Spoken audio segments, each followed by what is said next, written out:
Tommy Keats, shades are on, the temperature is high, you're feeling a cool customer here at Three Sisters. Yeah, you look pretty confident heading into this weekend. Yeah. Yeah, one word answer, that's all we need as well. Talk to us then about how your year's gone so far. 2024, of course, only the third round, not too far in, but would you say you've had a good year so far?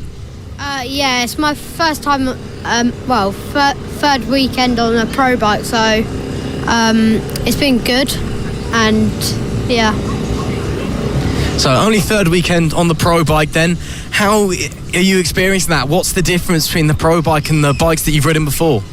The pro bike has got a lot more, is so much faster than a rookie bike down a straight. So it's just a bit faster in a straight line. Of course, you're riding against more experienced competitors as well, so they're probably a bit faster in the corners. So it's just a bit faster, essentially. Yeah. And what's the plan then for the rest of the year? Just continue to learn and grow on the pro bike, and then next year maybe looking at an elite ride? Yeah, all I'm hoping for is just top sevens and, yeah, hopefully on an elite bike next year. Well, fingers crossed. Thank you very much, Tommy. Matthew Thomas, about to head out onto the track for your practice sessions, getting ready on the bike. How are you feeling? Good. It's a lot different than the 70 than the 50, but the 70 is a lot quicker, so I enjoy it more. Obviously this track as well, really, really fast. You've got that big brave section up the top of the hill as well. Even on the 50, if it's a bit slower, got to be a lot of fun. Yeah, but there's a lot of slow rides in the 50, so it's hard to get round them down in the plinth climb bit. So, clearly feeling quite confident then, especially in the 50s class. If you're saying there's a lot of other slower riders out there, are you maybe thinking of some good results this weekend for yourself?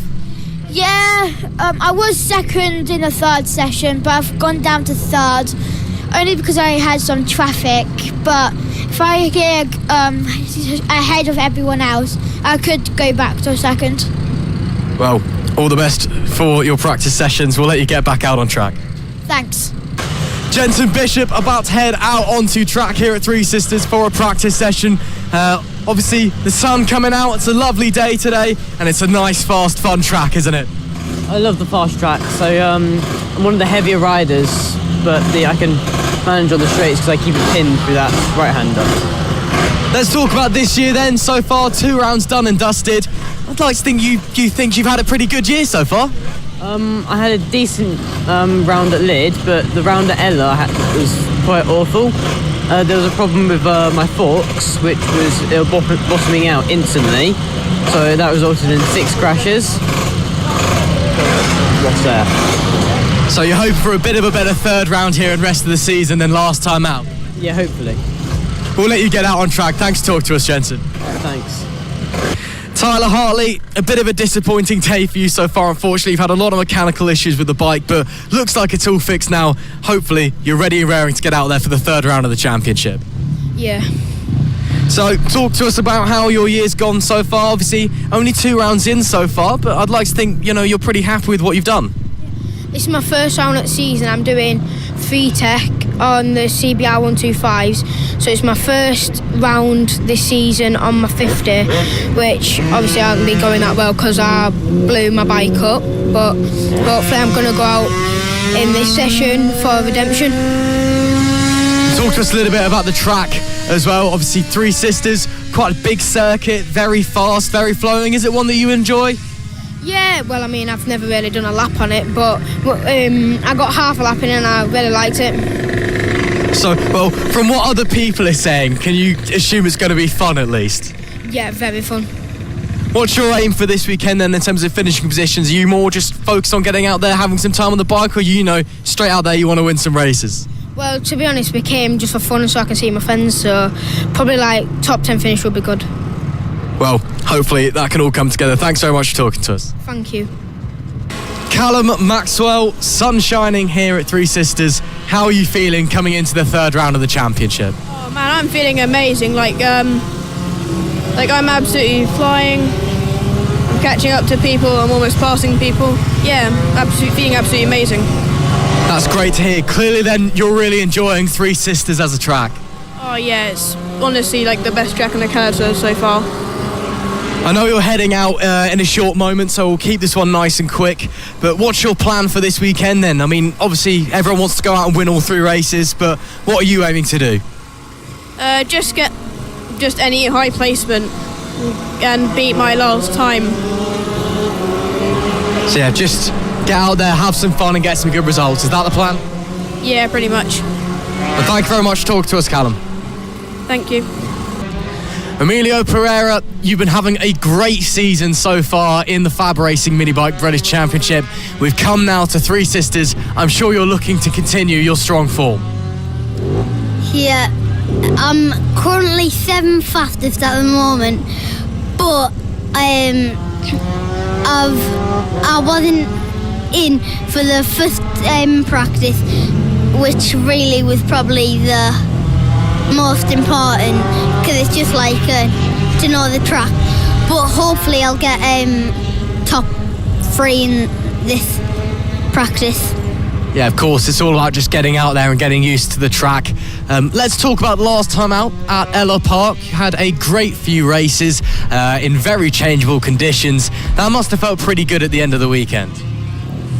Yeah, it felt pretty good. I was hoping for at least 2 firsts, but 2 seconds in the first is like good enough. Yeah, I mean, most people would be delighted with that, and you're just saying it's good enough. Shows you've got very high expectations, which we love to hear. So I'm assuming you want to achieve some more fantastic results here this weekend. Yeah, I'm gonna try to. Well, that is brilliant stuff. Thank you very much, Emilio Pereira, and let's see how you do out there. Thanks, bye. Well then, Harrison O'Keefe, you're a bit of a famous man in the FAB-Racing paddock at the moment. Surely hoping for perhaps a bit more luck this time coming into the round at Three Sisters than we saw at Ella Park last time out. Yeah, definitely gonna try and keep my cool and look behind me this time. But let's not dwell on the past and any mistakes that may have happened at final corners. Let's look forward to this weekend. Sun shining, looks like it's going to be lovely weather the whole way through, and a great track here at Three Sisters as well. I remember you guys were here last year. I seem to remember you did quite well as well. I can't remember where we placed last year. I think we was all right. But yeah, I'm just catching up now to remembering the track again, so we'll see how we get on. But yeah, it should be good. So I'm sure you've been out a few times today already. How's everything feeling on the bike? Everything feeling okay? Just getting used to everything again. Bike feels all right. It's just the track, getting used to the track, knowing what's where, really. That's about it. And looking across the rest of the season as well, again, we're actually quite quickly approaching the halfway point, which feels weird given it's only the 3rd round. But, what's the goal for the rest of the season? Again, you said, you've been kind of catching the front runners. We've seen some great performances from you this year. So do you want to be in a position at the end of the year where you're regularly challenging for wins and maybe even the title? Yeah, it would be good if I finished top 4 at least in the whole championship. That would be dreams come true, that. Well, thanks so much for talking to us, Harrison, and best of luck out there this weekend. Thank you.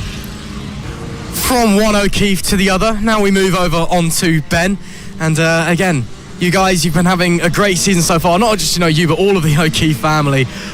Coming here now to Three Sisters, I'm sure you all want to keep improving and keep going with that form that you're seemingly in. Yeah, that was the general idea until I fell off on the last one. But seeing as Harry fell off on the last race, I thought I'd better take a tumble myself, and I think I did the family proud on that one. Well, I mean, it's not quite doing the Harrison, falling off on the last corner on the last lap from the lead of the race, but, still got to have a tumble occasionally. But bike looks okay from what I can tell from behind. Are you thinking it's going to be all right? A little bit dubious at the moment, but I think it is only fair for me to say that with Harry's fall off on the last lap, we, as a family, we were bitterly disappointed. We felt he let himself down, he let me down, he let his great granny auntie down, and he just let a lot of people down. I had a dog that died 9 years ago, let that down as well. It was a sad affair for the whole family. We were disappointed. So it was a long walk home for him then, was it? We made him walk. I think nobody would let him in the van after that performance. It was a disgrace, absolute disgrace. I'm surprised he's been allowed back, to be honest. It's just shocking. Well, moving on to yourself, you know, obviously you've had a little fall off the bike this weekend, but not as bad as Harry's, must be said. What's your game plan heading into this weekend? I mean, I was just saying to Harry a moment ago, if I remember correctly, last year this track was somewhere you guys all ran quite well at. So are you looking to pick up some more good results today? I think for myself personally, I think my plan of action is to pop into the van in a minute, have a bit of a cry, try and console myself, and then see if the bike will come back together, and then see how I'm feeling for tomorrow. And fingers crossed, I've just got to stay in front of Harry. I hope he falls off again, whichever. Keep it nice and simple if he does fall off. Thanks for talking to us. Enjoy your cry, and we'll see you in a bit. Thanks very much. Cheers. And last, but of course not least, we have the one and only Gary O'Keefe. Gary, pleasure to have you back with us, as always, here at Three Sisters. How are you feeling heading into the weekend's action? With trepidation again. Nervous after watching my brother crash again. I'm just hoping to survive as always, that's all I want. Well, you know, it is very much a survival game. Part of motorsports is you got to stay on the black stuff, stay on the bike. Is that really your main plan? Just try and stay in front of your brother, and the entire O'Keefe world can watch on and cheer you to victory? There'll be no victory. I did get a podium last meeting for the first time ever in my life, and that's as high as I'm ever going to get, I think. I think I've actually peaked, and I am now ready for retirement, if I'm honest. So you've entered and left your prime pretty quickly then, and now it's just almost the swan song victory tour on the way home. Now we're talking, yeah, exactly, yeah. So then, looking towards the rest of the season as well, you know, on your swan song victory tour, again, only a few rounds left already, quite surprisingly, season's been rushing past. What are you aiming for? To just have some fun, some time on the bike, time with your family, or do you want to be competing at the front with them as well? If I could set one or two more personal bests, I'll be happy, but like I say, I think I've peaked 10 or 15 years ago, and it's not going to happen now, so. Well, thanks for talking to us, and as always with retired athletes, there's a place for you in the media when you're done. Thank you very much, I'll be there. So then, Oscar, round 3, getting ready to go. How are you feeling coming into this one? Really excited and just hoping for a good result, really. I mean, aren't we all at the end of the day? Talk to us about what it's like around here at Three Sisters. Very big track, very, very fast, but we've been told as well, a lot of fun. It's a good track, yeah, very fast one. A few bumps, but really, it's really good. Would you say it's one that really suits your style of riding as well? Well, a bit and a bit not, because it's just hard to learn, but when you get the hang of it, it's really good. So what's your game plan heading into this weekend then? Where are you looking to finish roughly? I'm assuming you want to be right at the top of the pack, of course. Well, I'm looking at a 14th, but hopefully a top 10. That's great to hear. And why don't you talk to us a bit about your year so far as well? Talk to the people at home, you know, how you think your year's gone. It's going all right. First year, and yeah, just try to learn all the tracks for next year. That is brilliant stuff. And again, is that a kind of similar plan looking over the rest of the season? Just looking to learn tracks, get time on the bike? Yeah, really. This is just a practice year for me. That's fair enough. So next year is when we'll be seeing the real you coming out. Yes. Awesome stuff. Well, thank you very much, and we'll see you out on track this weekend. Thank you. Yep. Here with Tommy Williams. It's coming into what looks to be a great weekend of racing here at the third round of the FAB-Racing Minibike British Championship. How are you feeling looking forward to this one? I feel quite good. It's a fast track and I like it a lot. I mean, we've been speaking to a lot of riders throughout the paddock and they've all been saying very similar thing. Fast track, quite bumpy, need to be quite brave around here, but everyone's been saying it's really fun as well. Is it a track you enjoy? Yeah, it's one of my favourite tracks because it's quite flowy and fun to ride with. So I'm assuming when you go out there for your 3 races, you're really looking forward to just having some fun and showing what you can do. Yeah. And looking across the rest of the season as well, of course, you've had a strong year so far this year. We're already approaching the halfway point of the season as well. Are you just looking to continue just to build up your experience, build up your confidence, build up your speed? Yeah, I'm basically trying to build up my speed in the corners and out the corners, so I'm trying to roll in and out of them, so I don't really need to use my brakes that much. Well, that's awesome stuff. Thank you very much, Tommy. You're welcome. Randy Carter, a great year so far for you, and the third round of the championship awaits here at Three Sisters. What's running through your mind at this moment in time? It's really fast and it feels really good. That's great stuff. Again, it's a very popular track with all of the paddock, this one. Is it one that you're gelling quite well with? Do you think you can run fast here? Yeah, it's really good as well. That is awesome stuff. What brings you then to FAB-Racing? You know, what makes you want to come out here and do this? Because of Matt Marquez made me feel like going into racing. That's great to hear. So, you know, would you one day want to be up in MotoGP? Yeah. Well, hopefully one day you can get there. But let's talk a bit more about why we're here now, of course. Third round of the FAB-Racing season. And, you know, you've been putting in some strong performances so far. Looking across the rest of the year, is your plan just to carry on going out there, going as fast as you can? Yeah, it's really fun as well. Well, if it wasn't fun, we wouldn't be here. Thank you very much, Randy. Bye. Nellie Nuth, one of our many talented young female riders here at FAB-Racing. Great to speak to you here at Three Sisters. You've been having a brilliant season so far. Talk us through a bit about, you know, what makes you want to go out and race and, well, why you're so quick. I'm just so quick and I really like racing. Well, that is absolutely great to hear. Now, of course, you're one of our leading riders in the FAB-Racing Female Competitor Cup, which is great for you. What would it mean if you were able to win that trophy? I would like be happy and stuff. Nothing wrong with being happy. And how are you finding it here at Three Sisters? Really good. So do you want to go out and win a few more races here this weekend then? Yes. Well, hopefully you can do that. Thank you very much for talking to us, Nellie. Bye. And yet another young, talented female rider joining us here in Daisy Ray Grace. And Daisy, great to be speaking to you here at the third round of the championship at Three Sisters. What's going through your mind? How are you feeling heading into this race? I'm feeling good for the races. It's my first time here and I'm a bit nervous for racing here. So it's your first time here, so you're learning the track. How's that going? Is it a track you're enjoying so far? It's a really good track. I'm enjoying it quite a lot. It's a really fast track. Yeah, obviously really fast suits your style as well because you are quite fast. What do you want to do here? I mean, obviously you want to win all three races, but, you know, are you aiming very high? I'm aiming for top 10 this week. Well, we've got our fingers crossed that you can get there. Looking across the rest of the season as well, you've had a great year so far. I assume you just want to keep putting in the great results until the end of 2024. Yeah. Well, that is great to hear. Thank you very much for talking to us, Daisy, and we hope you can get your top 10s this weekend. Thank you. Plenty of young rookie riders here at FAB-Racing, and we are being joined by another one. James, great to see you. Great to see you back at Fab here at Three Sisters as well. And, well, what a track this is. It's got to be one you're enjoying. Yeah, I think that's really fast.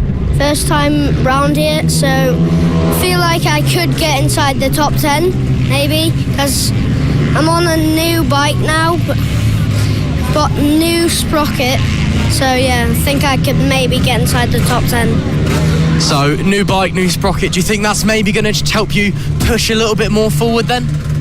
Yeah, I think it'll help me a lot with a new sprocket, because if I was on a 64, I'd be way back in top 16.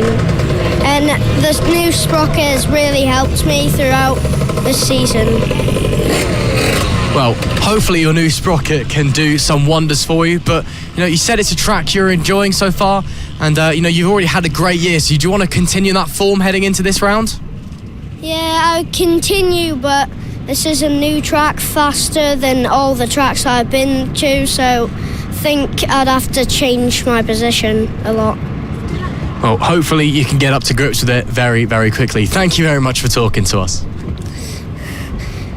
Here we have two of the finest examples of young racing talent here at FAB-Racing. We've got Bradley and Lucy Curtis. Great to have you joining us once again here at Three Sisters. We'll start with you, Bradley, if that is okay.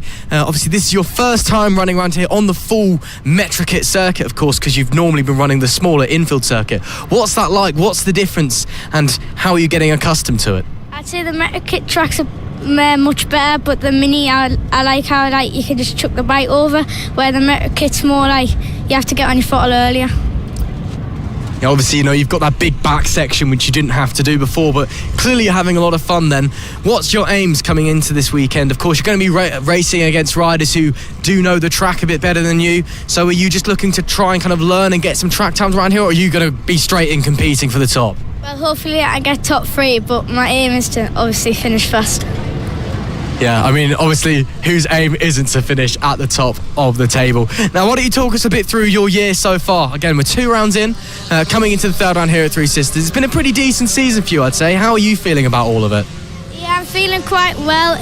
Leeds, I had quite a happy way ending the first round, but I would say this weekend, I want to do what I did on both 2 rounds, so yeah.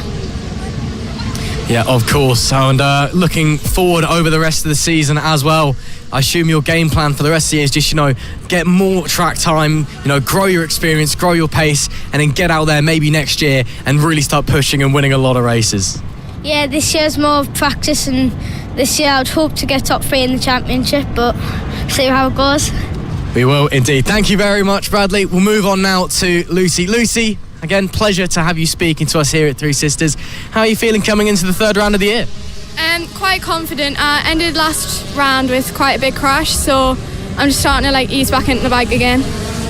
Yeah, it was a pretty big whack you took back at Ella Park. Again, great to see that you're here up on your feet and all okay.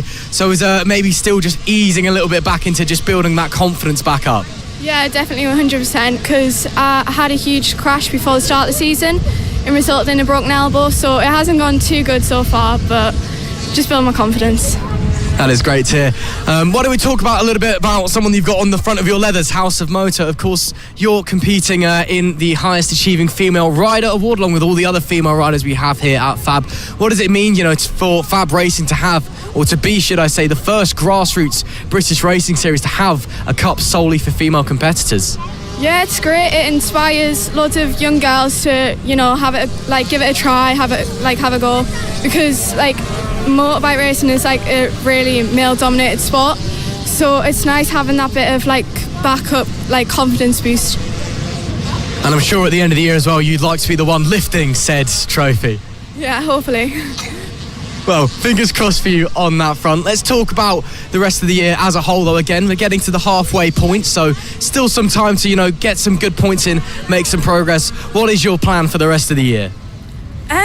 Stay on, really, but just top 5, hopefully, because I had quite a good last round other than the crash, so yeah. Well, we'll see what happens. Thank you very much for talking to us, Lucy. Thank you, and also I'd just like to say great thanks to House of Motor for all the support, and my dad. Here with another fantastic young female rider at FAB-Racing, Daisy Polden. Great to have you here with us, and great to see you here at Three Sisters. How are you feeling? I'm feeling good and confident. All right, confident. I like that. This must be a circuit then that you really enjoy. Yeah, I really like the top corner. That's really fast and flowy. Yeah, I mean, it is a very tricky circuit, must be said, but really big up the top, big fast corners. You've got to have some real guts to take it through there. Is that something then that could really suit you coming into the racing? Yeah, I think so. So I'm sure then that you're looking for some fantastic results and winning all 3 races and all of that. Yeah, I'm aiming to get top 10. Well, obviously, that would be absolutely fantastic if you could. Let's talk a little bit about how your season has gone so far. You've had some strong results at the 2 rounds we've had, and I'm sure that you're looking to continue those here today. Yeah, I want to try get maybe 9th and try to beat Harris and Dylan. Well, hopefully we'll see you getting there. Thank you very much, Daisy. Thank you. Here then with Freddie Taylor in the paddock at Three Sisters. The sun beaming down on us here today. Surely that's got to put you in a good mood for the rest of the weekend.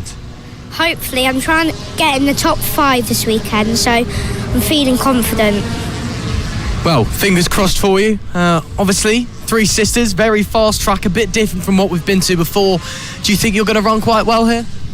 Probably, yeah, because I've been really good this afternoon. I've been getting 58s, so I think I'm really confident for the races. Well, I'm sure that it's all going to run very, very well for you. Looking towards the rest of the year then, and across the remainder of 2024, what's your plan? Not just for, obviously, racing, but the championship as well. Where are you looking to hope up finishing? Top 3, hopefully. Well, that would be fantastic if you could. Thank you very much for talking to us, Freddie. We'll see you out on track. Thank you. There are so many riders in the paddock this weekend. We are literally falling over them. But luckily, we've run into Joey Athasic. Joey, great to see you. And thank you very much for talking to us for a starters. How are you feeling coming into the third round of the season? I'm feeling really good. Top 5 this time. I'm doing better than I was last round. So just try and keep it up. Obviously, you've been out on track a few times already for some practice sessions. How's that all going? You said top 5, which is obviously great. Do you think there's maybe a bit more pace in there? Could be looking for a top 3? Yeah, there could be quite a bit more pace. But we've just got to keep doing what we're doing. Yeah, of course, just keep hounding away, keep putting those laps in and keep working. So at the end of the weekend then, could be looking at some podiums maybe? Yeah, we're really close to podiums. We're only half a second off of being third place, so we've just got to try and get a podium. Well, that is great stuff. And again, looking towards the rest of the year as well, you've had a fantastic season so far. Again, looking like you're going to be very fast here as well. Are you looking to, maybe rack up some podiums and wins before the end of the season? Yeah, at least 1 or 2 podiums in this one, because my trainer has said I could end up getting a podium at this track at the rate I'm going at. Well, that's fantastic news. So obviously there is people out there who have a lot of confidence in you. Let's see how you do this weekend. Thank you very much, Joey, and we'll see you out on track. Thank you, and I just want to say thanks all to all my sponsors. Riley Paisley looking suited and booted, ready to head out onto the track here at Three Sisters. How are you feeling coming into the weekend? Quite confident. I got a 5th at Ella and 2 8s, but I'm feeling really confident going into this round. Is there any particular reason for the confidence? Maybe just you ate your Weetabix the correct way, or is it, just a track you really enjoy? Well, first of all, I do like the track. I've been here before, but I've had more track time with being on the 70s and the 50s. Of course, even though they're different bikes, you're still out there, you're still going round, which is very, very important. So you're feeling confident. What do you reckon you can come away from this weekend with? Well, I'm hoping for a top 5, a podium maybe near the end of the year, but yeah. And let's talk a bit about your year so far. Again, you mentioned just a moment ago you've had some great results so far this season, and you've really come on a long way. So looking forward, what do you think you can do by the year's end? Well, there's from 8th in the championship to I think 4th. There's like 8 points between us, so it's very tight near the top, and there's a lot of good competitors in the class. That is awesome stuff. Thank you, Riley, and hopefully you can get the positions that you so desperately want and desperately deserve, to be frank, this weekend. Thank you, and thanks to all my sponsors for making this happen. Here we are then, speaking to Hamish McIntosh. Hamish, great to see you here at Three Sisters. I know this one was probably a little bit less of a drive for you than the 2 previous rounds. So how are you feeling coming into round 3 at Three Sisters? Really confident. It's one of my favourite tracks to be at, really fast. So hopefully a good weekend. Yeah, I mean, it is a very big track, must be said. You've got that massive top-end section where you're going up and over the crest and through the blind corners, so it should be a lot of fun. What do you think you can walk away from this weekend with? Maybe a few good positions in the race. I'm not too sure yet. Just see how it goes. Obviously, you've been out a bit today already with some practice. How's everything running? Is the bike feeling all okay? Yeah, the bike's running all right. It's just building up my confidence even more than it already is. So. Yeah, absolutely. And let's talk a bit about the rest of the season as well. Of course, we've been getting to know you a lot over the last couple of years, and for the rest of the season, you know, you're looking like you're really starting to come along as a racer and as a rider. What do you think you can achieve across the rest of 2024? Hopefully big things, but not too. I'm confident, but not too doubtful of myself. So hopefully a few good things. Yeah, so hopefully just continue the results, then a big winter off in Spain somewhere, and then come back in 2025 and win everything there is to win. Hopefully, maybe not. Don't know yet. We'll wait and see. Thank you very much, Hamish. We'll see you out on the racetrack. Thank you. So then, Harry Payne, back to Three Sisters, and a lovely day, it must be said. How are you feeling coming into the third round of the FAB-Racing Mini Bike Championship? I'm feeling pretty confident, as last round at Ella Park I done especially good, better than I thought I would anyways, and I got a podium to my name, a 4th and 6th and 6th in the 70s, so I'm pretty confident. So looking to come forward and continue those results here then. Obviously it's a very big track, this one, but one that all the riders seemingly absolutely love. Is there any real reason for that? When you go up the hill and then there's a downhill right-hander and it's flat out and it's really fun but scary at the same time. So it's all about being a bit brave through that section, really? Yeah, my dad says I've just got to be braver going down there. It's like, you got to pin it, but it's scary when you're there and there's not much runoff as well. Do you think you have what it takes to be brave enough? Yeah, I do, thank you. That is great to hear. Let's talk about the rest of the year then as well. Again, you had a great round last time out at Ella Park. Looking for some good results here at Three Sisters. Across the rest of the season, what do you think you can achieve? Hopefully I'll achieve a few more podiums and maybe even challenge for a win. And in the extremes, I want to again get a few more podiums, because I did get 3rd in Ella Park, but it was in the wet, so I'll try and do it in the dry as well. Yeah, try and get one in the dry and the wet, then you completed the full set. Thanks for talking to us, Harry, and hopefully this weekend can bring you some good fortunes. Thank you. Well, we're standing here with Mason Frederick. Well, first things first, happy 9th birthday. Thank you. So what a way to be celebrating it as well here at FAB-Racing, you know, the best birthday present in the world. How are you feeling coming into the third round of the championship? Yeah, I'm feeling good. I've had a good championship so far. Yeah, no, you absolutely have had a fantastic championship so far. Why don't you talk us a little bit through that, you know, what it means to have been getting the results you have? Yeah, I really been liking the results that I've been getting, and I hope I'm consistent with those results. That is absolutely great to hear. So are you looking to come here to Three Sisters and get some more fantastic results in? Yeah, last year here in the rookies, I won all 3 races, so I'll try and do that the same here. Yeah, I mean, if you can sweep the weekend, and that would be a fantastic birthday present, wouldn't it? Looking towards the end of the year, whereabouts do you want to be? I mean, obviously you want to be still in that championship hunt, but are you expecting to be, you know, far and away a winner in absolutely everything, or are you expecting to have some good fights along the way?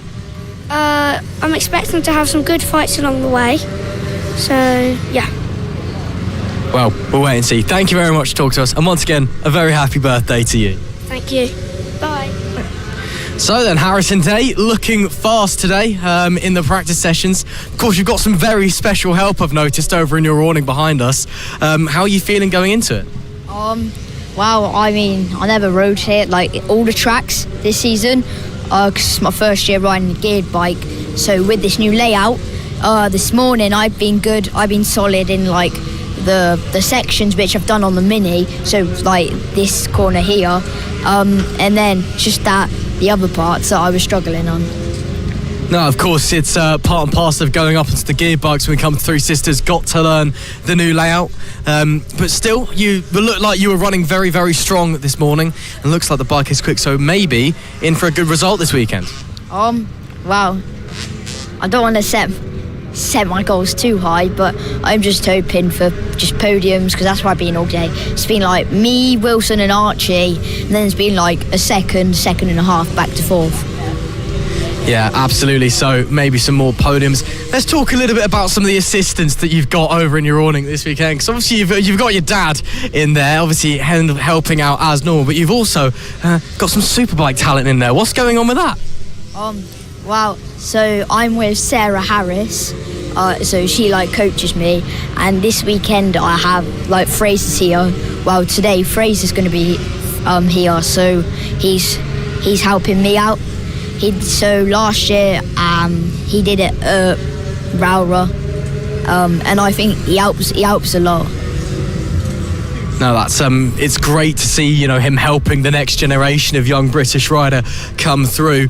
Looking across the rest of the season, then again, you said a moment ago that, you know, you're kind of two big rivals in your class this year, Wilson Dilks and Archer O'Brien. You're looking very, very close on pace at the moment. Are you thinking it's going to be a straight dogfight between you three for the title come the end of the year?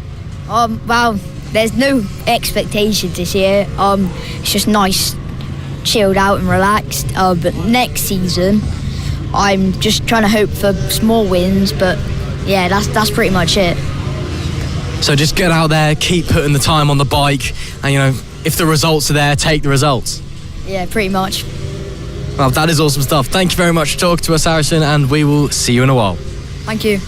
So then, Archer O'Brien, returning to Three Sisters, some happy hunting ground for yourself. And, well, it's been a very tight season so far, so I'm sure you're hoping in this one to maybe get some results and try and break away.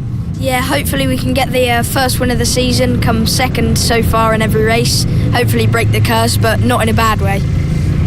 No, of course, nothing wrong with coming second, of course. We'd rather you go one up than one down from P2. But Three Sisters, let's talk about this place. You've, you ran pretty well here last year. Very, very big track, still quite new to the calendar, but there are also some riders who've not been here before and not used the full layout that the Metro Kits use. So that could be a bit interesting, given it's only the third round of the season as well.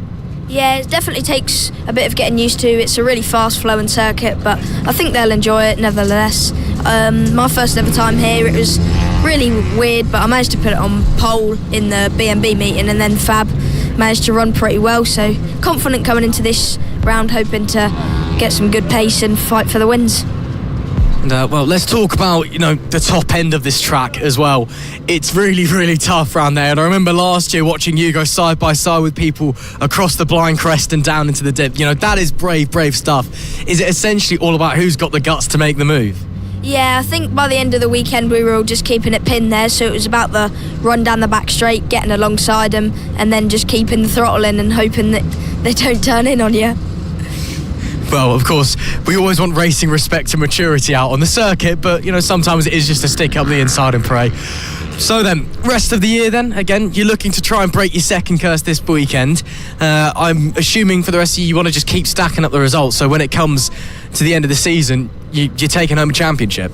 Yeah, points make prizes, so we've just got to keep bringing in the good results, keep being consistent, and hope for the wins to start coming in soon. And I suppose that all starts here then. How do you think you're going to run here? You know, you said you're confident. Are you looking at maybe pole or front row in qualifying? We're just hoping to get on the front row again. We know Wilson's really strong. He's strong everywhere, so we've just got to get on the front row, stay with him in the race, and see if there's an opportunity to make a move. Thank you very much, Archer O'Brien. We'll see you out on track later this weekend. Thank you. Here now in the paddock at Three Sisters with Emerson Oakley, one of our younger riders here at FAB, but one who is very fast nonetheless. Emerson, it is great to be speaking to you. How are you feeling heading in to Three Sisters? I'm feeling very good of heading to Three Sisters, hopefully top 10. That's what we're aiming for. So are you confident around this track? Is it one you think you can perform well at? Yeah, I think I can perform well here. And people say it's kind of grippy, so I'm taking their words and doing what they say. People do say it's grippy, but they also say very fast, very bumpy, and a little bit scary in places. Is that something that worries you, or are you just really looking forward to getting out there and giving it a go? The bumps aren't really worrying me. If we fall off, we fall off. It's not much, but it doesn't really matter. I mean, you could say it matters because sometimes it hurts a bit and, you know, it might end your race. Is that, you don't really want to do that, do you? No. But, you know, it's what you're saying essentially is, no, your confidence, if it happens, it happens. Yeah. That's awesome stuff, Emerson. We'll see you out on track later this weekend. Best of luck. See ya. So then, Kaylin Ratcliffe, third round of the season awaits us, and we are here at Three Sisters, one of the biggest tracks on the calendar. How are you feeling coming into this one? Yeah, I'm feeling quite good. The last session I was doing 50.8 1, so quite fast for the practice. And obviously you're looking to build up that speed over the course of the weekend as well, I presume. Yeah, last year all the pro riders were getting 49s or around there, and I've been trying to get that this whole day, and hopefully I can do it tomorrow. Well, fingers crossed for you, but as you said, you've been out there practicing all day today and you're feeling confident, so are you looking to maybe walk away from this weekend with some really strong results? Yeah, hopefully I do good, because last round I came 3rd overall, and hopefully I can repeat that in this round. Well, we'll have to wait and see what's in store. Let's talk a bit about your season so far as well. Again, you said last round you came 3rd overall. You've had a very strong season, Are you happy with the progress you've made? Yeah, 3rd in the championship currently. Hopefully I can stay in that place from this weekend, or maybe get up 1 step higher. Well, we hope so too. Thank you very much for talking to us, Kaylin, and hopefully those results this weekend do indeed come. Thank you. So then, a very special guest with us here at FAB-Racing at Three Sisters, Bjorn Espen. Welcome along. Great to see you here. What brings you to Wigan? Hey, thanks. It's a pleasure to be here with the guys and having some fun in the sun. Finally, the sun's come out in England. Just here with the car family. I've been spending a bit of time with them around mini bike racing and just practicing away from the track, trying to keep myself sharp. At the moment I'm learning the lines from old Arnie over here. He's teaching me the way around. And we'll just jump over to Arnie quickly as well. Arnie, great to see you, great to speak to you. How are you feeling coming into the weekend here at Three Sisters? Well, at the start of the day, we were just on the Metro kit. We've just borrowed it off Wilson Dilks, and we were just finding the right set on it, and we stiffened the springs up and stuff. And the Ovale, we just did something to that, and it made me go a couple tenths quicker. So that's good. So that's great to hear that it's all running very, very well. What's your plan then for this weekend? You want looking to get out there, get some strong results from the off? Yeah, I want to get a few podiums. That'll be good. Well, fingers crossed for you. And again, let's just talk about 2024 so far for you guys. Anna, we'll stay with you for a moment. How's your year been so far? What's been going on? Any big changes, or has it all just been keep putting in the work? Well, this year is the first time on the 190, and that's about it really. Then we're doing some other championships in B&B, and I'm riding the 140 in that as well, Vale 140. So that's really about what we're doing. That's what we're doing. So yeah. And Bjorn, over to you again. How's your year been so far? Obviously this isn't the main thing you've been doing, but it's great to see you here anyway. What's the game plan for the rest of the year? Yeah, I mean, obviously now I stopped riding in the British Championships, whatever. I moved on, and I'm now Brad's personal assistant in Grand Prix. So I'm away more than I am home. So when I get to come home and get a chance to get behind the bars, that's the first priority. So yeah, as I said earlier, I'm grateful to the car family. They always give me a roof over my head, as to speak, and a place to race. So yeah, just have fun, enjoy the moment, and then obviously get back to work with Brad when the time comes. And do you reckon you could convince Brad Binder to maybe come down for a weekend here with you, or is that a stretch too far? I think it's a stretch too far, only because I've already tried to convince him to come to. There's possibly a wild card in the making for BSB, so let's see if that comes. And I've asked Brad to come and carry my helmet that weekend. So let's see what happens. Well, thank you very much for talking to us, boys. Great to see you both here, and of course, we hope you have a great time this weekend. Yeah, thanks for having us. It's always a good time. Thanks a lot, man. Thanks.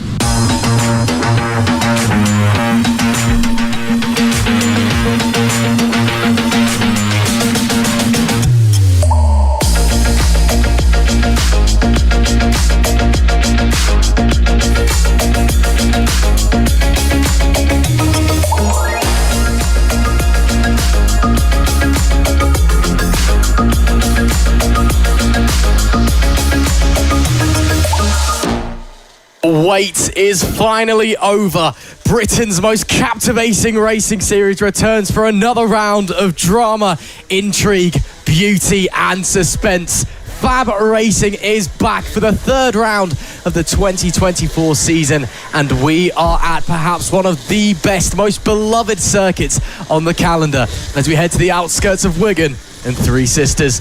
My name, Ross McIntyre. Alongside me in the commentary box, as always, is the wonderful Zach Sweeney. Zach, we are just about to get going for the first race of the weekend.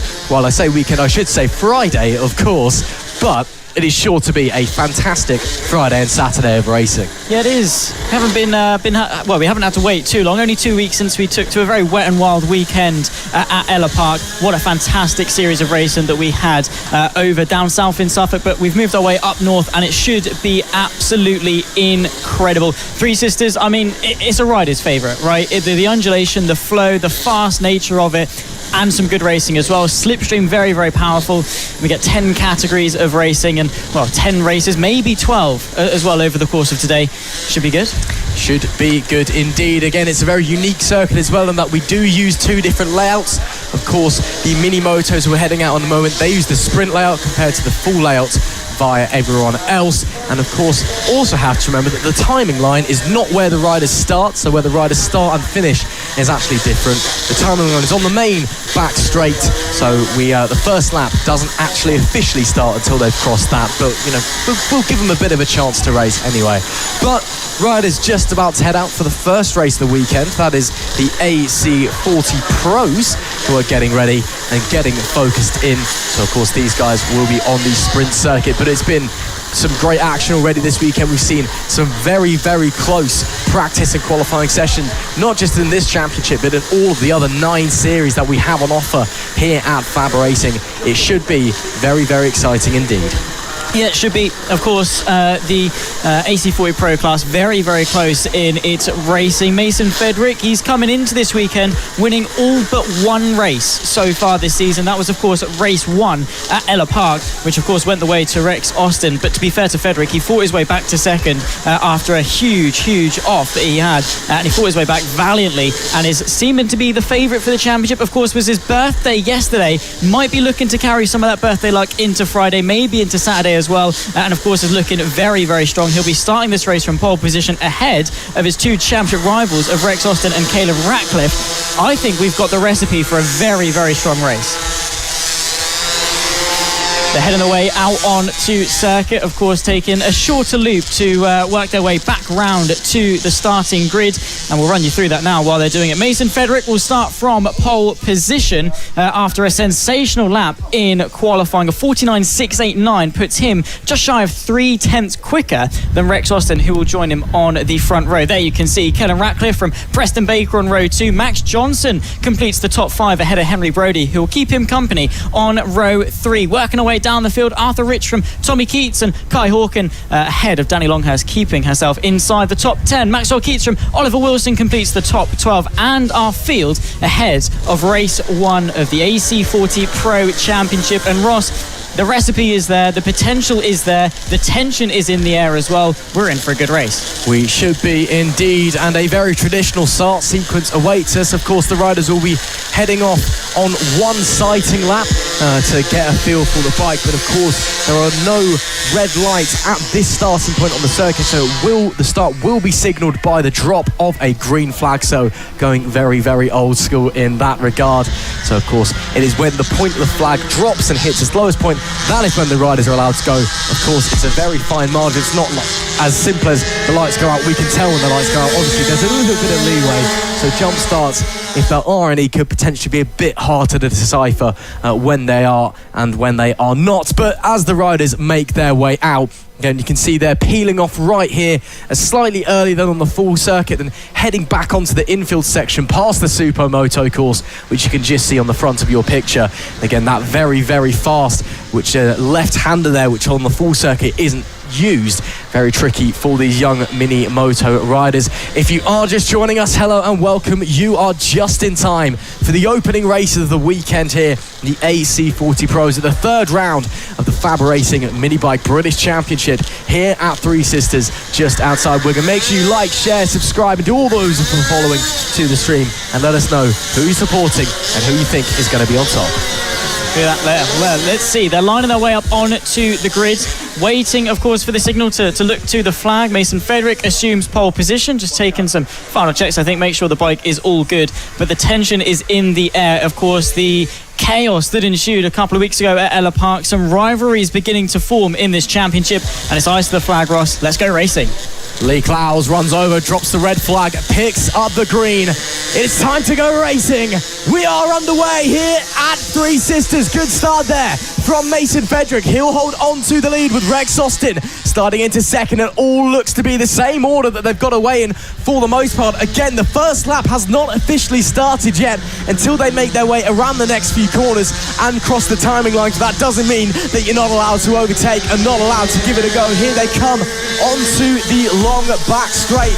Now lap 1 gets underway as they cross the timing line now, and it's Fedrick from Austin from Ratcliffe, your top 3, but they're 3 wide heading into the right-hander. That is the 96 of Caelan Ratcliffe briefly to the lead before Rex Austin tries to chop back in there. Oh, Mason Fedrick, that was brave around the outside, but it will be the 991 of Rex Austin using that toe to get up in front, but Fedrick already trying to respond. Yeah, the slipstream we've been told is going to be very, very potent around Three Sisters. Rex Austin using that to full effect to catapult his way into the lead. But if that's what we're setting ourselves up for in terms of the racing, then bring it on. They're about to round their way to complete the first lap, and Fedrick is eyeing up the move, getting underneath Austin as he tries to search for the gap. They'll complete lap 1, and it seems that Fedrick might have the run. Yeah, here we go, back onto the straight once again, trying to get that toe. Any form of slipstream is vital. This is where most of the moves are going to be made all weekend, as actually Fedrick ducks out a little bit of the slipstream there, and you can see just how much that affected him as he started to fall back just a little bit. He did have a slightly compromised exit from the final corner, and now maybe thinking about going on the defensive from Caelan Ratcliffe on the 96 behind. But it's all about the toe here at Three Sisters, up that long straight. All about racing tactically. Do you make the move earlier, or do you wait and use the slipstream to almost guarantee yourself that position on that occasion? Anyway, Fedrick, great run out of the left-hander there, looks to the inside once again, and once again Rex Austin slams the door shut on our championship leader. Coming back onto the main straight once again, the number 991 versus the 5. Here we go, another drag race on our hands, but it looks like Fedrick just struggling to get the traction out of that final corner, struggling to get the drive down. But as these guys are fighting, look there, Preston Baker is joining the battlers' battle. Suddenly it's full way for the lead. Yeah, exactly. Caelan Ratcliffe has just been sat idle with him. Preston Baker got involved on the opening lap, but not really much since then. But now they're closing in. The more the top 2 start to battle as well, who close them even more into contention. But it's not even just about the short-term track position, as there goes the change for the lead, potentially Fedrick at through turn 2. Not quite close enough on this occasion, but it's also, right now, just track position mean a lot, because there's still a lot of race left to run. As there's the look, oh my goodness me, gets his nose slammed off there as Rex Austin retains the lead. But ideally, you want to be in second place on that last lap to try and work your way through to prevent a counter-attack. It's all mind games when the slipstream is this strong. However, they could run 2 by 2 as they rejoin the infield. Fedrick really fancies this one, doesn't he? Looking left, looking right, looking under, trying almost to look over Rex Austin in the lead. But as it stands with 5 laps to go, just unable to make the gap appear again. A little bit of a lunge, pokes the front wheel up the inside, then tries to get the drive out of the corner. But seemingly Fedrick just struggling for traction, struggling to get that power down out of those hairpin corners. Again, the left-hander, he always gets a good run out of here. Once again, pretty strong as we look behind. That was Preston Baker trying a little go on Caelan Ratcliffe. This time, Mason Fedrick does make it work to the inside. Can he make it stick? Oh, slight mistake there from Rex Austin. Ran a bit too wide, unsettled the bike just momentarily. Austin, though, great run up the straight to the inside, blows past one. Caelan Ratcliffe tries to go through as well. Will Fedrick let him pass? No. So after half a lap, it is Rex Austin back to the lead. Caelan Ratcliffe also looking very racy, and Fedrick still won't take no for an answer. No, he won't, but it's cost him as he's gone wide out of the final corner. That opens the door for not only Caelan Ratcliffe, but also Preston Baker. He gets the drive, and Fedrick tried to go for the lead. He's ended up P4. He's going to fight it to the outside of T1, gets the inside for 2, and fights his way back through. He's so aggressive, so potent, and will just absolutely launch the bike up the inside. However, Baker is not giving it up easy. He's going to fight him all the way through the sweeping left into the right. This does give Rex Austin at the very least just a lap to alleviate the pressure a little bit, just to chill out, avoid that pressure from Fedrick behind. However, Fedrick is straight back on it, but Caelan Ratcliffe, the straight line speed that he's got as they round off back into the infield section. Yeah, all big chattering on the front of Caelan Ratcliffe there. Great job to stay on 2 wheels. But it has cost him a bit of time. Frederick did have to back off momentarily, and that allows Rex Austin just that little bit of breathing room. Frederick looks to the outside once again. Baker sitting behind, watching, waiting, seeing what his opponents will do as Mason Frederick has to muscle his way through the number 96, who is looking rapid at this phase of the race. And as I say, that goes to the inside, heading into the left-hander down the bottom end of the circuit, but unable to make it stick.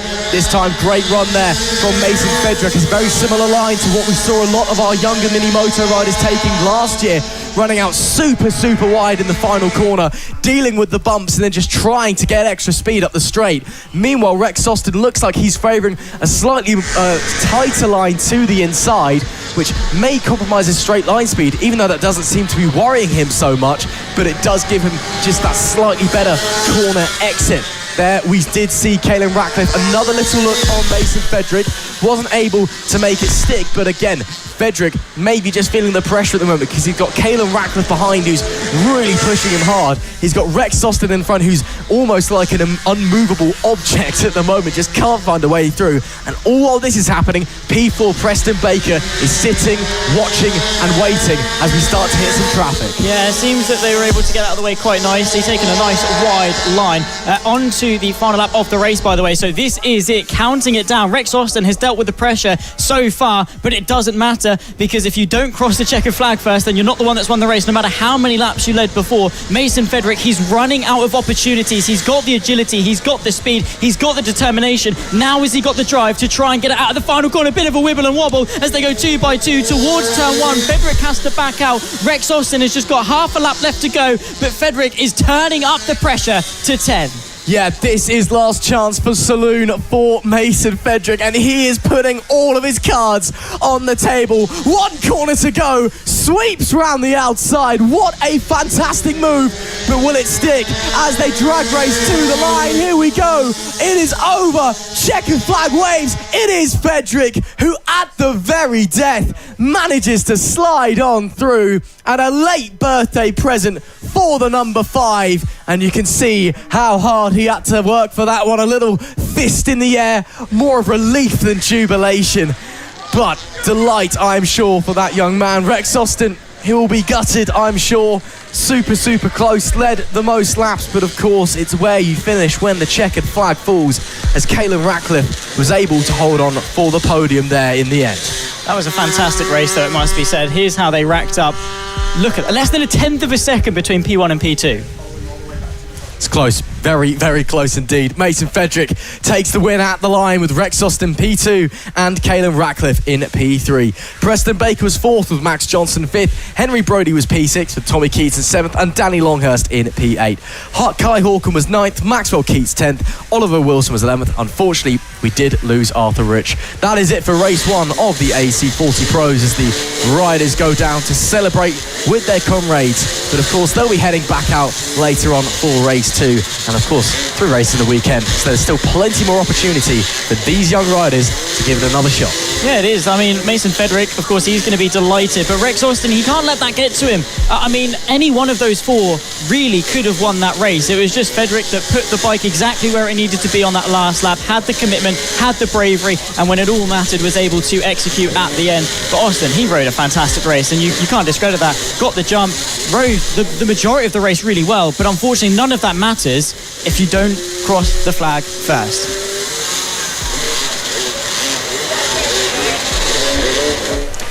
Race number 1 for the FAB-Racing Rookies Cup is quickly approaching. And boy, oh boy, was it an intriguing qualifying session to behold. Nelly Knuth, after a fantastic first round at Lid, and, well, shall we say, a slightly less fantastic, unfortunately for her, round number 2 at Ella Park, on pole by over a second. Absolutely ripping up the racetrack is the number 44.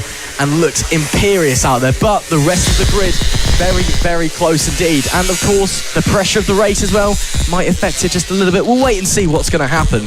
But it looks like Nelly Nuth is definitely the bookies' favourite heading into this weekend. But again, as always, a very, very exciting grid of young riders in our Rookies Cup, and plenty of opportunity for these young superstars to impress. Exactly. I mean, they're out there, you know, to learn and to grow and to refine their craft more and more as the years progress, and they work their way up the bike ladder. Nuth, of course, rapid in the dry. Struggles a little bit in the wet weather, but she'll get there. She'll adapt. She'll find her way. But in the dry, her potential is absolutely indisputable. A couple of weeks ago at Ella, the rookies put on some of the best racing action that we had between Pereira and Cedras as well. I mean, that racing that we saw, that dynamic that we saw in the wet was nothing short of fantastic.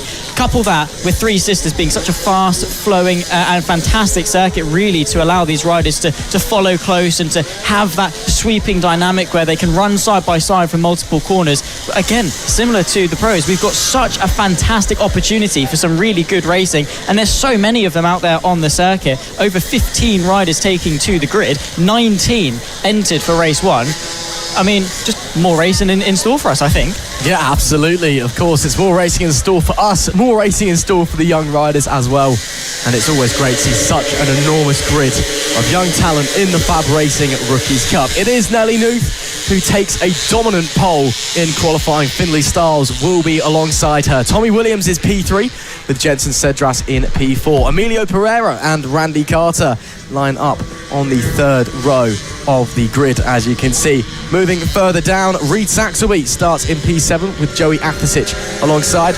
Austin Dilks and Freddie Taylor round out on top 10 with Ethan Bayliss and James Dermott. They make up the 6th row.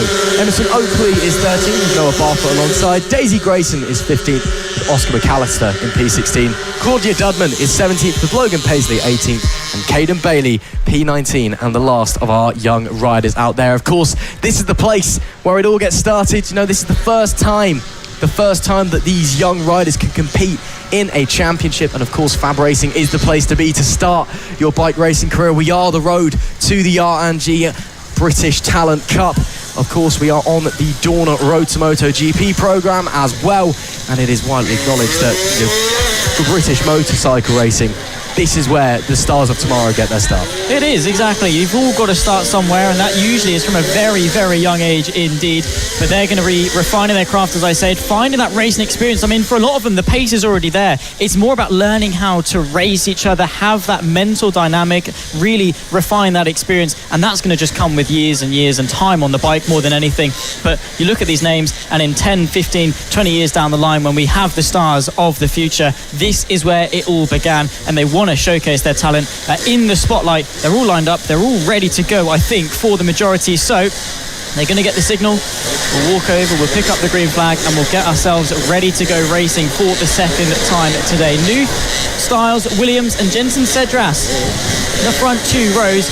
Three Sisters, the AC40 rookies get underway and racing here in Wigan, and a good start there, it must be said, from Tommy Williams as he tries to put his way into second place. Not quite enough, so Nuth is able to lead Finlay Stiles through the first sweeping section. A couple of races in the background as well, as they all funnel their way through, trying to settle their way into the rhythm of this race. Of course, technically lap 1 hasn't even started until we round this back end of the circuit through the left, sweeping this very, very long right-hander that seemingly goes on forever. But look at the gap before the first lap has even started. Nuth is checking out. Yeah, well, that is a statement and a half from Nelly Nuth, saying, come and get me, boys. Absolutely roaring away from the start, and straight away laying down the gauntlet as we do officially start our opening lap. Nuth from Stiles, from Pereira, from Williams, from Jensen Cedras is your top 5 on the opening lappers. Again, the riders still just trying to find their rhythm, still trying to see what moves they can make as we round onto the start line and down into turn 1. Really, really tricky section through here. Very bumpy through turn number 1, very quick corner. And of course, on the sprint circuit that these mini moto riders are using, got to get the bike very quickly back up and over onto the left. I believe that may have been Emilio Pereira trying to make a move on Finlay Stiles there as they come round to make it 7 laps to go. There is Nelly Nuth, who has very much checked out, booked a ticket and gone on her way. And as we do cross the line, Finley Styles and Emilio Pereira only separated by 0.3 of a second. That battle for P2 could be one to watch for the entire race. I think so. I mean, Nelly Nuth has done the very important thing, which is a punchy start, get away, get out of that slipstream range, and then you can just almost just run your own race out in front. As boring as it is, that's sometimes the best races because they're the easiest to go and win. But that fight for P2, everyone is so much more bunched up, so much closer, similar to what we saw a little bit earlier on, of course, with the pros and the slipstream train that's starting to form. There could well be the move from Pereira, who's coming into this round as the championship leader ahead of Jenson Cedras. So he's going to be trying to make up as many points as possible and is eyeing up that second place. Must be said, Pereira has finished every race so far this season, either in P1 or P2. He's going to want to keep that streak going, coming on to what will be 7 laps left to run now. And, or 6 laps left to run, should I say. Another fastest lap of the race from Nelly Nuth there, as Tommy Williams unfortunately tumbles behind Jenson Cedras. But Finley Styles, Emilio Pereira still neck and neck. Nothing to separate them, as you can see, and very much, more riders getting involved in this battle for second as they continue to fight, slowing each other up, allowing the other riders to catch and get involved. And there we do see those two doing battle. The 31 of Pereira, the 19 of Finley Styles just in front of him, coming up against a little bit of traffic there. You can see just in the middle of the road in the high-vis jacket. That means that is a fresh rookie. That is their first event that they have competed in. But Nelly Nuth, number 44, up the front at the moment, of course, competing in the House of Moto highest achieving female rider award this year, and doing very well. I believe she's leading the way in that table at the moment and looking to pick herself up an extra trophy. But right now, across the line, yet another fastest lap. Gap now 6 seconds back to Finley Styles. That is sensational. Nelly Nuth is going to be a star of the future. That is absolutely sure that we're sure of that right now. The potential she is showing at such an early age, and she's only going to get better and better. A couple of looks up the inside towards the final corner. This train is forming, of course, from second place down to, I think, Joey Apisic in P9. So a good few bikes involved. That's the 31. Of course, that's Emilio Pereira under pressure from the number 2 of Jenson Cedras, his direct championship rival. And of course, we are nearing towards the halfway point of the season. We'll be heading into that when we head to Rower in a couple of weeks' time. So the rounds are clicking on quite quickly. So that means points are ever more important. Points win prizes at the end of the day. And look at that, just how easy the positions can swap as the momentum shifts. It can indeed. Again, the championship very quickly ticking away, and suddenly, especially for these young rookie riders, it's a bit, this is getting a bit serious now as they cross the line once again, heading up into turn number 1. Very tricky and off camber through there, as that was Finley Styles taking a bit of a different line from the riders behind him. That was interesting to see. Again, Three Sisters is a circuit where many of the corners, there are different ways you can take them to suit your own riding style. And very interesting to see the style of Finley Styles as he headed through there, coming down across past the pits now. And in fact, just still everyone trying and make a move in this train that has formed. And look at that, 4 riders going neck and neck. There's Pereira, I believe, to the inside of Tommy Williams. He dropped down a few places on the last lap, possibly made a mistake somewhere. Finley Styles now under real pressure from the 2 of Jenson Cedras. Look at the 51 of Tommy Williams there on the inside as well. Super, super close between all these guys. More traffic to get involved with as well. Again, traffic, no blue flags here at FAB-Racing. You have to negotiate them in your own time, in your own way, and they have no obligation to get out of the way of you. It can flip a race on its head completely. Yeah, traffic gives, traffic takes. I mean, we see it all the time in endurance racing, not so much, really in bike racing, but when it comes to these rookies, some of them are already really up to speed. Some of them still have a little way to go in terms of, learning progress and things. So the pace differentials can sometimes be quite large, and there are a lot of them out on circuit. So, traffic can give, traffic can take, as I say. It's all about how you deal with it, moving the bike around, positioning the bike exactly where it needs to be. As Jenson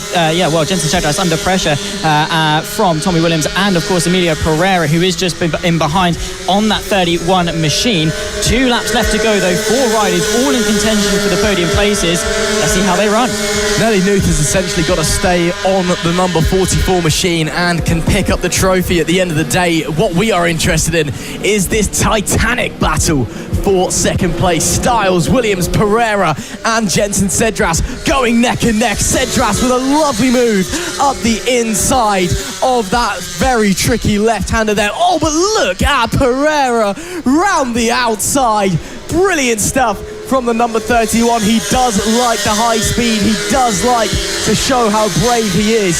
And that was absolutely brilliant from that young man to get himself back through and keep himself in this fight for second place to keep his streak going. But Styles and Williams lie in wait. Styles has looked fantastic up there in P2, but as the last lap starts, there we see your race leader who can cruise home at this point. What a ride it has been from Nelly Nuth. She's been fantastic. Exactly what she needed to do, of course, taking pole position by over a second. She had not only the physical advantage in terms of the pace that she was carrying, but also that mental high ground above the rest, that she was the one staking the claim in front, that she had all the tools in her arsenal to go and deliver once again, similar to how she did at the start of the season at Lid. She took pole, she dominated race number 1 then, and she's looking to do exactly the same now. She's going to cruise home 12.1 seconds ahead of Finley Styles. A rocky road a couple of weeks ago at Ella Park, but as she rounds the final corner, she'll see the checkered flag first, and it's going to be redemption day for Nelly Nuth, who crosses the line to take victory for the AC40 rookies. Race number 1 here at Three Sisters, and it goes the way of a very promising, talented female young rider in the form of Nelly Nuth. And well, she can take a nice cruise home while she waits for even second place to cross the line. What a performance from that young lass. Unbelievable. Nelly Nuth takes a brilliant win here in race number 1 at Three Sisters. Finley Styles brings it home in P2 with Tommy Williams in P3. Emilio Pereira just missing out on the podium by less than a second. Jensen Cedras was 5th with Reed Saxelby in P6. Randy Carter 7th with Austin Dilks in P8. Joey Athasich was 9th and Ethan Bayliss rounded out our top 10. Freddie Taylor was 11th with James Dermott in P12. Noah Barfoot 13th with Emerson Oakley P14. Daisy Grayson was in P15 with Oscar McAllister in 16th. Claudia Dubman in 17th. Logan Paisley in 18th. And Caden Bailey in P19. Of course, we see our riders there celebrating by the podium. Nelly Nuth getting a lot of congratulations. I think people know just how good she could be and how good she already is. But of course, all of our young riders today have done a fantastic job and all deserve their congratulations. All 3 of our podium finishers, even if it was the woman who finished in P1 who stole the show. Exactly, she did such a good job, and that fight for P2, P3, P4 was so hotly contested, so fair play to the 2 that were able to take to the top 3 steps, it must be said. Nuth, of course, being the one at the front of the show. We are going to be moving forward. We'll see the AC40 rookies a little bit later on over the course of today and tomorrow for their race 2 and race 3s. Senior Mini Moto race number 1 at Three Sisters is moments away. And boy, oh boy, if last year's finale was anything to go by, this race is going to be one of the highlights of the weekend. But we already have problems for the 1-1-12 of Keaton Payne struggling to get the bike started. That is not what we want to see before we even get it out to the grid, before even the sighting lap and the green flag dropping. But looks like Keaton has managed to get that thing going. But as I was saying before, a slightly calamitous moment there. Last year, of course, Three Sisters, the championship finale. Although this is a little bit earlier in the season, a little bit less tension and a little less stakes on the line, it is sure to be a very exciting race, as the senior mini motos always is. Of course, we haven't got both Matt and Josh Burke in here this weekend, although cousin Callum White, he is also on the grid. Josh Birkin, injured thumb, and also apparently his fiancée Florence doesn't want him racing before the wedding in case he gets hurt.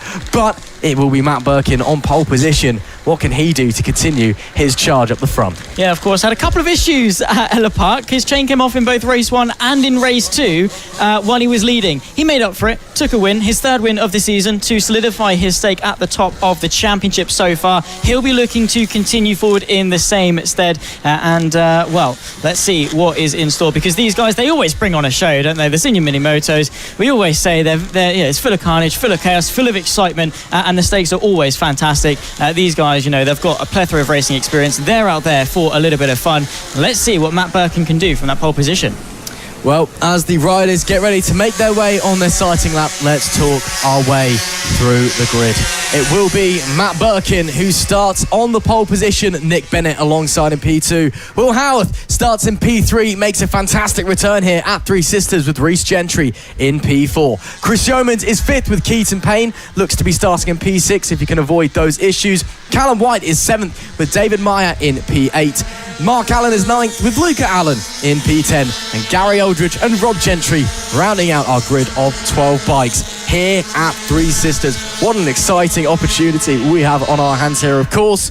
No Josh Birkin, so that removes some of the fireworks already, but Matt Birkin up the front. Will Howarth on the 96 makes a return. Great to see the blonde bombshell back here at FAB-Racing. This could be absolute fireworks. It really could. I mean, Josh Birkin, he gets priorities in order, doesn't he, really? I mean, a wedding before Fab, really? It's the scheduling. It's like Chris Wells as well, booking a holiday on the same weekend. I mean, just the priorities. Sort it out, lads. It is disgraceful. But nonetheless, his brother is going to be flying the flag for the Birkin family. Both of them were able to take a victory last time at Ella Park, by the way. So they definitely know their way around. Is pulling into the pit lane. Like it was Keaton Payne, I believe. Or someone along those lines anyway. Well, we'll get going anyway, but maybe some issues there at the start for Keaton Payne. He did have a few troubles getting away and out onto the grid, but Lee Clowes drops the red flag, walks over to the green to signal the start of race 1 in the senior mini motos. We are go. Great launch there from the outside by Nick Bennett. Look at Will Howarth as well on the inside. Lost none of his talent in his time away from the championship and already up into P2. Oh, problem for Matt Birkin. Big problem once again for the number 5. What is happening to your pole sitter, Matt Birkin? He looked down at the bike a few times, went slow down through turn 2 and has dropped massively backwards in the order.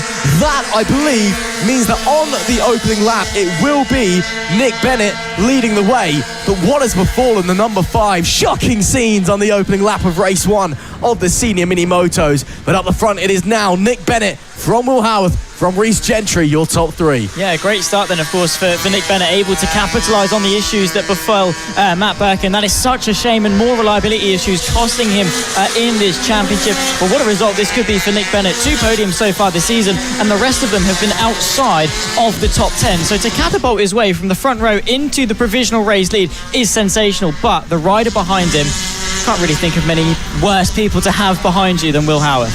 Yeah, he's certainly a talent, is the number 96. Unfortunately, we did lose Mark Payne.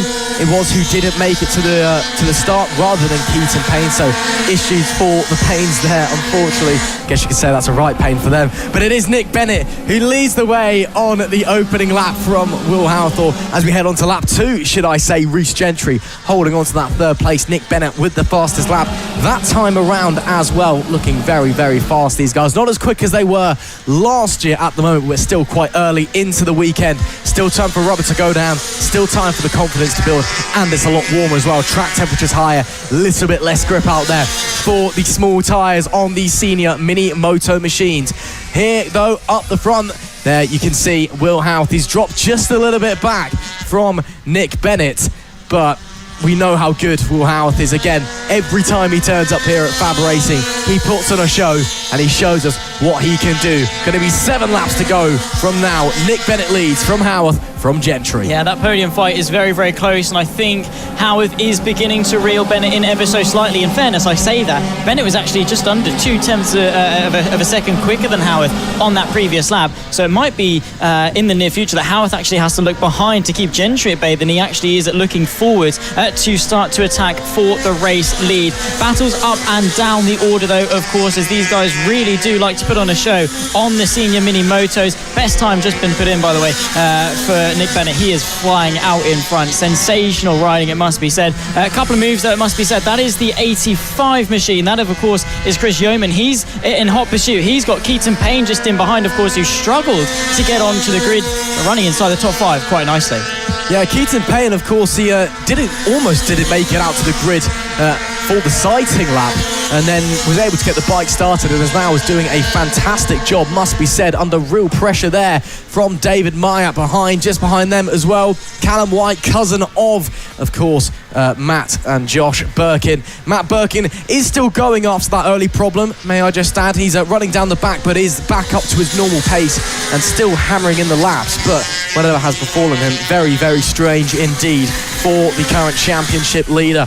Up the front though, there is still the 711 of Nick Bennett leading the way. Will Houth just behind, waiting like a predator stalking its prey, looking for any opportunity to slide through and try and find the gap, because after dropping back just a few moments ago, Houth looks like he wants to go in the attack. Yeah, he's found his footing really. Best lap time just been put in by him, actually a 50.0 set by Will Houth, and that is, to be fair, only a couple of attempts off the lap record set by the man himself, Nick Bennett, who's leading the way. So these guys pushing each other to the absolute limit. 5 laps left to go then for race 1 of the senior mini motos. The top 2 breaking away. Actually, Reece Gentry, he's there, he's within touching distance if something goes wrong, but not really a part of the main conversation out in front. Will Houth though, that pressure is going to be starting to ramp up for Nick Bennett out in front.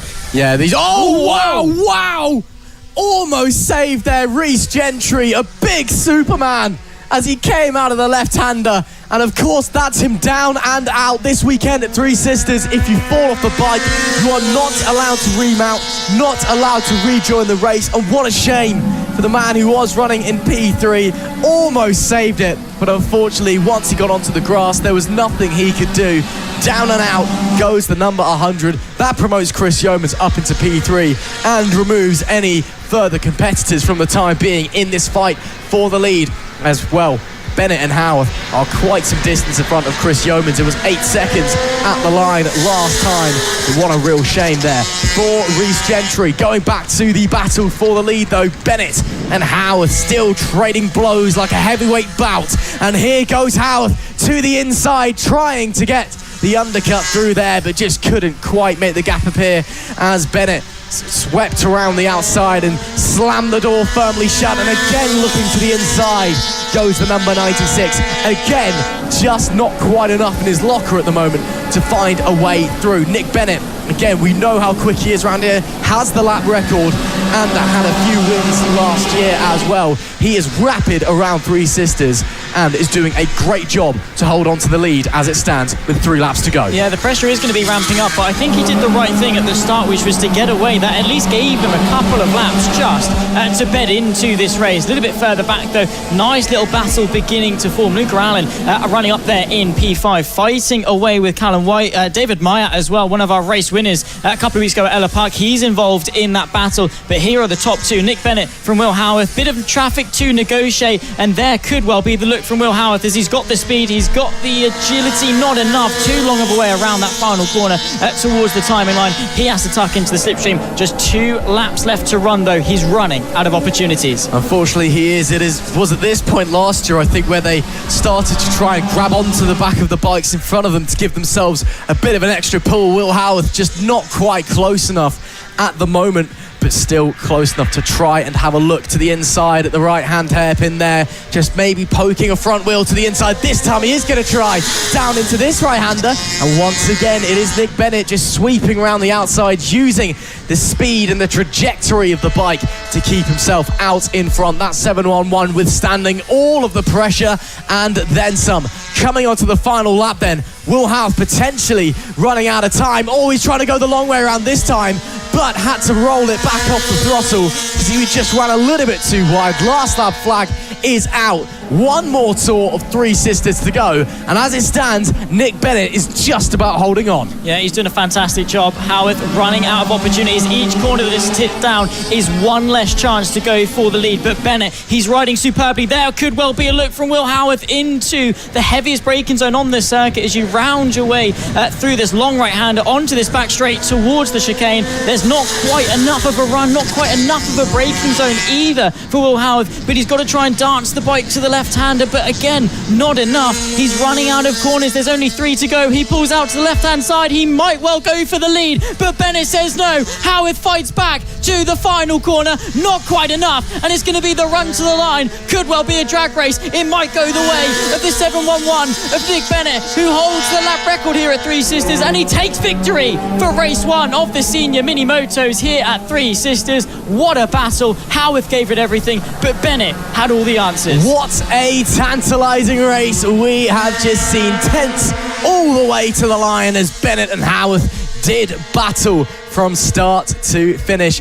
It will be Nick Bennett taking victory from Will Howarth in P2 and Chris Yeomans rounding out the podium. Keaton Payne was P4 after nearly not even making the grid. What a great result for him on the 112 with Callum White in P5. Luke Allen was P6. Matt Berkey managed to make his way back up to P7 after those early issues.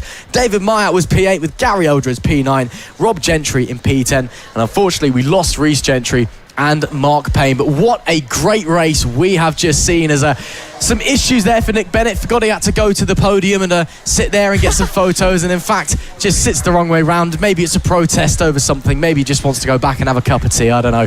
But what a performance. Applause from Will Howarth. He knows that on that occasion he has been outmatched and outraced, but it is well deserved from Nick Bennett. I mean, it's a familiar sight, Nick Bennett, seeing the back of him. Will Howarth, of course, is going to be used to that one over the duration of race 1. But getting the congratulations, what a race that was ridden from Bennett. He knows his way around this circuit so well. And not only did he have the pace, but he had that race experience to hold off such a huge contender in the form of Will Howarth. He did it so brilliantly, so maturely. And that rounds off race 1 of the senior mini motos. They'll, of course, be back for race 2 and 3 over the duration of tomorrow. Keep an eye out for them, because they always go out with a bang.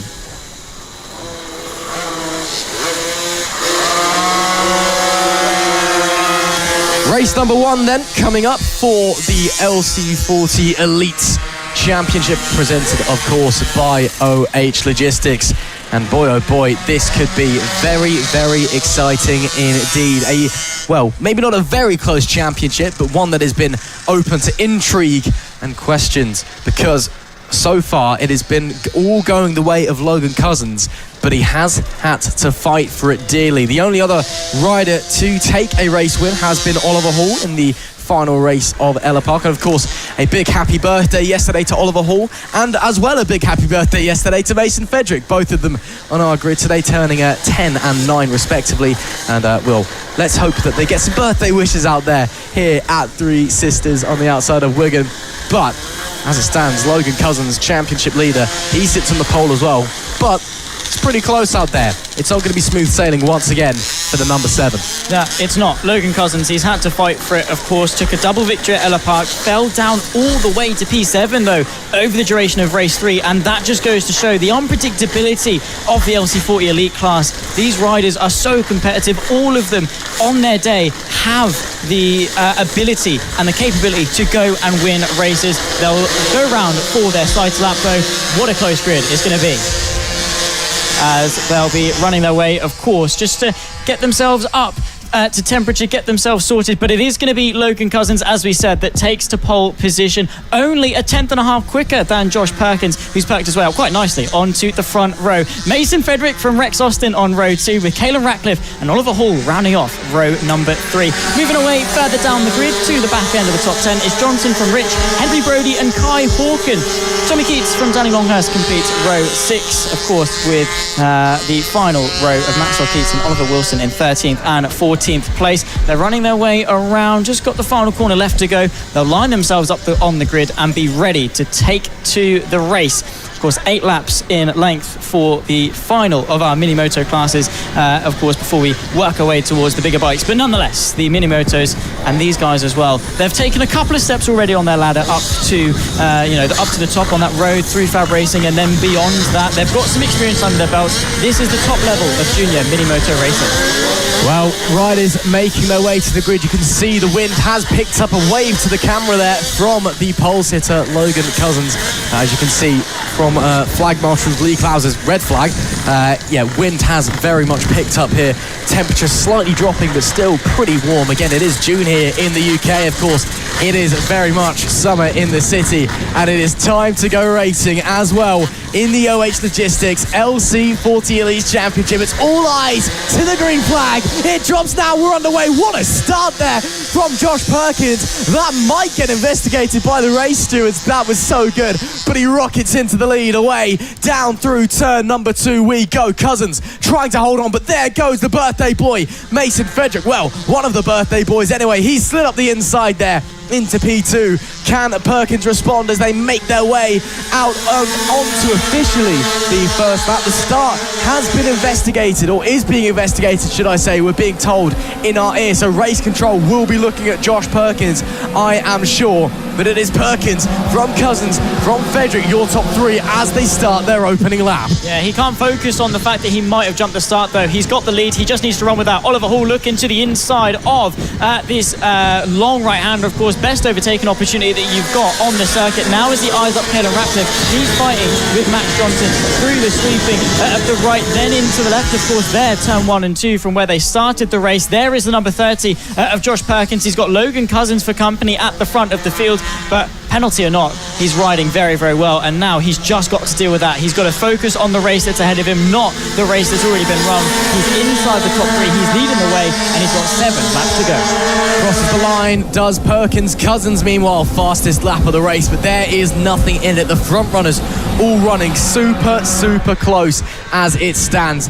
And well, Perkins, Cousins, Frederick separated by less than a 1/10 of a second at the line last time around.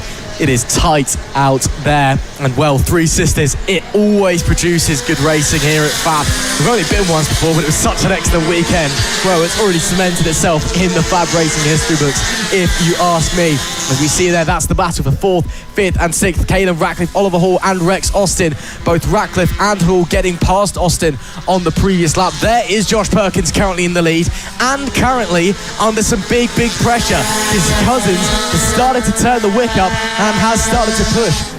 Perkins has been able to respond ever so slightly as Frederick has dropped back a little bit, and now the lap times really starting to get quicker. Into the 48 we go. Fastest lap from Logan Cousins, a 48.674. These guys are really, really pushing hard. They are, but it's ebbing and it's flowing. Perkins and Cousins are all very, very close indeed, and that is exactly what we want. That's that battle. That's Oliver Hall from Ratcliffe, and then Max Johnson just in behind 5th, 6th and 7th as they run on circuit. 6 laps left to go. It'll be 5, of course, at the line. Following our leaders, though, and Perkins is doing a fantastic job is just to manage the gap, keep, of course, Cousins just enough pace, but you can see him, he's there classified in P3. That's because a 3-second time penalty has already been applied for this race, and that is effectively a race against time between Josh Perkins and, of course, Mason Frederick. At best, he can probably get P2 from this race. Yeah, race control deciding Perkins' start, unfortunately, just a little bit too good to be true. So although he leads the race on the road, the 3 seconds has already been added to his time, so that puts him P3. In reality, currently, that means he has to gain 3 seconds over Logan Cousins if he wants to take the race win. Lap times are still dropping, though. Cousins has a little look to the inside, can't find a way through. Again, there's no way for these riders to know that Perkins, should I say, has a penalty. As far as they're aware, they are still racing for the win. Of course, there's no radio communication, no dashboard messages, there's no flags that tell you you've got an issue. So we got some big issues there for the time being. But as we continue going, Cousins leads the way on the, Perkins leads the way on the road, should I say. Cousin leads the race in the net. Unfortunately, Frederick has dropped a little way behind, but he'll still be second if they finish as they do. Got 3.5 laps left to go. That, of course, is massively disappointing for Josh Perkins, but rules are there, and, you have to follow, unfortunately, even if it was a mistake, even if you didn't mean to jump the start.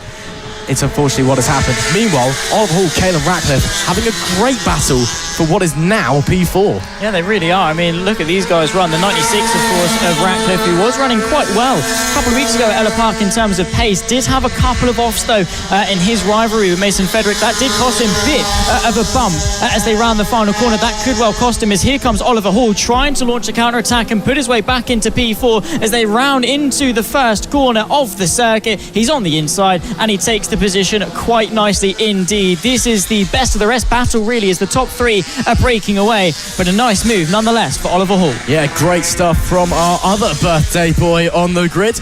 And secures himself in P4 for the time being, but he's still going to have to fight for it with the likes of Ratcliffe and Austin behind, doing a fantastic job. Meanwhile, further back there we see Rex Austin, Max Johnson and Arthur Rich as well, all getting involved in a scrap. Back to this battle for P4 though, 3 laps left to go, and I tell you what, Logan Cousins is Josh Perkins, should I say, on the road, starting to extend the gap a little bit. He's actually I say that Mason Frederick struggling a little bit out there because he's fallen back far enough where Josh Perkins is now in P2, as you can see on your screen. So of course the 3-second penalty has already been applied to his race time, so Perkins, although he's leading on the road, he's got 3 seconds back on track.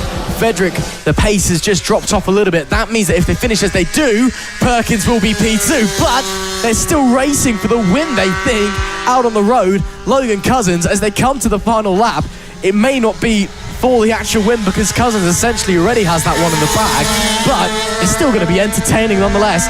Final lap to go. This could get interesting. Yeah, I mean, of course, neither of these two know that the other one has got a penalty. So Josh Perkins is riding out there as if he's trying to hang on to the lead, and that could in the end cost him if they begin to battle too much. And Mason Frederick is then able to reel his way back into that 3-second margin. Cousins, no matter what, is going to win this race to take his 5th of the season. They round their way out of turn 3. They've only got half a lap left to run. It is probably going to be Josh Perkins on track that takes the victory. But as we said, with how difficult it can be sometimes with the drop of the flag, however, getting underneath, and goodness me, Logan Cousins, it's not even going to matter about the penalty. He runs his way towards the final corner in the race lead. Wow, look at that from Logan Cousins. He didn't need to make the move, not that he knew that, but he went for it anyway and takes a phenomenal win. Checkered flag waves, Logan Cousins wins in the LC40 Elite presented by OH Logistics. Man, oh man, penalties aside, what a great race between those guys. Drag race for the line for P4. Oliver Hall just nabs him as Josh Perkins and Mason Frederick round out our podium. Of course, Perkins, that penalty irrelevant now. He still finished second even with the penalty applied, so he will stay P2. Mason Frederick rounds out our podium. Oliver Hall, though, at the line, 0.02 of a second ahead of Caelan Ratcliffe in P5. That was tight. Rex Austin was also just behind them as well in P6. Max Johnson was 7th with Archer Rich in P8. Henry Brody 9th. Tommy Keats rounded out the top 10 with his brother Maxwell in P11. Oliver Wilson was 12th. Unfortunately, we did lose Danny Longhurst and Kai Hawken during that race. But as I said, penalty or no penalty, what an enjoyable race in the OH Logistics LC40 Elite Championship. And well, 2 more races to come from them.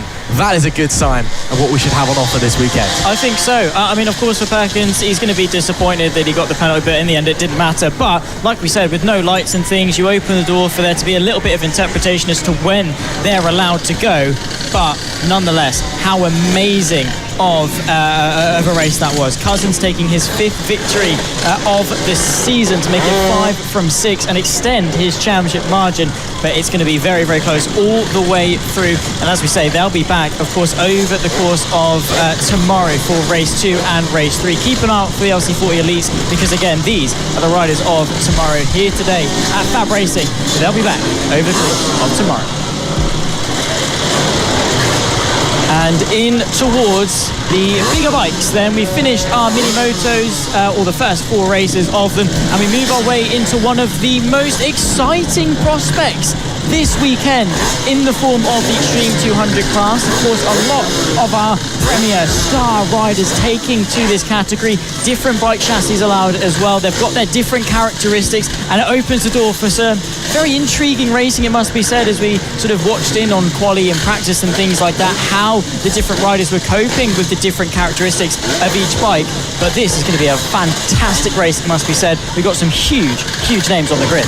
Yeah, not just huge names that are going to be in the making, huge names. And now we've got former BSB rider Bjorn Esmond has showed up this weekend. Fancies giving it a go out on track. So great to have Bjorn here and making his way around. Of course, nowadays working as an assistant for Brad Binder up in MotoGP. But it was great to see him in the paddock. Great to speak to him yesterday as well. And great to see him out here, competing with these young riders and showing them FAB-Racing. Although we say, this is where the future of British motorcycle racing is, well, it's also clearly for some stars of today as well. But I think very importantly, we do have to talk about, who we're looking at the front. Wilson Dilks in qualifying, 9/10 of a second ahead of Archie O'Brien. But Archie O'Brien is running his Metrokit Mini GP70 bike.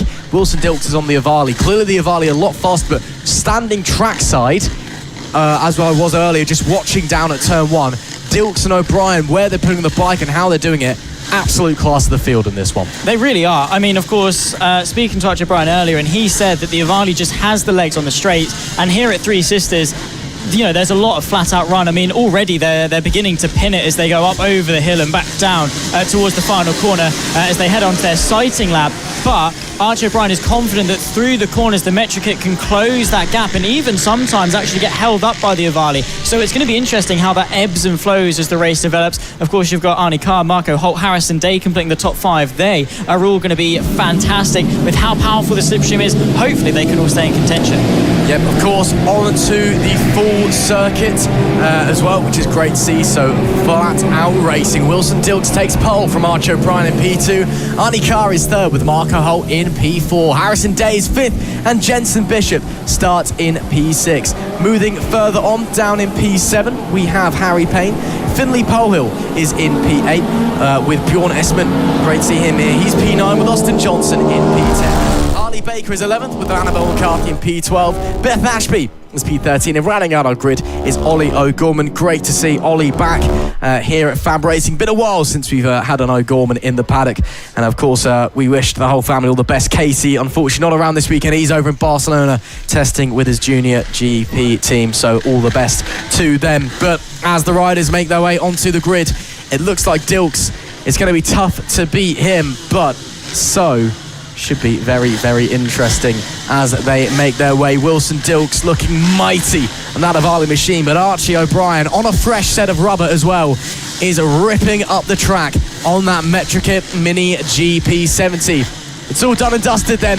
Flag Marshal Lee Klaus is going to run off to the side of the track, pick up the green flag, and then it is time to go racing. It's all eyes on the green. We are underway. What a launch from Wilson Dilks from pole position. He was like a rocket ship getting away there at the line as they make their way up into the infield section and past the Supermoto course again. First lap has not started yet until they come to the timing line down the back straights. There we see Bjorn Esmond getting involved with Harry Payne, trying to find a way through is the former BSB rider as they now head down to the bottom end of the circuit. Riders looking left, looking right, looking for any old way through in this wonderful mishmash class that we know as the Extreme 200s. Coming to the line now to officially start the first lap of the race. It is Dilks from O'Brien from Arnie Carr, your top 3. Great start as well from the 83 of Arnie Carr. A normal FAB appearance, FAB attendee should I say, but he's turned up this weekend and has been on the money from the go. Yeah, exactly, running in P3 as things stand, but in hot pursuit, of course, just in behind. Jensen Bishop, I think, has actually been able to pick his way up into P4, but Wilson Dilks,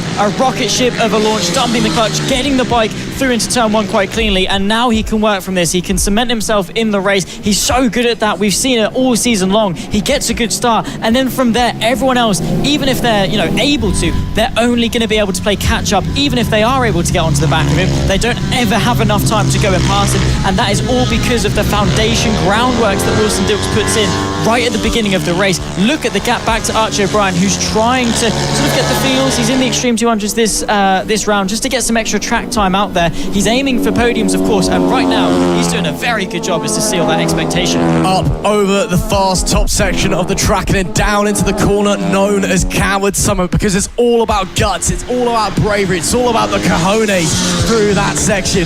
You've just got to be so brave and sticking it to the inside there. Over through Archie O'Brien. That is a lovely move by Arnie Carr to get up into P2. But to continue go around again, as you said, this is Archie O'Brien's first time racing in the Extreme 200 on his Metric Kit Mini GP70 as well, rather than the preferred Avali that most riders are using. He sat down with his team in the last couple of weeks since the second round and said, look, everyone else in the 70s is running this. Even if we don't have the bike, they're getting more track time than me. I want to go out there and have the same experience as them. And although, yes, he's using up a bit more tyre over the weekend, as a result, he's got a fresh set of rubber on today, and he's still going to fight his way through. Coming to the line now is Dilks from O'Brien from Carney Car, your top 3. So Archie O'Brien did actually squeeze back through late in the lap there. Was Wilson Dilks fastest lap of the race. That is absolutely rapid, and a new lap record as well for Wilson Dilks, your race leader. Breaks Sullivan Moundsey's lap from last year with a 55.841. What a lap that is from the number 85. That young man has been on fire this year. He really has. I mean, that is sensational. There you can see new lap record set by Wilson Dilks. He's won 3 of the 5 races, and he's been inside the top 5 on all occasions so far in 2024 in the Extreme 200s.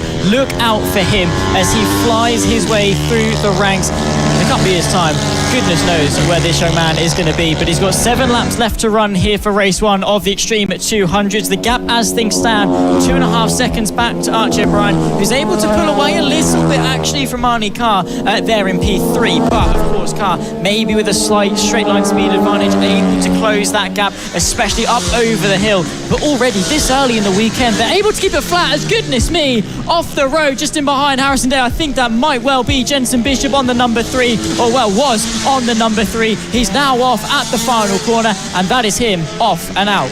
Yep, yellow flags waving in that section, so no overtaking, but good to see Jensen up on his feet, trying to get the bike back up, but of course, that's him down and out. You are not allowed to rejoin the race this weekend if you have an accident and come off the bike, so that is a real shame there for Jensen Bishop. Joins our other retirees in Beth Ashby, Harley Baker, and Marco Holt. Marco, we didn't see lose, but he had some issues on the bike yesterday, had a bit of a shunt after actually a tyre warmer failure of all things, so went out thinking both tyres were hot. One wasn't, went into the first corner and immediately went down and wrecked the bike, so I think some still issues there for Marco Holt. We're waiting to see if Harrison Day is able to keep going or not, as there is race leader Wilson Dilks still hammering in the lap times, and still, well, putting Sullivan Moundsey's lap times from last year to shame, quite frankly. He is running so fast as it stands, and is just roaring his way around here at Three Sisters. Again, just look at how easy he makes riding that thing. Look, just drops the bike. It's very strange how he drops the bike down into the corner, and then he just settles his body into the position and floats around the corner. He carries so much speed through. It's a brilliant ride already, and we're not even halfway through. It looks effortless for him, doesn't it? He's just there, chilling. It's second nature to him. It's his 6th sense is riding that Ovali. We were watching him actually into turn 1 a little bit earlier on, and he was class of the field in terms of how much commitment he was able to take. A couple of times got a little bit shaky, but that just goes to show he is constantly on the limit, searching for more and more lap time, and that is the true craft of a future champion. Maybe, of course, over 2024. A close battle, though, it must be said. Archie O'Brien, Arnie Carr not separated by too much as they run. 5 laps left to go. Carr is ahead, of course, of O'Brien. Now we'll see that refresh when they next cross the timing tower, but O'Brien got some work to do, as of course you can really see the different characteristics of the Avali to the Metric Kit. It's ebbing and it's flowing, and positions are changing as the race develops. As we continue to find our way round, another lap record from Wilson Dilks, 55.695. That boy is just flying at the moment. Meanwhile, as we come to the line, that will confirm Arnie Carr up into P2 ahead of Archie O'Brien. Or it should do anyway. Oh, actually, no, it hasn't quite for some reason. So Archie O'Brien, maybe some issues there with the timing for whatever reason, but Archie O'Brien has definitely dropped down a place. Harry Payne will be behind him, as you can see as well. So yeah, very, very strange indeed. But as they continue to work their way around up the front of the pack, and well, could be very interesting indeed. Further back, Harry Payne is P4, Finley Polhill P5, and Bjorn Esmond currently lies down in P6. Yeah, 4 laps left to run then for race 1 of the Extreme 200s. We're running our way through, of course. Wilson Dilks still holding firm at the front of the field. Got a very close battle, it must be said. Arnie Carr from of course, Archie O'Brien just been given a notification regarding Marco Holt that unfortunately the transponder, he's either not got one on or suffering some issues from it, which is why he's not showing up, of course, on the timing. But you're right about his tyre issues. He's running on a slightly harder compound of the Pirellis, and we were speaking to him earlier. He's getting some issues just bedding the tyre in, getting it up to temperature, and he's unable really to find his footing, get them into temperature. And because the races are so short, by the time the tyres are actually up to temperature, you've not really got much time to go and use them either. So a couple of issues for Marco over the course of last weekend and of course into this one as well. But nonetheless, a very close battle as Archie O'Brien is hunting after Arnie Carr. Indeed he is. Let's just hope though that Marco Holt, if he does have a transponder on the bike, he is still able to go round. If he doesn't have a transponder on the bike, he'll be immediately disqualified. But he is out on the circuit and doing a great job. In fact, there is Holden Holt. In fact, up there we do see crossing line now. And that will be Archie O'Brien. Currently is still in P2, he's saying. So I wonder if there's maybe some lap traffic in front of them or something along those lines. Yeah, very, very confusing. But we've got 2 laps left to go. Wilson Dilks still leads and still hounding in the new lap records as he goes, a 55.598 on the previous lap. And that is O'Brien. I bet that is O'Brien fighting with Marco Holt. So Marco Holt is out on track. He's not showing us out on track on our timing screen, which is why it says he's DNF'd. There's some big issues there for Marco Holt. So hopefully he does have a transponder on the bike, because we wouldn't want him to get disqualified here at Three Sisters in the opening race. Yeah, that would be very unfortunate. Of course, former BSB rider in the form of Bjorn Esmond. He's returned to FAB this weekend just for a little bit of fun, see how he's running. And at the moment, inside the top 6, running very, very nicely indeed. And I think having a small little battle out on circuit as well. Just showing these young guns how it's done, giving them a little bit of tips and experience, and just out there again to get some time on the bike, have some fun. But nonetheless, on to the last lap of this race. And Wilson Dilks, as things stands, 5.5 seconds clear of the rest. He's running his way through the first half of the lap at the moment, but goodness me, what a race that he has ridden. It is a ride that defies description. Just superb stuff from the number 85 as battles continue to rage behind him. He walks on water through all the storm. There is the calm of the number 85. Wilson Dilks, it's superb, it's sublime, it is supreme, it's a win in race number 1 of the Extreme 200 class for that young man. And talk about domination. Archie O'Brien finishes second on the timesheets, with Arnie Carr finishing third. Again, we'll have all the timings confirmed for you, because we believe there was problems for the likes of Marco Holt with transponder issues. But it looks like it's Dilks, O'Brien, Carr, your top 3. Harry Payne looks to have finished in 4th with Finley Pole in P5.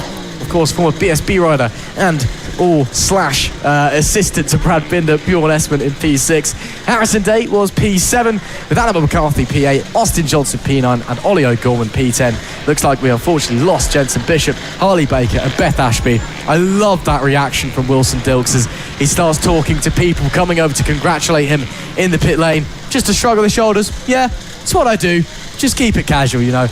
The kid he's dynamite. He's so brilliant out on the racetrack, and then you bring him back in, you put the visor up, cool, calm, collected. Yeah, I mean, to be fair, that's exactly what you want. He keeps his composure. He knows how to ride the bike very, very well, and he's done a fantastic job indeed. As I say, a star for the future nonetheless, and is the class of the field, is the benchmark. He is the standard that he is setting for everyone else on the respective fields for the Extreme 200s and, of course, in the GP70s. He is the one they all want to go and chase. He is the one that they all say, who's in contention this weekend?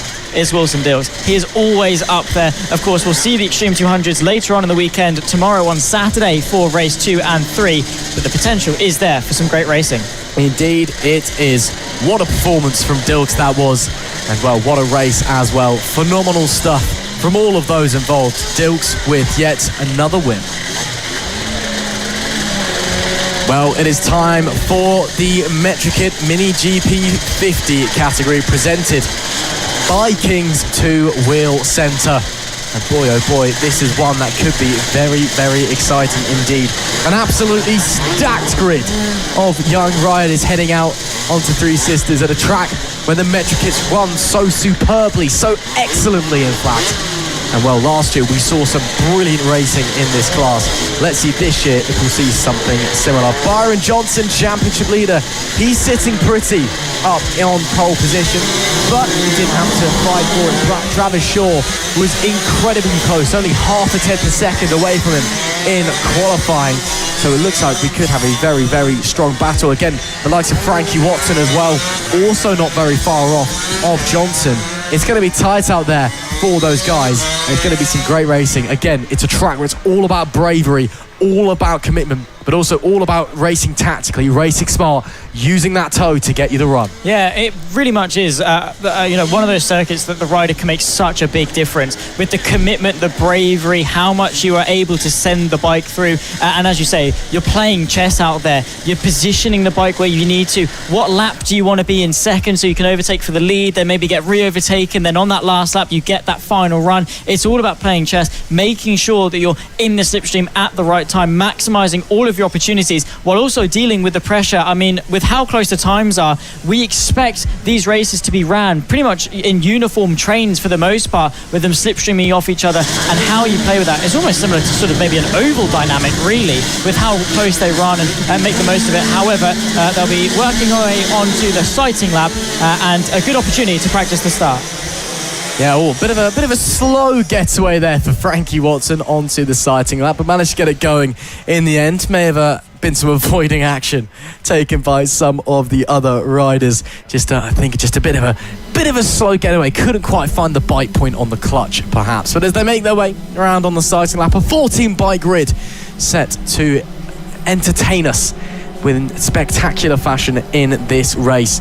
Of course, starting on the pole will be championship leader Byron Johnson, Travis Shaw alongside. Frankie Watson is P3 with Sebastian Goslavsky in P4. Matthew Thomas starts 5th with Bradley Curtis alongside in P6. Taylor Tomlinson, he starts in P7 with Riley Paisley in P8. Tyler Hartley is P9 with Archie Hooper 10th.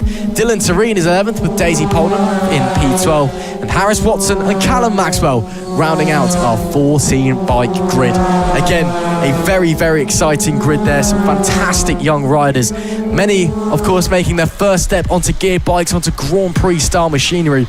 But many have been around this ballpark for a year or so now, maybe even longer, and are really getting to grips with these machines and lining themselves up for future British Talent Cup ride, should I say, for example. So it should be very, very exciting as they make their way onto the grid. Yeah, I think so. Byron Johnson, of course, championship leader, but only by 2 points. 2 wins, 3 podiums, and 5 top 5s from the 5 races so far this season.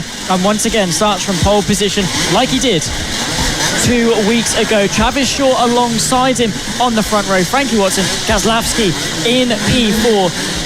The potential is there for race number 1 of the Metrokit Mini GP 50, brought to you by King's Two-Wheel Centre.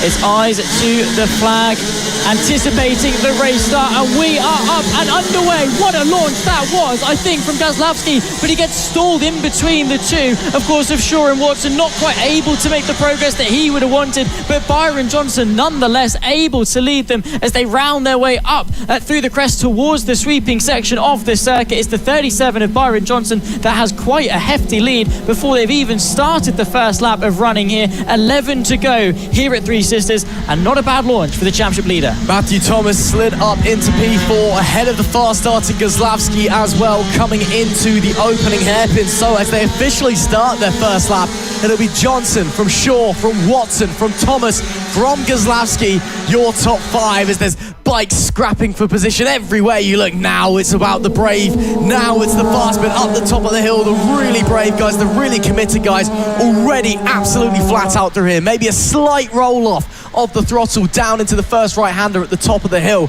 just to get the bike tipped in, but it's straight back on the throttle and maximum attack from there, reaching over 80 miles an hour as they fly round that section. Byron Johnson, he still leads though. Travis Shaw, you can see, putting big pressure on Frankie Watson in front. Lots of riders staying very close behind. Now Frankie Watson gets really good drive out of the opening hairpin. Suddenly the gap to Johnson is closed right up, and Frankie Watson, coming out of the slow technical corners, looks really strong. Very interesting dynamic there. It looks like Johnson faster in the fast stuff, as that is the number 21 of Dylan Terrene, who I don't think has had an off, but has certainly had a problem and is wheeling the bike. I think that may be his race over. A big shame for him. Look at how fast they run through here. Blink and you miss it stuff. Top 3 neck and neck as they head into Coward Summit. It is staggering just how fast these bikes are, but the top 3 are locked in this battle. Potentially top 4 is Sebastian Goslavsky. Super Seb is there in P4. Stalled off the start really well. Didn't literally stall, but wasn't quite able to make the jump that he would have wanted initially. Sandwiched in between Watson and Shaw, and there is now stuck in 4th. But Byron Johnson, Frankie Watson there in P2, setting the fastest lap of the race. 59.223, going to the man P3 in the championship, only 11 points off, and has boasted the same amount of wins as Byron Johnson so far as well. These two neck and neck, and hopefully a brilliant championship campaign going on in this fantastic rivalry. Yeah, this is really heating up now across the year, isn't it? Look at the two of them pushing each other as it becomes 9 laps to go, and maybe sneaking a move to the inside. Oh, that's brave. That is maybe spectacular. Oh, still neck and neck. Are you kidding me? Down into Coward Summit is Frankie. Oh my goodness. It defies description. Frankie Watson, that is genius. That is brilliant from the number 14. He set the fastest lap last time as well. And with a move sent from above, takes the lead of the race. Take a bow, Frankie Watson. Unreal. But as I say that, Byron Johnson slides back through just half a lap later. Yeah, this battle is fantastic. Hopefully rages on for the next 8.5 laps. But Frankie Watson, that is a display of what he's got in his arsenal, what he's got in his back pocket, ready to throw at the championship leader. He's got the pace. He's definitely not lacking in the race ability or the courage to go for some incredible moves. And Coward Summit, of course, named because, well, it definitely separates the cowards from the courageous. Frankie Watson, I definitely know what side of the spectrum he sat on in regards to that one. And maybe a look there from Travis Shaw, trying to emulate what Frankie Watson did this time a lap ago. Oh, I couldn't quite make it this time. Travis Shaw just had to back out of it. These guys starting to fight. Look at Goslavsky closing in the background. The 64 will be watching this very keenly, hoping they keep fighting, hoping that he can find a way through. Not really that close to the lap record at the moment, about a second off. Of course, Wilson Dilks, holder of that, given his lap record in the Extreme 200s race earlier. That's now 3 lap records that young man holds. Simply dominant around this circuit. Right now, though, a huge battle for the lead. Johnson, Watson, Shaw, all neck and neck. Goslavsky closing in as well as it happens, as we're about to go on to 7 laps to go. The front 3, little bit more separated this time, so doubt we'll be seeing any heroics at the top of the hill, and indeed we won't. A bit of breathing room there for Byron Johnson, who does set the fastest lap on that previous tour of 58.591 for Byron Johnson. Lovely stuff there. Look at Travis Shaw. Look how much he closed up coming over the top of the crest. He is really, really quick through that section. But look at Frankie Watson, the drive he got as well. These guys, there's nothing to separate them. There really isn't. And of course, it could come down to who blinks first, who makes that first mistake. But look at that. Shaw is eyeing up that second place. And that just ramps up the pressure for the 14 of Frankie Watson. He's looking in front to attack, behind to defend. And it's a difficult balance to strike. Sandwiched between two riders, locked in such an important championship bout. All three of these riders inside the top 4 in the championship. And like I said earlier, as we close towards the first half of the season, the championship lead becomes less and less of a novelty and more of an importance. It does indeed. We are quickly approaching the halfway point of the season. In terms of tracks we're visiting, we are at the halfway point of the season. Next round at Rara is a double round, so 6 races in that weekend. So that's it's just shot by. Scary how fast it's gone, and scary how much Travis Shaw wants to make that move, looking to the inside, down into the right-hander as they fly past the pit lane.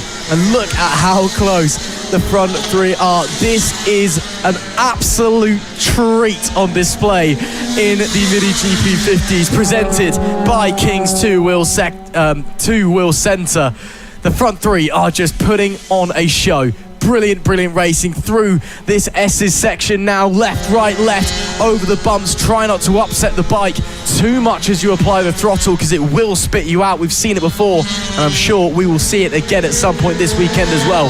Hopefully not in this race though, because it's been spectacular to watch as they make it 5 laps to go.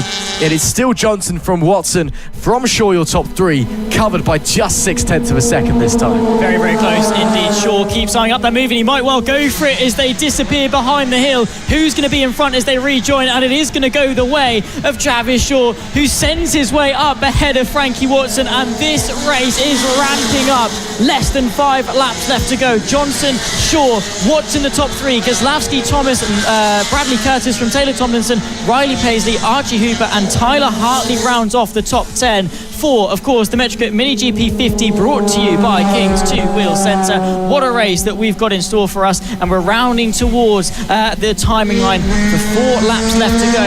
And that small little battle was only 1 corner long, but it was enough to give Byron Johnson a good couple of bike lengths of breathing room that he can now use to cement himself into the final stages of this race. But man, oh man, what a move that was from Travis Shaw. We saw he was thinking about it for a few laps, seeing if he could make the move, trying to set it up, and finally just went, I'm going to pull the pin and go for it, and go for it he did. He is looking mighty coming through the top. I mean, look how much he's just closed up to Byron Johnson through those 2 corners, up the top of the track. It is Travis Shaw's territory. He is so strong through there. Byron Johnson, who set a fastest lap on the previous tour of 58.368. But Johnson is flying, there's no doubt about it. But Travis Shaw, there was a good healthy distance between the 2 of them, a good breathing room for the 37 in the race lead. And suddenly they're neck and neck once again as they start to encounter traffic. Okay, so as we're about to go on to 3 laps left to run, this race could get very interesting. Johnson, big time held up there by the traffic. That's going to allow Travis Shaw a lifeline, going to go to the inside, and it will be Travis Shaw with the help of some bag markers who takes the lead of the race. I said it before, I'll say it again. Traffic causes chaos, and it has flipped this race in its head. Yeah, traffic gives, traffic takes as well, but it looks straight back up the inside as Byron Johnson does battle with Travis Shaw. He's forced wide over the curb.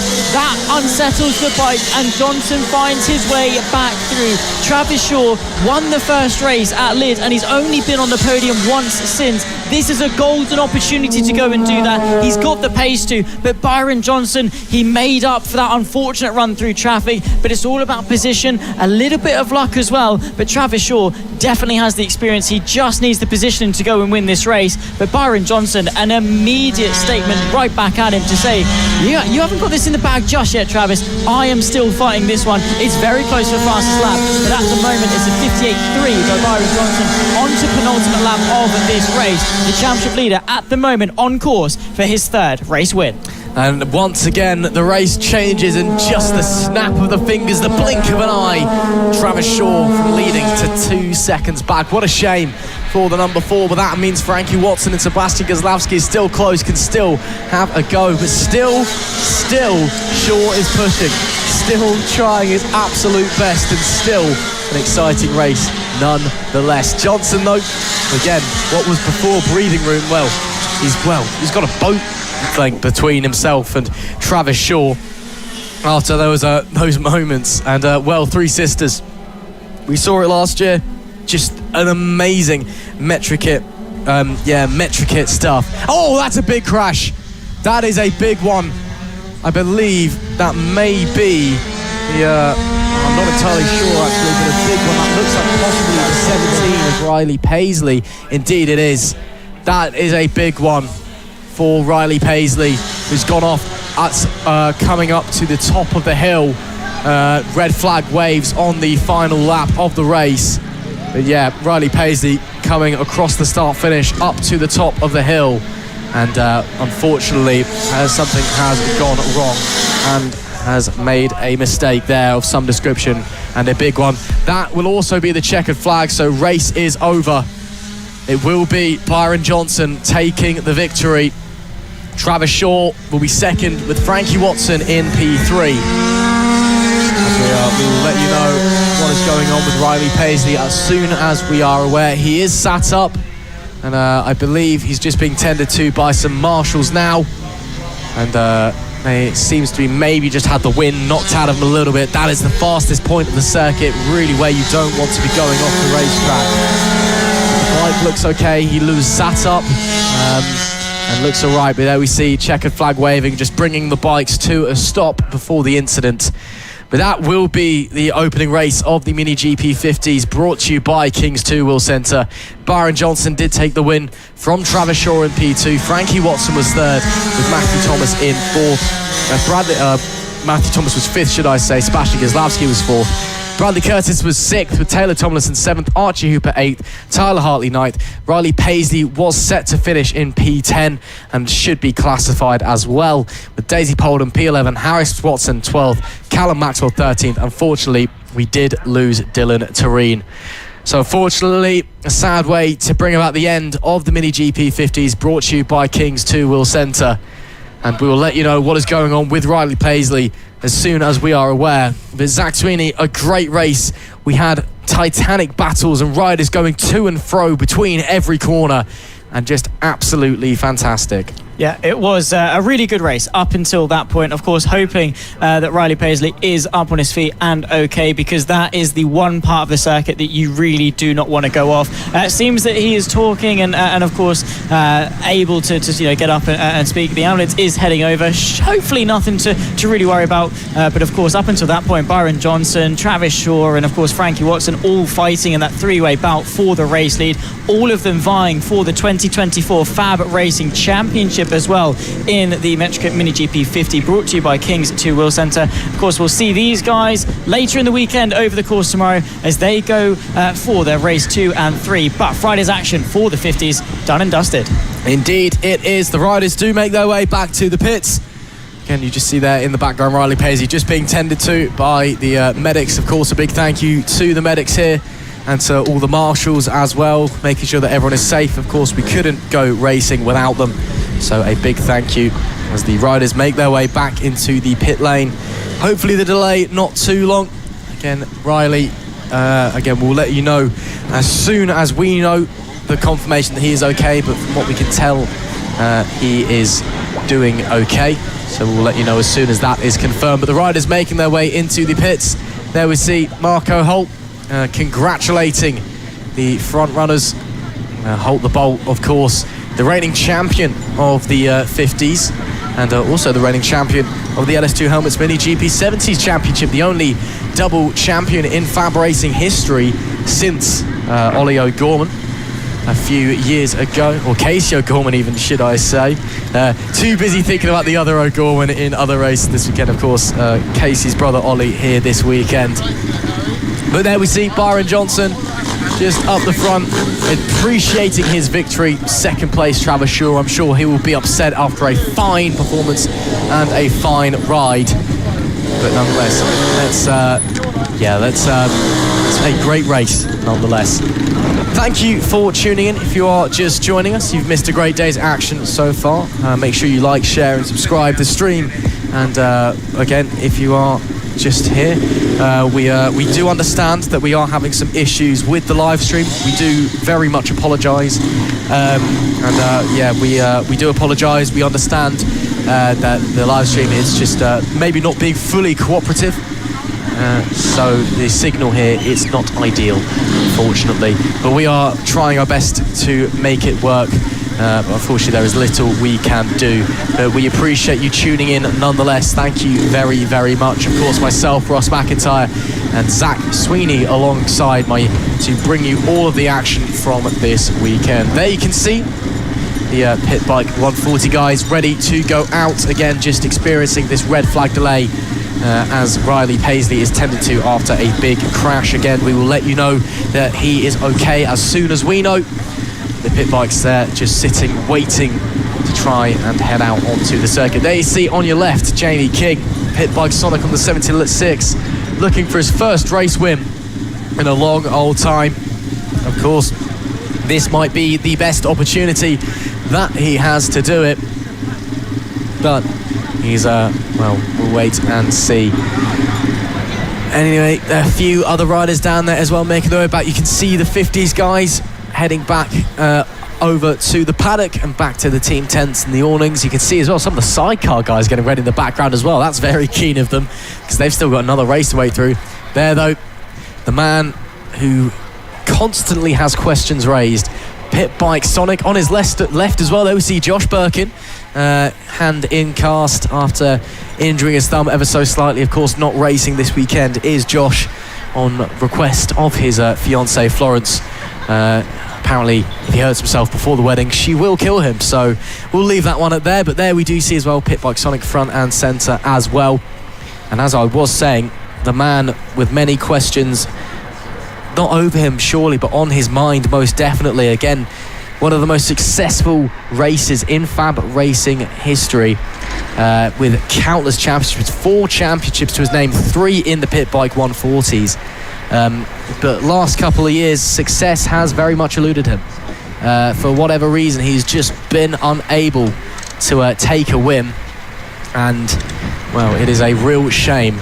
But maybe this is the opportunity. Of course, last time at Ella Park, his home circuit, missed the best opportunity after having an issue. I believe it was with his carburetor, and ultimately started the race a lap down. And then in race 2 and 3, unfortunately, Lucas Brown, they put on a great show, a titanic battle, but the pair of them, Brown ultimately coming out on top. Lucas Brown, the British Talent Cup Championship leader, he's not here this weekend, so we thought that might have been a lifeline. But if you just glance over, well, he's not actually there at the moment. There's a crowd watching along, but here this weekend is the reigning champion, Chris Wells. Wells, of course, he's not been a regular this season at FAB-Racing, very much taking a back seat in 2024, but we know how talented he is, and with that number 1 plate on the bike, he may be one to watch out for. As you see a bumper crowd here at Three Sisters, of course, just on the outskirt of Wigan. Again, if you are just joining us, hello and welcome. Hello and welcome to the 3rd round of the FAB-Racing Minibike British Championship here at Three Sisters. One of, in my opinion anyway, the best tracks in Britain. Just absolutely phenomenal. Again, we are just experiencing a red flag delay for an incident. That is hopefully being cleared up quickly, and we will let you know the news as soon as we are aware. And again, we do apologise. We understand that there are issues with the live stream. There is nothing we can do about that.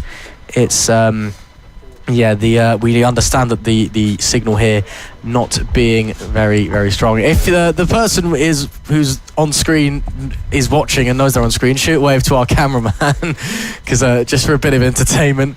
But anyway, Zach Sweeney, of course, still plenty more racing action. Oh, we did shoot a wave. There we go. Hello, sir. Hope you're doing well, the pair of you. But anyway, Zach Sweeney, and again, some great racing so far today. Plenty more great racing to look forward to. The day's just flown by. It really has. I mean, we're already over halfway through the usual running order of things. We're about to get underway with the pit bike stuff, which over Ella Park, the sight of excitement that there was there. I mean, Jamie King versus Lucas Brown all weekend long was nothing short of a spectacle. The race that they had over race 2 and race 3, it was amazing. Now Jamie King, of course, Lucas Brown not here today, but the reigning champion Chris Wells is. Jamie King, he can never catch a break, can he? He can never just have an easy round. There's always someone to contend with. And Chris Wells as well, of course, an impressive start to the season when we took 2 lid 2 P2s just in behind Lucas Brown, who is one of the up-and-coming talents in British motorcycle racing. But Jamie King, he is going to have a very, very tough few races ahead of him. He is going to indeed. Again, you can just see behind the railing on the right of your picture, the golden number 1 plate of the reigning champion Chris Wells. To put it into perspective, just how quick Wells is. Jamie King starts P2 in the pit bike 140s. His best lap a 101.061. Chris Wells, who starts from the pole position, a 59.997. You can see there just down the front right of your picture as well. That's Lee Clowes, the start marshal, the flag marshal. A big thank you to her for doing a great job here at FAB-Racing for many, many years. And of course, a big thank you to all the marshals and the paramedics and everybody along those lines. A big shout out to Dale Baldwin, the Fab photographer as well. Everybody in this racing community who comes together and is able to help us go racing and help us support and grow British bike grassroots racing. So a big thank you to everyone who is involved here at FAB-Racing. Hopefully we're going to get going in just a short moment. Now, we were talking about Jamie King and Chris Wells, on how Wells looks like he's up the road and how Jamie King thought he was in with an opportunity, and then Chris Wells just rocked up on Thursday night and said, hello, I'm here now. But we've been informed Chris Wells might not be doing race 3 on Saturday. Of course, again, if you are just joining us, we're racing Friday and Saturday. Reasons. But Chris Wells, apparently, he's got a plane to catch because he's going on holiday, which, again, what are you doing, Chris? But that might be a lifeline for Jamie King and, you know, be the best opportunity he's had to win in years. But also, when we were speaking to him yesterday in the paddock, he said, you know, he doesn't want to be given a win. He doesn't want to be, you know, very much in a position of best of the rest with someone else miles in front of him. He does actually want to fight and take victories on his own ground. As big thumbs up there from the marshal. He's having a great day. And, well, again, the sun is out here at Three Sisters. It's a beautiful day to go racing. But anyway, back to the Wells King thing. Yeah, Jamie, you know, he is a racer at heart.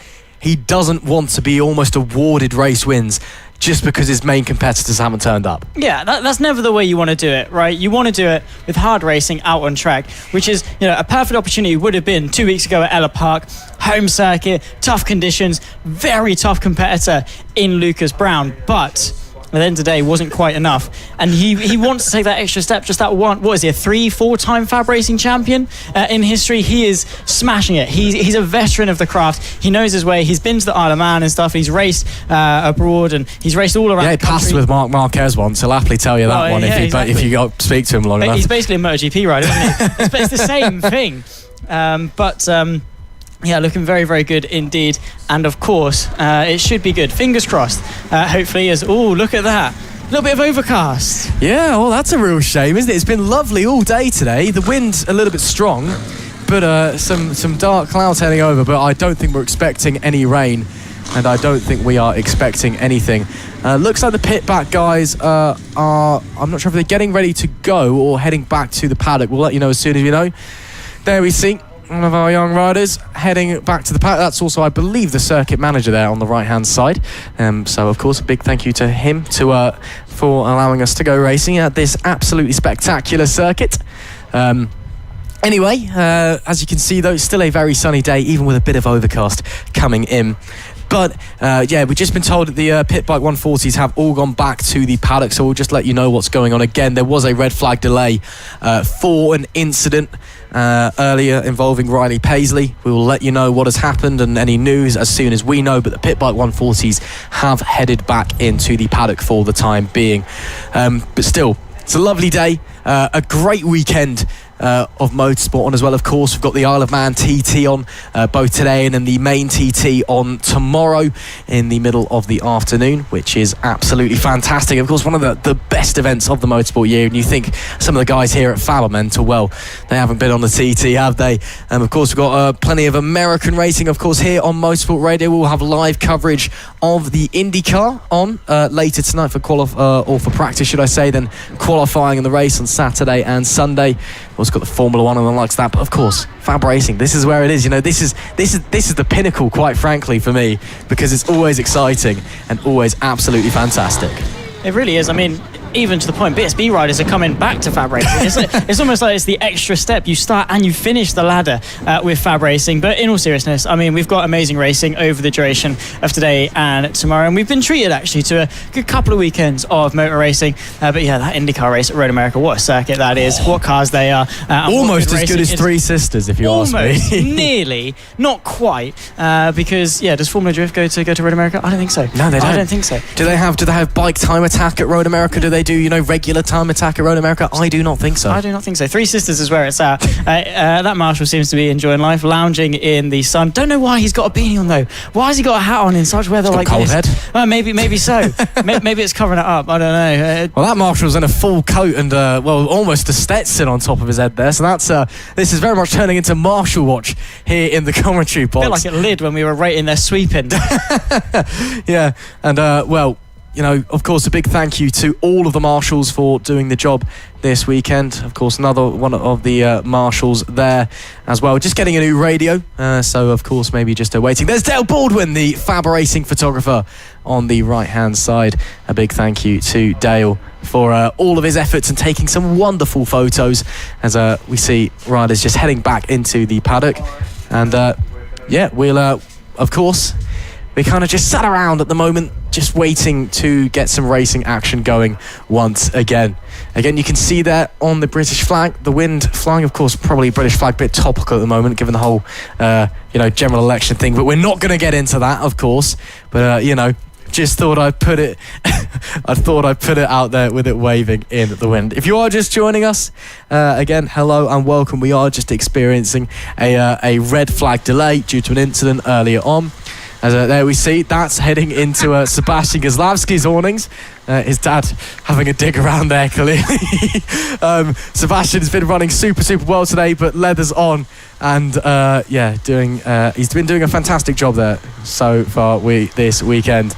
But the Goslavski camp just chilling in the awning away from the sun. I honestly thought he was hanging for a second. I was really confused. I had to double back. I was like, that is just his leathers there. I honestly thought he was just pinned up against the roof of the awning, but thank goodness he wasn't. He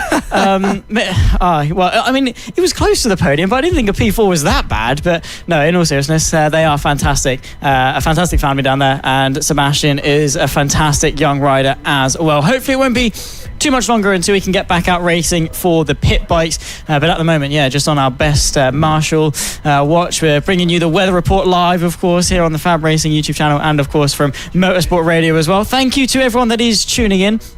Apologies for the delay, but this is the place to be in terms of grassroots racing, not only for the future riders of tomorrow, but also the esteemed riders, the established riders here today as well. We've got a bit of everything here at FAB-Racing, so if you are enjoying it, share it around, like, subscribe, turn the bell on for notifications to stay up to date with the rest of the season as well, and chat along in the YouTube chat. Me and Ross, we don't bite, we promise. As a wave again from the Marshal, give us your thoughts, feelings, curious questions, whatever really tickles your fancy there in the YouTube chat, and of course get as many people as you can watching, spreading the word about FAB-Racing, because you want to get your day pass right. You don't want to ride the hype train in 5 and 10 years time when these riders are putting in good results. You want to say you were there from the very, very beginning. Yeah, of course, you want to get your fiver in early, don't you? So but again, a big thank you for watching along. Again, some of our younger riders having a bit of a play around there. Just a cheeky little shove. I'm sure that was no aggression whatsoever. It's all friendly. Again, FAB-Racing, it is one big family. You do turn up to the paddock every weekend, and it's smiles on everyone's faces. It's always great to see everyone, no matter how far apart you live, or how long it's been since you last seen each other. It is always a fun experience being here. So I'm sure that was not an aggressive push, and especially because they're still standing together, haven't started throwing hands at each other. True. I think we could say that as they start waving to the camera. Hello, boys. Hope you're all right. See, there's trying not to fall over as well on the bank. It is a bit rough over there, it must be said.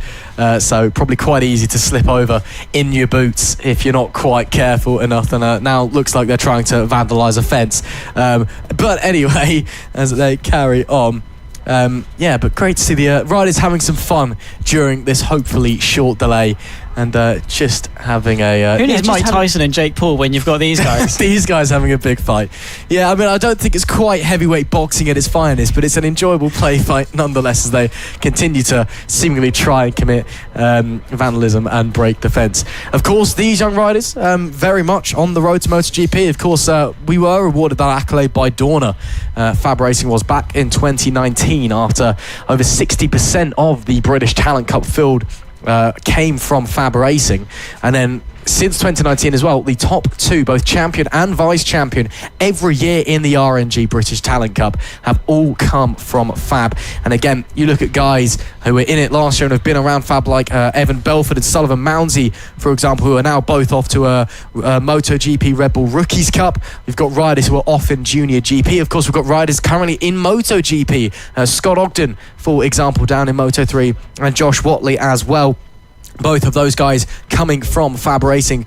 So for young riders, from Britain who want to start a bike racing career, not only is this place, we've got the track record to prove it as well. There is a very high chance that these young guys will be getting out there and, getting out onto the international stage of motorsport. We've got even more riders in BSB than we do in MotoGP. We've had riders in WSBK. We've got riders over in road racing as well. The possibilities are limitless for these young guys. It really is. And, while for the most part, most bikes might just look like two wheels and a set of handlebars, there are so many different routes that you can take, so many different ladders that you can climb, so many different disciplines for you to go and race in. And all of these riders have got the capability to, oh my goodness me, a race down the hill. Who's going to get that one? Who's going to reach the fence? Hopefully they stop before they hit the fence. I'm glad they did. But maybe that's what we need during the red flag. We just need all the riders to just roll their way down the hill. Of course, I believe that's Max Johnson, some of the mini motor riders, of course. Fantastic racing nonetheless between those. Yeah, maybe not the racing that we were signing up for when we came to the paddock this morning, but it's racing nonetheless here at Three Sisters. And that was less rolling. That was more of an attempted for knee slide. Of course, Max Johnson was nominated for the Bradford Young Sportsman of the Year a while back, so a big congratulations to him. And, of course, doing a fantastic job there. Again, it's the place to be for young riders. Again, we've got many a young talent out there as they continue to roll down the hill. Many a young talent who are just doing a fantastic job in the world of motorcycle racing. And, Three Sisters as well. Big corner. That's the place to be. As we see that very picturesque shot there of a flag and a pole. But as we continue, if you are just joining us, first of all, hello and welcome to Friday's action here at Three Sisters. Again, out of the two times we've raced here at Three Sisters, both last year and this year, it's been Friday and Saturday action, normally because the track is booked up on Sunday for time attack stuff. So again, hello and welcome to Friday's action here at Three Sisters, just in Wigan. Or on the outskirts of Wigan, should I say, one of the finest tracks that the UK has to offer for the third round of the FAB-Racing Mini Bike British Championship. Of course, make sure you get in touch and have your share. You can message us over at Motorsport of Radio. And again, we also do apologise for the issues with the live stream. It's an issue with the 4G. There's nothing we can do about the 4G in the area. And of course, if you fancy getting involved, if you've got a potential young rider at home, or you yourself, maybe whether you're a young rider yourself, or maybe you're a little bit older and want to get involved with some of the more senior classes, make sure you head over to the FAB-Racing website to find out more. And if you are a former BSB rider like Bjorn Espen, then you can just come along anyway, because he's clearly setting the trend. Yeah, exactly. We need to get more of them. Flush out all the young kids and get all the esteemed racers into Fab. Turn it into the pinnacle of the ladder as opposed to the grassroots. No, but it's nice to see obviously the occasional return and things like that from riders to come in and give it a go. See how they rack up. It's like F1 drivers going back into go-karts or something like that, something similar, trying to see how they compete and using their experience to assist other riders into their careers and things like that. But yeah, still just waiting for the pit bikes to return to the paddock and things and get our way back going again. But we've seen some fantastic racing up until this point. Lap records, of course, being set as well, which just goes to show the potential that is on, of course, over the today of the rest of today and into tomorrow. Just a quick reminder of what we've got left. Pit bikes, of course, coming up soon before we head to the mini F1 sidecars. They're always a lot of fun. Of course, the controversy that struck this time last year. Of course, before we head to the LS2 Helmets Mini GP70s, and then Motor Team to round off the day, maybe returning to two of the mini moto classes, the Pro and the Rookies, if time allows. If not, they'll just normal running order over the course of tomorrow. We'll have 10 races today and 20 over the duration of tomorrow. So plenty of action. Yeah, plenty of action. Again, the plan was that if we were running ahead of schedule, that we might be able to slide in the AC40 Pros and the AC40 Rookies at the end of the day. They're race 2. But as it stands, given this lengthy delay, we were running quite ahead of schedule, but time's starting to tick away, unfortunately. Again, there we see some more of the marshals. A big thanks to them once again, just spending his time in the delay, picking up any random bits of debris or rubber that he finds on the track. Trying to just try and clear up the track a little bit. Try and just see if he can make conditions any better whatsoever. Again, a big thank you to all of the marshals here this weekend and across the season. Without them, we could even go racing. So once again, a big thank you to them. A big thank you to all the sponsors that we have with us this weekend as well. The 4 sponsors, and of course the 3 title sponsors of 3 of our championships, that being OH Logistics, King's 2-Wheel Centre and LS2 Helmets. Again, without them we could not go racing, and they really help support these young riders in starting their motorcycle racing career. So a big thank you to every single one of those. Again, if you are just joining us, we are just waiting for the end of a red flag period after an incident. Hopefully that will all get cleaned up shortly and we can get the pit bike 140s out for their opening race of the weekend. And if you cast your mind back to last year, we had some fantastic racing. We had some obscene gestures thrown by Chris Wells at Jamie King, if I remember correctly, which I believe we also managed to capture bang in the middle of our broadcast, which, let's just say that we were not liable for any rude things that were shown on that moment.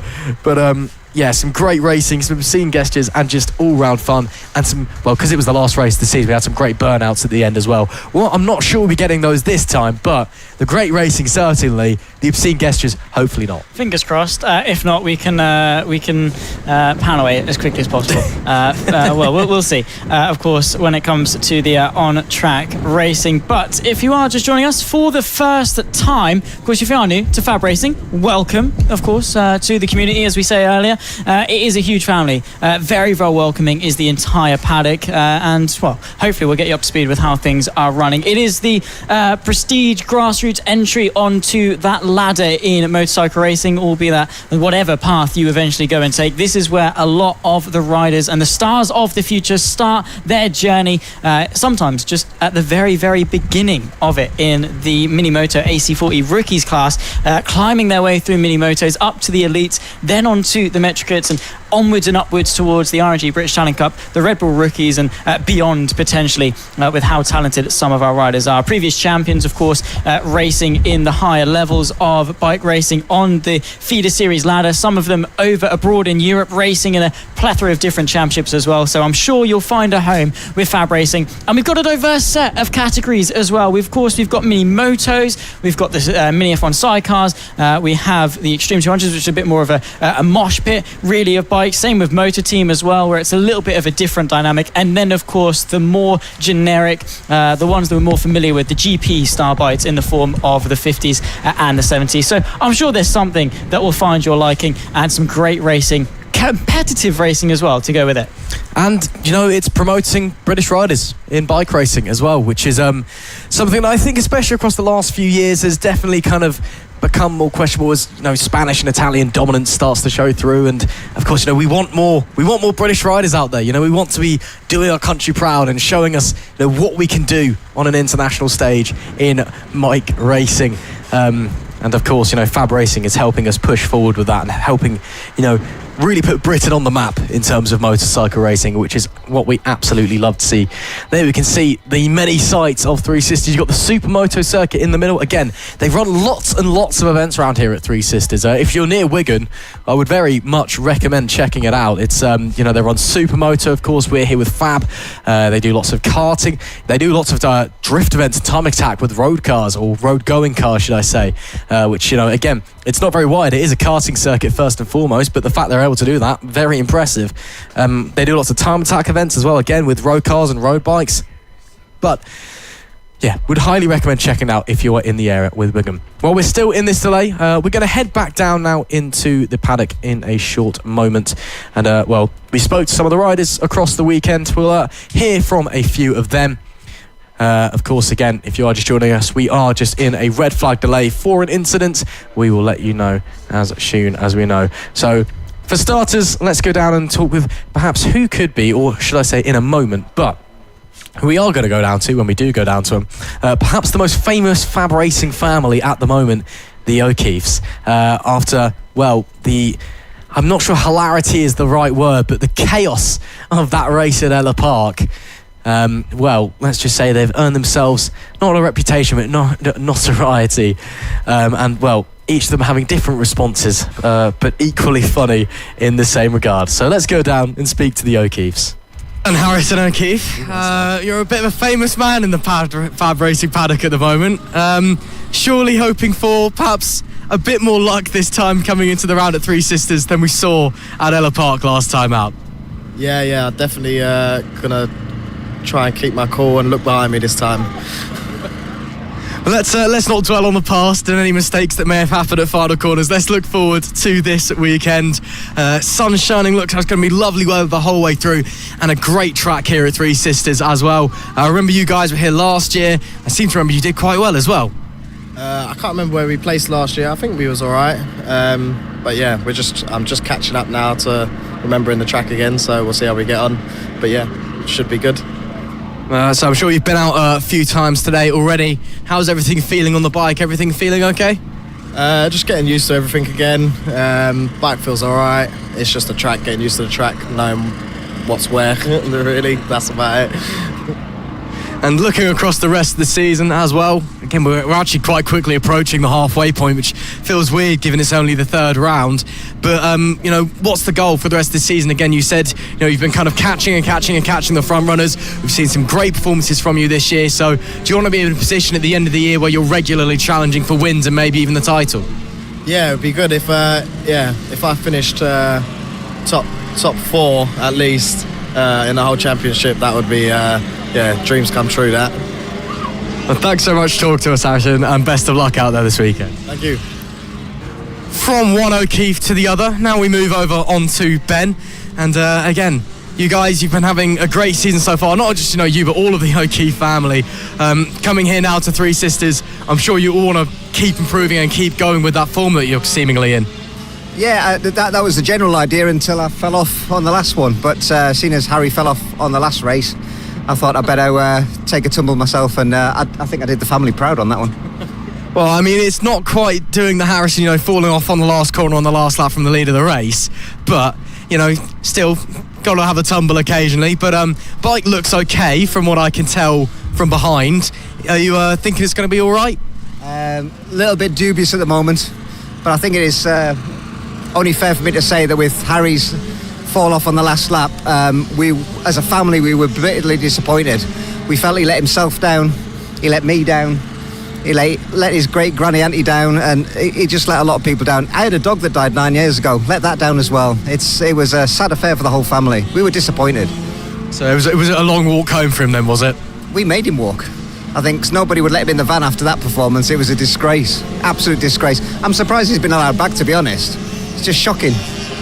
Well, moving on to yourself, you know, obviously you've had a little fall off the bike this weekend, but not as bad as Harry's, must be said. What's your game plan heading into this weekend? I mean, I was just saying to Harry a moment ago, if I remember correctly, last year this track was somewhere you guys all ran quite well at, so are you looking to pick up some more good results today? I think for myself personally, I think my plan of action is to pop into the van in a minute, have a bit of a cry, try and console myself, and then see if the bike will come back together, and then see how I'm feeling for tomorrow, and fingers crossed, I've just got to stay in front of Harry. I hope he falls off again, whichever. Keep it nice and simple if he does fall off. Thanks for talking to us, enjoy your cry, and we'll see you in a bit. Thanks very much, cheers. And last, but of course not least, we have the one and only Gary O'Keefe. Gary, pleasure to have you back with us as always here at Three Sisters. How are you feeling heading into the weekend's action? With trepidation again, nervous after watching my brother crash again. I'm just hoping to survive as always, that's all I want. Well, you know, it is very much a survival game. Part of motorsports is you got to stay on the black stuff, stay on the bike. Is that really your main plan? Just try and stay in front of your brother, and the entire O'Keefe world can watch on and cheer you to victory? There'll be no victory. I did get a podium last meeting for the first time ever in my life, and that's as high as I'm ever going to get, I think. I think I've actually peaked, and I'm now ready for retirement, if I'm honest. So you've entered and left your prime pretty quickly then, and now it's just almost the swan song victory tour on the way home. Now we're talking, yeah, exactly, yeah. So then, looking towards the rest of the season as well, you know, on your swan song victory tour, again, only a few rounds left already, quite surprisingly, season's been rushing past. What are you aiming for? To just have some fun, some time on the bike, time with your family, or do you want to be competing at the front with them as well?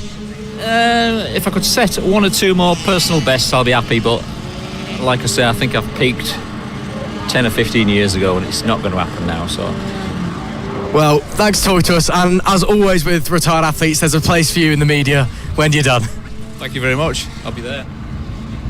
So then, Oscar, round 3, getting ready to go. How are you feeling coming into this one? Really excited and just hoping for a good result, really. I mean, aren't we all at the end of the day? Talk to us about what it's like around here at Three Sisters. Very big track, very, very fast, but we've been told as well, a lot of fun.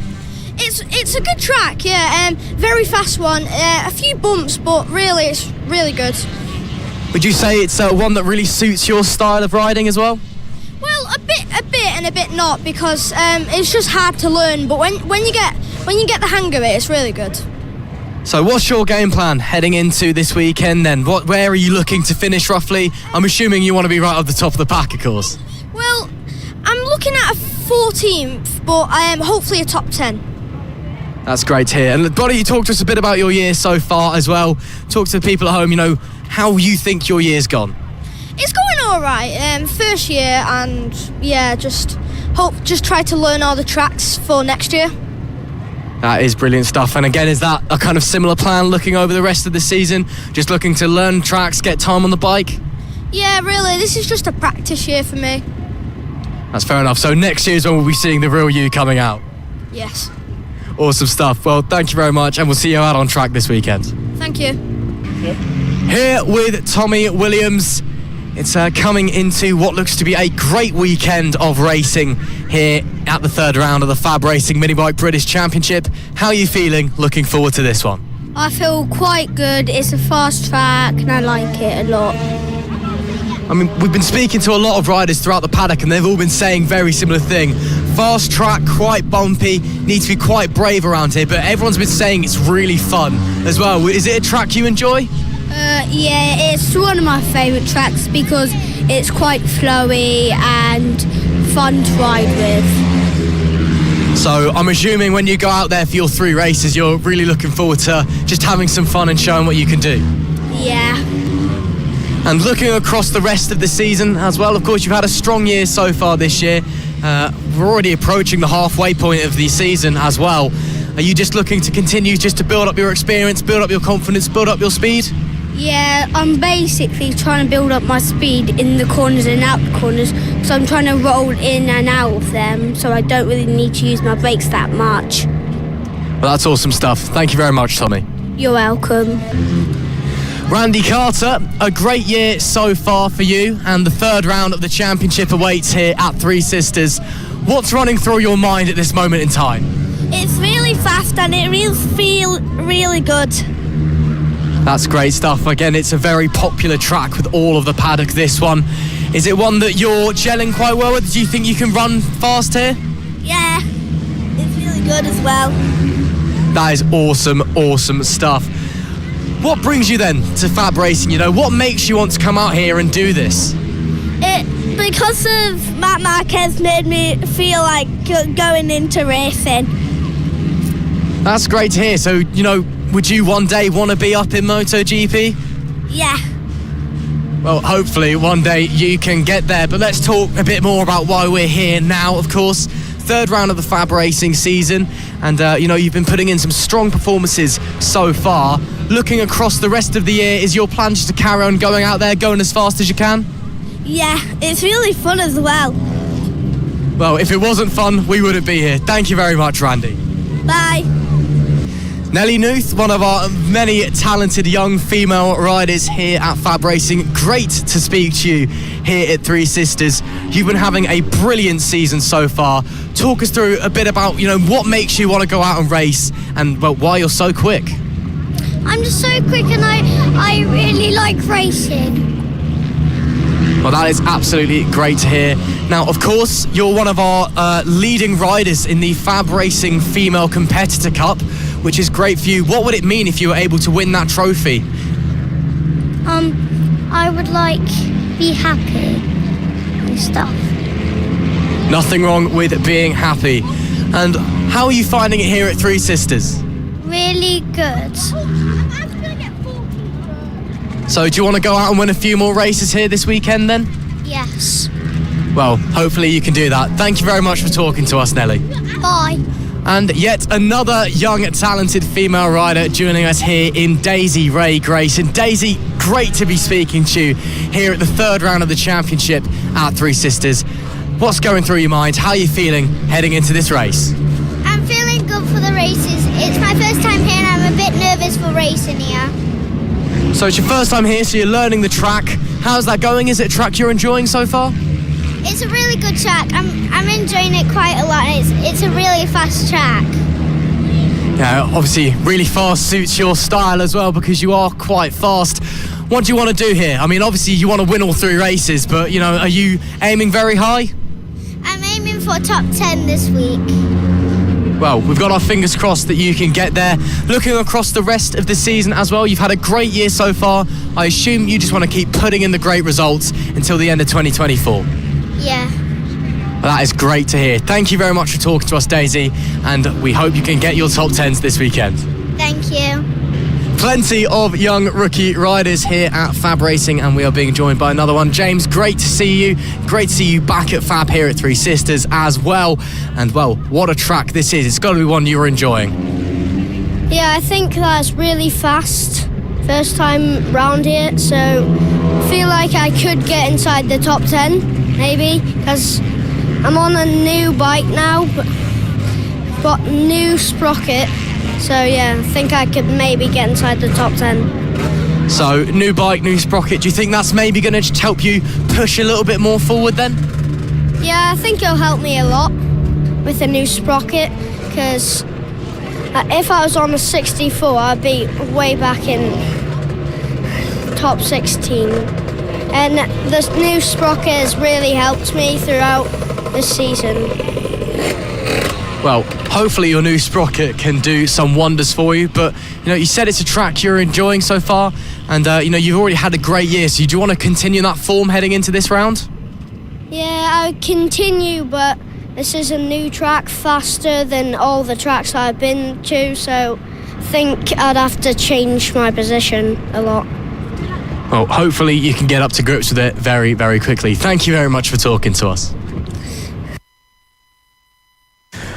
It is time to go racing once again here at Three Sisters, and it is time for race one of the Pit Bike 140s. After a lengthy delay, the riders are finally making their way out onto the circuit. And, well, the sun has gone away, the temperature has dropped just a little bit, Zach Sweeney, but I'm sure that we're still going to have a great race on our hands. I think so indeed. It's looking very, very competitive. But Chris Wells, that pole position time, the only rider under a minute, just granted with a 59.997, so only within 3 1,000ths of it, but still, that is over 2 seconds quicker than Jamie King in P2, who of course is one of those riders that's vying for his first victory in a number of years. The 4-time pit bike champion is Pit Bike Sonic, but he's searching and is craving that return to the top step.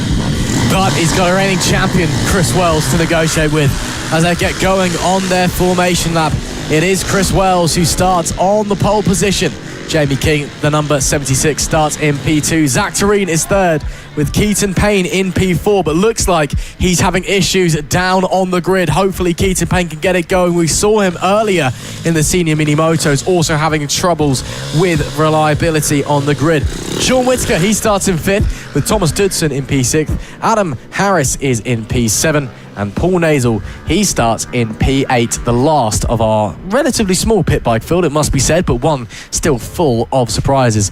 And up the front, well, Wells and King on the front row. Can King keep up? Down on the first few laps, or is Wells just going to disappear off into the distance as he tried to make a habit of across 2023. Of course, that golden number 1 plate on the front of the bike tells you everything you need to know. The reigning champion versus the old guard.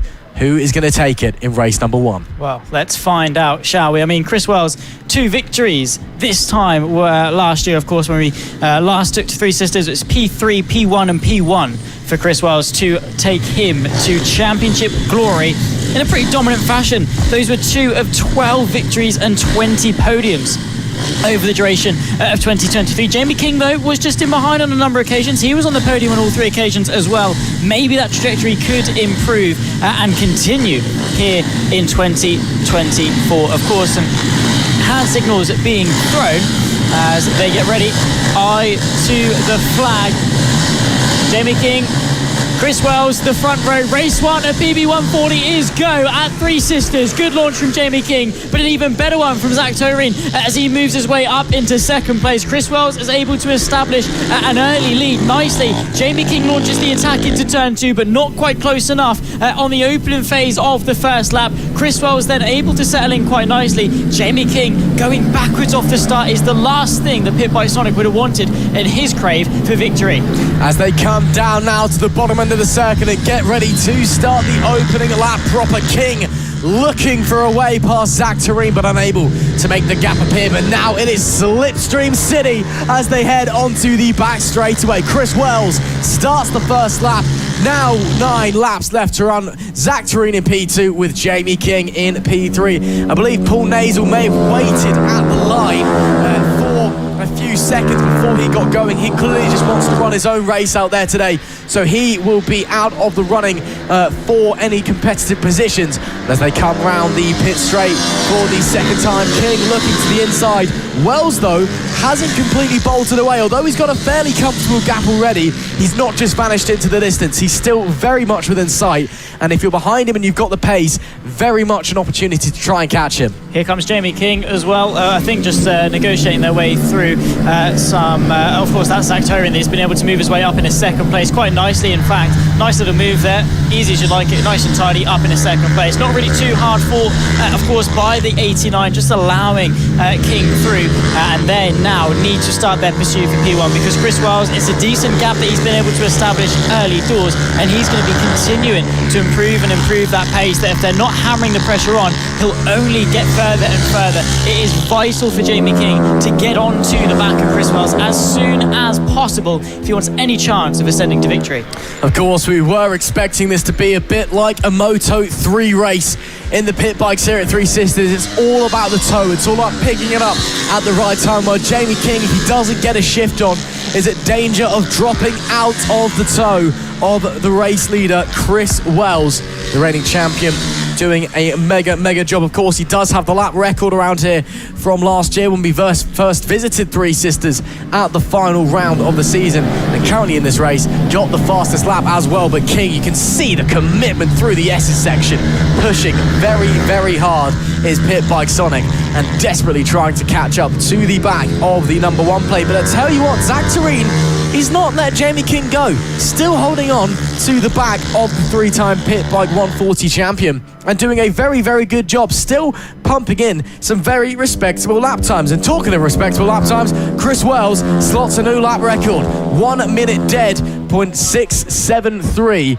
And at the very early doors into this race and a season where he's not fully committed to the championship and has taken a step back, he's turned up, race 1, new lap record. Yeah, it's a shame that he's got to go on holiday tomorrow, otherwise he'd probably be able to do maybe a clean sweep. I mean, it must be said that Jamie King also did beat the previous lap record of a 1:07 or 1 minute 0.786 is what Chris Wells was able to set this time last year. He is also sub 1 minute 0.7, but not quite enough. It's so close in terms of pure pace.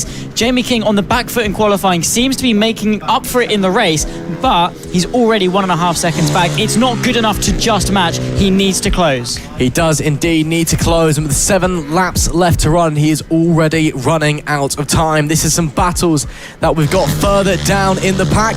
That is looks like the 22 there of Thomas Dudson, and behind him I believe that may be the 73 of Adam Harris. I believe there's been a swap for position there, so Thomas Dudson doing good and getting up through the field. But as they come to the main straight in this battle for 6th place, Harris looks to the inside, uses that toe, but unfortunately decides to back out of the move as they come to the right-hander over the top of the hill, now down to the big corner. Coward Summit, as it's known as, because it is all about bravery through there. Who has the guts to keep it pinned and turn in and just trust the tyres? Because if you get it wrong, well, the consequences can be rather big and rather painful, especially. Now heading round through down into the opening few corners and making their way onto the infield section past the Supermoto course there that you can see in the background. Of course, I'm sure the pit bike guys would love to give it a go up there, but they're not allowed, unfortunately, so they'll have to stick to the tarmac for the time being as they go through the SSX. You can see the 2 riders getting the knee down. Maximum commitment from all of the riders out there on track in the pit bikes. Even though it's not a particularly big grid, they know that this is an opportunity to score some monster points for themselves and gain some places in the championship. Yeah, exactly. Points mean prizes at the end of the day, and you've got to make the most of other people's absences. Here could well be a move as Adam Harris tries to move his way past Thomas Dudson. Not quite close enough as they sweep their way up towards Coward Summit. Not quite close enough. Not really got the legs on the straight, it seems. It seems that Dudson is just able to turn the throttle and get the gap by the time they reach the next braking zone, of course, of this final corner. We have seen moves done, of course, earlier with the Metrokit MotoGP 50 race. They were racing very hard up through the hill. Travis Shaw and Frankie Watson pulling off some sensational moves and doing battle into that section of the circuit, but it seems that at the moment Harris not quite close enough. Here is P3, by the way, Zach Torian being chased down by Keaton Payne. So we mentioned Torian being quite close to the top two's pace. Recent laps he's really began to drop off. Yeah, maybe just trying to focus his efforts backwards on defending from Keaton Payne. Meanwhile, number 76 Pit Bike Sonic, Jamie King, new lap record, and what a lap record it is. A 1 minute dead 0.269. Unbelievable. He's just carved about 0.3 of a second out of Chris Wells, and with 4 laps left to run, Jamie King with a new lap record. He's starting to close in, only a second separating him from the leader now. Pit Bike Sonic is absolutely flying. Yeah, he really is. Now this is more like it. Struggled in qualifying, 2 seconds off the pole time set by Chris Wells, but now he's finding his rhythm. He's finding that footing in this race, and he is riding towards victory, what could well be. He's tantalizingly close, flirting on the edge of getting sub 1 second, and as soon as he gets a whiff of that slipstream, he'll just be closing and closing, but time is of the essence. They have just ticked on to 3 laps left to go. He needs that ascension, he needs that push, and he needs to maintain that pace. On that last lap, they were matched, only 2 1,000ths of a second seconds separating them. That is not good enough. He still needs to close and pass the reigning champion, and he needs to give himself the most amount of time possible if he wants to do that. Well, Jamie King, he's not a rider who crashes very often, but you get the impression that he's very much a win it or bin it kind of person. He will happily throw it all away if it means an opportunity to try and slide through. Of course, a few years back when we gave him an onboard camera, the first time in FAB Racing history at Raura, and he destroyed it in about 3 laps along with the rest of his bike. But as you see there, up into P3 goes Keaton Payne. The 112 managing to get through Zach Tureen. So that is Payne onto the podium after his pain with mechanical issues earlier on at the starting grid. So great from him. 2 laps left to go. And as it stands, still up the front, it is Wells and King separated by a second lap. Tom's very, very close. A little look behind there from Zach Tureen. That's interesting. I would be looking back there again, poking his head out of the toe out of the slipstream, just slowing him down ever so slightly. Maybe he saw something to the side of the track that just caught his eye. And you need to focus on the one in front, focus on the racing, and focus on maybe having a move down into the right-hander. All right, Zach Tureen, that is excellent racecraft from the number 89, Zach Tureen with a block pass. Superb stuff, and gets his way back onto the podium. Beautifully done. That is how it is ridden. He was just chirped up, found his way through, spotted that gap, and to be fair play to Keaton Payne for giving him the space. It definitely takes 2 to tango as it continues. The 112 back through as they run their way through the sweepers, back down the hill, through the left, then the right, back left again. 1 lap left to go though here out in front. It is of course the number 1 gold-plated reigning champion of Chris Wells. Jamie King though, less than a second. I don't think he's got enough. Well, it's only got 1 lap, so unless he wants to take some inspiration from the time he had Pasta with Marc Marquez and pull something out of the bag, I think Jamie King may be having to wait another day for that victory. A check back there from Chris Wells as he just looks to see where King is. King is really pushing, really on the ragged edge. You can tell that he wants it.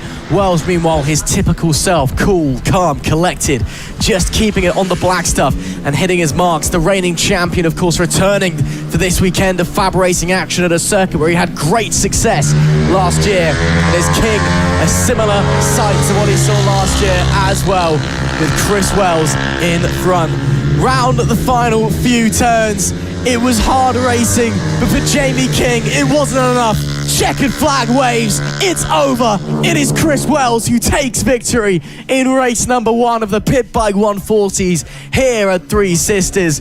Jamie King on that last lap once again was 4/10 quicker, got down to within almost half a second, but it was too little too late as Keaton Payne rounds out the podium at the line. A great battle between himself and Zach Tureen, and ultimately the 112 coming out on top there at the end.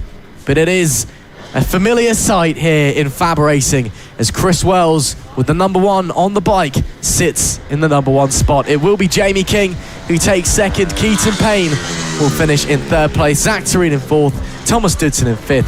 Adam Harris in 6th. And unfortunately, we did lose Sean Whitaker and Paul Nasel. But still, Zach, a very, very exciting race there, and one that Chris Wells, I'm sure, will be very happy with. Yeah, I'm sure he will be indeed. A shame for Jamie King because he had the pace to go and do it, but didn't have the start. By the time he got his rhythm into things, by the time he was quicker than Wells and chopping and changing at the gap and chipping away at it more and more, Wells was far enough ahead that he wasn't really feeling the pressure too much. But there we go, celebration for Keaton Payne, who did have a slightly painful start, of course, both to his mini moto campaign and to this one, struggling to getting the bike going again. But in the end, he has seen glory with a 3rd place. Of course, these guys took them long enough to get to the circuit, but once they did, they put on a fantastic show, and they'll be back over the course of tomorrow.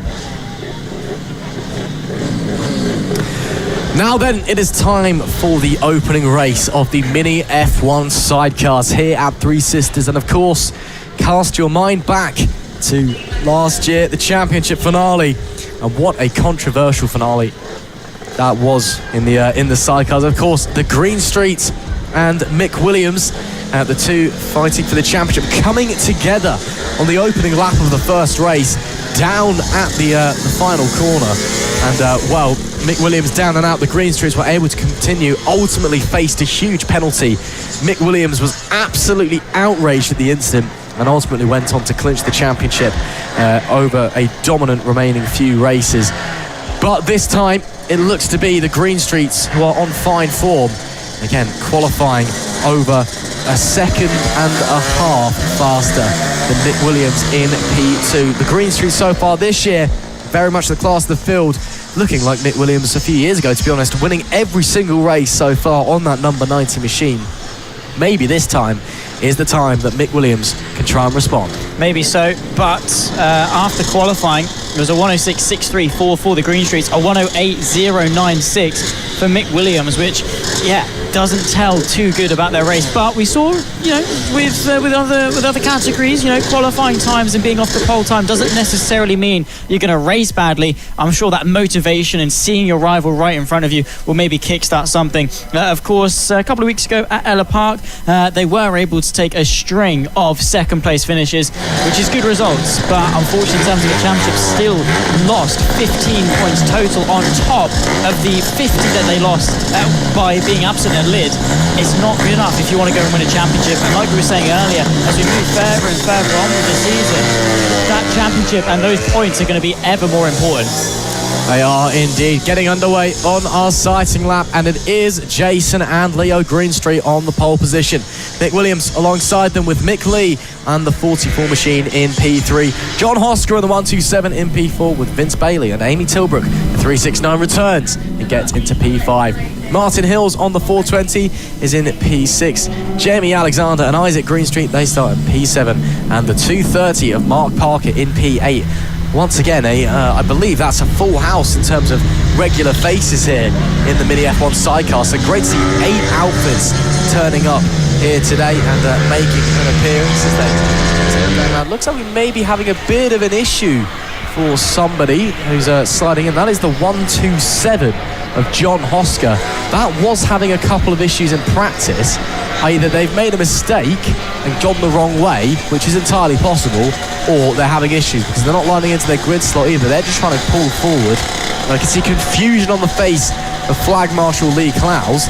John Hosker, though, actually, I think, might have just gone the wrong way because he's set to start 4th and is pulling into his P4 grid slot. Again, this was a sighting lap. They were supposed to go the whole way around the circuit. And, there's everyone else. I think John Hosker might have taken a shortcut. Well, maybe it's not Mario Kart, unfortunately, so you can't be finding your way around different parts of the circuit. But, I don't suppose it really massively influences the race as such. He's not necessarily gained an advantage from it. He's still going to start P4 nonetheless. Not entirely sure as to what's going to be said about it. But nonetheless, a line up onto the grid and take to race 1 of the Mini F1 sidecars. Just waiting for the back end of the field before we go racing. We are indeed the last few teams pulling into their grid slots. The Green Streets the last few years have been the underdogs. This time they come to Three Sisters as the evil overlords. Mick Williams, what can he do to try and topple their 5-win streak? It's all eyes to the green flag. We are racing. Great launch from Mick Williams. Takes the lead down to turn 1 from the Green Streets. A few of the other teams rather slow away, but Mick Williams, that 26, that 2-stroke engine, giving them the punch that they needed at the top of the Rev Range as they make their way through the infield section, past the Supermoto course and into the S's. Again, this is where your money is made, through here, using that passenger, using the weight, using the momentum, and using your ability, and using the brakes as well as the Green Streets look to the inside, but unable to make their way past the 26 of Mick Williams, who will lead their way onto the first lap again. First lap hasn't officially started yet, but the front two already big time breaking away. The 44 behind of Mick Lee, quite a considerable distance back.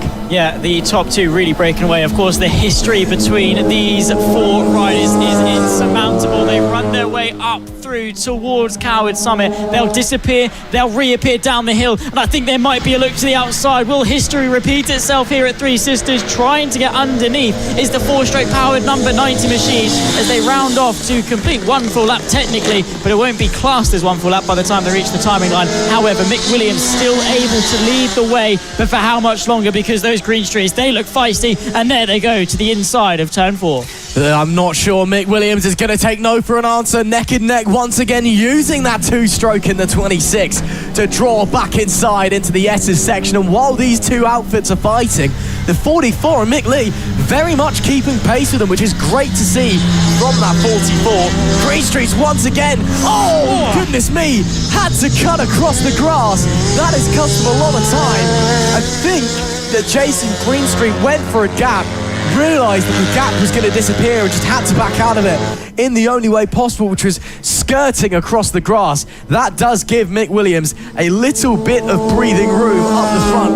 But we know how fast the Greenstreets are, especially this year, and we know how ferocious they are. We know how much they want to win in Mini F1 sidecars. And again, these two outfits up the front, a lot of history at this place, despite the fact we've only had one meeting at this place before. It is very, very, very ferocious between the pair of them when it comes to Three Sisters. And well, again, while we're hoping history doesn't want to repeat itself, I'm sure tempers might be flaring under the helmet. Yeah, you always sort of have that relation with rivals and stuff. You always have that history. You always bring it back up and you sort of race how you've been raced before. And that is always there. That tension, you always feel it. And look at the pace from the 90, but it's just a stone wall. Mick Williams is able to block it once again, but learning from the mistake of going for that move into the penultimate corner. The 26 fastest lap time was set this time at last round. However, as they cross the timeline, will it be another improvement? They get down by 5/10. Fastest lap of the race set, a 1:06.395, and that absolutely obliterates that lap record by Jason and Leo Greenstreet. They did it this time last year as well, a 1:07.0. So another lap record being set here in 2024 into the final corner once again, and that 26 still able to stay ahead. Yeah, but for how much longer? Because look how hard the number 90 is pushing side by side into the right-hand sweeper. They go, almost coming to blows. The Greenstreets determined to fight their way through. Up the it's happened again! It's happened again in race number 1. Mick Williams and the Greenstreets come together. A locking wheel from the number 90 sends them into the number 26, but they're still carrying on. They're still going around again. In regards to the rule about no remounting the bike with the Mini F1 sidecars, that means you're not allowed to get off the sidecar. Both rider and passenger in both teams on that incident able to stay on. So they're able to keep going. Mick Williams picked up the inside wheel a little bit there. That's going to cost him some momentum up the straight. Again, if tempers were flaring before, they're raging now. This is getting personal. Oh my goodness me, the rivalry between these two tyrants in the Mini F1 sidecars of FAB-Racing in 2024. The veterans that they both are, countless race wins under both of, all 4 of their belts, it must be said, as they run their way through this very quick right-hander in towards, once again, what is effectively the first corner. The number 90 looks to the inside, but Williams shuts the door and says no. Let's see who's got the pull off the corner, and it seems to go the way of the 26, but Greenstreet's once again looking feisty, but they are getting their temper away from them. They're not quite as composed as Mick Williams, who is just putting the car exactly where it needs to be, and that sidecar is just riding so well. 5 laps left to go, and this could go down to the wire. It could do indeed. Mick Williams is making that Mini F1 sidecar as wide as possible, as once again the Greenstreets try a late lunge into the final real corner, but gets the door slammed firmly in his face. Now roaring up the main straight once again. Will be 4 laps left to run this time, and it is still Williams from the Greenstreets. Only 0.3 of a second separating them as they come up to the top of the hill. Into Coward's Summit we climb, and back down we go, disappearing from view for a moment, and maybe the Greenstreets appearing in the view of Mick Williams as they drew alongside to the outside, but and then unable to make the move stick, heading into the big right-hand sweeper. Got 3.5 laps left to go, and just up in front of these guys got a little bit of traffic in the 420 of Martin Hills, as you can see. That could change things even further. Yeah, it could do indeed. Of course, they're going to negotiate the traffic quite nicely before the sweepers. That's exactly what the Greenstreets want to do as well, and they have. Nicely done. That's a bit further back as well between the 369 of Vince Bailey and John Hosker in the 127 as well, just in behind. But 4 laps left to run. It'll be 3 at the line as they're about to cross it through the final proper corner. And it seems that everything the Greenstreets throw at Williams, they've got an answer for, but there's a mistake over the curb, bouncing their way through. A shake of the head as well from Jason Greenstreet. Oh, it's they problem, are not happy. Big and problem. big problem for the Green Streets. Slowing massively. Looks like the frame has almost collapsed on it somehow.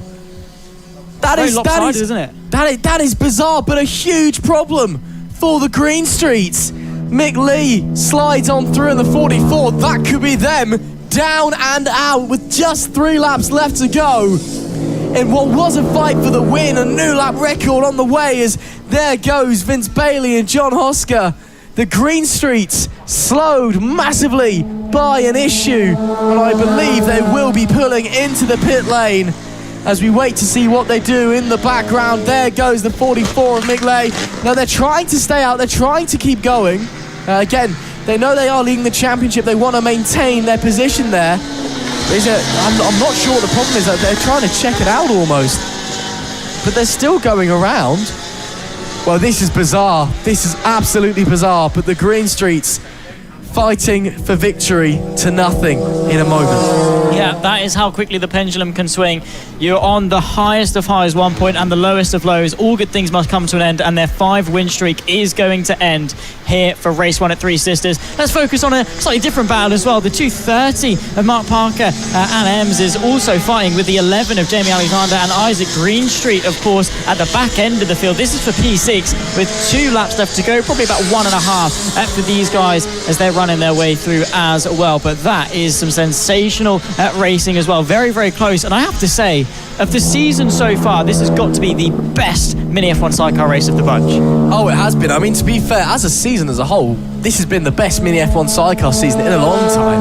And I say that given how good last year was as well. It's been a class that just over the years has been getting better and better and more entertaining as, you know, we get more reliable sidecars, we get faster outfits coming in and just, you know, really pushing the competition forward. But what a tantalising race this has been, as that is Mick Williams coming to lap the 11 and the 230 and making his way through with some ease. Last lap of the race as well. Yeah, that is a big shocker there. I didn't realise how fast it had all flown through, but the 26, one more tour, and they are through.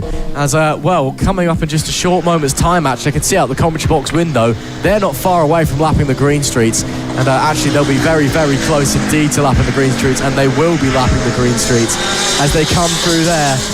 Round the big sweeper, you'll be seeing coming into your picture just about now, lapping the individuals who they came to blows with earlier in this race. And well, when the Green Streets wanted to make it 6 race wins in a row, this is a statement and a picture from Mick Williams. The 26 laps the 90 and heads its way through the S's. Of course, Mick Williams missed the first round of the season at Lid, a no-show last time out. 3 second places. Now here at Three Sisters, Mick Williams back where he belongs. The 26 rounds the final corner and takes victory in race number 1. But it doesn't come cleanly. It's in controversial fashion. A clash between himself and the Green Streets. Words, discussions, surely going to be had. But for now, it is Mick Williams, the reigning eternal Mini F1 sidecar champion, back on top. And the Green Streets have been toppled in 2024. The hubris eventually was able to get to them, and the strong foundation and the dominant tyranny that they imposed on this championship has ran out. They started on pole and in the end were had to just crawl their way to the finish line in order to get any points. I mean, in the end, it was P5 for them, and I think that is why they were still out there, purely because they just had to get whatever they could in terms of points. Coming into this, to be fair, they were, 48 ahead of the, or 47, I should say, ahead of Jamie Alexander and Isaac Greenstreet in terms of championship points off the back of their dominant run. So it's not going to be too hampering in terms of their championship campaign, but with Mick Williams now finally getting into his rhythm and finding the pace to go and win races, they could be in trouble. They could be indeed, but Mick Williams for now on top of the table. The Green Streets straight back to the awning. They've got work to do, they've got repairs to do, and they've got some pace to find as well, because Mick Williams has turned up here to Three Sisters and has shown that old self still deep down in him. Well, it is time for the big one. It is time for race 1 of the LS2 Helmets Mini GP70 British Championship. And boy, oh boy, is this one looking close. Archer O'Brien and Wilson Dilks separated by nothing in qualifying. Frankie Watson, Harrison Day also very, very close together. And as always, the 70s always put on a brilliant display here at Three Sisters. And well, Zach Sweeney, we are expecting the exact same today. We are indeed. It has been one of the most hotly contested championships, the premier class of FAB-Racing, and the championship is only separated by 16 points between contender Wilson Dilks, who dominated in the Extreme 200 class earlier on in the day. Archie O'Brien, though, he's got extra track time on his Metro kit. He's got extra experience. He's got that fresh rubber slightly on his Mini GP70 as well, as they take to a short cycle lap to form up onto the grid. What a race we are in store for as well. How competitive that is. O'Brien, Dilks, Watson, Day and Payne, the top five. I really couldn't name five better riders to round up the first three rows of this grid. With the slipstream as powerful as it is, with Three Sisters delivering as a race circuit as well, this is going to be one to watch. Oh, it absolutely is. Archie O'Brien has finished second in every race so far this season. We were speaking to him earlier. He is desperate to step onto the top step, desperate to take his first win of the year, and desperate to show that, yeah, he can actually do it. He has been mighty this weekend so far at Three Sisters. And as they make their way out onto their formation lap, the grid is looking a little bit like the following there. You can see almost a little bit of argy-bargy there on the formation lap already. Tensions starting to flare. But as they make their way out onto the formation lap and heading round through to the S's section, that is where the money is made.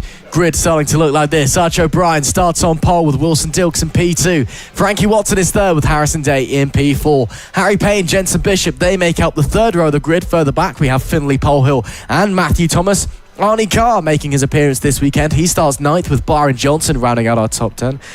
Travis Shaw is 11th with Hamish McIntosh in P12. Beth Ashby is 13th with George Ackman 14th. And Lucy Curtis, great to see her back on the bike after a few crashes this season and a few injuries as well, unfortunately. She starts in P15. But a stacked grid, 100% many stars of the British Talent Cup in years to come lining up here.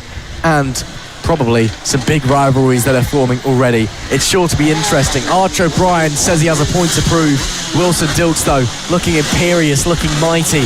What about Frankie Watson, Harrison Day, Harry Payne? They've all been mega as well. They have been. This is the, as I said earlier, the premier class of mini bike racing when it comes to these guys. They are at the top of the FAB-Racing ladder. They are looking to make their next step into the progression up the ladder. These riders are the stars of the future. Archie O'Brien, Wilson Dilks, Frankie Watson, Harrison Day. The top four, it's eyes to the flag for race one of the LS2 Helmets Mini GP70, and what a launch for Wilson Dilks. He takes the lead of the race into turn one ahead of Archie O'Brien, who once again suffers from the initial launch. He's on the back foot to kickstart race one. It's then Frankie Watson and Harrison Day 3 and 4, but tucked up nicely is Archie O'Brien, as he is not going to let that 85 out of his sights. First two already trying to break away. Frankie Watson behind as well. Archie O'Brien surely frustrated. Again, for years he's struggled with his starts. Seemingly got on top of it this year, but Wilson Dilks, what a launch that was. Just nailed the release of the clutch. But as they start their opening lap, it is Dilks from O'Brien, from Frankie Watson, your top three, but very close indeed. Looks like Matthew Thomas had a problem with the getaway. He was stuck on the grid for a while and is deep down the back as O'Brien had a big look coming into Coward Summit. Has another look there coming into the right-hander. The number 91 is already pushing hard. He's got fresh rubber on this weekend. Turns in, but Dilks slams the door. This one already, I can tell, it's going to be a classic. Oh, it really is. Neither of these riders are going to give over. Wilson Dilks has won all but one race so far this season. Archie O'Brien has finished nowhere other than second. He's constantly chasing that first win of this season. He loves this circuit. He loves the thrill it gives them in speeds of up to and in excess of 80 mile an hour on the Mini GP70s. It is one of the fastest, longest circuits they'll travel to this season. And the 91 is all over the rear end of Wilson Dilks as they once again begin the climb towards the summit. Let's see what Archie O'Brien can do. Absolutely pelting it to the limit. Full throttle from the bottom end of the track all the way to the top and leaving nothing on the table. Dilks still holds on to the lead for the moment, but O'Brien still pushing. Oh, what an exit to the right-hander from O'Brien, but Dilks slightly better on the brakes. He has a very, very bizarre technique into turn one, does Dilks. He almost floats the bikes in. He stays perfectly upright as he starts to tilt in, then puts his body to the floor, but it works so well. I was watching it earlier during practice for the Extreme 200s, and it was almost mesmerizing the way he was doing it. In fact, the only other rider all weekend who's been just as good into turn one, it's Archie O'Brien, who's currently hot on his tail. The speed those two are carrying into and out of corners is absolutely unbelievable. Going on to 9 laps to go this time by. O'Brien and Dilks starting to break away. O'Brien nose to the inside as they roll off the throttle to tip it in, then straight back on it again. He's going to have to hold on for second. I think for O'Brien, this may very well be a bit of a waiting game. Don't try and force the move, make a mistake and get held up yourself. Just wait for the move to appear naturally. Wait for Dilks to get it wrong, make a mistake, or just be faster.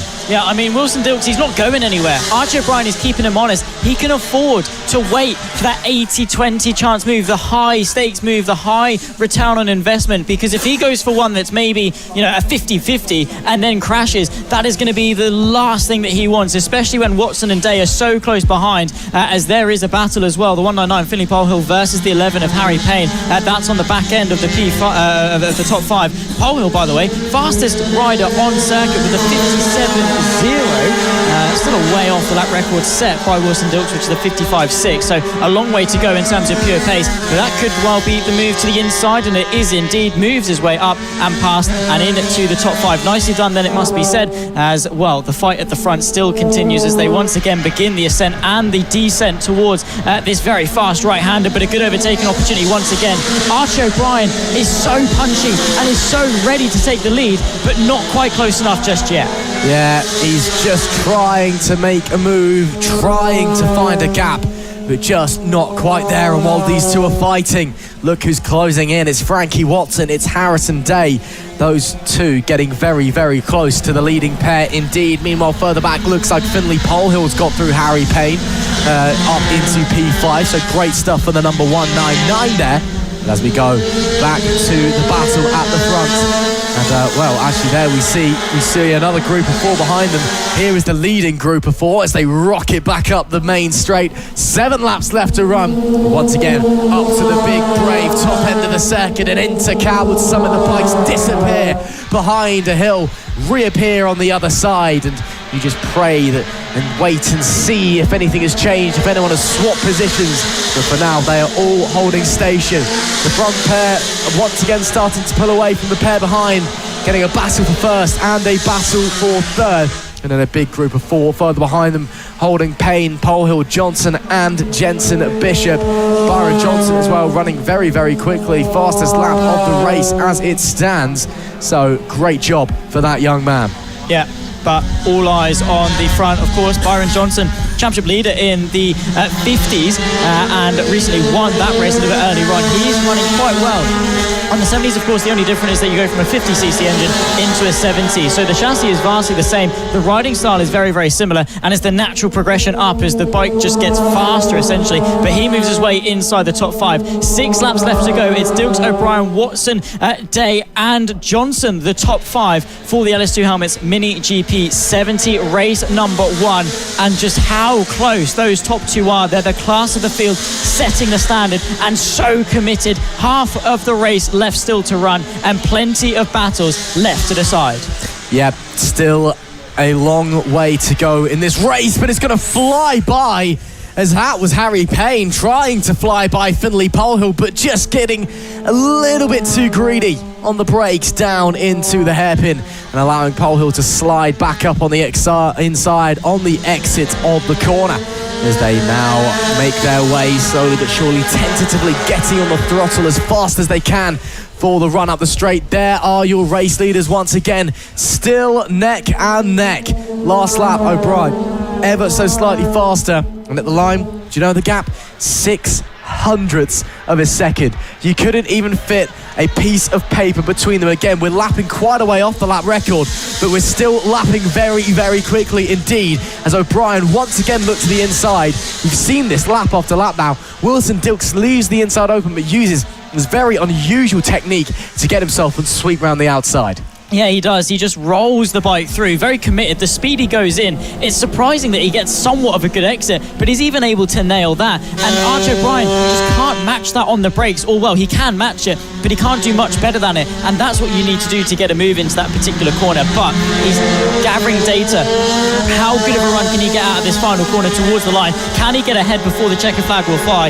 That's what he's going to be hoping for, maybe, to decide the race with a drag to the line.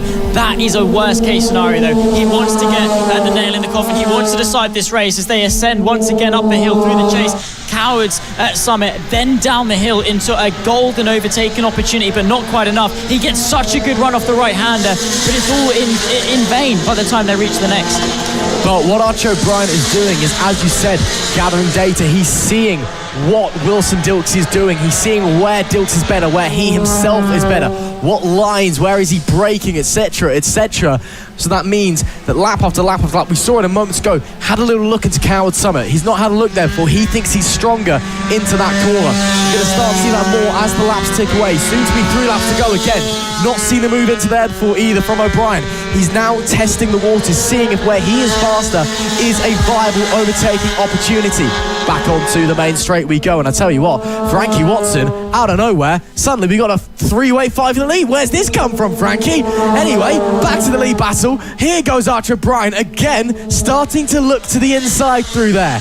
He's now starting to flex his muscles a bit, starting to turn the wick up, starting to see what he can do. Yeah, but he's got to be careful, because soon on the scene is going to be Frankie Watson, as we say, and that's going to ramp up the pressure, looking forwards to attack, backwards to defend. He needs to attack, and get ahead to put that bike between himself and the rest of this train, because any 4 of these riders could win. Bit of traffic to contend with as well, just as you can see, 2 of them. I think that might be Ashby, it's Curtis and Ackerman potentially, that they're coming up to lap 2. Can't entirely tell until they get to them, but as they round to complete the 7th lap in this race, just 2 to go, they lap fairly cleanly. O'Brien is able to get the run. Maybe this is the slingshot he needs to finally ascend to the top, but it's been a long time coming. Him and Dilks are going toe to toe, and what a season this is turning into. Frankie Watson was big time held up there by the traffic, so having to fall back just a little bit. So the battle once again becomes 2-way between Dilks and O'Brien. And as you can see, look how close they are. More traffic though to negotiate with. Down in turn 1, there's the battle for 3rd place. What's happening in the battle for 1st as they have to negotiate even more traffic? Looks like both Dilks and O'Brien have successfully got through the 91. Oh, look at the commitment from Dilks there, off the road, using all of the tarmac and then some, just trying to get himself a better exit. That was using a bit of the ground that's put down for the Supermoto circuit there. Unbelievable from the number 85. Coming onto the final lap now. This is going to the wire. It really is. Let's see what Archie O'Brien can do. Last lap flag is flown. Archie O'Brien this time to the left-hand side as they run their way up through the ascent. Not quite close enough, but he's going to try and get the up and under. He's been teetering on the edge of pinning it all the way up and has a look. So close to contact as they now start the descent. Archie O'Brien, time is running out. He knows that. Wilson Dilks knows that. Frankie Watson into the mix as well as Harrison. They set either at the back of this train through the long right-hander. O'Brien needs an answer quickly. Dilks hasn't got long left in order to defend as he once again has to park the bike on the inside. O'Brien sweeps back underneath, trying to get the acceleration. Just 1/3 of the circuit left to go for the LS2 Helmets Mini GP70 Race 1 here at Three Sisters. Who is going to come out on top as this one? Archie O'Brien looks. A mistake from Dilks as they're searching for victory. 2 corners left to go. This is neck and neck. Any of the top 4 could be on top. But to the line, drag race stuff. O'Brien inside, Dilks outside. Wilson Dilks by 700ths takes it at the line. My goodness me, what a race we have just seen. Wilson Dilks withstands the pressure with a masterful defensive performance and takes the win. Archie O'Brien, unlucky. Got so close Frankie Watson as well, after there was nearly contact between Dilks and O'Brien coming to Coward Summit. They had to back out. Suddenly he was in the mixer as well and into P3. But it is Wilson Dilks once again on top. Archie O'Brien continues his streaks of second. That is now 6 in a row for that young man. You can see the disappointment on his face, trying to be congratulated, but he knows he's frustrated. It was there, so tantalisingly close, just mere centimetres, and he would have been a race winner in 2024. But it is Wilson Dilks who takes victory by 7/100ths of a second. Archie O'Brien just misses out, but he'll get 2 more opportunities to do it this weekend. Frankie Watson into the podium places with Harrison Day in P4. Byron Johnson, he was 5th with Finley Polhill in P6. Harry Payne was 7th with Jensen Bishop in P8. Travis Shaw was 9th, and Arnie Carr, a great ride into P10. Matthew Thomas was 11th after a disappointing start with Hamish McIntosh in P12. George Ackerman was 13th with Lucy Curtis in P14, and Beth Ashby, I believe, was a DNF. Well, that is about all we got time for in race 1 of the LS2 Helmets Mini GP70 British Championship, but they'll be back out for more later on.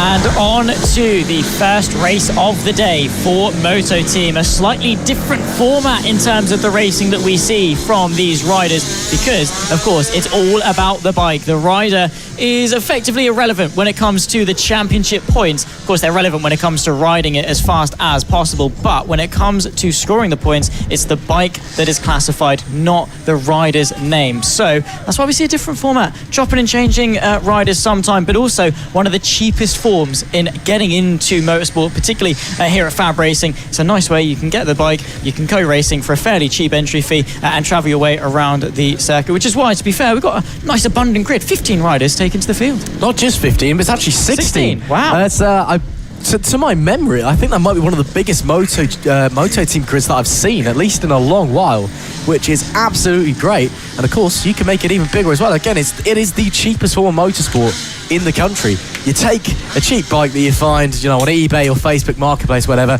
you whack a race fairing on it, and you go racing, and it's absolutely brilliant. And of course, you can stick your mates on the bike as well, and it gets even better.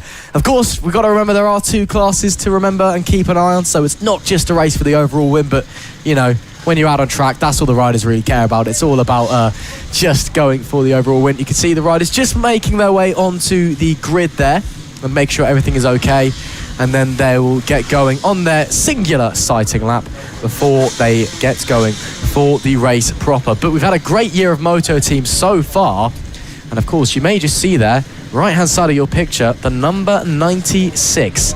Will Howarth makes a return here at Three Sisters, and if you cast your mind back to a few years ago, 2022, he made a joke of the Moto Team class. He absolutely dominated to the point where he started doing last to first challenges. It was ridiculous. But it is the SFCR Open bike that starts on the pole position. Dave Green in the standard class starts in P2, Team Acme Racing in P3. Sean Whittaker is P4. Phil Mapperbook is second in the open class, starts in P5. Will Howarth is 6th. Fraser Kinnard is 7th, and Ian Jackson is P8. Andrew Green, standard class, starts P9 alongside Harrison O'Keefe, Team Ernie the Badger, Ben O'Keefe, Guy Kite, Tristan Margot, Gary O'Keefe in the open class starts P15, and Kieran Evans in the open class starts in P16. One of the closest championships that we've got, actually, as the 191 struggling to get going, that is Fraser Kinnard in the open class that's not quite taken to the grid. The Scottish rider not quite able to get onto the field. Hopefully they can do it before they round off onto the grid, because at that point that is the cut-off. Similar to what we saw at Ella Park with the Green Streets, having to start effectively from the marshal post as opposed to on the grid. That's if the bike can even get started. But just a quick run through. I mean, in the open class, the championship is down to just 5 points. Granted, that's between Jacques Van Eden and Malcolm Stein, who aren't here today. But then you've got Will Howarth and Gary O'Keefe are only separated by 2 points, 50 to 48. Then in the standard, I think it's just as close. Yeah, only 6 between Sean Whittaker and Team Acme Racing. 3 wins to just the 1 that Acme were able to get at the middle part of the weekend, and a consistent running. So all eyes are on this championship. The final of the scheduled races today, but we might take a return to race 2s. So the end of the race 1s, as the signal is given, is SFCR on pole position. Dave Green alongside on the 769 machine. The green flag is up, the green flag is down, and we go racing at Three Sisters. Good start from pole position for the 133. Nice launch, it must be said. Dave Green, of course, is able to settle into second place in the standard lead, but Team Acme Racing and Sean Whittaker, the two championship leaders, are in hot pursuit as they rise once again towards the sweepers, through the left, then the right, then the left again. They're going to momentarily go 3 wide, I think, as Will Howarth is trying to ascend his way through the field. That's the fight with Phil Mapplebeck for second place in the open class. Will Howarth, let's see what he can do from that mid part of the field.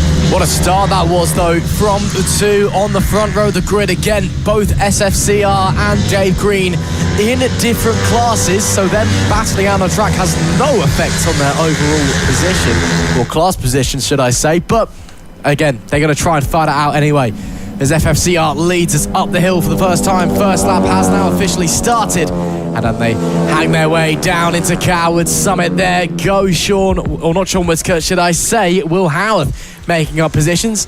And there actually we see Dave Green, and that's Team Acme Racing they're under pressure from. This is a move that matters.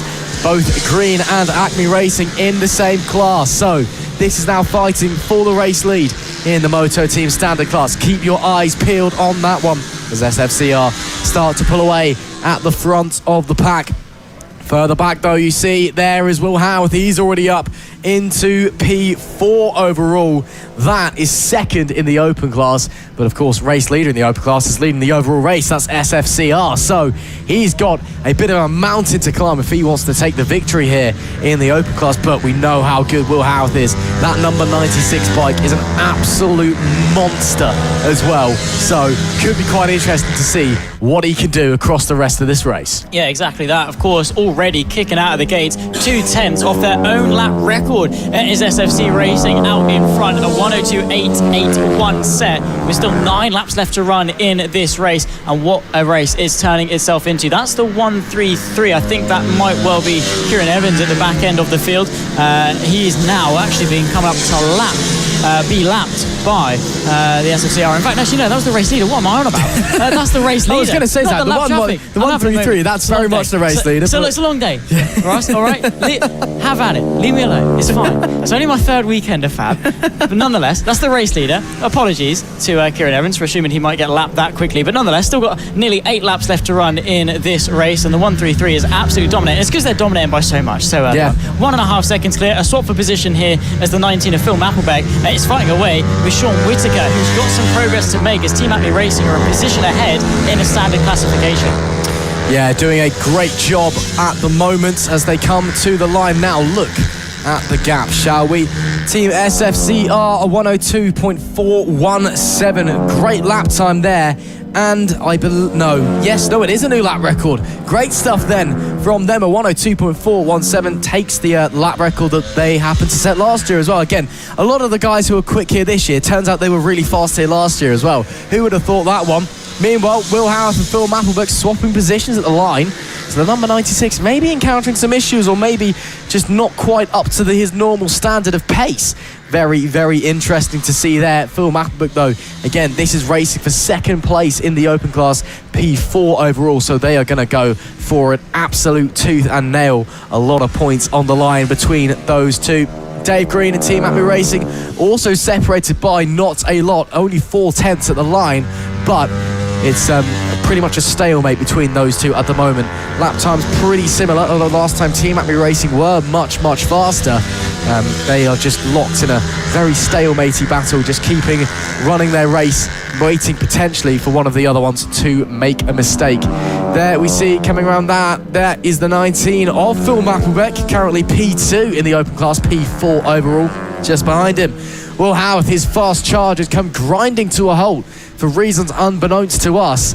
And, he's always put a hand out. Maybe he's got to put... Will Howarth stops. The number 96, big problem. I saw the hand go out. I didn't realise that he was pulling over immediately. I suppose that means I've got no power as he came out of the corner. But Will Howarth his day may very well be done and dusted. The 96 is seemingly out of the race. Now that is unfortunate. There he is at the side of the circuit, off the bike and out of the first race of the weekend for Moto Team. Such a shame for such a competent rider. Saw him in a very close battle with Nick Bennett in the senior mini moto class on his return to that particular championship, and was expecting a similar showing to what we saw at Leeds, with 2 consecutive victories in the Open and 2 overall victories as well, which is even more impressive for Will Howarth. But he'll be tumbling down the timing as he's crawling it to sort of an entry point back into the pit lane so he can get off of the circuit, and that is not the way that he would have wanted race 1 to go by any stretch of the imagination. Dominant out in front though is Team SFCR, and then this battle of course all the way through the field there continuing. That's Andrew Green on the 761. In pursuit is Sean Whittaker, who again is trying to carve his way further up the standard field, score more points and try and extend that gap on Team Acme Racing. Yeah, trying just to push a little bit further, trying to see what they can do. But as we're looking at the moment, it's not going particularly well, is it? And, well, as it stands as well, Sean Whittaker and Team Acme Racing set to swap places in the championship standings for the standard class if they finish where they do. So that could be very, very interesting indeed. Up the front, though, there we see that is Dave Green being chased by Team Acme Racing, and I wonder if the green man on the pink bike look back, he might be having a set of brown leathers, because Team Acme Racing really pushing hard, really getting very, very close indeed. And of course they've got a bit of lap traffic between them, so perhaps some breathing space for the 796. But there you see the pink bike, that is Dave Green, currently P2. Behind him, actually, where are Team Acme Racing? They have seemingly disappeared, unless they've got in front, maybe? Am I blind or stupid? What is it with Moto Team making commentators make mistakes? I don't know, but genuinely, Team Acme Racing. Oh no, that's why, it's the wrong pink bike. I cannot believe that. That is the wrong pink. There's 2 pink bikes. Now, aren't we? Goodness me. Again, it was first it's you, now it's me, Zach Sweeney. Oh dear. Skill issues. Well, that's not Dave Green. It was someone else in the pit. I didn't realise that was another pink bike, but that is the number 96. The 133 Team FCR is the leader. There we see that is Ben O'Keefe and Guy Kite fighting. They are currently in P11 overall, both of them in the standard class. The leader, Team SFCR, have just crossed the line. So, yeah, we'll wait and see how it's all going to unfold in that moment. Well, 4 laps left to run. Of course, Team SFC are running very, very nicely. 5 seconds clear of the front. Some close battles all around the circuit. That, of course, is the 63, which, of course, is one of the O'Keefes. There's 63, 64 and 65. That's the 63. That's Gary O'Keefe at the back end of the field, 14th and last of the current classified runners as things stand. 4 laps left to run in race 1 of Moto Team, and that is our race leader. The 133, that's not a lap traffic. That is, in fact, the race leader. Of course, Team SFCR, who are absolutely dominating as they cross the line. It'll be 3 to go as they lead ahead of Dave Green. Team Acme Racing in P3 in the overall, P2 in their respective standard class. Phil Mapplebeck P4 overall and P2 in the Opens, with Andrew Green rounding off that standard podium ahead of Sean Whittaker in P6. Jackson from O'Keefe, Kinnard and Team Erling the Badger round off the overall top 10 as we close in on the latter portion of race 1 and the race 1s in general here for FAB-Racing. Looking very, very strong, very, very competent and shattering records as they go around. Indeed, they are another Moto Team classic for you all to enjoy.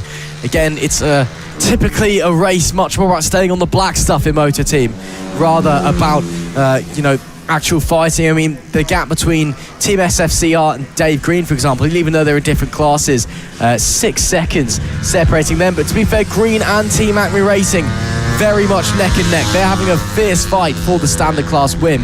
But again, throughout most of the field, it's typically a second, 2 seconds is the gap. It's very much more about endurance, more about tactical racing and staying on the bike rather than out and out pure performance and overtaking skills and just pure chaos out on the track. But it's just a different flavour of racing, and that makes it very enjoyable, even more enjoyable than when it's absolutely chaotic sometimes, because it just gives you a chance to breathe and take it in and really analyse what the riders are doing and how the different bikes affect how different riders take certain corners. As there we do see That is Dave Green and Team Acme Racing. They are fighting for the standard class lead, and Team Acme Racing are taking the standard class lead. Lovely move by Team Acme Racing up the inside. That is P2 overall, and that is the lead in the standard class. Nicely done. And of course, that's going to be even more points gained on Sean Whittaker, on course for their second win of the season. Coming into this in the standard class, it was a 6-point differential, and as things stand for P1 in the standard, they'll get 25. At the moment, Sean Whittaker is P4, is, oh my goodness me, down and out, pinned under the bike, in fact, as well, under the front wheel. Who is that? Off. Managed to get out, but that's really not a nice crash. Yellow flags out, of course. The good see up on their feet, and we'll let you know who that was in just a moment. Team SFCR still leading. Now, this is final lap of the race, in fact, so not long left to go, actually, for Team SFCR. They're going to come to the line very, very shortly, but a big shame for whoever that was. I believe it was Andrew Green who has gone down and out. In fact, yes, it was Andrew Green on the 761. So a big shame for him, but good to see him getting up on his feet, but out of the race. But half a lap left to go then for Team FFCR. Leading overall, dominating the open class as well, negotiating the S's for the final time. It's been a lovely Friday afternoon ride, but one that is pushed very, very hard and shown us what he can do. Phenomenal, phenomenal racing. As he comes around the final corner now, it is the 133, Team SFCR, who are going to take victory overall and in the open class in race number 1 here in the Moto team. Team Acme Racing and Dave Green are neck and neck. Who's going to get it? Drag racing line. Team Acme Racing by 0.5 of a second take victory in the standard class. Brilliant, brilliant stuff there from them. Meanwhile, Phil Mapplebeck and Ian Jackson, second and third respectively in the open class. Sean Whittaker rounds out the podium in the standard class. But what a performance that was from Team SFCR. Just absolutely dominant. You can see going to be congratulated by members of the paddock. You can see Jamie King there going down to say well done. And it is Team SFCR taking overall win and the open win. Team Acme Racing, Dave Green first and second in the standard class. Phil Mapplebeck second, Ian Jackson third in the open class. And it's Sean Whittaker, Harrison O'Keefe. They are third and fourth in standard. Fraser Kinnard is fifth in open. Team Eddie the Badger, Ben O'Keefe, Tristan Margot, Guy Kite, 5th, 6th, 7th, 8th in the standard class. Gary O'Keefe is somewhere in the open class, but maths all going wrong. But it was Gary O'Keefe followed by Andrew Green. Unfortunately losing Andrew Green, Will Houth and Kieran Evans. That is it then for Moto Team. That's it for the race ones. Of course, 2 more races for all of these guys to get an opportunity to go again.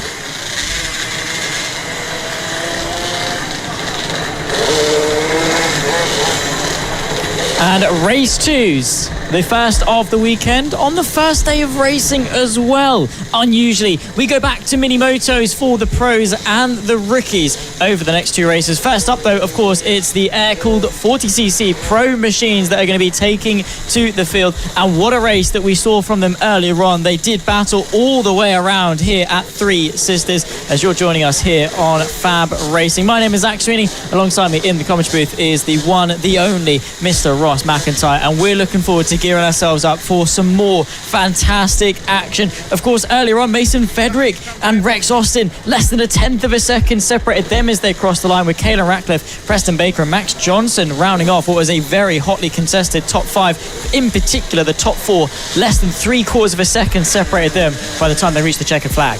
It was tight indeed. And well, I'm sure that race number 2 is going to bring even more excitement and bring even more opportunities for great racing. Again, it should be very exciting indeed. Race number 2 then for the AC40 Pros coming up next. The sun starting to set here at Wigan. Again, I believe it was the summer solstice yesterday, if I remember correctly. Or is June. was it 21st? Oh, I'm well off then. But it was a long day yesterday, and even though we're well into summer, it is very much getting darker here at Three Sisters. But nonetheless, still going out, still racing into the evening. And well, the riders are getting ready, of course, sitting on their bikes.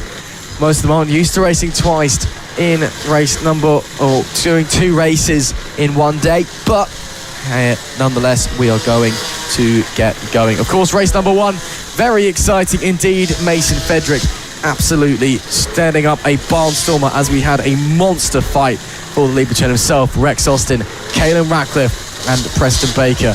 Maybe as the track starts to cool down later into the day, we'll be seeing some more of the same. I think so. This is going to be fantastic. Of course, Fedrick, Austin, Ratcliffe, Baker, they're the top 4 in the championship in the pros, and they were the top 4 in the first race. And that just goes to show the level of competition these young riders have got as they're eagerly waiting to get out on track for their final race of the day. Of course, it's going to make their life slightly easier tomorrow. They're only going to have 1 race to run, but it does make life slightly harder today because, of course, they have to have 2. But that adrenaline is flowing. You always just want to, you finish 1 race, you want to hit straight back out on track and prove your worth. But Mason Fedrick, as things stand, I mean, he's won 5 of 6 races and he's not finished outside of the top 2. He's taken all 3 pole positions in the AC40 Pros. As things stand, it is absolute domination. But Rex Austin, it was up until the last lap of the race that he was leading. That is how close it is, and that is how competent and capable these young riders are.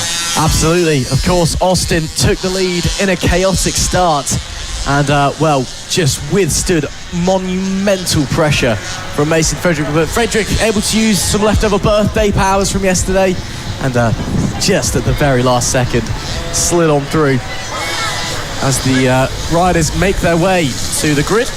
Of course, they'll get 1 sighting lap, switching back to the sprint layout now as well.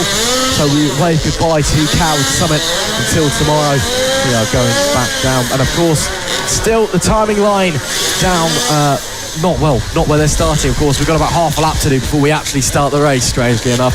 But the riders, of course, 1 sighting lap, and then they'll get going on their way. Well, it should be very, very exciting indeed as we get ready to get going out onto our formation lap. Looking at the grid then as they come through, sitting on the pole position, it will be Mason Fedrick. P2 will be Rex Austin, P3 Caelan Ratcliffe, and P4 will be Preston Baker. Max Johnson is 5th with Henry Brodie in P6. Moving further down, we've got Arthur Ridley 7th. P8 will be Tommy Keats. P9 Kai Hawken. Danny Longhurst is in P10. P11 is Maxwell Keats. And P12 we have the one and only Oliver Wilson. Further down on the grid, we do have a few more riders. Actually, no, we don't. I lied. It's only a grid of 12. So that is it then for your grid. And it should be very exciting to see what they're able to do. Indeed so. Rounding the final corner, of course, and lining up on to the grid. Should be fantastic as we kickstart race 2 action here at Three Sisters. I cannot wait to see what these young riders can do. I mean, they're probably only in their first year or 2 of riding competitively, but they've got so much talent, so much experience, so much wisdom under their belts, and that is only going to improve and get better with age and experience. And the racing that we're seeing, such maturity, and these riders most certainly are the stars of the future, not only in FAB-Racing but also as they progress further and further up the ladder. The signal is given and the flag marshal will walk over, pick up the green flag, wave it high in the air, and that's when the anticipation peaks. The flag drops, and let's go racing once again in the AC40 Pro class. Fedrick able to hold on to pole position this time around as they run their way through the sweepers. Good start from Caelan Ratcliffe as well, as he's able to hold on position, but they run their way through quite nicely as well, it must be said, towards the back end of the circuit, through the left, and then the very, very long right to finally kickstart this race and see where everyone is racking up. There you can see Caelan Ratcliffe in P4, then working our way forward to Mason Fedrick, who's got a very good hold on the lead. Not quite as close of a start. Rex Austin, though, is not going to be giving up easy. It's Fedrick from Austin, from Baker, from Ratcliffe, your top 3, or 4 should I say. But up to the front there once again goes Rex Austin. Very, very similar to what we saw in race 1. What a move by Caelan Ratcliffe. That was super late, but gets the switchback done on him by Preston Baker.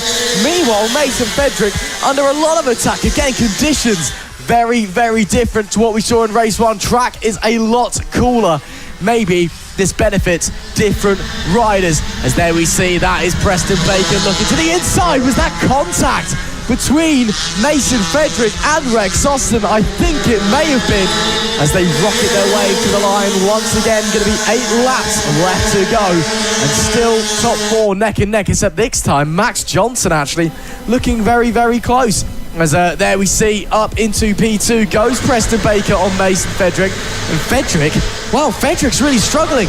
2 positions down in 2 corners. Caelan Ratcliffe's up to 3rd. Yeah, nicely done from Ratcliffe, making the most of a compromised Frederick who's dropping down. Of course, losing that momentum but quickly regaining it. We saw this exact thing happen in race 1, but he was quickly able to find his footing and fight back once again. The agility is there for Frederick. He just has to find that momentum, find that rhythm, and get back into the swing of things. Max Johnson as well is there. We saw him racing during the red flag period, albeit slightly differently to what he's used to out on the bike, fighting his way downhill. But there is the 96 of Ratcliffe, who's very close to the rear end of Preston Baker, who is definitely baking up some goods in this race. Ratcliffe is through into 2nd place, but it is still Rex Austin holding a firm grip on this lead. Caelan Ratcliffe, though, faster on that last lap, with the fastest lap of the race as well, of 50.040. So Ratcliffe potentially has the pace to take it to Rex Austin. There we see him actually trying to go, but unable to try and make a way through. There we see those Rex Austin from Ratcliffe, from Frederick, from Baker, from Johnson, your top 5. Doing a great job at the moment. Look at how close they all are as they negotiate their way through the right-hander. And now look at the swarm. Ratcliffe goes to the lead. Mason Frederick as well, trying to get involved, but unable to find a way through. Ratcliffe very slow though, out of the right-hander. Will he hold on before he gets to the line? Will he lead a lap in this race? I think he will, and indeed he will. Caelan Ratcliffe takes the lead of the race. Best result of P2 for Caelan Ratcliffe so far. Of his 3 podiums, 1 has been a P2, 2 have been P3s, but he's not finished outside of the top 5 in his pursuit at the moment, 3rd in the championship. There's a move, Frederick back up the inside as they run their way into what is the back end of the circuit. That hairpin right-hander that sweeps your way through nearly in Noah's Ark formation as they once again enter the S's. Of course, Baldwin getting in some good shots there of this 4-way battle, it must be said. Looking very, very good indeed. Caelan Ratcliffe, though, able potentially to lead another lap, but this could go any which way of the 4. Look at Mason Frederick trying to push, trying to find a way through, but can he come good on his want to be able to get up into 2nd place, pulling to the outside, 3 abreast, coming down the front straightaway. And actually Mason Frederick once again, for whatever reason, he's just got no waft. He comes onto the straights and the thing almost just hits the wall when he falls backwards. Now he's fallen back into P4 behind Preston Baker, but he's going to immediately swing around the outside of Rex Austin and get up into P3, maybe even P2 if he's able to negotiate Preston Baker. Look at that in the background as well. Max Johnson's getting involved. We could have a 5-way fight for the lead on our hands here at Three Sisters. Once again, the AC40 Pro serving us up a treat. There goes Mason Frederick. Oh no!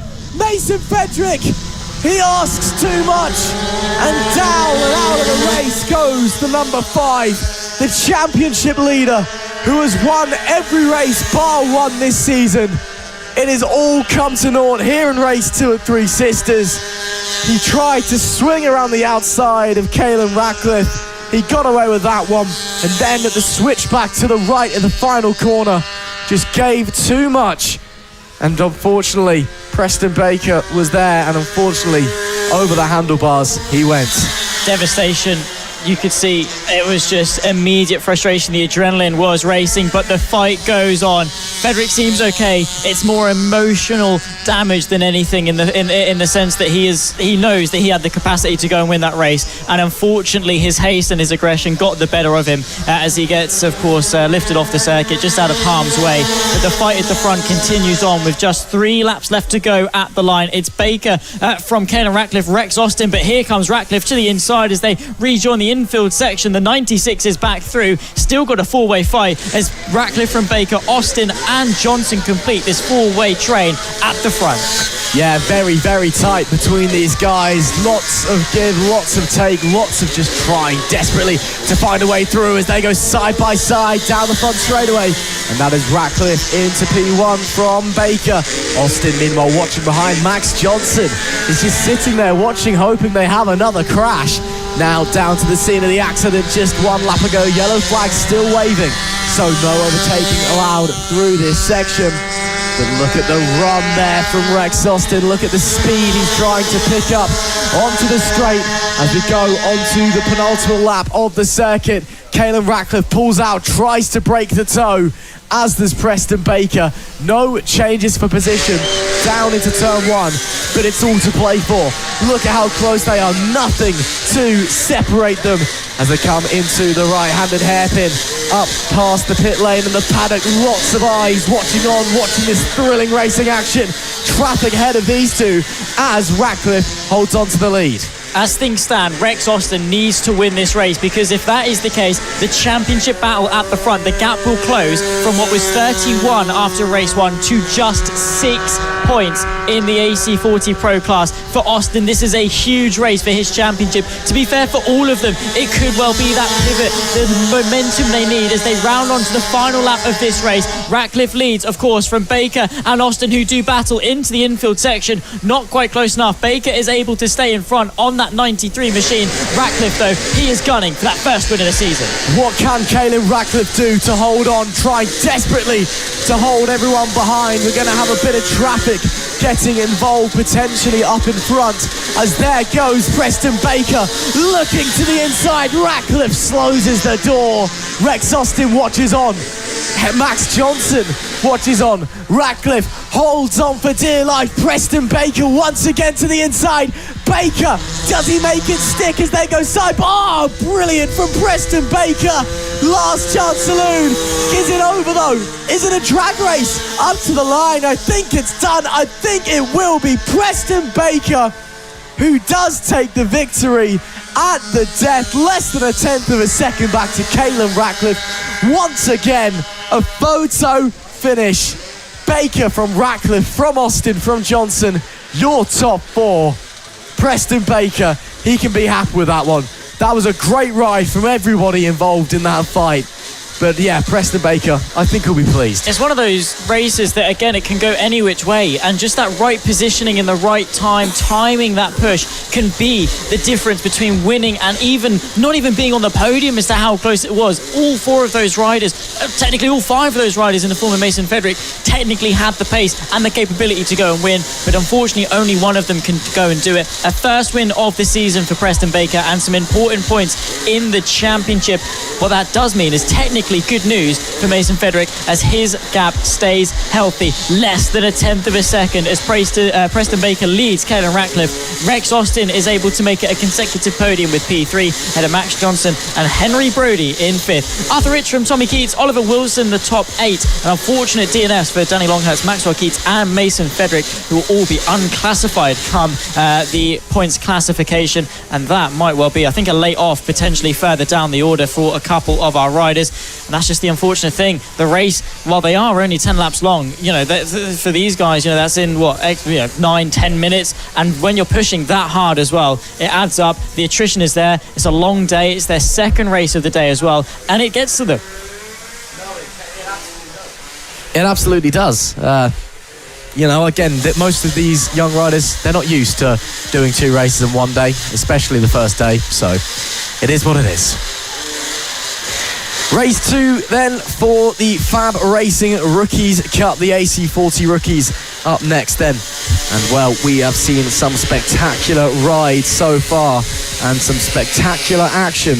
But again, it was all eyes on one rider earlier on, and her name was Nelly Nuth. What a performance from that young lass to go out there and dominate. But further back, some great battles all throughout the pack and some real tenacity shown by these young riders taking the first step in their bike racing careers. Yeah, it is exactly that. I mean, for a lot of these riders, it's their first full competitive season of racing, and it's a lot to get used to. Maybe they're up to pace quickly, maybe they're building up to the consistency, but that racecraft, that experience is something that you can only do by going out on track and running in that competitive environment. And it's one of the most invaluable experiences and traits and crafts you can have to sort of build up that foundation, which is so important at such a young age. But just a quick reminder for how things ran. Of course, we know it was Nuth that dominated, 13.7 seconds clear of Finlay Styles and Tommy Williams, who round off the podium. Championship leader Emilio Pereira ahead of championship rival Jensen Cedras, who round off the top 5, and that was how close it was all the way down. I think from P2 to P9 was a very, very long train.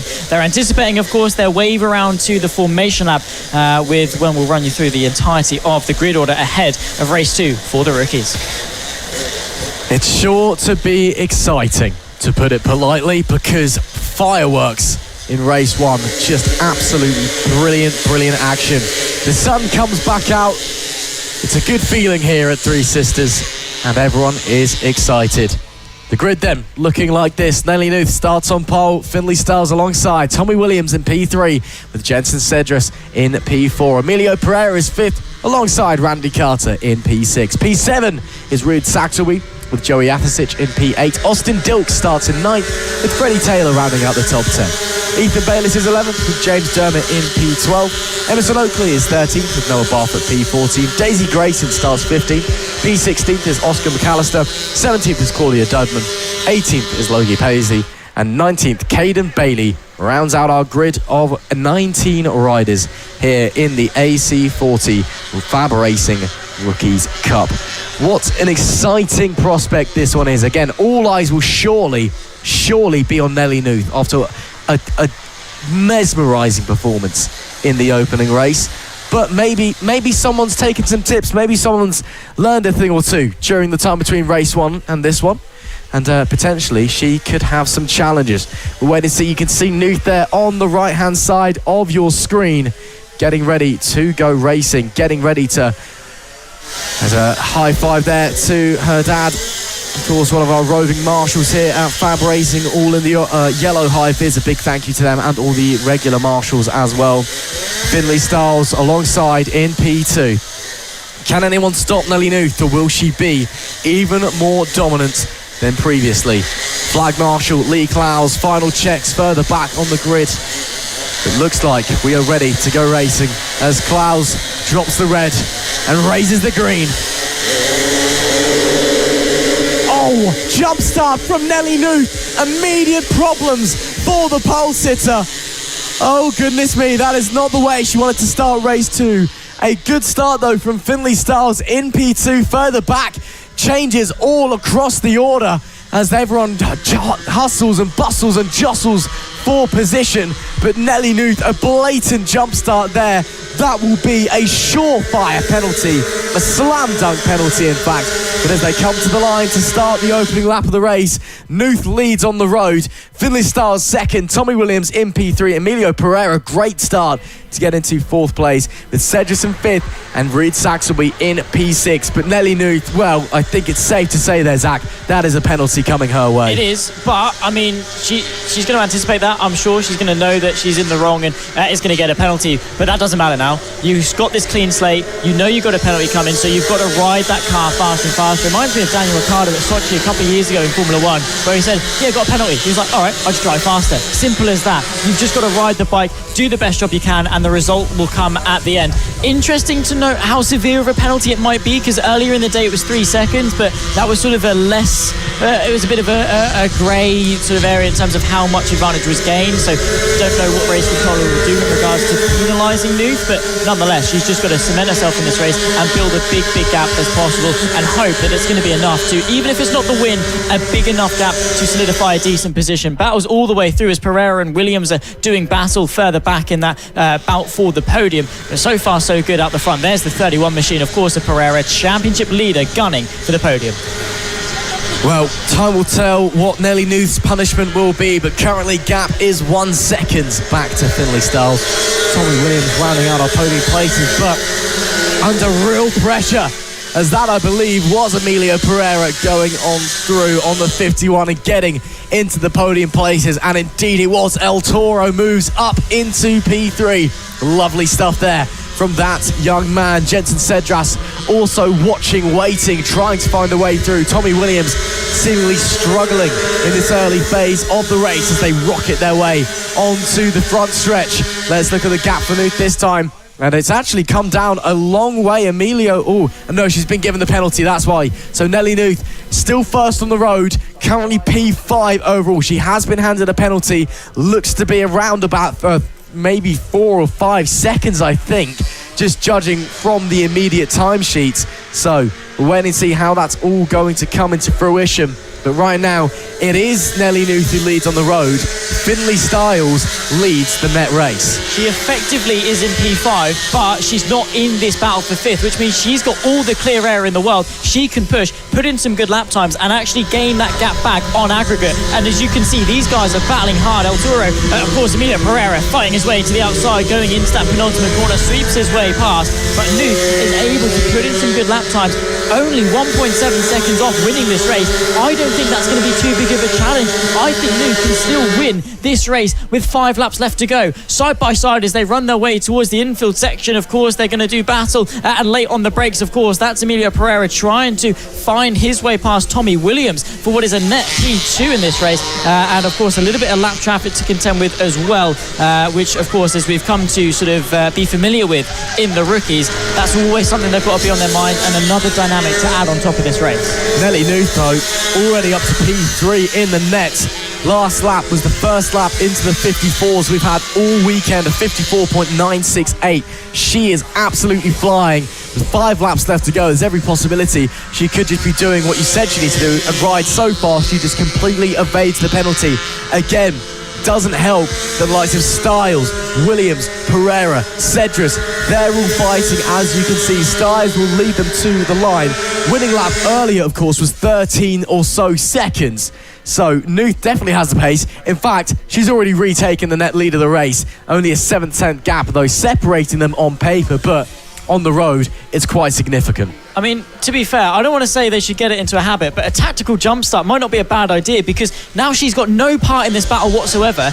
The fight for second, third, fourth is raging on so hard that the penalty is negligible, that she's just able to run so clear out in front. There she is, the 44, and it doesn't matter, that 4-second penalty, because she's got clear air to run with. She's just fine. She's got 4 laps left to go. She's calm, she's composed, maybe a little bit irritated at herself, but it's not going to slow her down. She is gunning for a second race victory in a row, something that's not been done since Jensen Cedras did it 2 weeks ago at Ella Park, of course, but for the second time this season it could well go the way of Nelly Knuth. She was unable to do it at Lid. She's got a decent chance of doing it here at Three Sisters. Finley Styles, of course, fighting with Tommy Williams in that fight for P2, but there she is, and there's a reason she's at the top of that House of Moto award. Yeah, absolutely, of course. In collaboration with the House of Moto, FAB-Racing, it's the first British grassroots motorsport's highest achieving female racer award, being given to one of our young, talented female riders at the end of the season for having achieved the most points in their class. And Nelly Knuth right now is, well, dominating that cup as it stands, quite frankly. And she's doing a great job out on track as well. But at the moment, Tommy Williams has got through Finley Styles for P2. Jensen Cedras has also got through Emilio Pereira. These lot still very close together. As I say that, Finley Styles has actually got back through Tommy Williams. Previous lap, they did encounter some traffic that just upset the apple cart a little bit. Hello, is that Jensen Cedras trying to go the long way round? Goodness me, that would have been impressive if he got that done. But unfortunately not quite able to. Actually did get past Tommy Williams, I believe, as they head on to the penultimate lap of the race. So still time to play for in this fight for P2. Nelly Knuth, though, is now, even with the penalty, 2.5 seconds up the road. I think she's feeling pretty comfortable. I think she is, and of course, I mean, there's nothing more that you can do when it comes. She was given a fair penalty for the jump start. She's just ridden this race so well that it didn't matter. There, of course, is Jensen Cedras. Tommy Williams is right in behind on that 51 machine. They're racing hard as they've got a lap and a half left to run. It's so incredibly close for the final race of the day. Race 2 of the AC40 rookies class, and these guys are going to go all the way to the wire for the fight for second. All the way and then some. Nelly Knuth starts the final lap of the race in just a short moment's time. There you can see the final lap flag, the yellow flag with the black cross indicating one more tour of the Three Sisters circuit. But Styles, Cedras, Williams, Pereira still fighting hard for those podium places and still giving it all they've got. But Nelly Knuth, once again, what a performance it has been for that young lass. Just absolutely ridden the wheels off of that mini moto machine. There we see, though, still fighting for P2. That is Cedrus and Tommy Williams. I believe they're fighting for the final podium place, actually, as they come down into the opening few corners. Bit of traffic, actually. No, not a bit of traffic. It is, in fact, Finley Styles ahead of them. So it's Styles from Tommy Williams currently in P2. But P1, once again, goes the way of Nelly Newth. The confidence is there. The nod, the smile under the helmet, the punch to the air. The victory for Nelly Newth, who takes 2 from 2 here at Three Sisters. What a great ride, marred by a jump start penalty, but she was so quick it didn't even matter. That's what it is. I mean, again, she would have been frustrated that she jumped the start, know she was in the wrong, basically know that her penalty was incoming, but she didn't let that, dishearten her or put her off or knock her off her composure like it would do to so many young riders, especially at this age. It's so easy for the emotions to take over, but she didn't. She just rode the race as best as possible and still won by 4.5 seconds. That is the talent that we're talking about, and that is what is showcased. The potential of Nelly Newth is absolutely sensational. Congratulations from everyone down at Parc Ferme, of course, in front of the podium boards. But goodness me, what a race that we were treated to there. Of course, that fight for P2 as well. But it's more just about the incredible win of Nelly Newth and smiles under the helmet. Absolutely. Nelly Newth, penalty or not, takes a dominant win. Finley Styles in P2 and Tommy Williams in P3. Running on our podium, Jensen Cedrus was 4th, with Emilio Pereira just missing out in P5. Austin Dilks was 6th, with Randy Carter 7th, Reed Saxelby in P8. Joey Athasic was 9th, and Freddie Taylor was P10. Ethan Bayliss was 11th, with James Dermott in P12. Noah Barford was 13th, Emerson Oakley 14th, Daisy Grayson 15th, Oscar McAllister was 16th, Logan Paisley 17th, Claudia Dudman was P18, and Caden Bailey rounded out our grid of 19 riders at the end. Of course, Caden Bailey's first race racing here with Fab this weekend. Of course, Nelly Newth continues her dominance of the highest achieving female rider award here at FAB-Racing in collaboration with the House of Moto. Of course, the race winners getting some photos there. Pit Bike Sonic blocking our fantastic view of the race winners, but nonetheless, still a great race.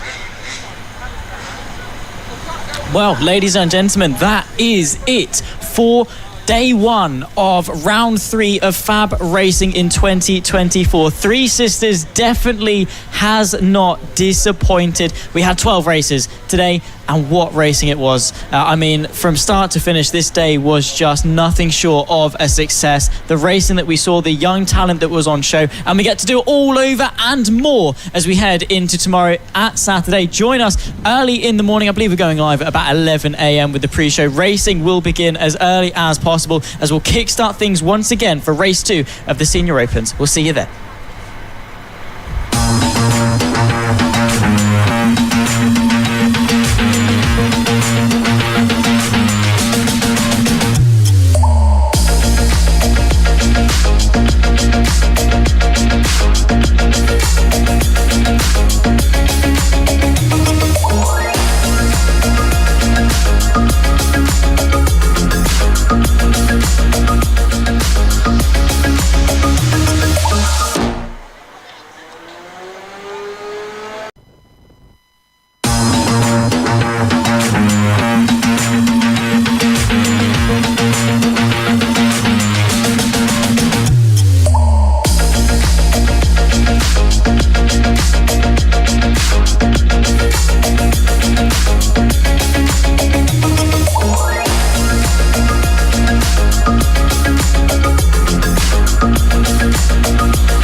Hello and welcome to the third round of the FAB-Racing Minibike British Championship. We have come to Wigan and the fantastic Three Sisters circuit. This place was the championship finale last year, so we moved a little bit earlier in the season, but the stakes are still high. There is still tension and there is still sure to be drama.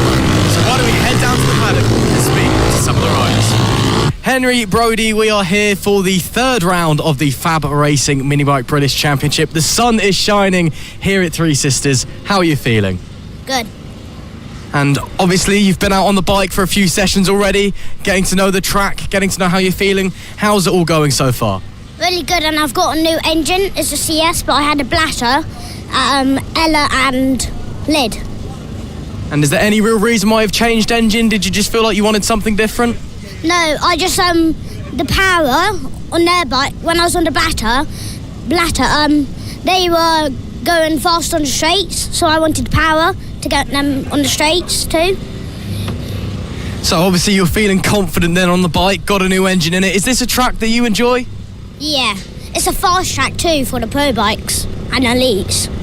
Yeah, no, it is really fast, really tricky as well. What's your objective for this weekend? Looking to get some wins, get some podiums? It might just be the times, like get a 50 and try and get some podiums if it's going to be wet.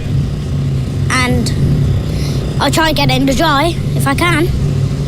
And how would you say that 2024 has gone so far for you? Are you happy with what's happened at the first 2 rounds? Yeah. I did get a podium at Ella, so that was good.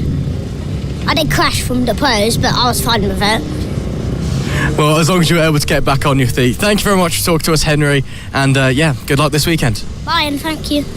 Sat here now then with Maxwell Keats. Maxwell, a lovely day here at Three Sisters for the 3rd round of the championship. How are you feeling coming into this one? Good. It's a really good track, and it's fast, it's big, and it's kind of bumpy, but that's all right. And yeah. We've had a few riders say they really like this track. Is it one that's a real favourite amongst the riders in the paddock? Well, it's one of my favourites that I've been to so far. That's great to hear. So you're clearly enjoying time out there on the bike then at the moment. What's your objective for this weekend? To at least get top 10. So can we expect to see some big performances and some top 10s then? Hopefully.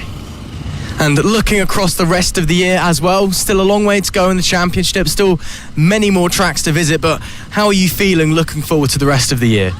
I'm feeling quite confident. This is my first time going out with the pros today, and yeah. Well, best of luck going out with all the pros, and thank you very much for speaking to us. Thank you.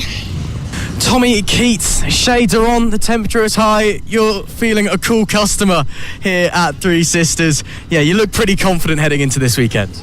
Yeah. Yeah, one word answer, that's all we need as well.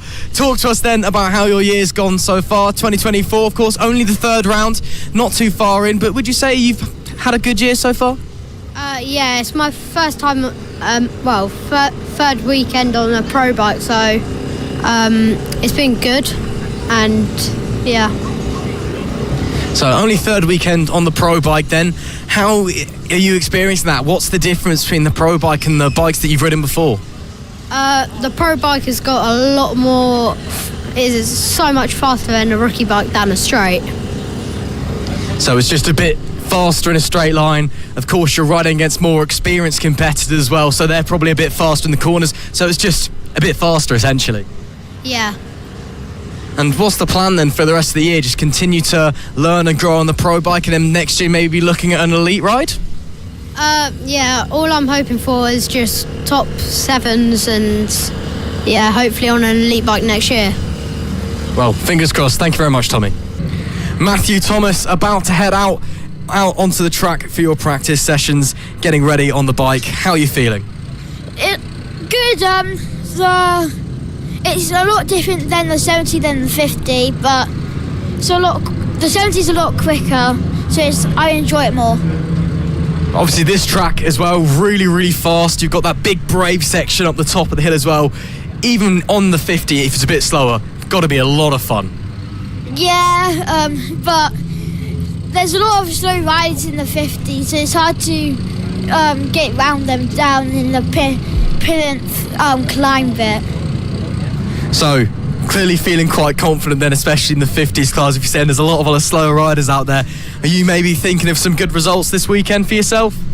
Yeah, I was second in the 3rd session, but I've gone down to 3rd, only because I had some traffic.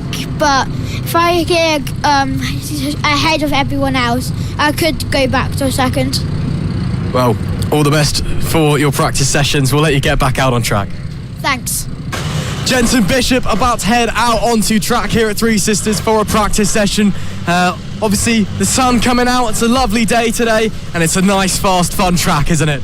I love the fast track. So I'm one of the heavier riders, but I can manage on the straights because I keep it pinned through that right-hander.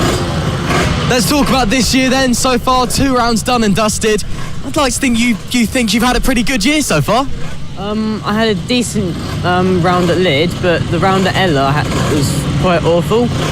There was a problem with my forks, which was bottoming out instantly. So that resulted in 6 crashes. What's there? So you're hoping for a bit of a better third round here and rest of the season than last time out? Yeah, hopefully. We'll let you get out on track. Thanks for talking to us, Jensen. Thanks. Tyler Hartley, a bit of a disappointing day for you so far, unfortunately. You've had a lot of mechanical issues with the bike, but looks like it's all fixed now. Hopefully, you're ready and raring to get out there for the third round of the championship. Yeah. So, talk to us about how your year's gone so far. Obviously, only 2 rounds in so far, but I'd like to think, you're pretty happy with what you've done. This is my first round at season. I'm doing 3 tech on the CBR 125s. So it's my first round this season on my 50, which obviously I haven't been going that well because I blew my bike up. But hopefully I'm going to go out in this session for redemption. Talk to us a little bit about the track as well. Obviously, Three Sisters, quite a big circuit, very fast, very flowing. Is it one that you enjoy? Yeah, well, I mean, I've never really done a lap on it, but I got half a lap in and I really liked it. So, well, from what other people are saying, can you assume it's going to be fun at least? Yeah, very fun. What's your aim for this weekend then in terms of finishing positions? Are you more just focused on getting out there, having some time on the bike, or straight out there you want to win some races? Well, to be honest, we came just for fun so I can see my friends, so probably top 10 finish would be good. Well, hopefully that can all come together. Thanks very much for talking to us. Thank you.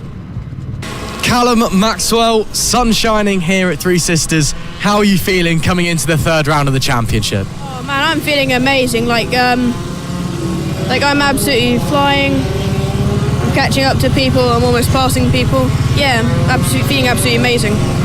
That's great to hear. Clearly then you're really enjoying Three Sisters as a track. Oh yeah, it's honestly the best track in the Canada so far. I know you're heading out in a short moment, so we'll keep this one nice and quick. But what's your plan for this weekend then? I mean, obviously everyone wants to go out and win all 3 races, but what are you aiming to do? Just get any high placement and beat my last time. So yeah, just get out there, have some fun and get some good results. Is that the plan? Yeah, pretty much. Well, thank you very much for talking to us, Callum. Thank you. Emilio Pereira, you've been having a great season so far in the FAB-Racing Minibike British Championship. We've come now to Three Sisters. I'm sure you're looking to continue your strong form. Yeah, I'm currently 7th fastest at the moment, but I wasn't in for the first practice, which really was probably the most important because it's just to know the track. But hopefully I'll get top 3 in this practice. Yeah, of course, it's all about just getting out there and getting used to the track. Let's talk about last time out at Ella Park. You had a great few races in very changeable conditions. That must have felt pretty good at the end of the weekend. Yeah, it felt pretty good. I was hoping for at least 2 first, but 2 seconds and first is good enough. Yeah, I mean, most people would be delighted with that, and you're just saying it's good enough. Shows you've got very high expectations, which we love to hear. So I'm assuming you want to achieve some more fantastic results here this weekend. Yeah, I'm gonna try to. Well, that is brilliant stuff. Thank you very much, Emilio Pereira, and let's see how you do out there.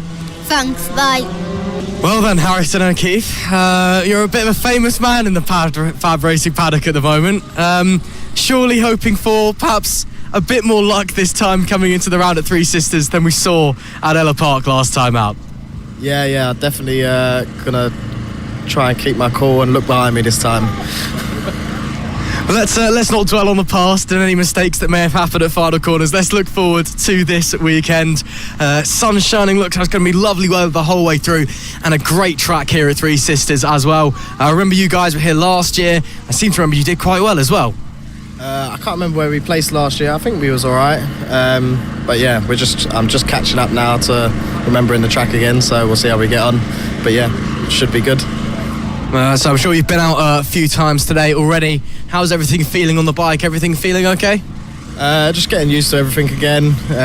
Bike feels all right. It's just the track, getting used to the track, knowing what's where, really. That's about it.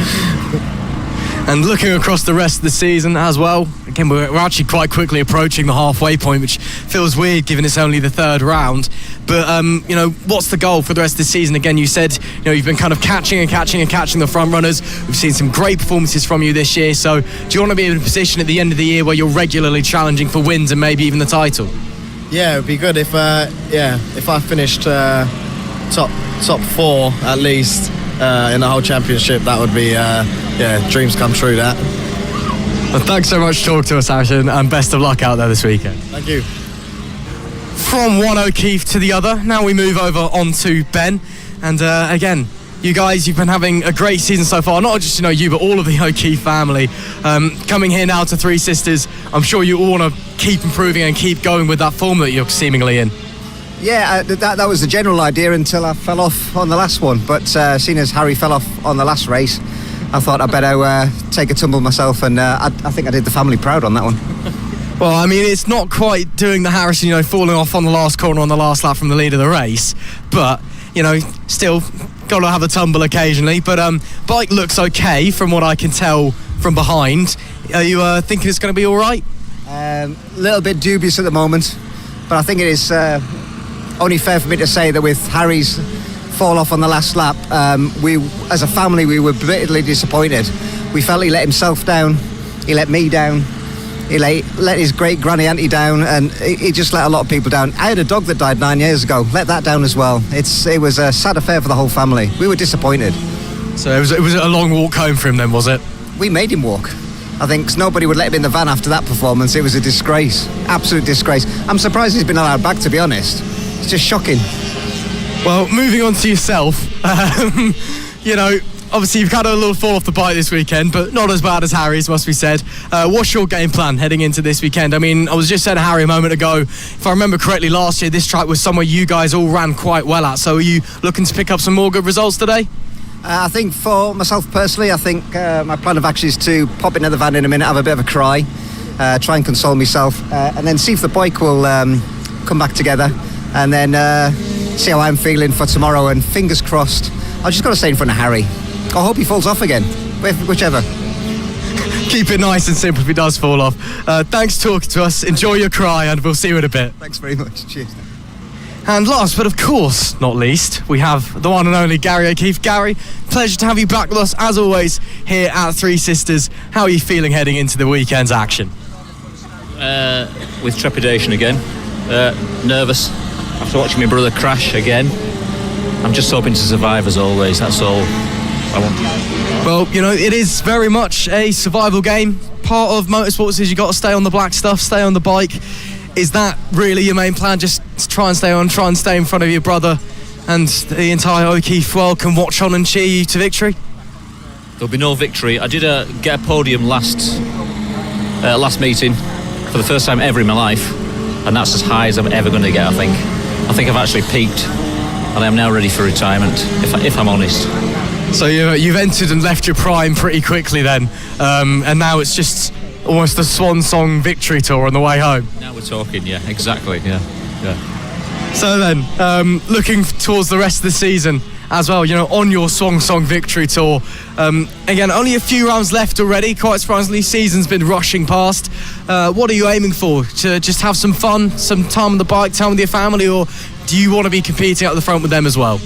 If I could set one or two more personal bests, I'll be happy, but like I say, I think I've peaked 10 or 15 years ago, and it's not going to happen now, so. Well, thanks for talking to us, and as always with retired athletes, there's a place for you in the media when you're done. Thank you very much, I'll be there. So then, Oscar, round 3, getting ready to go. How are you feeling coming into this one? Really excited and just hoping for a good result, really. I mean, aren't we all at the end of the day? Talk to us about what it's like around here at Three Sisters. Very big track, very, very fast, but we've been told as well, a lot of fun. It's a good track, yeah. Very fast one. A few bumps, but really, it's really good. Would you say it's one that really suits your style of riding as well? Well, a bit and a bit not, because it's just hard to learn. But when you get the hang of it, it's really good. So what's your game plan heading into this weekend then? Where are you looking to finish roughly? I'm assuming you want to be right at the top of the pack, of course. Well, I'm looking at a 14th, but hopefully a top 10. That's great to hear. And Bonnie, you talk to us a bit about your year so far as well. Talk to the people at home, how you think your year's gone. It's going all right. First year, and yeah, just try to learn all the tracks for next year. That is brilliant stuff. And again, is that a kind of similar plan looking over the rest of the season? Just looking to learn tracks, get time on the bike? Yeah, really. This is just a practice year for me. That's fair enough. So next year is when we'll be seeing the real you coming out. Yes. Awesome stuff. Well, thank you very much, and we'll see you out on track this weekend. Thank you. Here with Tommy Williams. It's coming into what looks to be a great weekend of racing here at the third round of the FAB-Racing Minibike British Championship. How are you feeling looking forward to this one? I feel quite good. It's a fast track and I like it a lot. I mean, we've been speaking to a lot of riders throughout the paddock and they've all been saying very similar thing. Fast track, quite bumpy, need to be quite brave around here, but everyone's been saying it's really fun as well. Is it a track you enjoy? Yeah, it's one of my favourite tracks because it's quite flowy and fun to ride with. So I'm assuming when you go out there for your 3 races, you're really looking forward to just having some fun and showing what you can do. Yeah. And looking across the rest of the season as well, of course, you've had a strong year so far this year. We're already approaching the halfway point of the season as well. Are you just looking to continue just to build up your experience, build up your confidence, build up your speed? Yeah, I'm basically trying to build up my speed in the corners and out the corners, so I'm trying to roll in and out of them, so I don't really need to use my brakes that much. Well, that's awesome stuff. Thank you very much, Tommy. You're welcome. Randy Carter, a great year so far for you, and the third round of the championship awaits here at Three Sisters. What's running through your mind at this moment in time? It's really fast and it feels really good. That's great stuff. Again, it's a very popular track with all of the paddock, this one. Is it one that you're gelling quite well with? Do you think you can run fast here? Yeah, it's really good as well. That is awesome stuff. What brings you then to FAB-Racing? What makes you want to come out here and do this? Because of Matt Marquez made me feel like going into racing. That's great to hear. So, would you one day want to be up in MotoGP? Yeah. Well, hopefully one day you can get there. But let's talk a bit more about why we're here now, of course. Third round of the FAB-Racing season. And, you've been putting in some strong performances so far. Looking across the rest of the year, is your plan just to carry on going out there, going as fast as you can? Yeah, it's really fun as well. Well, if it wasn't fun, we wouldn't be here. Thank you very much, Randy. Bye. Nellie Nuth, one of our many talented young female riders here at FAB-Racing. Great to speak to you here at Three Sisters. You've been having a brilliant season so far. Talk us through a bit about, what makes you want to go out and race and, why you're so quick. I'm just so quick and I really like racing. Well, that is absolutely great to hear. Now, of course, you're one of our leading riders in the FAB-Racing Female Competitor Cup, which is great for you. What would it mean if you were able to win that trophy? I would be happy and stuff. Nothing wrong with being happy. And how are you finding it here at Three Sisters? Really good. So do you want to go out and win a few more races here this weekend then? Yes. Well, hopefully you can do that. Thank you very much for talking to us, Nellie. Bye.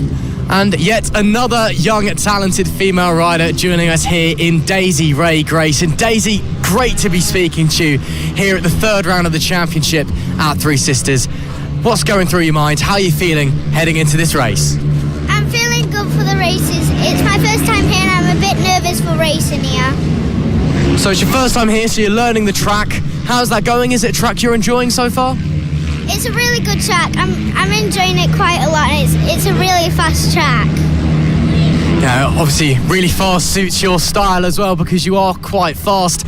What do you want to do here? I mean, obviously you want to win all 3 races, but, you know, are you aiming very high? I'm aiming for top 10 this week. Well, we've got our fingers crossed that you can get there. Looking across the rest of the season as well, you've had a great year so far.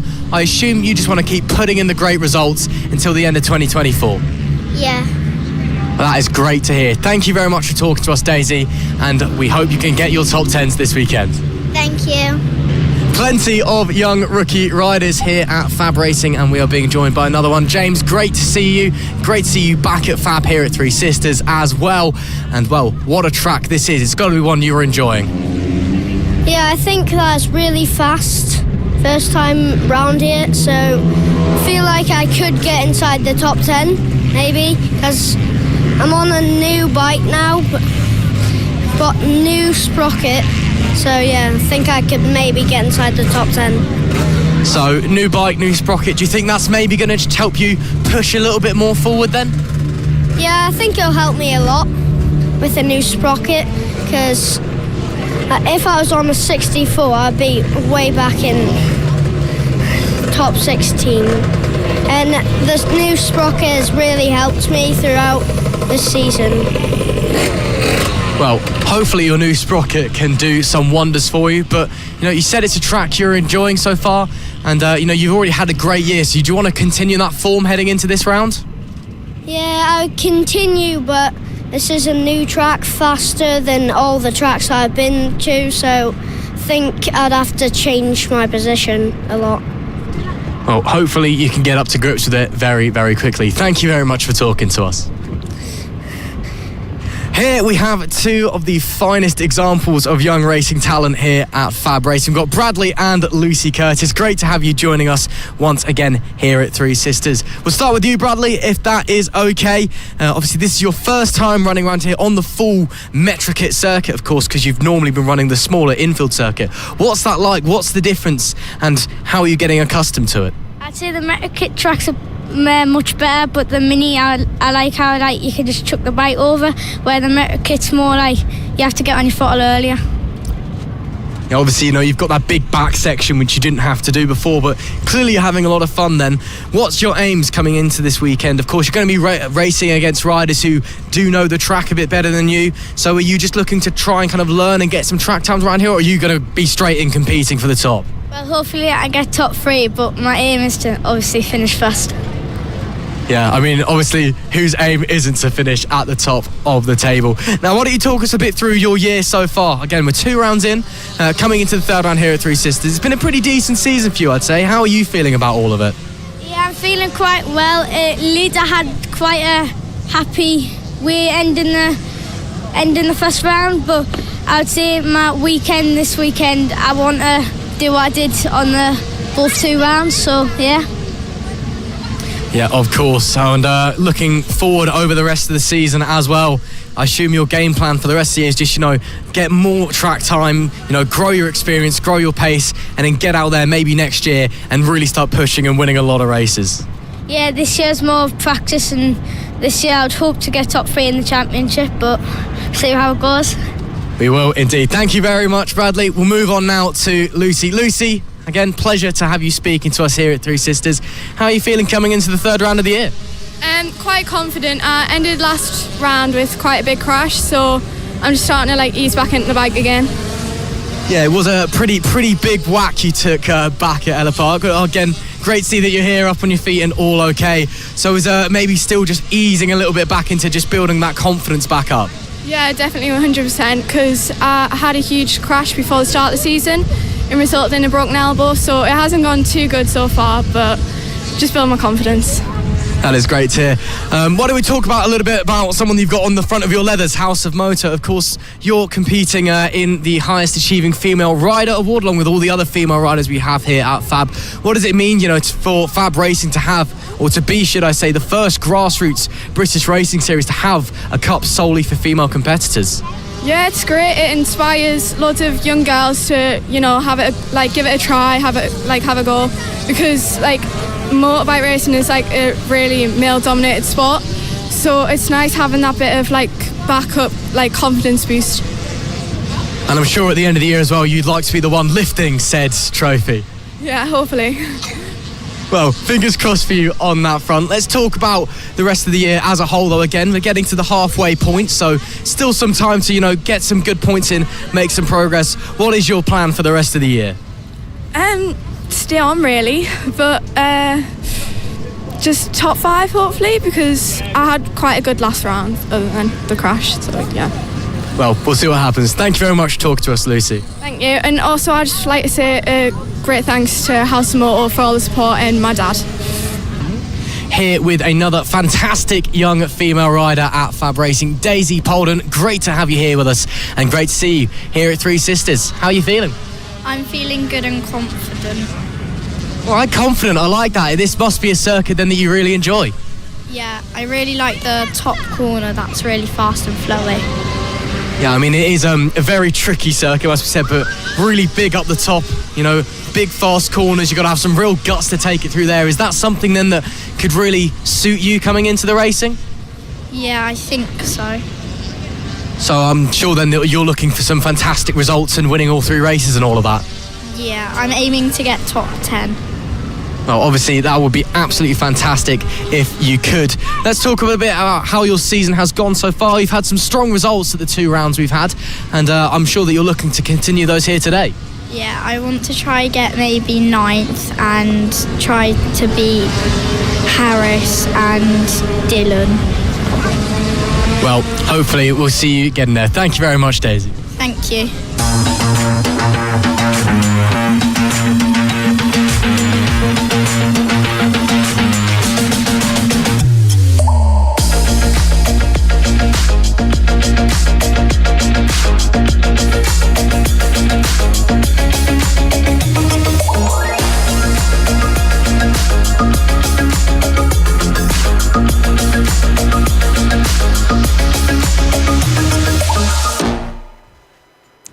Well, good morning, ladies and gentlemen, and welcome to Saturday's action here at Three Sisters for the 3rd round of the 2024 season of FAB Racing. We're here ahead of 18 races today. Myself, Zach Sweeney, Ross McIntyre alongside me here in the commentary booth. And Ross, off the back of yesterday, I'm excited for today.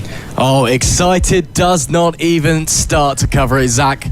We had 12 fantastic races yesterday, and, well, we know that Three Sisters, after last season, it was always going to be a treat, but even then, I feel like we were witnessing something truly special out on the racetrack. As you said, 18 more races to come today, coming up to the halfway point in the championship as well, so the stakes starting to get raised, and we shall wait and see what's going to unfold out on the circuit today.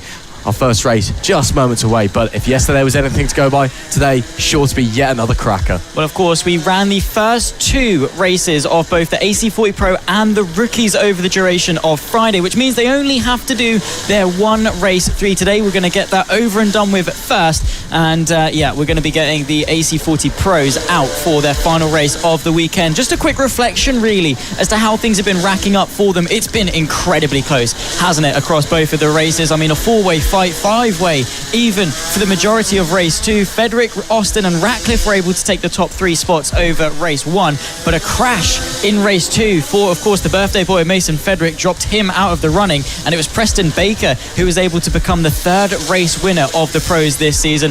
I think we're gearing up for even more of the same today. Mason Frederick will be wanting some sort of redemption for that crash yesterday. Unfortunately, it was very much his mistake. just tried to take too much into the corner, came together with Preston Baker and found himself on the floor. And of course this weekend as well, specifically for Three Sisters, it's a rule that we don't really see anywhere else in FAB-Racing. If you come off the bike, you are not allowed to remount and rejoin the race. So he'll be wanting some redemption, but of course lots of fast riders out there, could be close.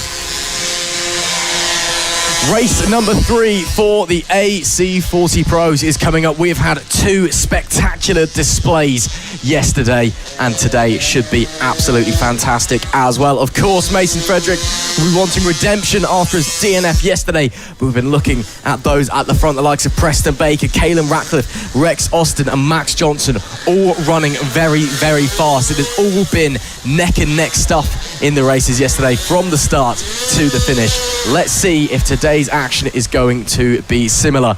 We did have a bit of rain overnight, but it is very much dry running now. The track drying up very, very quickly.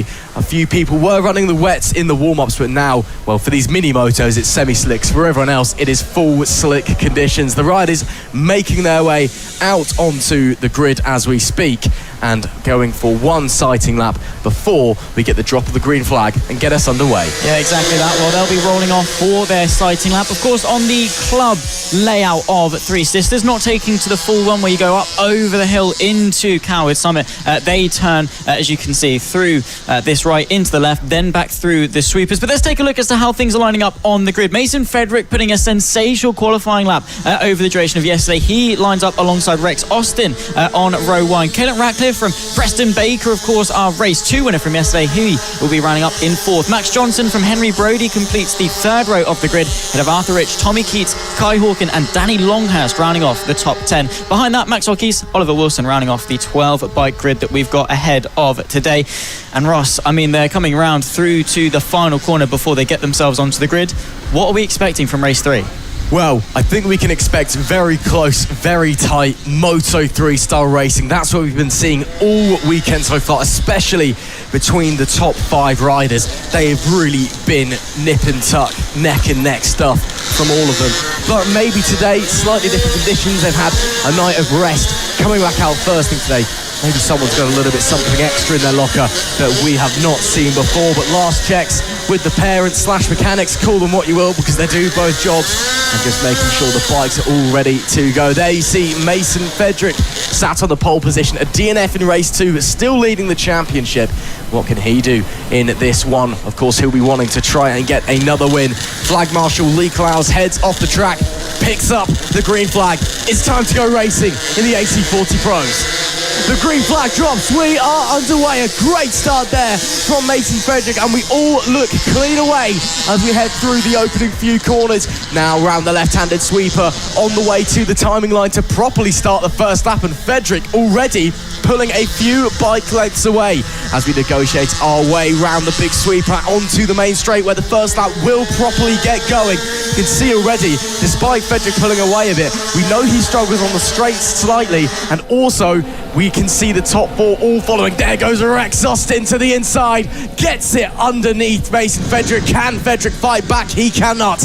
Once again, Frederick loses the lead on the opening lap. This time, Rex Austin takes first. Yeah, Frederick really struggles with that top-end speed. We saw it a couple of weeks ago at Lid, of course, in his fight in the LC40 Elite with Logan Cousins. He really struggled, but that initial drive through the corner and the agility that he's got, he can more than compensate for it. So this fight for the lead is going to be far from over, especially with Baker and Ratcliffe still very hotly in contention. Still got 8 laps left to go as they run to the line. And look at the closing speed of Frederick. That's what I'm talking about in his agility. But moves like that and looks like that are exactly what costed him this time yesterday. Frederick and Austin starting to break away from Baker and Ratcliffe behind. Here we will see once again the waft that Rex Austin has as they make it 8 laps to go. You can just see him even with the toe that Frederick is getting. Austin just pulling slowly away. There we see the battle for 3rd at the moment in Ratcliffe and Baker. Caelan Ratcliffe has managed to get through on the previous tour on that number 96 machine. He's been looking very, very quick this weekend. Maybe in this one he can try and pick up some big rewards. A bit of a wobble though coming out of the hairpin. Doesn't come under attack though from Baker. Baker happy just to sit and watch and wait behind. This time, maybe trying to push. Here goes Frederick to the inside, coming into the left-hander, but Rex Austin slams the door once again through that tight and technical late section of the lap. That is where Frederick is right at home, but coming onto this big long straight, just can't get the power down, and Austin just able to pull away again and again. We'll be seeing it here, as you can see. There goes Austin, just extending that gap ever so slightly. Frederick, though, last lap, slightly faster, 49.647, fastest lap of the race so far, and closing up a 10th as well. So Frederick clearly pushing very hard, clearly wants this race win. Of course he does. I mean, he's won all but 2 races, and even then, as oh my goodness me, an issue there for Mason Frederick. He pulls over and is out of race 3 of the pros. That is pure frustration, running so well. Of course, he's not technically off the bike, so if they can restart it, he can rejoin, but I think that is the nail in the coffin. On his birthday weekend, he's 1 win, 2 DNFs, and this could be huge for the championship. Rex Austin is only 16 points behind and currently leads the way. Oh, that is a disaster for Mason Frederick. What a shame for that young man. I'm not sure what's happened, but it looks like the bike's just conked out coming through the corner, and unfortunately, as you said, Zach, 1 win, 2 DNFs will be the order of the day. Now this is the fight for second between Preston Baker and Caelan Ratcliffe. Actually, looks like Mason Frederick might have rejoined the race, but I'm not sure if that'll be allowed because he did get off the bike, so he might be told that his day is done, unfortunately for him. There we see, though, Ratcliffe and Baker still pushing each other very, very hard in this now fight for second. Rex Austin had a 2-second gap back to these two at the line last time. This time I will wait and see if the gap has extended, but this is very much a battle for second place now. Austin has a commanding lead up the front as they soon head over the start-finish line to make it 5 laps left to go. You can see the gap already. A little bit of traffic out in front as Baker looks to the inside, not close enough to make the move on the brakes as they head into the right-hand sweeper, and then the very bumpy left-hander here, which obviously not on the full circuit, that corner, but it is tricky indeed for these mini moto riders heading into the hairpin past the pit straight. Oh, we've got a rider down there at the final corner. Waiting to see who that is that's gone off. That might be Mason Frederick once again. Yeah. Indeed it is. So Mason Frederick, more issues. He rejoined the race. This time, unfortunately, I think it is terminal. Yeah, that is it. They're carrying the bike off and he is out of this race, but the show goes on. The fight for second continues. 4 laps left to go at the line. Of course, it's Caelan Ratcliffe on the yellow 96 machine, and then the 93 behind, the yellow leathers of Preston Baker. He's in hot pursuit, looking to charge his way into second. Rex Austin has catapulted his way away from this pack and is home free for the win, provided he stays on the track, stays on the bike. 4 laps left to go, and here we go. Battle for 5th and 6th as well. We've got Max Johnson leading Arthur Rich. Fights through the field. Absolutely, as always in the AC40 Pros, there is action everywhere you look. These young riders really do know how to put on a display, despite being very early into their bike racing careers. Coming back past the pit straight now, the 141 of Max Johnson, holding off Arthur Rich for the time being. Rich has just pulled a little bit back, just dropped a bike length or so, but he's really gained coming through that corner. Well, I say that, Max Johnson a little bit slow through the left-hander, so maybe Arthur Rich with an opportunity. He's all over the tailpipe of the machine in front. Can he try and negotiate his way around and get up into 5th place? Coming onto the front stretch, they're going to make it 3 laps to go this time by for the pair of them. Oh, we've got a big one there. Coming off the bike, rider down, unable. We'll check who that is for you in a moment. Back to the battle. The yellow flags will be out, and in fact the red flag is out. We do have a red flag here following that crash in the first race of the day. That is a big shame. I believe it is possibly, well, we'll check for who it is, but red flag unfortunately coming out here. Yeah, that is a shame, of course, for the first race of the day, but with only 3 laps left to go, I'd assume they're going to just call it there. We're over half distance, basically at the end, and I think that might be the end of the 3rd race, and of course the Pros weekend, putting their way into the pit lane, and I'm sure, hopefully, we're going to see an update as to what has happened to said rider. Not entirely sure as to who it is, we've not quite confirmed yet, but a fantastic race up until that point. Rex Austin is going going to be taking the championship lead as things stand. Ratcliffe versus Baker, again continuing their rivalry over the duration of yesterday. Just goes to show how good these mini motos are at this circuit. Oh, it's fantastic racing in the AC40 Pros, and it's a shame that the final race of the weekend for them looks to be ending under red flag again with only 3 laps left to run. I believe that race control will call it and say that the result is final. But we've seen a great display from all of these young riders this weekend, and even though they're not on the full circuit, they're on the club circuit, it's a circuit that just works so well. And even the full circuit, it's just a circuit that works well for bike racing, to be honest, here at Three Sisters, just on the outskirts of Wigan. And with the sun shining down as well, it's a glorious day, even if the circumstances unfortunately ending under red flag. Again, we'll let you know as soon as we know that all the riders are okay. And we can see there just waiting on there was our leading pack, Rex Austin. You can see there just talking to one of the marshals. You can see Caelan Ratcliffe on the right-hand side of your picture.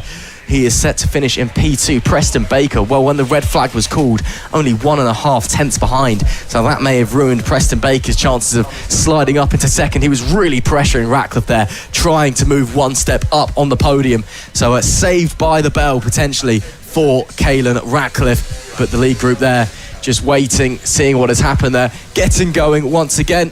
I believe we are going to be heading back to the pit lane, and that will be the end of that race. We can see there just being checked on by the paramedics there, but our rider is up on their feet, which is great to see. And of course, good to know everyone is okay. Safety absolutely paramount, of course. And obviously a big thank you to the paramedics here this weekend, making sure that everyone is safe and okay and responding efficiently and quickly to any incidents that occur. Of course, a big thank you to all the marshals as well, both the trackside marshals in orange and the roving marshals, the parents of the FAB-Racing paddock, in the yellow high visors. Again, without them, we could not go racing. They ensure that everything is safe. And thank you to everyone. There we see the rider walking off, so great to see they're all okay. The ambulance will make its way back off the circuit, and we will go racing again later on. But that will be it then for the AC40 Pros. Provisionally, it looks like we are not going racing again. We'll get the results confirmed for you. But as it stands, Rex Austin takes the win, with Caelan Ratcliffe in second and Preston Baker rounding out the podium. Henry Brodie was in P4 with Max Johnson 5th. Kai Hawken was 6th with Tommy Keats in 7th. Maxwell Keats in 8th. Danny Longhurst in P9. Oliver Wilson P10. And Mason Fedrick, unfortunately, DNF. And it looks like Arthur Rich was our rider who went down. Oh no, in fact, it was actually Kai Hawken who went down there on the 20. It says here Arthur Rich unfortunately did have a DNF though, so maybe some issues for Arthur Rich as well. But that is a real shame for Kai Hawken, but good to see that he's up on his feet and walking his way back to the paddock. Yeah, it is indeed. Of course, Kai Hawken has had a couple of top 5 finishes so far this season. So it is a shame that he's ended his weekend on a low point. But with a nice, long, lengthy gap before we head again for our double round at Rawa, I think we've got, 7 weeks, a month and a half, something like that. It's the end of July that we're going. So he's got a long time to recuperate, regain his composure, take a chill pill and refresh, come back stronger, and hopefully kickstart heading into round off not only the first half, but also kickstart the second half of the season when we head up even further north to Rawa in a few weeks' time. That's going to be good. Hopefully he'll be rested, recuperated and ready to go again. I'm absolutely certain of that. I've got to remember as well, this is the last round of the school that's in the school year. So obviously when we go to Rawa, everyone's free for the summer. Yeah, you can just get back on the bike and do as many laps as you can. There we see though the next group getting ready to head out. That looks like the AC40, I believe it. No, it's the I believe it is the AC40 rookies. So the AC40 FAB-Racing Rookies Cup getting ready to get going. So unfortunately that's it for the AC40 Pros this weekend, but a great race nonetheless. They're heading out now. The AC40 rookies, of course, we saw some sensational racing over the duration of yesterday, but all eyes turned to just one rider in the form of Nelly Nuth. She dominated from pole position, similar to how she did at Lid. And then, going into race 2, controversial start. She completely launched herself off. There you can see the grid. Nelly Nuth from Finley Styles on the front row. Tommy Williams ahead of Jensen Cedras, who's competing for the championship as well. Emilio Pereira coming into this round as the championship leader rounds off the top 5. Randy Carter keeps him company on row 3 ahead of Reed Saxby, Joey Athasich, Austin Dilkson, Freddie Taylor the top 10. Behind that, Ethan Bayliss and James Dermott the top 12. Behind that, of course, we've got the likes of Emerson Oakley, Noah Barfoot and Daisy Grayson the top 15 ahead of Oscar McAllister, Claudia Dubman and Logan Paisley, the top 18 riders, and then a very lonely Caden Bailey as well on the 10th and final row of the grid. But back to Nelly Knuth. She got a jump start penalty of 5 seconds and was still able to win the race by 4. She is absolutely incredible on that bike. She's so well versed in riding, and look, as all eyes go to the flag for the formation lap, I think she's going to be looking to replicate and go for the triple. Well, Nelly Knuth, being frank, has just been a league of her own this weekend. Just absolutely sublime. Her racecraft has been fantastic. Her pace, of course, has been out of this world. And this weekend, the FAB-Racing Rookies Cup has been absolutely hers. And of course, got to remember as well, she is competing in the FAB-Racing All-Female Rider Cup, the all-class cup that is there for the FAB-Racing female riders, of course, in partnership with House of Moto. She's leading that at the moment, and with a sweep of wins as well, she'll be extending her gap in that cup. And well, that'll be a great trophy to win come the end of the season. So I'm sure that's on her mind as well. But there might be pressure. Of course, there's several other riders in this class who will be wanting to try and get at her heels, try and find a way through, try and get a race win. But given how fast she's been, it is a tall ask to get there. It is, yeah. I mean, she just gets a good start. I mean, sometimes too good of a start like we saw yesterday, but nonetheless, I mean, she just absolutely flies. As soon as that flag drops, the visor comes down and she goes. She checks out. She doesn't even bother waiting for the receipt. She just goes and goes and goes and puts in the lap times. Consistent lap times as well. Very rare do we see a mistake from Nelly Knuth when it's completely dry out there. Struggled a little bit at Ella Park, but that'll come. She'll find that experience, and will be a very, very consistent rider over the duration of an entire season. But I'm sure the other riders, the likes in P2, P3, P4 are all going to be eager to try and get after her and top her for the third race of the weekend, the final race that the AC40 rookies will take to 4 this round at Three Sisters. Flag Marshal gives the signal, and it's anticipation through the roof as all eyes turn to the green flag. It goes up.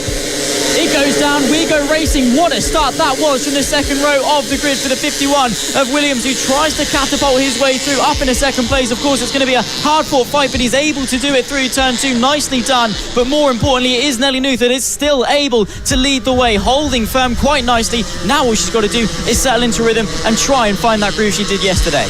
Great start, though, from Tommy Williams. Maybe that gives him a little bit of confidence. And with confidence comes speed. Nelly Knuth, though, starts the first lap proper. Tommy Williams will be in P2. Third place, Finley Stiles, right on the tail of the man who jumped ahead of them at the drop of the green flag there. Nelly Knuth not quite able to bolt away. Goodness me, I believe that was Emilio Pereira working his way up into P4 past Reed Saxelby. Saxelby had a big moment on the outside of the corner. There is a very big bump there. I think it may have just caught him out, so did a great job to stay on 2 wheels there. Coming past the pit straight, once again a bumper crowd watching along in the paddock as they rocket their way down into the sweeping right, followed by the 180-degree left-hand bend there. You can see trying to make moves. Everyone a little bit spread out there at the moment, just settling into a rhythm. Early doors in this race, trying to find where the pace is at. And then, as we've seen time and time again in the FAB-Racing Rookies Cup, typically the attacks come later on in the race. There we see Finley Stiles looks like he's made his way back past Tommy Williams on this lap, so he'll move back up into second. Nelly Knuth, though, leads the way. Her lap 2, 2/10 quicker than everybody else as it stands, but not quite the pace we've seen in the first 2 races. She did absolutely bolt away from the start of race 1, did the same in race 2, albeit with a bit of a jump start to help her get there. In this race, not quite the same immediate showing of pace, but still very much in control. Well, yeah, exactly. I mean, she's still pulling out a good couple of bike lengths per lap. I mean, that lap time she just put in was over a couple of tenths of a second quicker than what Finley Stiles was able to do. And even if it's just marginal gains, slow progress is still progress nonetheless, and she's going to be chipping away, bridging that gap more and more. As long as Stiles doesn't settle into as good of a rhythm or whatever, she should be fine to just check out in front. But Stiles, of course, is not going to be eager to let that happen. Is going to be looking to contend as best as possible. Of course, an abundant grid for the rookies who got fights up and down. This is Reed Saxelby versus Jensen Cedras, who wants to be making some inroads on Emilio Pereira for that overall championship, and the best way to do that is to be moving up positions. They were fighting a lot over yesterday. Every point is going to count as we head our way towards the first half of the season, though, and Cedras has got all of his eyes on Saxelby. Cedras trying to poke it up the inside, and on the brakes, that is a lovely move by Jensen Cedras, using the momentum to slingshot his way round. But the up and under there from the 57 of Reed Saxelby, he'll get back through, also using the momentum. Cedras again looks, he's going to have to go the long way round at the left-hander. Can he get it up the inside? No, he's had to back out of that one. Lovely racing there by the pair of them, very mature from both, and using great racecraft as well, great racing knowledge despite their young ages, and just shows how mature these young riders are, how quickly they've come on and how quickly they've learned to race motorcycles and mini motos. Coming to the line though, it is going to be 5 laps to go for this group. Cedras looking to the inside once again, doesn't quite have the power up the straight though. He's going to have to try and throw it up the inside, a little bit wide there from Reed Saxelby, maybe being nice, maybe giving Cedras a little bit of room. This is where Cedras was really quick the previous lap, this time just a bit too far back though. Further back, that looks like Randy Carter trying to launch a move on Joey Apisic, and able to make it work. And actually, as I say that, I believe Randy Carter's gotten through Joey Apisic. Indeed he has. So that's a move that's already been done. Apisic was trying to renegotiate his way back round. That is very, very... Oh, traffic coming involved. Okay, I was going to say that everyone was running slightly wide. That's because there is a novice rider, their first weekend here, just getting lapped there, so they're having to negotiate their way through.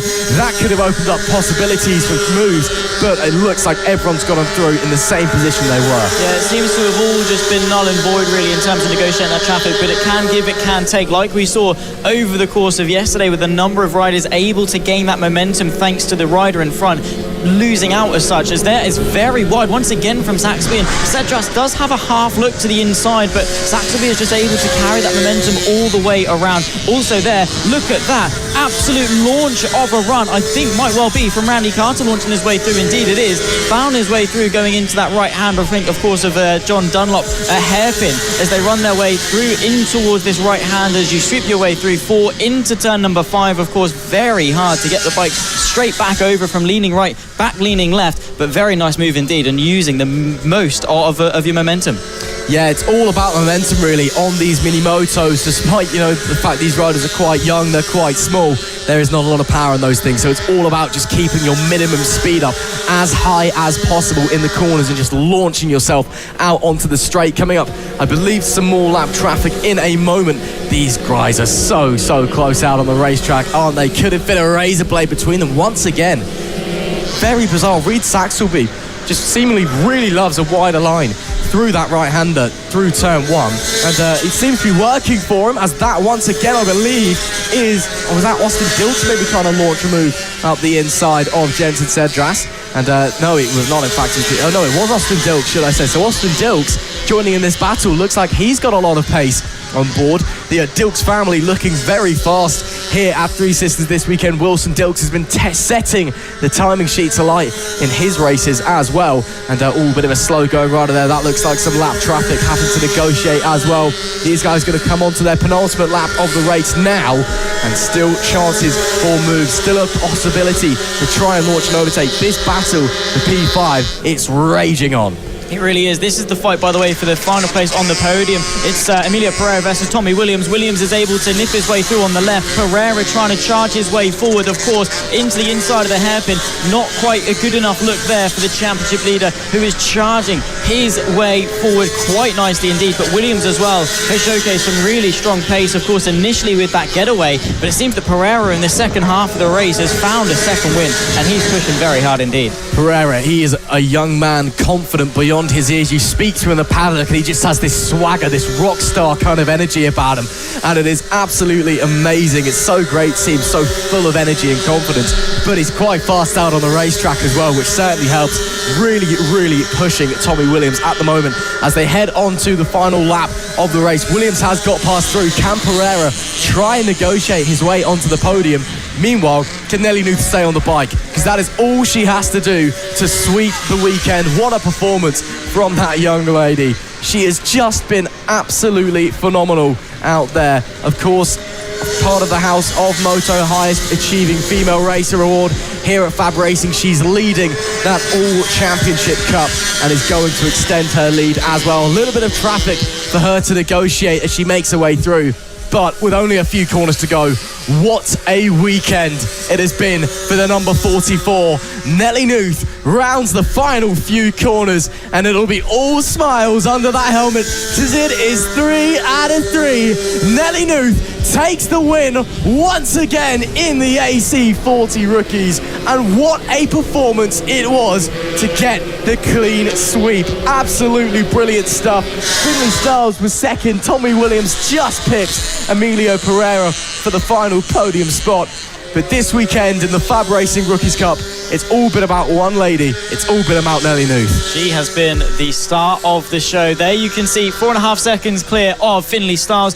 Tommy Williams is able to then tip Emilio Pereira to the podium place ahead of Reed Saxby, who completes the top 5. Jensen Cedras, not the best race for him, but still confident inside the top 10, ahead of Austin Dilks, Randy Carter, Joey Apisic and Freddie Taylor, the top 10. Behind that, of course, you've got the likes of James Dermott, Ethan Bayliss, Noah Barfoot, Emerson Oakley, Daisy Grace, another last of the points scorers. Behind that, it's Oscar McAllister, Logan Paisley, Claudia Dubman and Caden Bailey, who were unable to take to the points, but still a learning experience and time on the bike in order to of course learn their craft, refine it. Of course, Jamie King still once again unable to get out of the way of the camera shot. It's like I said yesterday, it's the closest he's going to get to the P1 spot potentially. Who knows? Maybe we'll see him there later on, but he needs to move out of the way. It's their time in the spotlight. He's had 4 championships, hasn't he? Well, Jamie King congratulates our winning riders. Nelly Knuth, what a performance from that young lady. 3 out of 3. Coming up is race number 2 of the senior mini motos. And well, it was a very interesting race number 1, to put it politely. Of course, we had Matt Birkin getting into turn 1 in the lead from pole position. Then the clutch went clunk and he had basically no power. Had to use all of his skills and then some in order to try and make his way back through the field. And unfortunately, he didn't get very far. The likes of Nick Bennett and Will Howth racing very, very strongly. Of course, Nick Bennett on the 711, the eventual race winner. As there we see the riders focusing in, getting into the zone. But it could be a very close race. We've got a very, very exciting grid of riders in the senior mini motos. No Josh Birkin again, unfortunately for him. But we've got Matt and Callum White making up the Birkin boys. So there's still 2 of them out on track as they make their way round out from the pit lane and onto the grid before their sighting lap. But Matt Birkin, he'll be looking for something to prove today. Of course, you can't get past mechanical failures. They happen in motorsport, unfortunately, but it is always incredibly frustrating for the riders.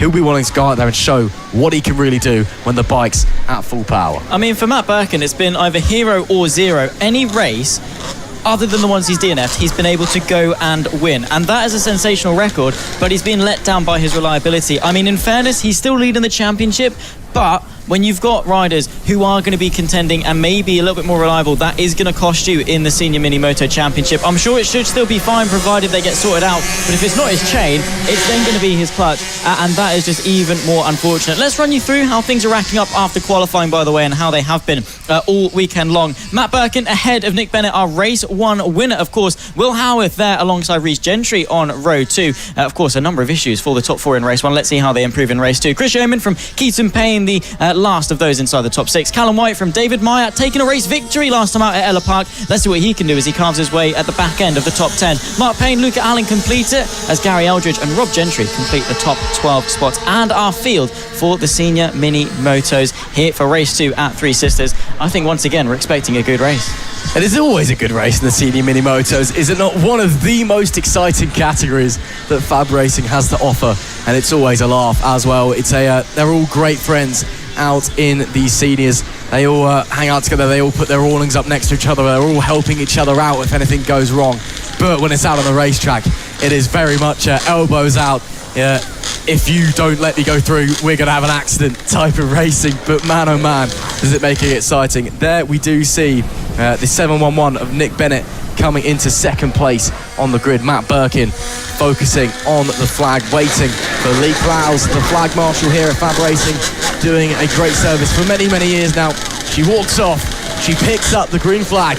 It's time to go racing in race number 2. The green flag drops. We are underway once again. Great start there from P3 by Will Howard. He'll slide up into second place unless Nick Bennett is able to force him out, which he is, but it is Matt Birkin who's able to hold on to the lead, coming through the opening few corners, making their way down into the bootleg at the bottom of the circuit before starting lap 1 proper. After a few changes down at turn 1, they've all managed to put themselves back where they were originally. Bennett, look at the pressure he's already putting Birkin under as they start the opening lap of the race. Keaton Payne, great start from him to get up into P5. But wow, look at Nick Bennett already pushing very, very hard. Matt Birkin, this might not be an easy one for him as they come round to the bottom end of the track through the hairpin. And look at the 711 all over the exhaust pipe of that number 5 machine.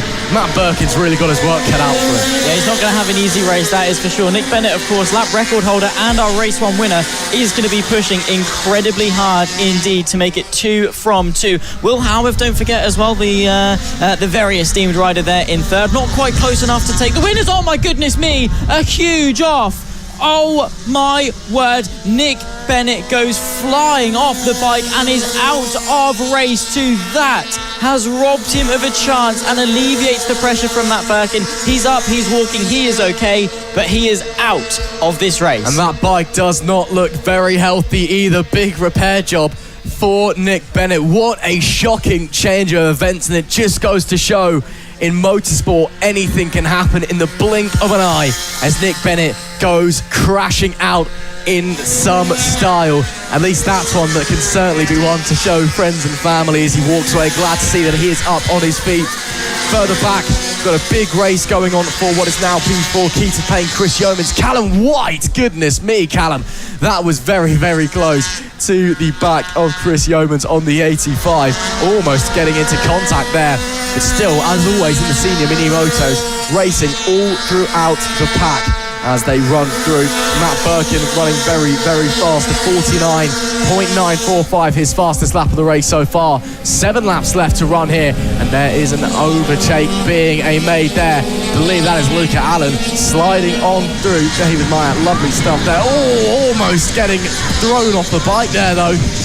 Bit wobbly from a real legend of the FAB-Racing paddock in Luca Allen. Look at how hard these guys are pushing it. They've still got one more race to do later, and they're already leaving it all on the line. Yeah, they are. I mean, they don't settle. They don't wait around. They will just give it and give and give and fight as hard as possible. Chucks to the inside, of course, as that very much is under pressure. Looking once again, but of course, offense very quickly has to turn to defense, as sweeping around the outside. Incredibly done in this 4-way battle. Immediately trying to put some pressure on to the 85 of Chris Yeoman just ahead as well. They'll complete another lap with just 5 left to go in the running of race number 2 in the senior mini moto class. Of course, they'll run their way back onto the infield, but what a 4-way fight this is turning itself into.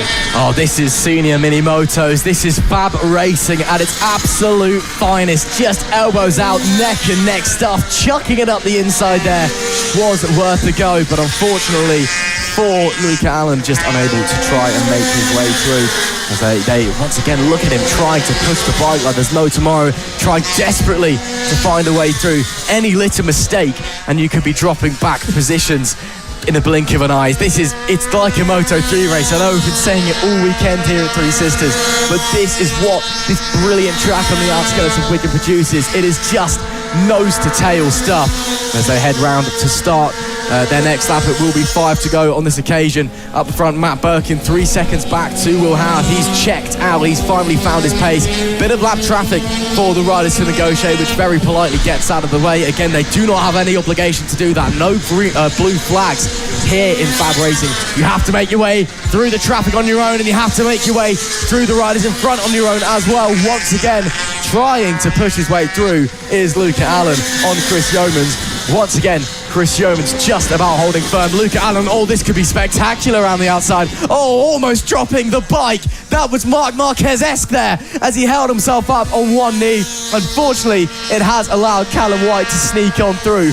But goodness me, Luca Allen, what a great save.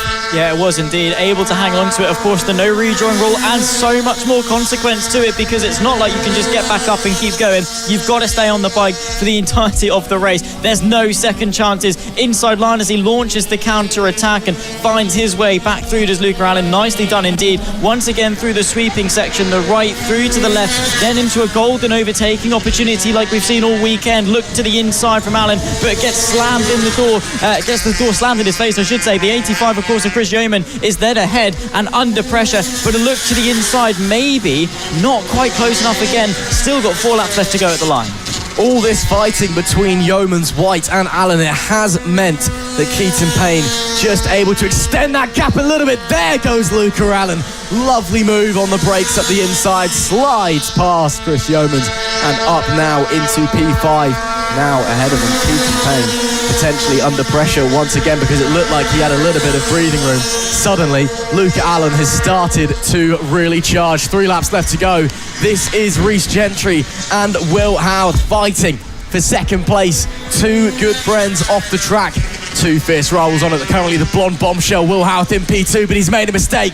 That has allowed the 100 of Rhys Gentry to slide on further up the podium. Matt Birkin seems to be a distant memory at this point. It's all about the battle for second place, for the podium places even.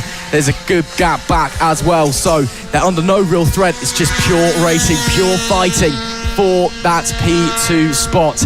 Currently though, Rhys Gentry able to slide on through after a mistake from the number 96 of Gentry. As they come to the line now though, they'll be going on to their penultimate tour of the Three Sisters circuit. Oh, great drive, great traction there from Will Howard on the brakes, slides back through. This could go right down to the wire. Both these riders looking in fine form and looking very fast. I think so indeed. I mean, the same record for Matt Birkin about every race he's finished. He's done it from P1. Rhys Gentry has the same record for P2. He's looking to continue that as once again slides his way through and back in front before even the braking zone for the right into the left. Penultimate lap, of course, they've got a lap and a half left to run in race 2. There, of course, home free really is that number 5 machine. He has been flawless, and thankfully so is the bike. Yeah, luckily this time, Matt Birkin, he's either been crashing or having reliability issues when he doesn't finish, which, you know, to be fair for Matt Birkin, does seem about right. This time, though, everything working as intended. No silly little mistakes from the number 5. And doing his family proud. Callum White as well. Quick shout out to him having a great race as well. But Matt Birkin comes round the hairpin onto the pit straight for the final time in this race. Just a few more corners to negotiate. Looking very comfortable and calm out on the racetrack. But I'm sure still pushing very, very hard, as he always is. It's always maximum attack from Matt. But he comes into the bootleg section for the final time. This time the clutch didn't give out, and this time Matt Birkin has delivered. It is a masterclass from Matt Birkin. He will take the checkered flag and the victory in race 2 of the senior mini motos, and with nobody in sight, a little weave of celebration. He knows he's done well there. Rhys Gentry has managed to pull away from Will Howard on the last lap to take home P2, a redemption from his DNF yesterday, as Howard finishes P3, 1 step below on the podium what he was able to achieve in race 1. Meanwhile, Keaton Payne and Luca Allen at the line, separated by 6 thousandths of a second. That is as close as it gets. Yeah, you don't get much closer than that. I mean, unless you get under 6 thousandths of a second closer. But of course, it's hard to get closer than that. It is virtually indistinguishable to the human eye. They were neck and neck as they crossed. But let's run you through how things finished off for the senior mini motos. Matt Birkin finally back to the top step for the 4th time this season. He's ahead of Rhys Gentry, who for the 4th time this season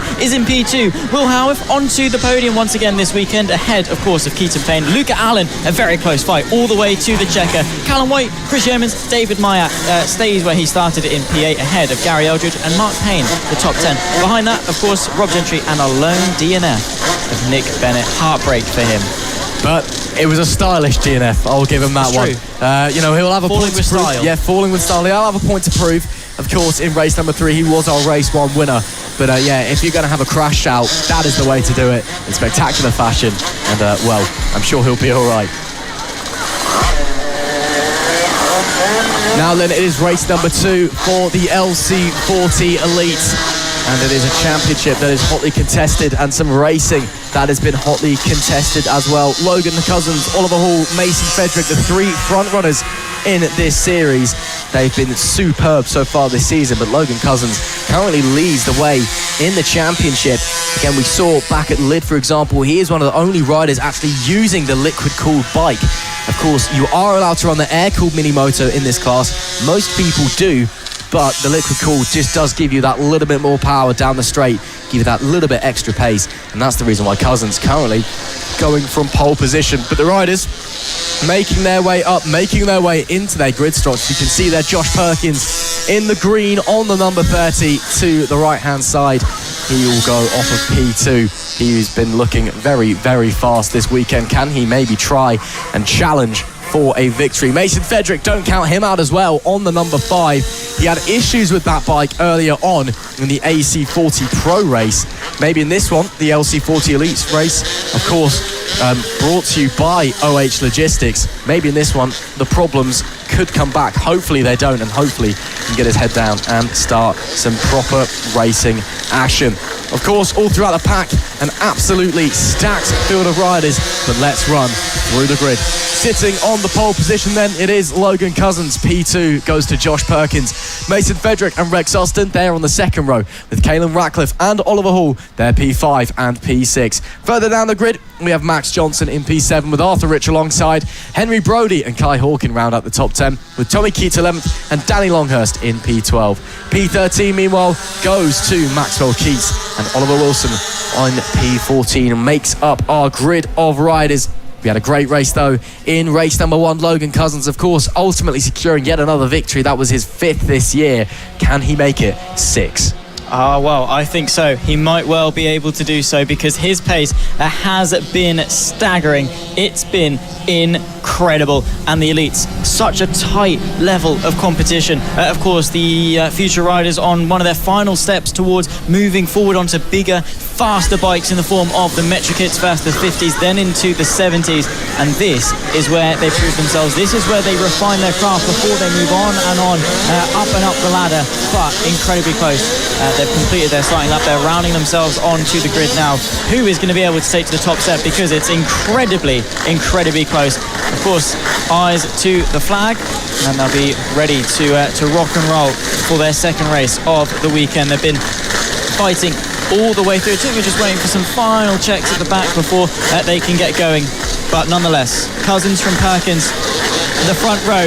Frederick back on the bike, ready to rock and roll. The flag's up, flag's down. We go racing once again at Three Sisters. Great start from Frederick as he catapults himself through in a second place, and immediately trying to put some pressure onto Logan Cousins. Not quite close enough to contend just yet, but as they run their way into this final sweeping section, the left into the right, where Frederick has proven himself to be so strong, it's still Logan Cousins that's able to take an ample lead and lead as we start the first lap of racing. Yeah, great start there from Mason Frederick, and all over the tailpipe of Logan Cousins as they come to the line.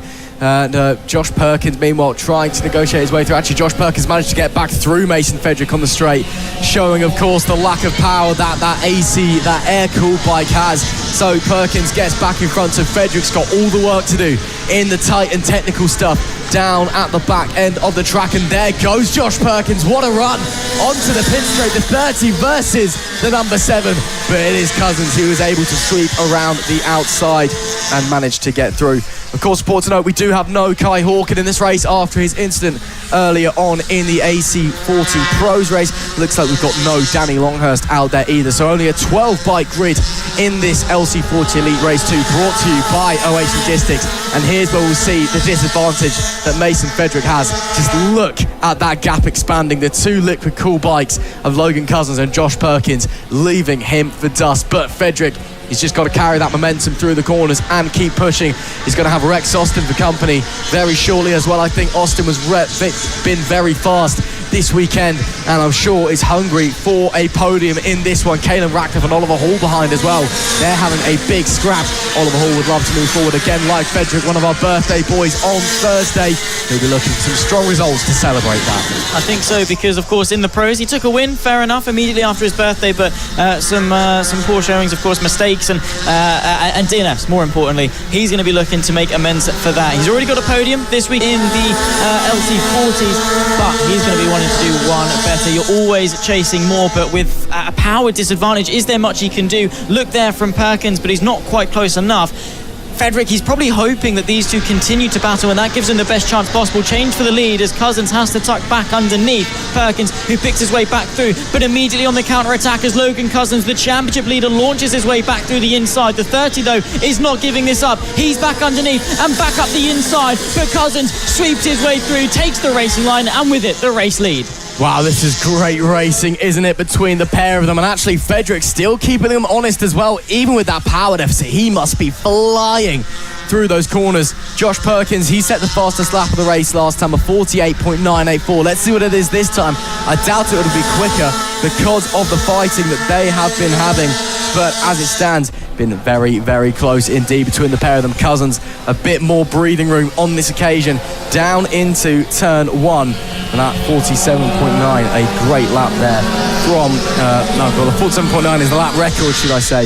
The 48.9, the lap from Josh Perkins. Again, he's setting himself up to try the move once again coming out of the pit straight. This time he's got the inside. Is Logan Cousins going to do what he is before? No.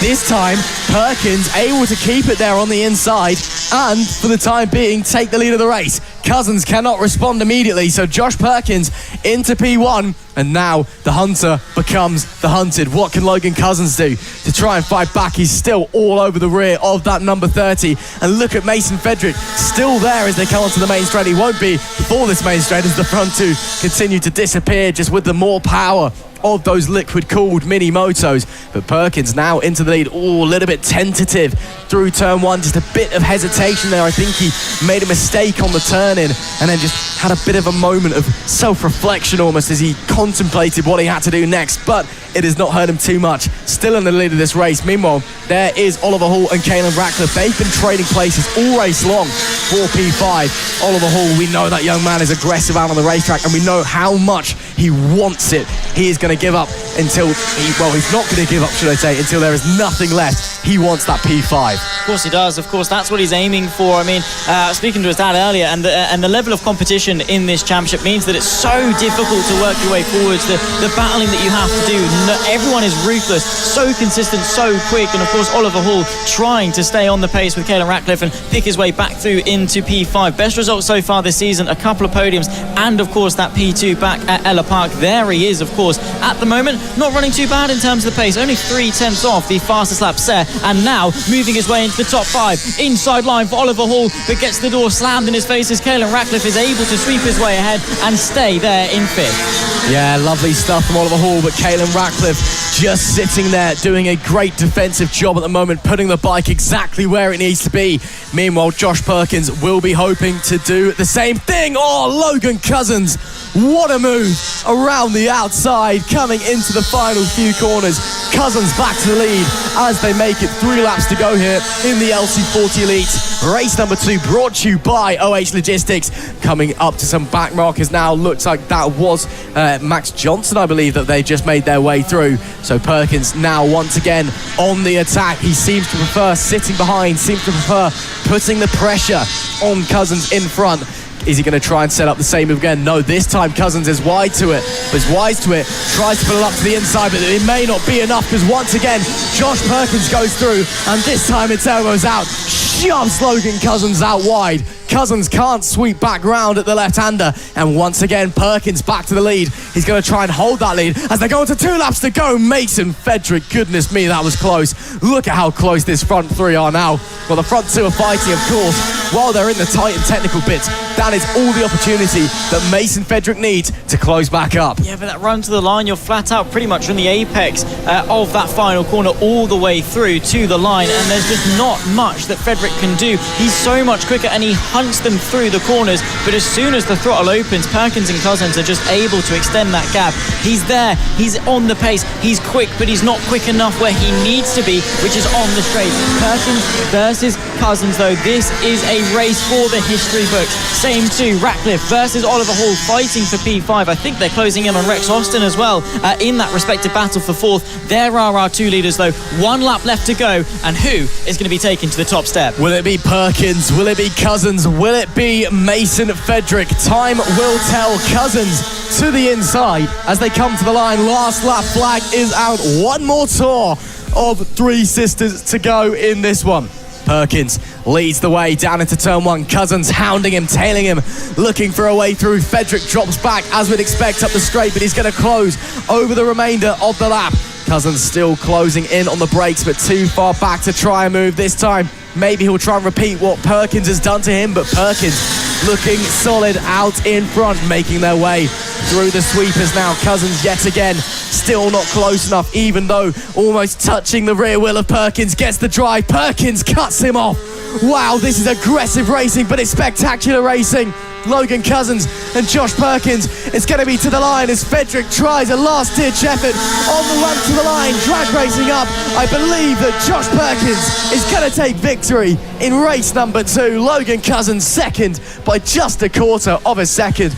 And Mason Fedrick, even with the lack of power, he kept them honest as well. Was very, very close to the line. He will take P3. What a race we have just seen there between the front three, and the battles further down the pack as well. Oliver Hall was able to pip Caelan Ratcliffe for P3 at the line. Only 0.03 of a second separating them. And actually, I say that, Oliver Hall actually caught right back up to Rex Austin because he was very, very close to them as well. But there we see Josh Perkins taking his place behind the number 1 board. He will be delighted with that victory, as we can see there being congratulated by members of the paddock. The rest of the riders making their way in. But what a victory that is for Josh Perkins. He takes a fantastic victory, being congratulated there by Rex Austin as well. Great to see some camaraderie between the riders. But it is Josh Perkins that takes victory. Logan Cousins in P2 as Mason Fedrick rounds out the podium. Rex Austin was 4th with Oliver Hall P5. Caelan Ratcliffe P6. Max Johnson in 7th. Henry Brody 8th. Arthur Rich in P9. And Tommy Keats rounding out the top 10. And our final 2 riders, Maxwell Keats P11 and Oliver Wilson in P12. Race 2 then for the LC40 Elites, presented by OH Logistic. Done and dusted. They will of course be back out later on for race number 3. Race number 2 for the Extreme 200s is very, very quickly approaching, and we have seen some fantastic action here. Of course, Wilson Dilks, he has been absolutely phenomenal so far this weekend, and his O'Varley machine has looked absolutely untouchable. But you got to hand it to Archie O'Brien as well. There we see Daniel Goodman, a British Talent Cup rider. He's joining us here at Three Sisters for Saturday's action. Great to see Daniel coming along, making his way back to FAB-Racing, as many British Talent Cup riders do. Of course, we are the gateway into the R&G Honda British Talent Cup, and also into other championships such as the MotoGP Red Bull Rookies Cup, and beyond we are also on the road to MotoGP. But as I said, Wilson Dilks looks imperious. Archie O'Brien, don't count him out. He overcame a massive deficit. His Metrokit Mini GP70 that he's running in this race, it's just not as fast as the Avalis out here at Three Sisters, but somehow he's making it work. Somehow he's got the pace, and somehow he is pushing Wilson Dilks. Yeah, he is. I mean, Wilson Dilks won the first race of the weekend, of course, by 5 seconds, but the pace wasn't that different. Archie O'Brien, a couple of laps, was able to stay with Dilks, but the advantage of the Ovali on the straights is just, I think, a little bit too much for Archie O'Brien to make up. But we go to a plethora of different circuits this season, so many different characteristics, and later on maybe at Clay Pigeon a little bit more tight and twisty, where the bike you have to really lean on the cornering ability. Maybe that's where Archie O'Brien can attack Wilson Dilks, but right now he is so dominant, is our championship leader, and he'll be gunning for another race win. He absolutely will. The riders then pulling into their positions and getting ready to go out on their sighting lap. Dilks sitting calm and collected once again, as he often is. And as they make their way out onto their sighting lap, a very, very stacked grid of riders making their way around the track. Shall we run you through the grid then? as we see that, of course, running back to the full circuit now, the full track. And so back onto the full circuit because obviously they're bigger bikes. So it is Wilson Dilks from the pole, Archie O'Brien in P2, Arnie Carr starts in P3 with Marco Holt in P4. Harrison Day is 5th with Jensen Bishop lining up in P6. Further down we have Harry Payne in P7. Finley Polehill is 8th. The former BSB rider Bjorn Esmond joining us this weekend. He's in P9 with Austin Johnson in P10. Harley Baker is 11th with Annabelle McCarthy starting in P12 with Beth Shaftesbury and Ollie Gorman, should I say. They start in P13 and 14. So then we can see they're already getting a bit aggressive. We know Archie O'Brien not particularly happy with Wilson Dilks yesterday. Thought he was being too overly aggressive, being unfair in his racing style. And on the sighting lap already, a little bit of argy-bargy out there between the pair of them. Yeah, there really was. I mean, they're fierce competitors, right? They're friends off track, but as soon as that visor comes down, they very much become ruthless in their riding styles and will do absolutely anything to go and win. And it's going to be no different here for the Extreme 200s, which always bring about as wow, that's a very different looking flag marshal in the form of JB King. Goodness me, he's been promoted. He's there. He's ready to go. He's ready to go. And is ready to send off these young riders, future stars, of course, of the bike racing scene. And let's see, of course, as we're waiting towards the... Let's see as they're rounding up at the back of the grid. I think we're just waiting for the final set. He's been demoted again. He's lost his job. Oh, he's been sacked. Oh no, Jamie King. Of course, we'll see him a little bit later on the pit bikes. But the real flag marshal is back. All eyes turn to the green flag. Dilks, O'Brien, the front row, flag up. Flag down, Three Sisters is go. What a launch, goodness me, from the second row of the grid. That was sensational, flying through into second place. I think that might well have been Marco Holt, who takes a while to get his tyres up to temperature, but goodness me, that start was electric. Oh my goodness me, huge crash coming up the hill. That is the 113. Not entirely sure as to who that is. We'll confirm as soon as possible. Might well be the 83, I should say, is off, and that is Arnie Carr. We've just confirmed off of the exit of turn 2. That was a huge moment there. Yeah, big one there for Arnie Carr. Looks to get the bike going once again. Yellow flags, of course, will be out, but the race is still very much on. Wilson Dilks goes from Marco Holt is in P2, but not showing up on our timing screen, so it says Archie O'Brien in second at the moment. Marco Holt, though, making good on his nickname and bolting away at the start. What a brilliant launch for the number 58. And as they work their way around, Wilson Dilks already extending a bit of a gap there. We see Marco Holt P2, Archie O'Brien in P3, and Harrison Day running there in P4. Jensen Bishop P5. Bjorn Esmond worked his way up to P6 there at the start, so a good start there for the former BSB rider. So the South African doing a solid job out there at the moment. Of course, here for a bit of fun, but a bit of track time as well, and of course a pure racer. He wants to do a good result. There though is the 85 of Wilson Dilks. In the Extreme 200s this weekend, he has looked absolutely incredible. A new lap record, that makes it 3 lap records now for him at this circuit, after also setting it in the 50s and the 70s at the final round last year, and just absolutely flying up the front of the pack. Meanwhile, as we see them going up and over through Coward Summit, a really tricky corner. It's all about bravery through there and how committed you are on the throttle. Onto the pit straight we go once again. Marco Holt, we believe he doesn't have a transponder, similar issue in race 1, so he will not be classified if he does not have a transponder, but currently running P2. Archie O'Brien is third with Harrison Day just behind him in P4. They've already got quite a significant gap to Wilson Dilks, so it's very much a battle for the podium places right now. Yeah, I think so indeed. Of course, Archie O'Brien is just in behind Marco Holt, but of course is effectively racing for nothing. Neither of those two will know that. Of course, like we said yesterday, Marco Holt forgetting his transponder for the first race of Extreme 200s. It seems that a similar fate has befallen this weekend and, of course, for Saturday's running. But Archie O'Brien, he's soon going to be maybe under pressure from Harrison Day, who could well close that gap. Archie O'Brien, he loves looks up the hill, doesn't he? He always has a little bit of a look. Talking yesterday about how confident he is about just pinning the throttle all the way through, but Marco Holt could well be holding him up because the 15 of Harrison Day is looking dangerous. So Holt, we've just been told, will not be in the results, will not score any points if he doesn't have a transponder on the bike. He had a similar issue yesterday, I believe.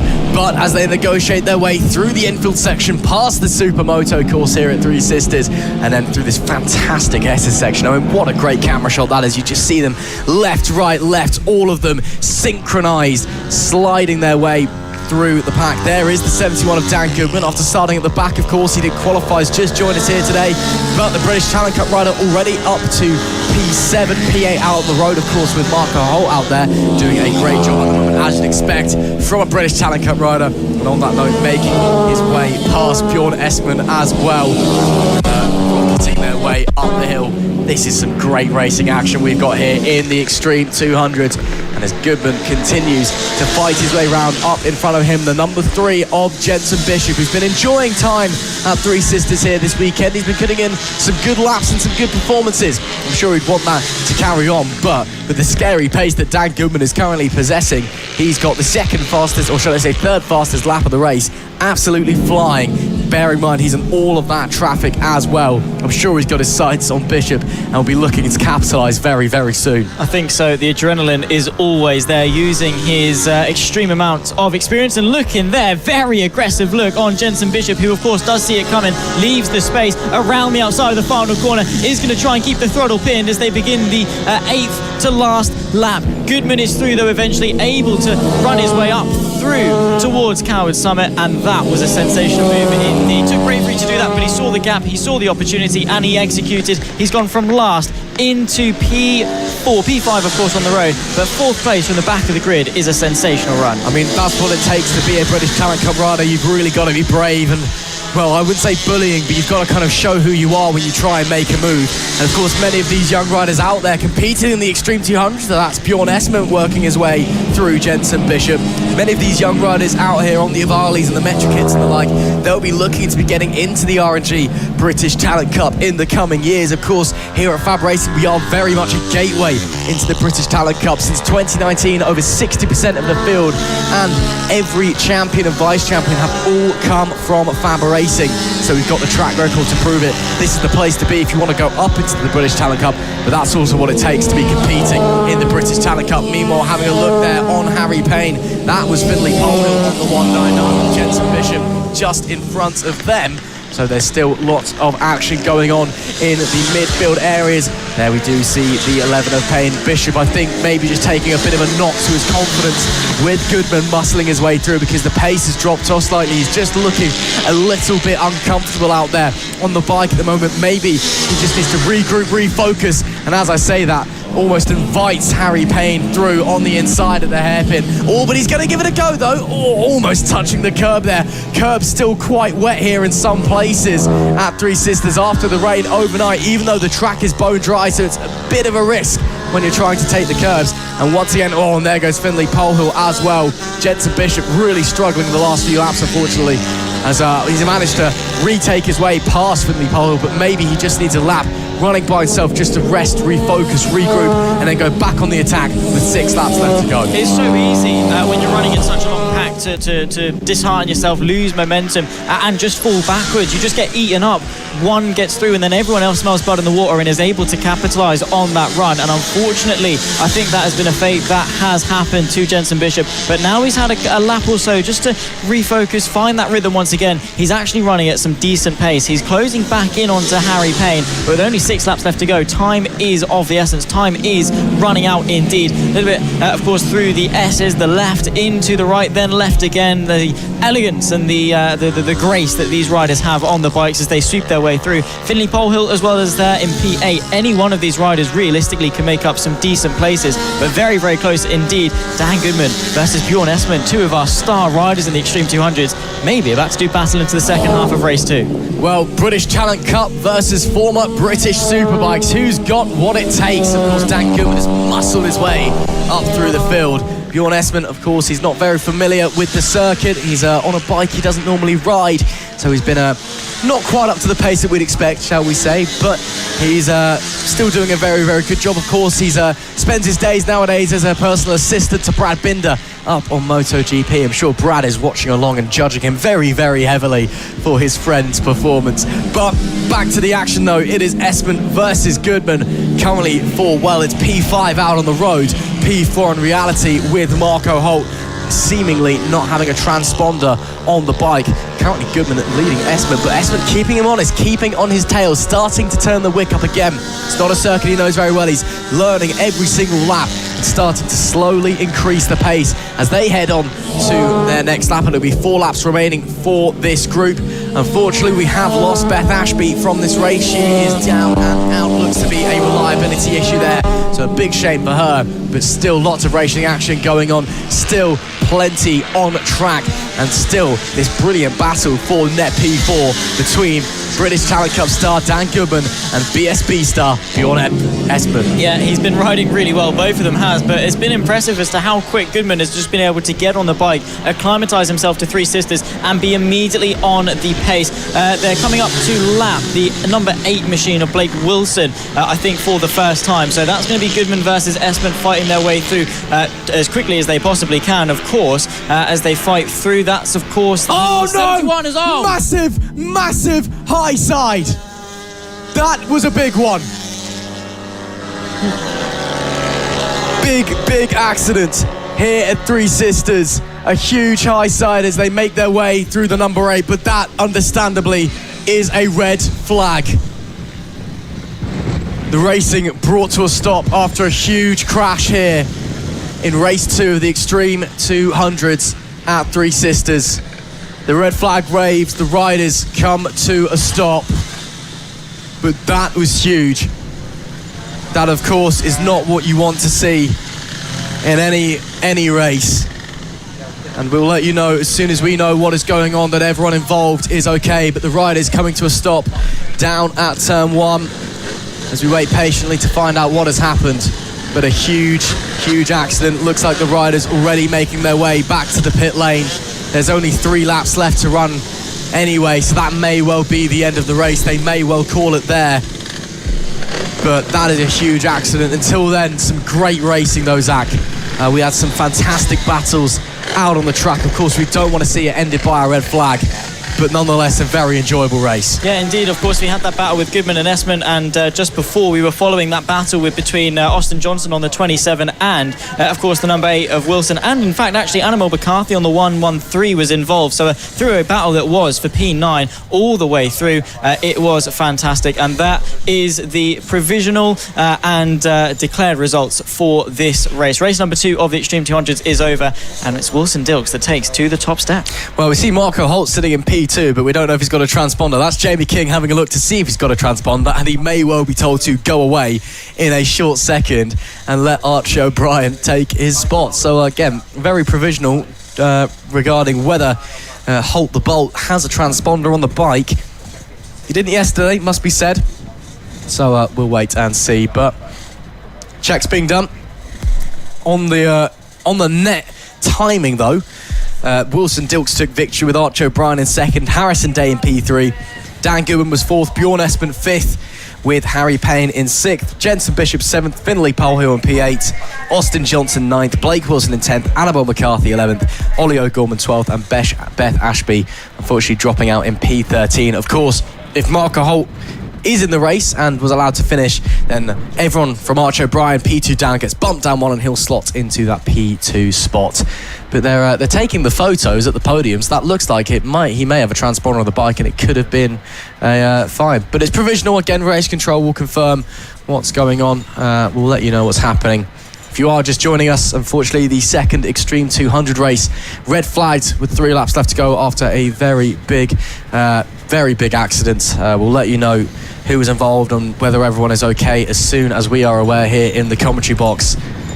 But yeah, unfortunately, not the way that we want any race to end, with a big accident. But still a very enjoyable race nonetheless, and it must be said, Zach Sweeney, it's been a very enjoyable day of racing so far here at Saturday in Wigan. I mean, we've been seeing some really, really close battles, fantastic action all the way through the field, and I think that is going to continue, of course, throughout the week. Throughout the rest of the weekend with the rest of the races that we've got. Of course, with the next Extreme 200 race 3, of course, later on. Hopefully, the rider is all good and okay, and we'll get the confirmation as soon as possible. So just a slight delay until then. But an unfortunate accident, as you can see. But of course, a massive thank you to all of the trackside staff that have been doing a fantastic job and continue to do so. Without them, we couldn't really be going racing.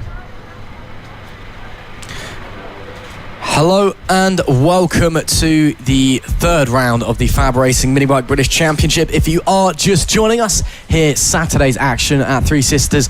Of course, the final day's action at Three Sisters as well, because we race here on Friday and Saturday. It's been a great day of racing so far. We are just in a brief red flag period due to an accident.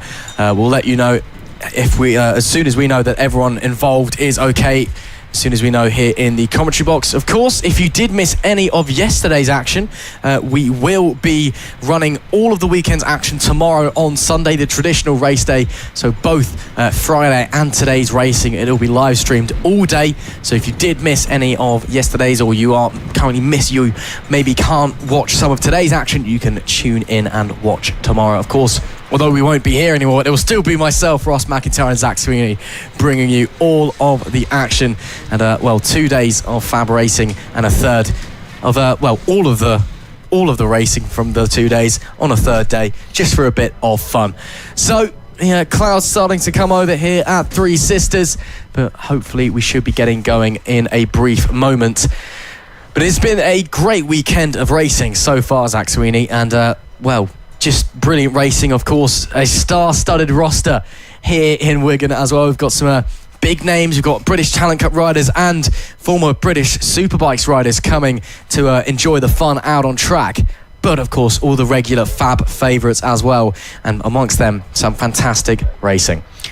Really was. It was fantastic. Of course, all of the action that we saw over the duration of yesterday. 12 races. Usually we go for, of course, 10, but we were able to get the race 2s of both the AC40 pros and rookies done and dusted. The competition has been sky high, particularly in our premier class of the Metric Mini GP70s. Of course, those young riders, on their final step really before they start to progress maybe into the British Talent Cup, or even on to beyond that to Red Bull Rookies, and then on to the ladder all the way up to MotoGP. We saw some incredible racing, didn't we? Wilson Dilks, Archie O'Brien, so close. Then of course that fight all the way through the field onto the podium, the top 5, the top 10, all in that category was so incredibly competitive, part and part thanks to just how well this circuit races, particularly for those GP bikes. I mean, it just flows so naturally. The slipstream keeps everyone nice and close together, and it's just so competitive. Everyone is so high up in terms of their raceability. I mean, those riders in the 70s will be doing it for years and years and years at this point. They've got that experience, they've got that raw pace, and then they just have to go and execute on circuit. They've all got something to prove, and they've all got that hunger to go and win. They do indeed. I just want to give a quick shout out to Riley Paisley and his family. Of course, he was in a big accident yesterday in the Mini GP50s race presented by King's Two Wheel Centre. Unfortunately, breaking his ankle and his lower leg, and had to go to hospital overnight. He's had surgery this morning, getting a few pins put in. Seemingly has gone all okay. So, of course, everybody here in the Fab Racing paddock sending our well wishes to Riley for a speedy recovery, and we can't wait to see you back on the bike and back racing as soon as possible.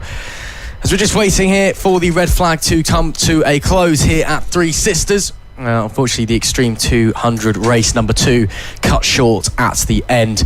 Of course, we'll let you know when we know that everybody involved was okay, but some great racing nonetheless. And some great racing across today, some great racing all day yesterday as well in all of the classes. We've got 12 races done yesterday, strangely enough, aside from the normal 10. So we got the first 2 AC40 Pro and the AC40 Rookies race done. So they've both had their race 3s this morning. They're done and dusted for the weekend. They're packing up shop and going home, most of them. So fair enough. Go and enjoy your Saturday night in and Sunday lounging about at home, I suppose. But some absolutely spectacular racing. We've still got plenty more action to come to you today as well. And, it should be very interesting. I think the main one that we've been focusing on, certainly, Zach, is the kind of battle in the Mini GP 70s Championship between Wilson, Dilks and Archer O'Brien. They had a titanic scrap in race number 1, and they both have just been hounding each other all weekend. And tempers also starting to flare just a little bit after race 1. So race 2, race number 3 could be electric. It really, really could indeed. I mean, that was absolutely fantastic. And of course, the adrenaline is always going to be flowing, as is, especially on bikes like these. It very much is a very demanding sport in the form of bike racing. And that is absolutely undeniable that these riders are effectively young athletes in the physicality of it. And of course, all of the emotion that is there. And that, it's valid. It is a motorsport. It is a sport that is, it's indisputable. It is fantastic. Of course, not only have we got competition in the GP70s, we also, speaking of rivalries and emotions flaring up for the sidecars yesterday, all the parallels, the symmetry of this time last year with the Green Streets and Mick Williams going into that very final corner, and then of course into turn 2, that uphill left-hander. Got spicy, didn't it? Spicy is one way of putting it. Once again, Three Sisters creating absolute chaos in the sidecars. The Green Streets and Mick Williams once again coming to blows in race 1.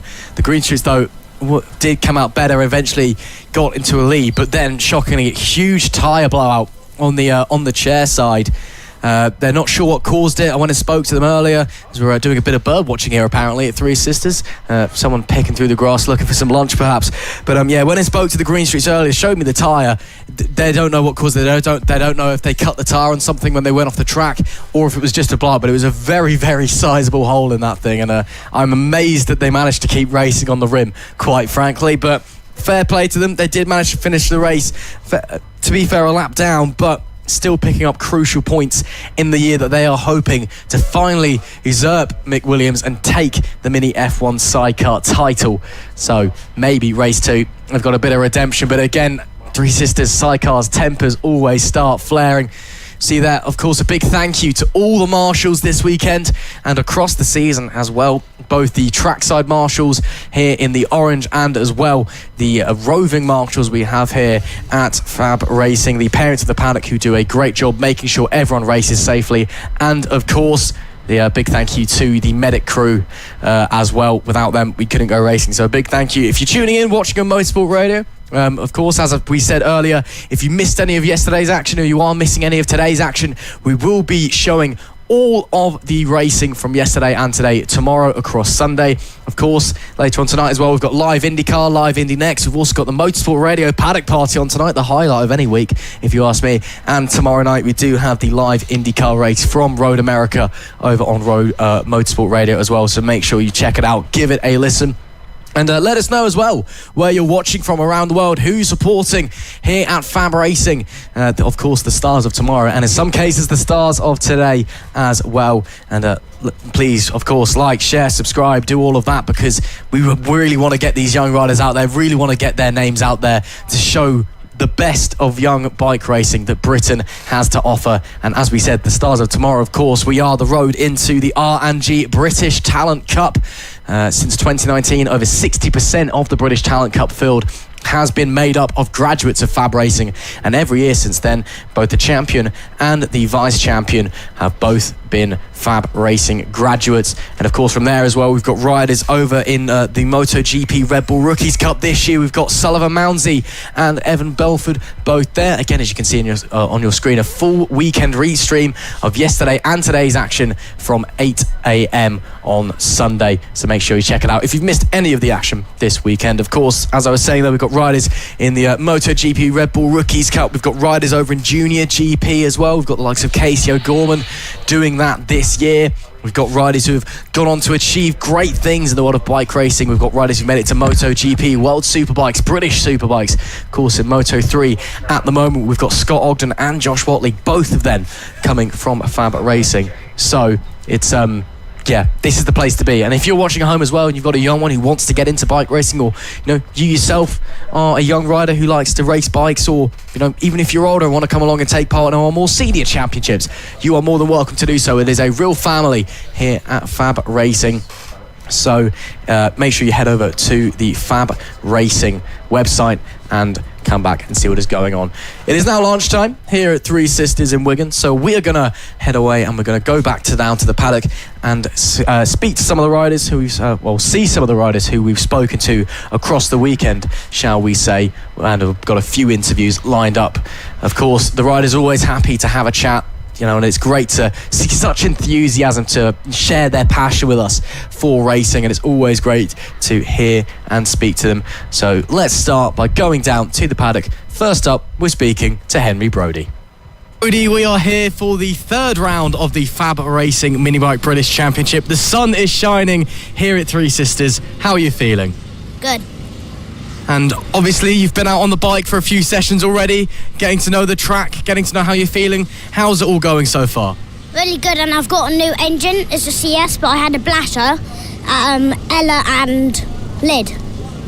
And is there any real reason why you've changed engine? Did you just feel like you wanted something different? No, I just, the power on their bike, when I was on the blatter, they were going fast on the straights, so I wanted power to get them on the straights too. So obviously you're feeling confident then on the bike, got a new engine in it. Is this a track that you enjoy? Yeah, it's a fast track too for the pro bikes and elites. Yeah, no, it is really fast, really tricky as well. What's your objective for this weekend? Looking to get some wins, get some podiums? It might just be the times, like get a 50 and try and get some podiums if it's going to be wet. And I'll try and get it in the dry if I can. And how would you say that 2024 has gone so far for you? Are you happy with what's happened at the first two rounds? Yeah. I did get a podium at Ella, so that was good. I did crash from the pros, but I was fine with it. Well, as long as you were able to get back on your feet. Thank you very much for talking to us, Henry. And yeah, good luck this weekend. Bye, and thank you. Sat here now then with Maxwell Keats. Maxwell, a lovely day here at Three Sisters for the third round of the championship. How are you feeling coming into this one? Good. It's a really good track, and it's fast, it's big, and it's kind of bumpy, but that's all right. And yeah. We've had a few riders say they really like this track. Is it one that's a real favourite amongst the riders in the paddock? Well, it's one of my favourites that I've been to so far. That's great to hear. So you're clearly enjoying time out there on the bike then at the moment. What's your objective for this weekend? To at least get top 10. So can we expect to see some big performances and some top 10s then? Hopefully. And looking across the rest of the year as well, still a long way to go in the championship, still many more tracks to visit, but how are you feeling looking forward to the rest of the year? I'm feeling quite confident. This is my first time going out with the pros today, and yeah. Well, best of luck going out with all the pros, and thank you very much for speaking to us. Thank you. Tommy Keats, shades are on, the temperature is high, you're feeling a cool customer here at Three Sisters. Yeah, you look pretty confident heading into this weekend. Yeah. Yeah, one word answer, that's all we need as well. Talk to us then about how your year's gone so far. 2024, of course, only the third round, not too far in, but would you say you've had a good year so far?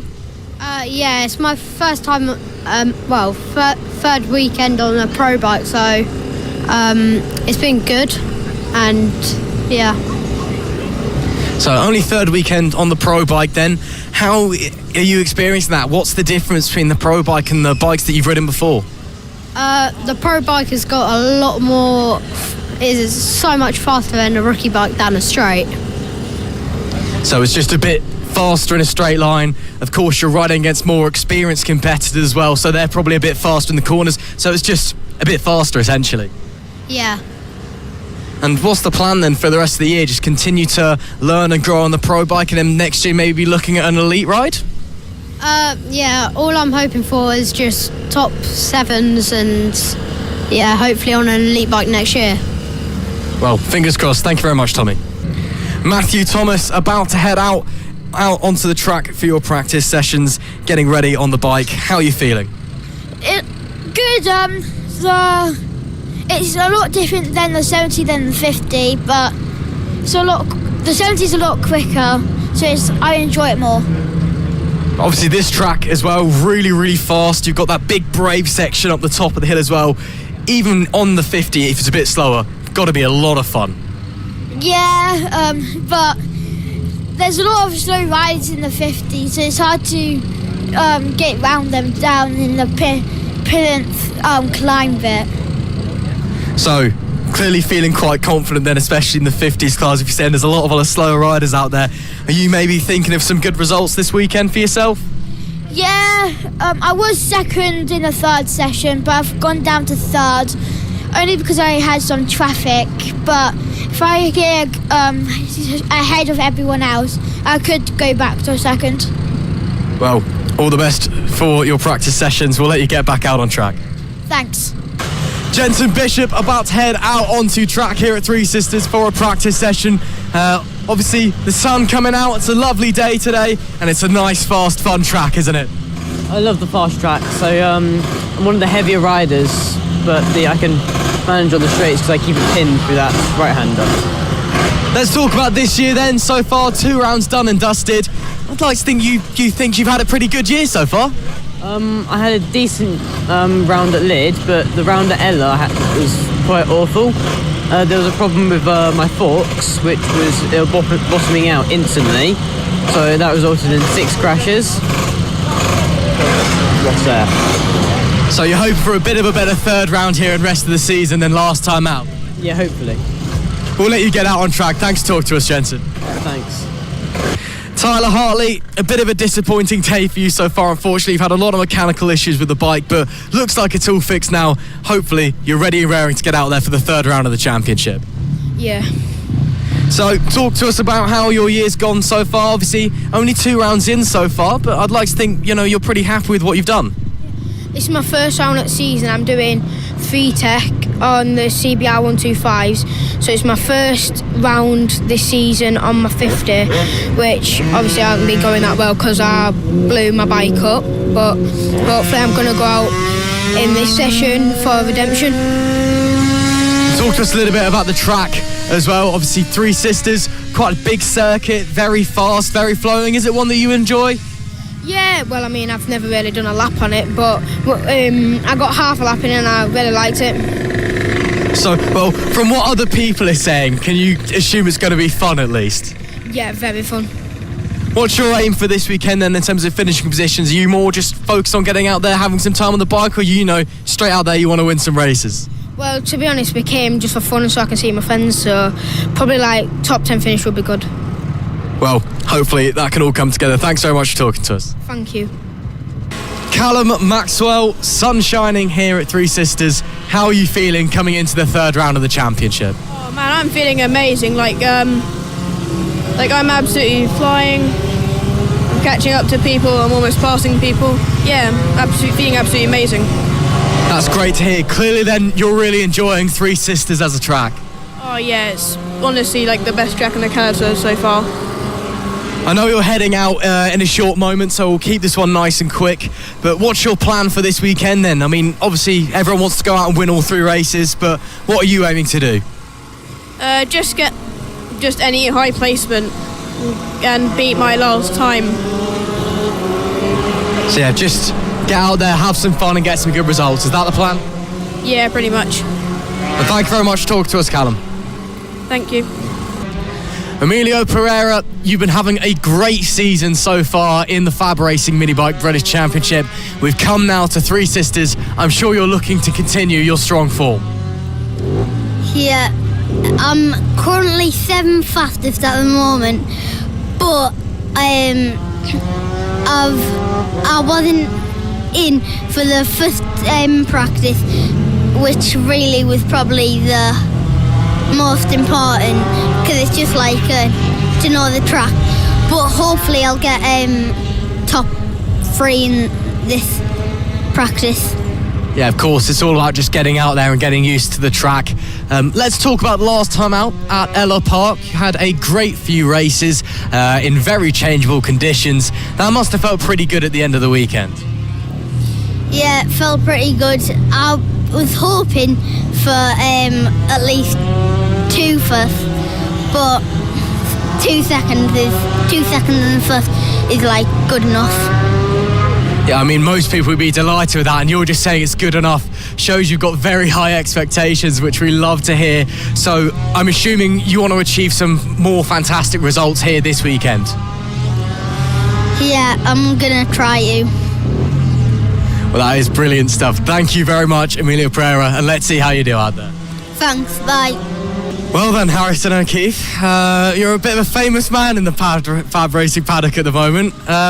Surely hoping for perhaps a bit more luck this time coming into the round at Three Sisters than we saw at Ella Park last time out. Yeah, definitely gonna try and keep my cool and look behind me this time.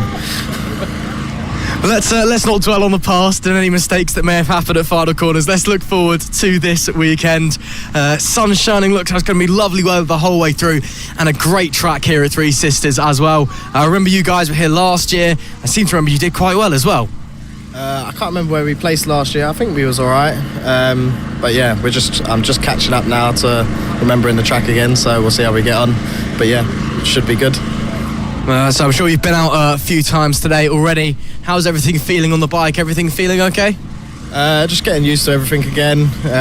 Bike feels all right. It's just the track, getting used to the track, knowing what's where, really. That's about it. And looking across the rest of the season as well, again, we're actually quite quickly approaching the halfway point, which feels weird given it's only the third round.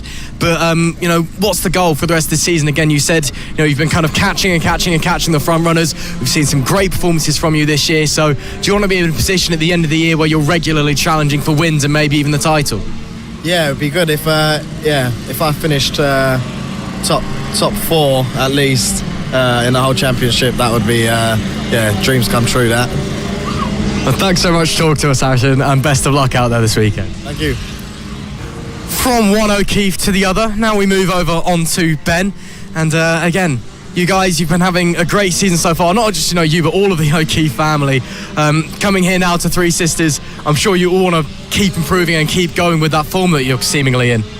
Yeah, that was the general idea until I fell off on the last one. But seeing as Harry fell off on the last race, I thought I'd better take a tumble myself, and I think I did the family proud on that one.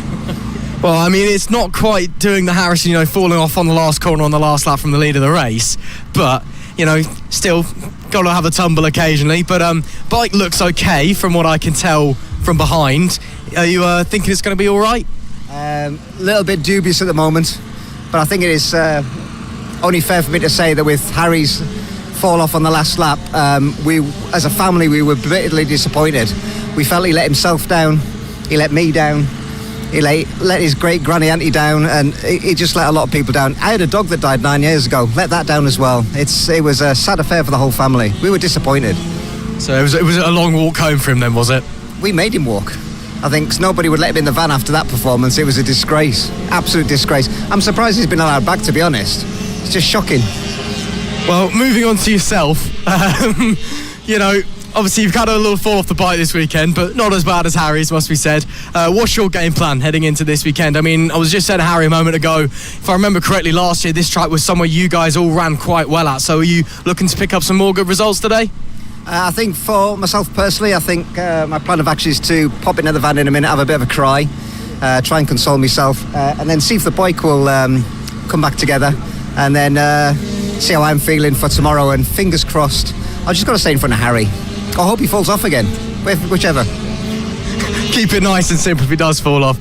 Thanks for talking to us, enjoy your cry, and we'll see you in a bit. Thanks very much, cheers.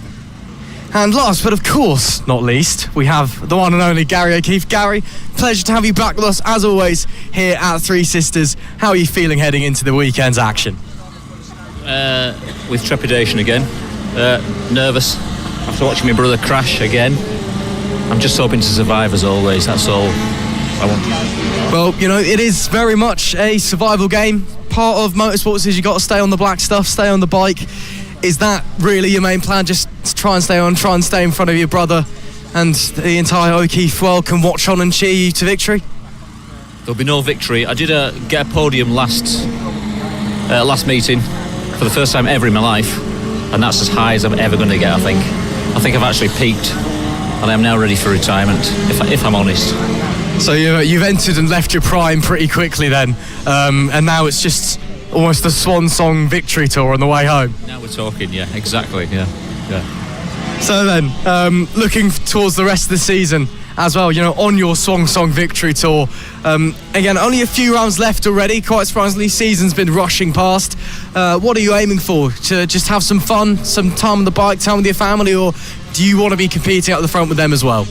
If I could set 1 or 2 more personal bests, I'll be happy, but like I say, I think I've peaked 10 or 15 years ago and it's not going to happen now, so... Well, thanks for talking to us, and as always with retired athletes, there's a place for you in the media when you're done. Thank you very much, I'll be there. So then, Oscar, round 3, getting ready to go. How are you feeling coming into this one? Really excited and just hoping for a good result, really. I mean, aren't we all at the end of the day? Talk to us about what it's like around here at Three Sisters. Very big track, very, very fast, but we've been told as well, a lot of fun. It's a good track, yeah. Very fast one. A few bumps, but really, it's really good. Would you say it's one that really suits your style of riding as well?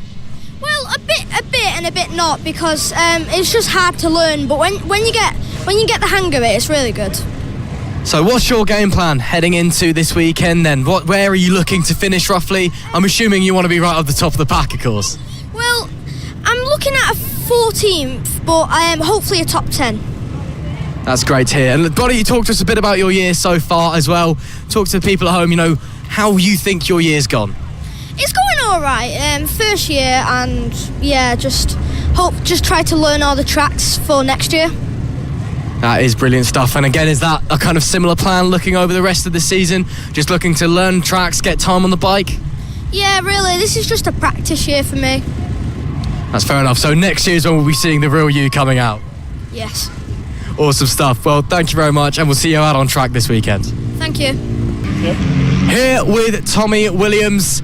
It's coming into what looks to be a great weekend of racing here at the 3rd round of the FAB-Racing Minibike British Championship. How are you feeling looking forward to this one? I feel quite good. It's a fast track and I like it a lot. I mean, we've been speaking to a lot of riders throughout the paddock and they've all been saying very similar thing. Fast track, quite bumpy, need to be quite brave around here, but everyone's been saying it's really fun as well. Is it a track you enjoy? Yeah, it's one of my favourite tracks because it's quite flowy and fun to ride with. So I'm assuming when you go out there for your 3 races, you're really looking forward to just having some fun and showing what you can do. Yeah. And looking across the rest of the season as well, of course, you've had a strong year so far this year. We're already approaching the halfway point of the season as well. Are you just looking to continue just to build up your experience, build up your confidence, build up your speed? Yeah, I'm basically trying to build up my speed in the corners and out the corners, so I'm trying to roll in and out of them, so I don't really need to use my brakes that much. Well, that's awesome stuff. Thank you very much, Tommy. You're welcome. Randy Carter, a great year so far for you, and the 3rd round of the championship awaits here at Three Sisters. What's running through your mind at this moment in time? It's really fast and it feels really good. That's great stuff. Again, it's a very popular track with all of the paddock, this one. Is it one that you're gelling quite well with? Do you think you can run fast here? Yeah, it's really good as well. That is awesome, awesome stuff. What brings you then to FAB-Racing? What makes you want to come out here and do this? Because of Matt Marquez made me feel like going into racing. That's great to hear. So, would you one day want to be up in MotoGP? Yeah. Well, hopefully one day you can get there. But let's talk a bit more about why we're here now, of course. 3rd round of the FAB-Racing season. And, you've been putting in some strong performances so far. Looking across the rest of the year, is your plan just to carry on going out there, going as fast as you can? Yeah, it's really fun as well. Well, if it wasn't fun, we wouldn't be here. Thank you very much, Randy. Bye. Nellie Nuth, one of our many talented young female riders here at FAB-Racing. Great to speak to you here at Three Sisters. You've been having a brilliant season so far. Talk us through a bit about, what makes you want to go out and race and, why you're so quick. I'm just so quick and I really like racing. Well, that is absolutely great to hear. Now, of course, you're one of our leading riders in the FAB-Racing Female Competitor Cup, which is great for you. What would it mean if you were able to win that trophy? I would be happy and stuff. Nothing wrong with being happy. And how are you finding it here at Three Sisters? Really good. So do you want to go out and win a few more races here this weekend then? Yes. Well, hopefully you can do that. Thank you very much for talking to us, Nelly. Bye. And yet another young, talented female rider joining us here in Daisy Ray Grace. And Daisy, great to be speaking to you here at the third round of the championship at Three Sisters. What's going through your mind? How are you feeling heading into this race? I'm feeling good for the races. It's my first time here and I'm a bit nervous for racing here. So it's your first time here, so you're learning the track. How's that going? Is it a track you're enjoying so far? It's a really good track. I'm enjoying it quite a lot. And it's a really fast track. Yeah, obviously really fast suits your style as well because you are quite fast. What do you want to do here? I mean, obviously you want to win all 3 races, but, you know, are you aiming very high? I'm aiming for top 10 this week. Well, we've got our fingers crossed that you can get there. Looking across the rest of the season as well, you've had a great year so far. I assume you just want to keep putting in the great results until the end of 2024. Yeah. Well, that is great to hear. Thank you very much for talking to us, Daisy, and we hope you can get your top 10s this weekend. Thank you. Plenty of young rookie riders here at Fab Racing, and we are being joined by another one. James, great to see you. Great to see you back at Fab here at Three Sisters as well. And, well, what a track this is. It's got to be one you're enjoying. Yeah, I think that's really fast. First time round here, so I feel like I could get inside the top 10, maybe, because I'm on a new bike now, but got new sprocket. So yeah, I think I could maybe get inside the top 10. So, new bike, new sprocket. Do you think that's maybe going to just help you push a little bit more forward then? Yeah, I think it'll help me a lot with a new sprocket, because if I was on a 64, I'd be way back in top 16. And this new sprocket has really helped me throughout the season. Well, hopefully your new sprocket can do some wonders for you, but you know, you said it's a track you're enjoying so far, and you know, you've already had a great year, so do you want to continue that form heading into this round? Yeah, I'll continue, but this is a new track, faster than all the tracks I've been to, so I think I'd have to change my position a lot. Well, hopefully you can get up to grips with it very, very quickly. Thank you very much for talking to us.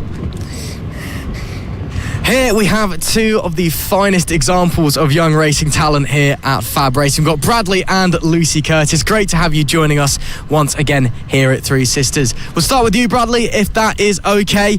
Obviously, this is your first time running around here on the full Metrokit circuit, of course, because you've normally been running the smaller infield circuit. What's that like? What's the difference? And how are you getting accustomed to it? I'd say the Metrokit tracks are much better, but the Mini, I like how you can just chuck the bike over, where the Metrokit's more like you have to get on your throttle earlier.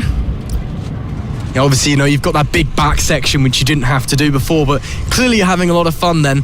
What's your aims coming into this weekend? Of course, you're going to be racing against riders who do know the track a bit better than you, so are you just looking to try and kind of learn and get some track times around here, or are you going to be straight in competing for the top? Well, hopefully I get top 3, but my aim is to obviously finish first. Yeah, I mean, obviously, whose aim isn't to finish at the top of the table? Now, why don't you talk us a bit through your year so far? Again, we're 2 rounds in, coming into the third round here at Three Sisters. It's been a pretty decent season for you, I'd say. How are you feeling about all of it? Yeah, I'm feeling quite well. Leeds, I had quite a happy way ending the first round, but I would say my this weekend, I want to do what I did on both 2 rounds, so yeah. Yeah, of course. And looking forward over the rest of the season as well, I assume your game plan for the rest of the year is just, you know, get more track time, you know, grow your experience, grow your pace, and then get out there maybe next year and really start pushing and winning a lot of races. Yeah, this year's more of practice, and this year I'd hope to get top 3 in the championship, but see how it goes.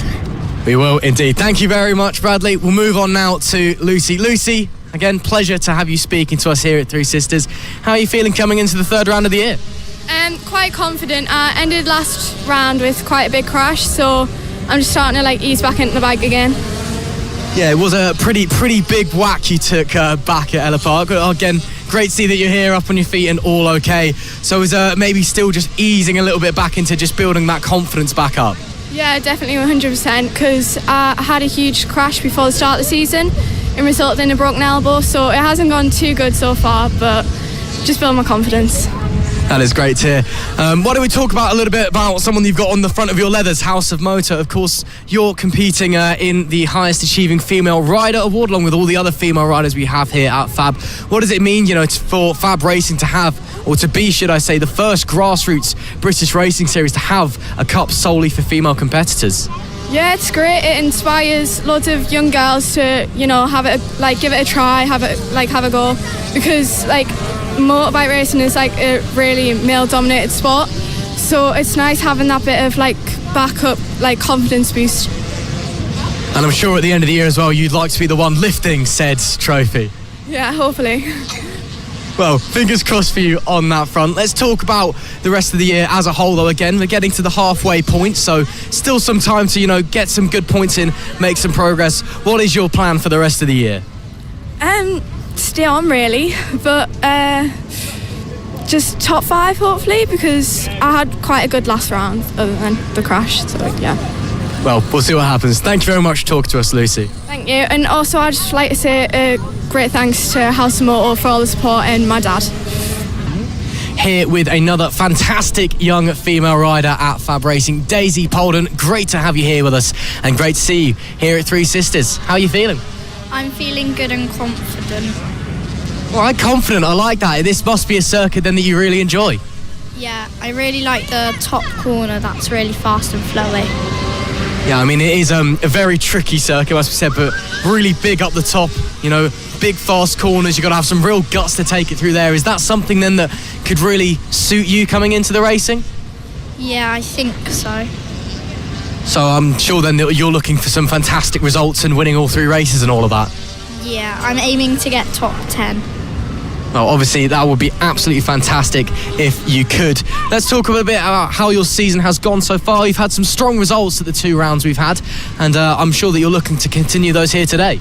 Yeah, I want to try get maybe 9th and try to beat Harris and Dylan.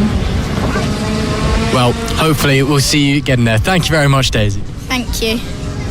Here then with Freddie Taylor in the paddock at Three Sisters. The sun beaming down on us here today. Surely that's got to put you in a good mood for the rest of the weekend. Hopefully, I'm trying to get in the top 5 this weekend, so I'm feeling confident. Well, fingers crossed for you. Obviously, Three Sisters, very fast track, a bit different from what we've been to before. Do you think you're going to run quite well here? Probably, yeah, because I've been really good this afternoon. I've been getting 58s, so I think I'm really confident for the races. Well, I'm sure that it's all going to run very, very well for you. Looking towards the rest of the year then, and across the remainder of 2024, what's your plan? Not just for, obviously, racing, but the championship as well. Where are you looking to hope up finishing? Top 3, hopefully. Well, that would be fantastic if you could. Thank you very much for talking to us, Freddie. We'll see you out on track. Thank you. There are so many riders in the paddock this weekend. We are literally falling over them. But luckily, we've run into Joey Athasic. Joey, great to see you. And thank you very much for talking to us for a starters. How are you feeling coming into the 3rd round of the season? I'm feeling really good. Top 5 this time. I'm doing better than I was last round. So just try and keep it up. Obviously, you've been out on track a few times already for some practice sessions. How's that all going? You said top 5, which is obviously great. Do you think there's maybe a bit more pace in there? Could be looking for a top 3? Yeah, there could be quite a bit of more pace. But we've just got to keep doing what we're doing. Yeah, of course, just keep hounding away, keep putting those laps in and keep working. So at the end of the weekend then, could be looking at some podiums maybe? Yeah, we're really close to podiums. We're only half a second off of being 3rd place, so we've just got to try and get a podium. But that is great stuff. And again, looking towards the rest of the year as well, you've had a fantastic season so far. Again, looking like you're going to be very fast here as well. Are you looking to, maybe rack up some podiums and wins before the end of the season? Yeah, at least 1 or 2 podiums in this one, because my trainer has said I could end up getting a podium at this track at the rate I'm going at. Well, that's fantastic news. So obviously there is people out there who have a lot of confidence in you. Let's see how you do this weekend. Thank you very much, Joey, and we'll see you out on track. Thank you, and I just want to say thanks all to all my sponsors. Riley Paisley looking suited and booted, ready to head out onto the track here at Three Sisters. How are you feeling coming into the weekend? Quite confident. I got a 5th at Ella and 2 8s, but I'm feeling really confident going into this round. Is there any particular reason for the confidence? Maybe just you ate your Weetabix the correct way, or is it, just a track you really enjoy? Well, first of all, I do like the track. I've been here before, but I've had more track time with being on the 70s and the 50s. Of course, even though they're different bikes, you're still out there, you're still going round, which is very, very important. So you're feeling confident. What do you reckon you can come away from this weekend with? Well, I'm hoping for a top 5. A podium maybe near the end of the year, but yeah. And let's talk a bit about your year so far. Again, you mentioned just a moment ago you've had some great results so far this season, and you've really come on a long way. So looking forward, what do you think you can do by the year's end? Well, there's from 8th in the championship to I think 4th. There's like 8 points between us, so it's very tight near the top, and there's a lot of good competitors in the class. That is awesome stuff. Thank you, Riley, and hopefully you can get the positions that you so desperately want and desperately deserve, to be frank, this weekend. Thank you, and thanks to all my sponsors for making this happen. Here we are then, speaking to Hamish McIntosh. Hamish, great to see you here at Three Sisters. I know this one was probably a little bit less of a drive for you than the 2 previous rounds. So how are you feeling coming into round 3 at Three Sisters? Really confident. It's one of my favourite tracks to be at, really fast. So hopefully a good weekend. Yeah, I mean, it is a very big track, must be said. You've got that massive top end section where you're going up and over the crest and through the blind corners, so it should be a lot of fun. What do you think you can walk away from this weekend with? Maybe a few good positions in the race. I'm not too sure yet. Just see how it goes. Obviously, you've been out a bit today already with some practice. How's everything running? Is the bike feeling all okay? Yeah, the bike's running all right. It's just building up my confidence even more than it already is. So. Yeah, absolutely. And let's talk a bit about the rest of the season as well. Of course, we've been getting to know you a lot over the last couple of years, and for the rest of the season, you're looking like you're really starting to come along as a racer and as a rider. What do you think you can achieve across the rest of 2024? Hopefully big things, but not too. I'm confident, but not too doubtful of myself. So hopefully a few good things. Yeah, so hopefully just continue the results, then a big winter off in Spain somewhere, and then come back in 2025 and win everything there is to win. Hopefully, maybe not. Don't know yet. We'll wait and see. Thank you very much, Hamish. We'll see you out on the racetrack. Thank you. So then, Harry Payne, back to Three Sisters, and a lovely day, it must be said. How are you feeling coming into the 3rd round of the FAB-Racing Mini Bike Championship? I'm feeling pretty confident, as last round at Ella Park I done especially good, better than I thought I would anyways, and I got a podium to my name, a 4th and 6th and 6th in the 70s, so I'm pretty confident. So looking to come forward and continue those results here then. Obviously it's a very big track, this one, but one that all the riders seemingly absolutely love. Is there any real reason for that? When you go up the hill and then there's a downhill right-hander and it's flat out and it's really fun but scary at the same time. So it's all about being a bit brave through that section, really? Yeah, my dad says I've just got to be braver going down there. It's like, you got to pin it, but it's scary when you're there and there's not much runoff as well. Do you think you have what it takes to be brave enough? Yeah, I do, thank you. That is great to hear. Let's talk about the rest of the year then as well. Again, you had a great round last time out at Ella Park. Looking for some good results here at Three Sisters. Across the rest of the season, what do you think you can achieve? Hopefully I'll achieve a few more podiums and maybe even like challenge for a win. And in the extremes, I want to again get a few more podiums because I did get third in Ella Park, but it was in the wet, so I'll try and do it in the dry as well. Yeah, try and get one in the dry and the wet, then you completed the full set. Thanks for talking to us, Harry, and hopefully this weekend can bring you some good fortunes. Thank you. Well, we're standing here with Mason Fedrick. Well, first things first, happy 9th birthday. Thank you. So what a way to be celebrating it as well here at FAB-Racing, you know, the best birthday present in the world. How are you feeling coming into the third round of the championship? Yeah, I'm feeling good. I've had a good championship so far. Yeah, no, you absolutely have had a fantastic championship so far. Why don't you talk us a little bit through that, you know, what it means to have been getting the results you have? Yeah, I really been liking the results that I've been getting, and I hope I'm consistent with those results. That is absolutely great to hear. So are you looking to come here to Three Sisters and get some more fantastic results in? Yeah, last year here in the rookies, I won all 3 races, so I'll try and do that same here. Yeah, I mean, if you can sweep the weekend, and that would be a fantastic birthday present, wouldn't it? Looking towards the end of the year, whereabouts do you want to be? I mean, obviously you want to be still in that championship hunt, but are you expecting to be, you know, far and away a winner in absolutely everything, or are you expecting to have some good fights along the way? I'm expecting to have some good fights along the way, so yeah. Well, we'll wait and see. Thank you very much for talking to us, and once again, a very happy birthday to you. Thank you. Bye.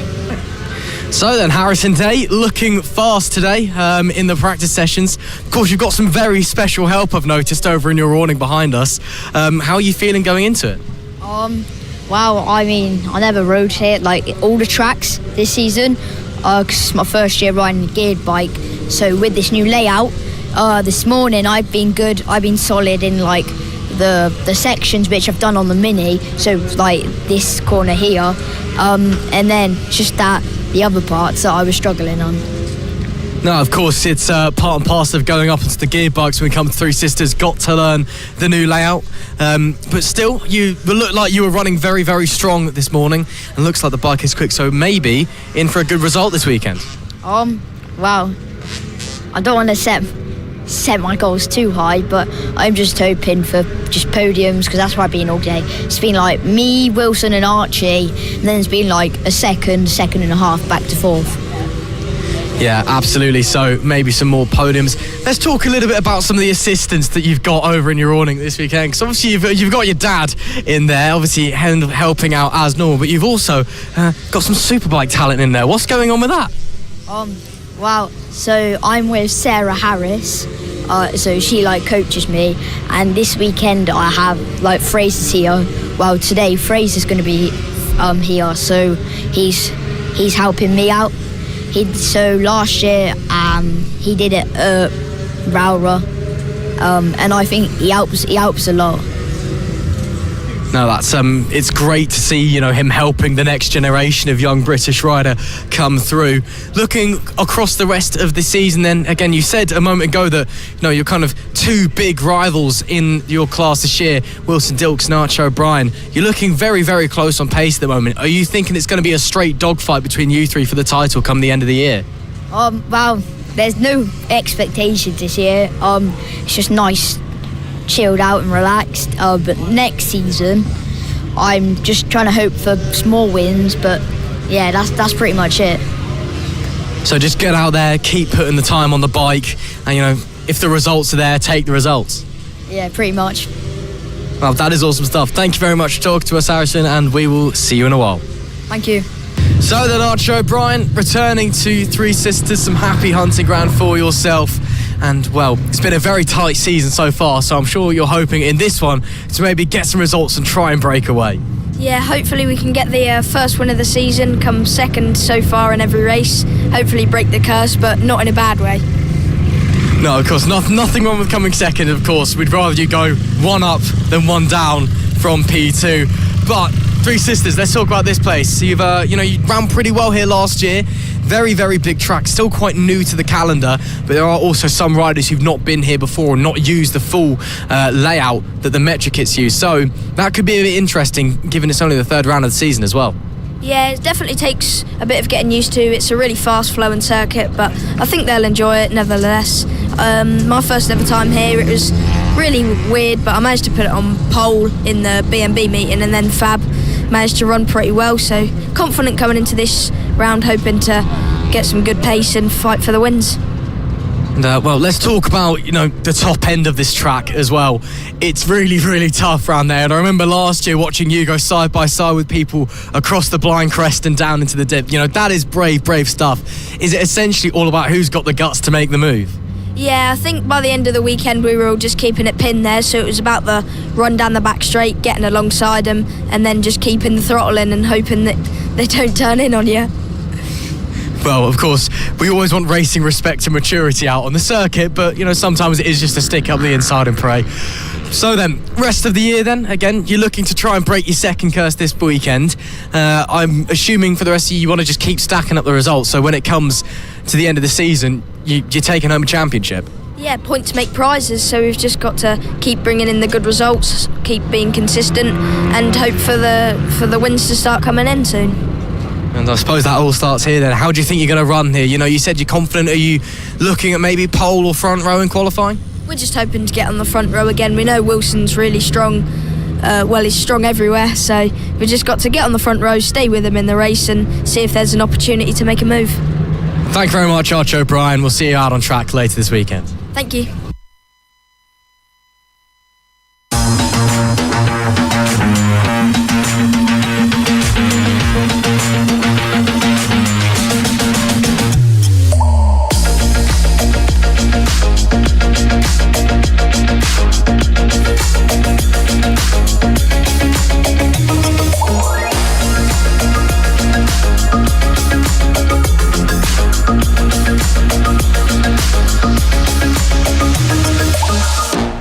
Hello and welcome back to the action on Saturday here at the third round of the FAB-Racing Mini Bike British Championship at the Three Sisters Circuit in Wigan. You join myself, Ross McIntyre and Zach Sweeney, bringing you all the way through, well, not quite the weekend, but certainly Friday and Saturday. Of course, if you've missed any of the action so far, we will be restreaming everything all across Sunday, so you can see all of the racing. Another quick update for you before we get back racing. Alan McCarthy, who we saw getting involved in that big accident causing the red flag before the lunch break, she is okay, but is just off to A&E for a quick checkup, but great to hear that she is all right. But Zach Sweeney, as we get ready to go racing for the afternoon, we've had some great action so far, and well, we are sure to see even more superb racing. I think we are indeed. Of course, all of this morning was fantastic. All of our mini moto classes, of course, the extreme race up until that point as well was all absolutely brilliant. And now we're moving our way, of course, on to the Metrokit Mini GP50, brought to you, of course, by King's Two Wheel Centre, and of course our fantastic sponsors there you can see on the pit wall as well. But they're gearing themselves up, getting ready for their second race of the weekend. What a race we had this time yesterday. Oh, what a race it was indeed. We had Byron Johnson taking a victory, but one they had to fight for.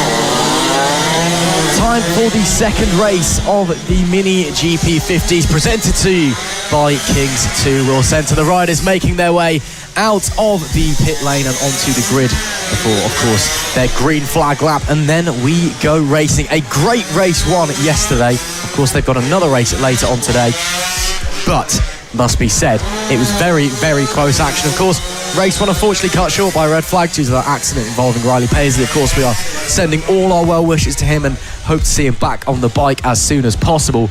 But nonetheless, it's sure to be very, very exciting, very, very close, as we always see here in the 50s at Three Sisters. I think so. Of course, coming into this round, Byron Johnson was leading the championship by just 2 points ahead of Bradley Curtis. Of course, that gap has grown thanks to Byron Johnson's victory and of course, Bradley Curtis being down in P6 in that race, so a differential gained of 15 to bring it up to 17. But even then, that's incredibly close. I mean, one off for Byron Johnson and a good result result for Bradley Curtis, and that the championship is straight back into things. Frankie Watson and Travis Shaw, P3 and P4 in the championship as well, showcase some really good results. So I think this GP50 championship could be one to watch. It could certainly be so indeed. The riders just making their way out on the green flag lap and just making their way around the infield section. Someone going a bit slowly but getting going again, so looks like it's not an issue, just waiting to go round at the pack of the pack. Right then, let's run through the grid, shall we? It will be Byron Johnson starting on the pole position, Travis Shaw alongside with Frankie Watson and Sebastian Goslavsky on the second row. Matthew Thomas and Bradley Curtis come in at P5 and P6. Further along we've got Taylor Tomlinson. Unfortunately Riley Paisley is missing. Tyler Hartley is P9 with Archie Hooper rounding out the top 10. Dylan Tureen is 11th with Daisy Polden in P12, and our final two riders being Harris Watson and Callum Maxwell. So a 13 rider grid to look forward to in this one. A very, very close race one in what is always a very close 50s championship. One of the most popular that we have here at FAB-Racing, of course. The first time for many a young rider to step up onto a geared bike, a Grand Prix style bike. And as they're making their way up to the grid, Zach, what's going through these young riders' minds right now as the tension starts to build? Well, I mean, of course, they've already had one race just to dust off the cobwebs. Of course, 2 weeks ago we were at Ella, so everything should be fairly fresh in their minds. But it's more just anxiety, nerves, but also that excitement, that adrenaline, that anticipation to get back going again. You know, they're here because they love it. They're here because they want to succeed, and they're here because they want to go and get the crown. Of course, Byron Johnson doing a sensational job. He's going to be looking to replicate that success from yesterday. He will be indeed. The riders on the grid. Flag Marshal Lee Clowes ready to send them on their way. She walks over, drops the red flag, picks up the green. Race number 2 is go. What a launch that was from third on the grid, but it will be Byron Johnson that leads the way. Oh, a big kerfuffle further back in the pack. Several riders being shoved out wide as they make their way down into the infield section, but it is Johnson that leads the way. He's got close company behind though, making their way now into the S's. You can see Sebastian Goslavsky there working his way forward, trying desperately to try and make up some positions, but Byron Johnson into the bootleg for the very first time, soon to start the first lap proper as they cross the timing / finish line, getting the power on the blast up the hill they go. Byron Johnson will be leading their way onto lap 1. Frankie Watson in P2 with Sebastian Goslavsky in P3. Here goes Frankie Watson though, having a look on the inside as they pin it up the hill through the right hand, and now Coward Summit. What can Frankie Watson do as they plunge back down the hill back into view? Still Byron Johnson that leads, but Frankie Watson actually has lost a place. No, he's not.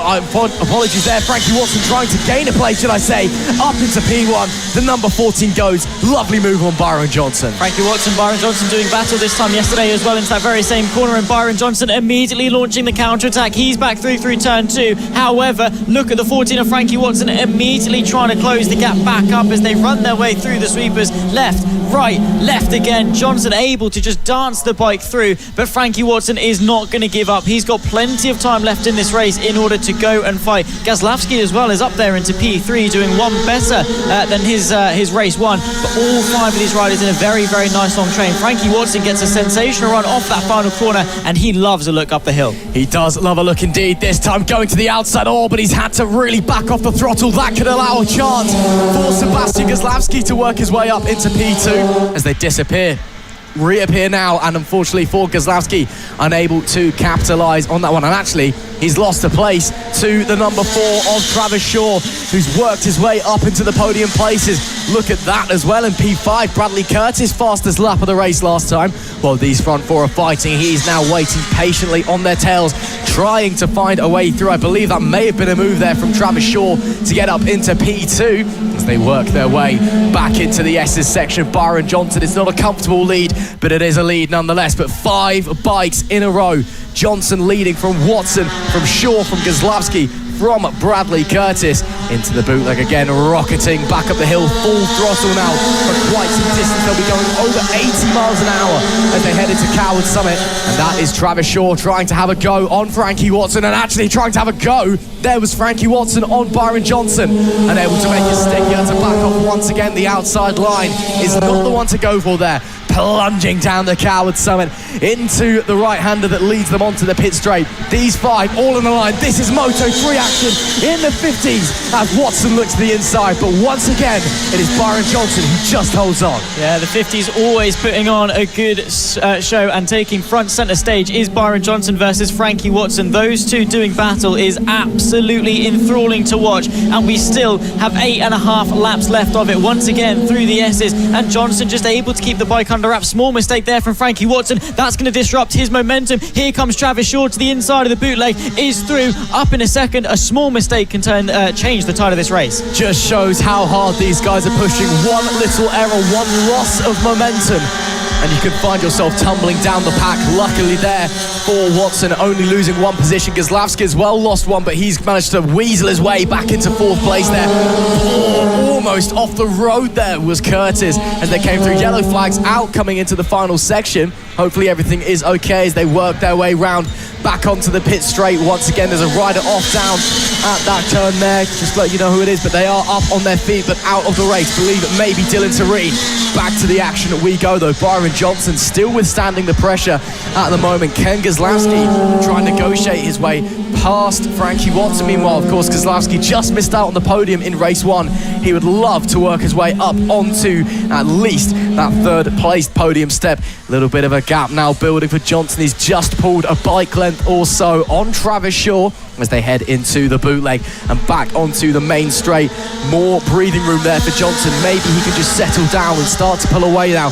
Maybe even break the toe. That is a great run there from Frankie Watson. Looks to the inside of Travis Shaw. Shaw having to go the long way round, but sweeps into the corner and closes the door. Looks like they're all going to run in formation for the time being. Unfortunately for Bradley Curtis, he's dropped back just a little bit from Sebastian Gazlowski, but still on the back of this leading pack. Very, very close fight indeed. Here could well be Travis Shaw eyeing up a move going into turn 5, but not quite close enough on that particular occasion. Of course, they've got to be careful looking forwards to attack, backwards to defend. It's a tricky balance to strike, especially when the pack is so close. Like we saw with Watson earlier, you're pushing so hard, but you've also got to be so careful of those riders behind you trying to put that pressure on and force their way through. 6 laps to go at the line. Johnson from Shaw, Watson, Gazlowski and Bradley Curtis round off the top 5. All of them in contention for the championship and points being prizes. And all of them in contention for the win as well. Johnson still leads the way, but at any moment someone could pull the pin, try and launch a move. Is this the moment for Travis Shaw? Goodness me, that was tight coming up through the right hander. Once again, Shaw having to back off, just roll off a bit more throttle than it would like just to make the corner.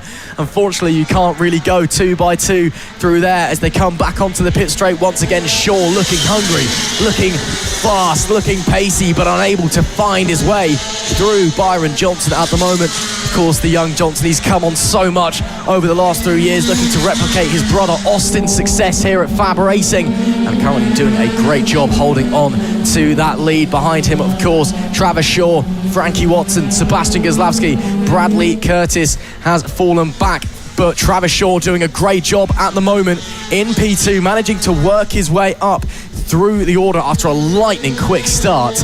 And can he hold on though? Because Frankie Watson, again, another rider looking fast, looking furious all weekend and looking to make the move, but unfortunately can't come to fruition. Travis Shaw is eyeing it up though. He's seeing, and like we were saying yesterday, gathering data lap by lap, corner by corner. He's observing, seeing where he's quicker, seeing maybe where he might need to find a little bit more time, but he knows his strengths, he knows his weaknesses, and he knows how to attack, and that could well be the look. It's a half defensive, half attacking move as he's trying to put pressure on Johnson whilst also deterring the move from behind from Frankie Watson. Frankie Watson, fastest lap of the race last time round, 58.559, but the top 3, the top 4 in fact, all within a tenth of each other in their lap times. They're all so close in terms of ability, in terms of pace. It's all about just picking your moments, making the moves, maybe hoping that someone else makes a mistake. That's what allowed Travis Shaw to slide into P2. A small error from Frankie Watson, which proved very costly, dropping him down into 3rd place. Byron Johnson this time, a bit more breathing room. Travis Shaw is going to have to focus on the defense from Watson, who's got a great drive up the front straight, but once again isn't going to be close enough. It's like a game of chess this, with 4 laps to go. Travis Shaw, that is excellent, up the inside of Coward Summit to take the lead, but Byron Johnson fights straight back, coming onto the pit straight. Shaw with great drive though, can he get it done into the right-hander?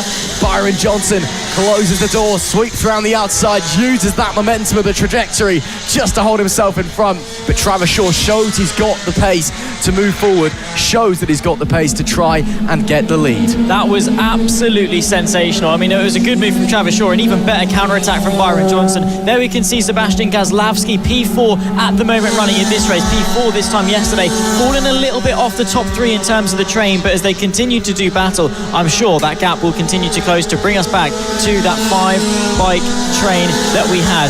4 laps left to go. We'll quickly turn 3 as there we go, potentially another look from the number 4 machine. Travis Shaw this time going to go through to the inside. Byron Johnson will see it coming. Let's see who's going to emerge by the time we reach to the Coward Summit. Bit of traffic to contend with as well, and that could well disrupt Shaw, as we head into the braking zone, they're all going to funnel their way through. Frankie Watson follows suit, but it's now Travis Shaw that leads. Very, very close indeed. That was Callum Maxwell, I believe they were working their way around there. Travis Shaw just about holding on. All of them had to back off through the Coward Summit, just catching the traffic at the perfectly wrong time. Of course, no blue flags here in FAB-Racing. You have to negotiate the traffic on your own, as Byron Johnson under attack there from Frankie Watson to the inside. Johnson able to hold on. All that has allowed Sebastian Gazlawski to close back up, but he's run very wide there, coming out of the 180-degree left-hander, so he's dropped back once again. Shame there for Sebastian Gazlawski, but still on the tail, still watching, still waiting to see what's going to happen. Penultimate lap of the race. There goes Frankie Watson looking for a move on the inside of Byron Johnson. Can he get it done? Johnson sticking it to the outside, side by side. Frankie Watson slides through, and it's 2 laps, down 2 positions for Byron Johnson. That's just how easy it is, but immediately searching for the counter-attack. He's got to be careful not to disrupt the momentum. Here comes Frankie Watson with the momentum. Shaw covers it off very aggressively, going to the inside of turn 4, able to keep Frankie Watson at bay. But Frankie Watson is flying in terms of his momentum. Bit of traffic to catch up with as well, as Gazlawski is closing back in onto the lead fight. Byron Johnson under pressure, side by side once again as we approach the sweeping section. Shaw and Watson giving each other not even an inch more traffic to negotiate, but they're able to get through it very quickly. Sebastian Gazlawski's there, Byron Johnson's right there as well. It is super, super close. Nip and tuck stuff here at Three Sisters. Onto the main straight to start one final lap in this second race of the Mini GP50s, brought to you by King's Two Wheel Centre, and any of this front 3 could take the victory. I think so indeed. Well, let's see who is it going to be. All the answers will come in the next half of a lap through the Coward Summit, down the hill once again. I think our 2 and 3, our chasing pack, have been disrupted by the traffic, and that allows Travis Shaw to get away. Of course, it's Watson from Byron Johnson, our championship leader, who has so far been able to boast 3 wins from our 6 races. We come to the 7th, and who is going to be able to take the victories? Oh my goodness me! Who is that has gone off? Was that Frankie Watson? I believe it may have been Frankie Watson. We'll get that confirmed for you. But goodness me, late drama off the bike, down and out of the race, late on. Oh, that is such a shame there. Unbelievable late drama here. But the checkered flag is waving, and it will be Travis Shaw. He got the luck with the traffic. He takes a well-deserved victory in race number 2 and punches the air in jubilation. That one meant a lot. That one was hard fought, and that one went right down to the wire. Indeed, it was Frankie Watson who went down on that final lap. Late drama. What a shame for the 14, but what a victory for the number 4. Travis Shaw takes the win from Byron Johnson. Watson going down allowed Gazlawski to slide onto the podium as well. But man, oh man, that was brilliant racing.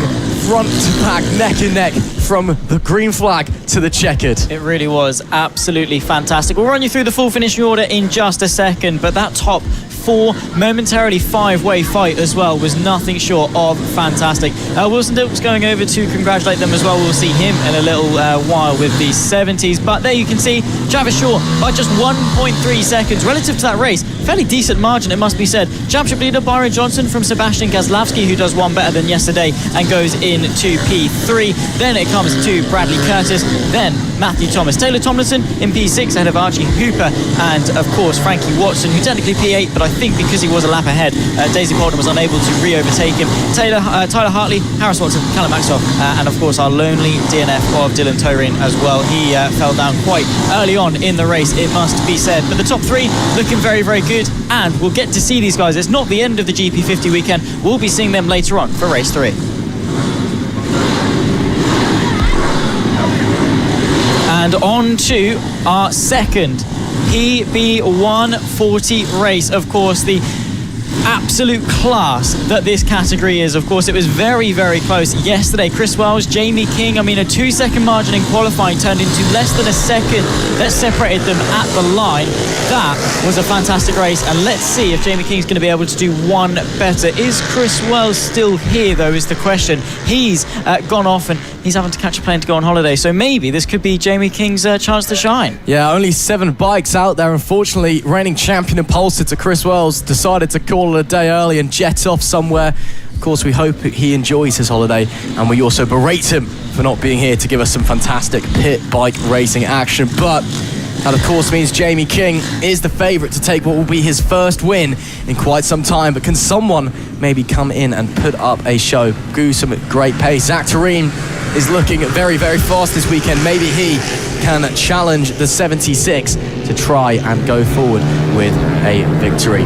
On pole would have been Chris Wells, but of course he is not here, which means Jamie King in P2, the lone starter on the front row. Zach Tureen P3 with Keaton Payne in P4. Sean Whitaker is 5th with Thomas Dudson 6th, Adam Harris in P7 and Paul Nazel in P8. Then there were 7. Unfortunately, by pit bike standards, quite a small grid, but as always with the pit bikes, it is sure to be an incredibly, incredibly exciting race. Again, Jamie King, he said when he wants to take his first win for quite some time, he wants to win it fair and square. He does want to beat the likes of Lucas Brown and Chris Wells, his nearest rivals, who unfortunately are not here.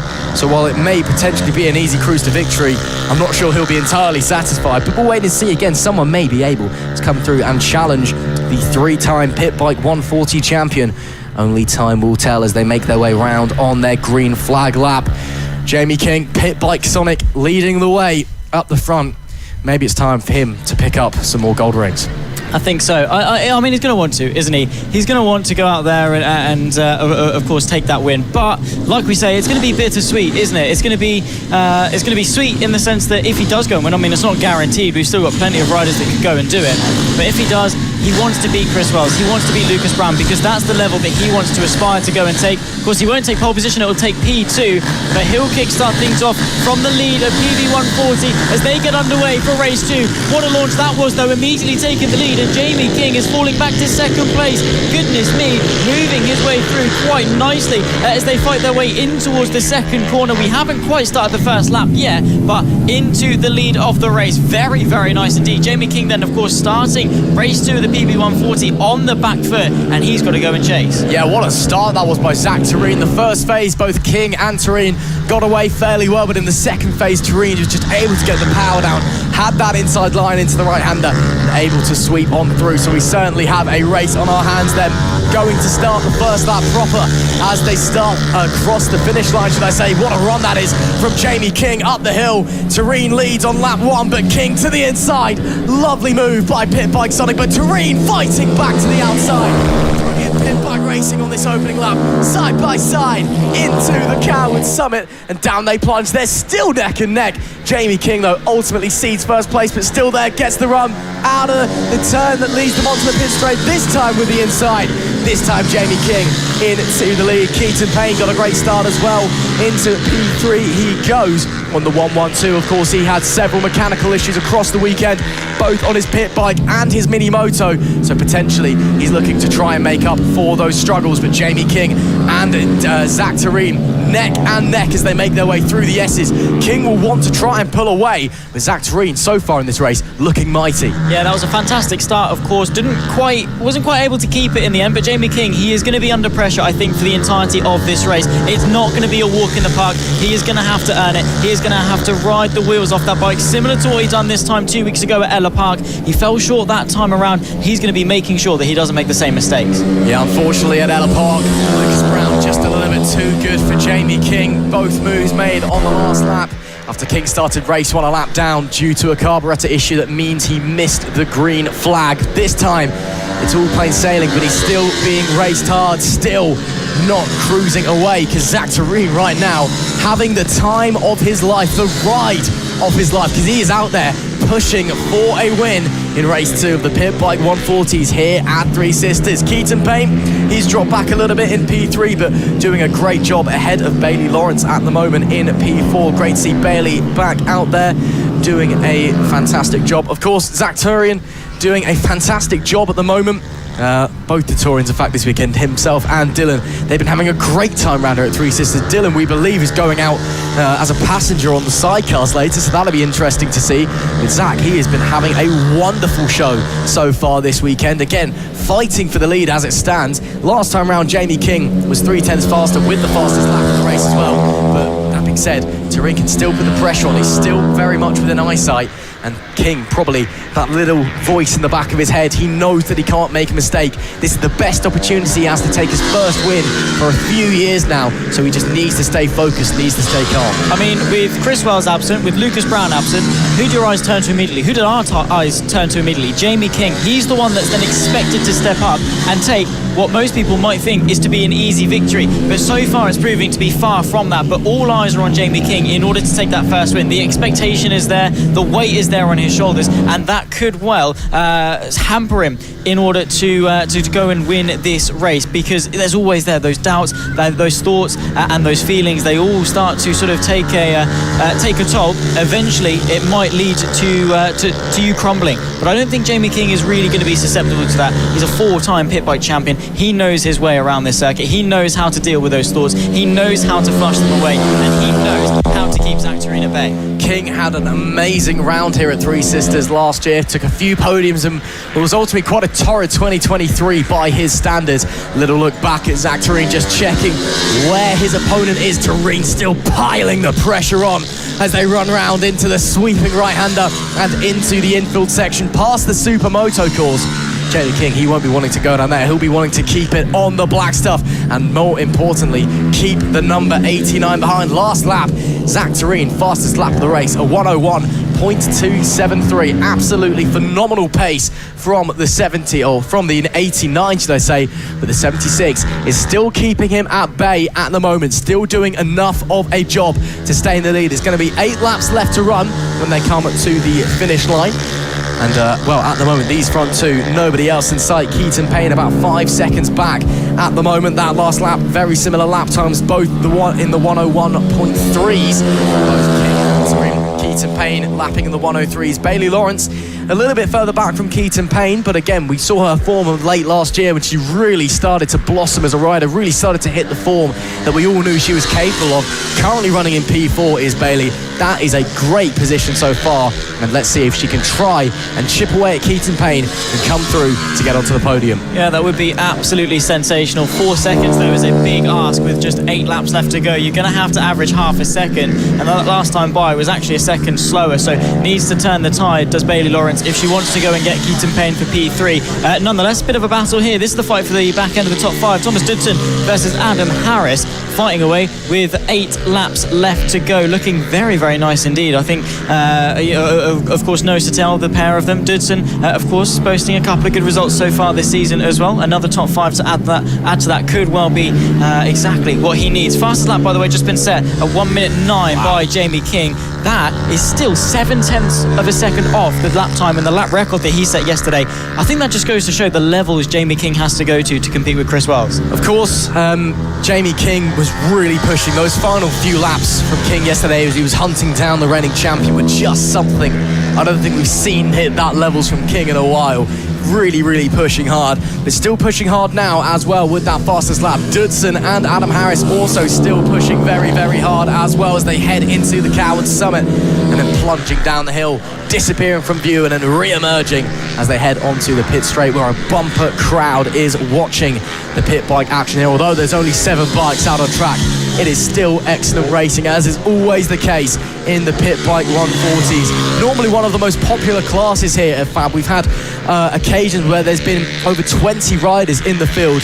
Even though it's quite a small field today, they are still putting on a display. Little bit of a check back there from Thomas Dudson. Just wants to see where Adam Harris is behind. Harris is still piling on the pressure for P5. Of course, if you have a pit bike, you're more than welcome to come along and race with us. Head over to the FAB-Racing website to find out how to get involved. Oh, look at that little bit of a wobble there from Dudson. Unfortunately, Harris forced out wide as a result, so he's dropped back just a little bit, but still pushing hard again. Because there's only 7 bikes out there at the moment, there is big points on offer. Even if you're finishing down the back end of the pack, you can still be picking up 10, 9, 8 points, something along those lines, and that can really do you a world of good in the championship.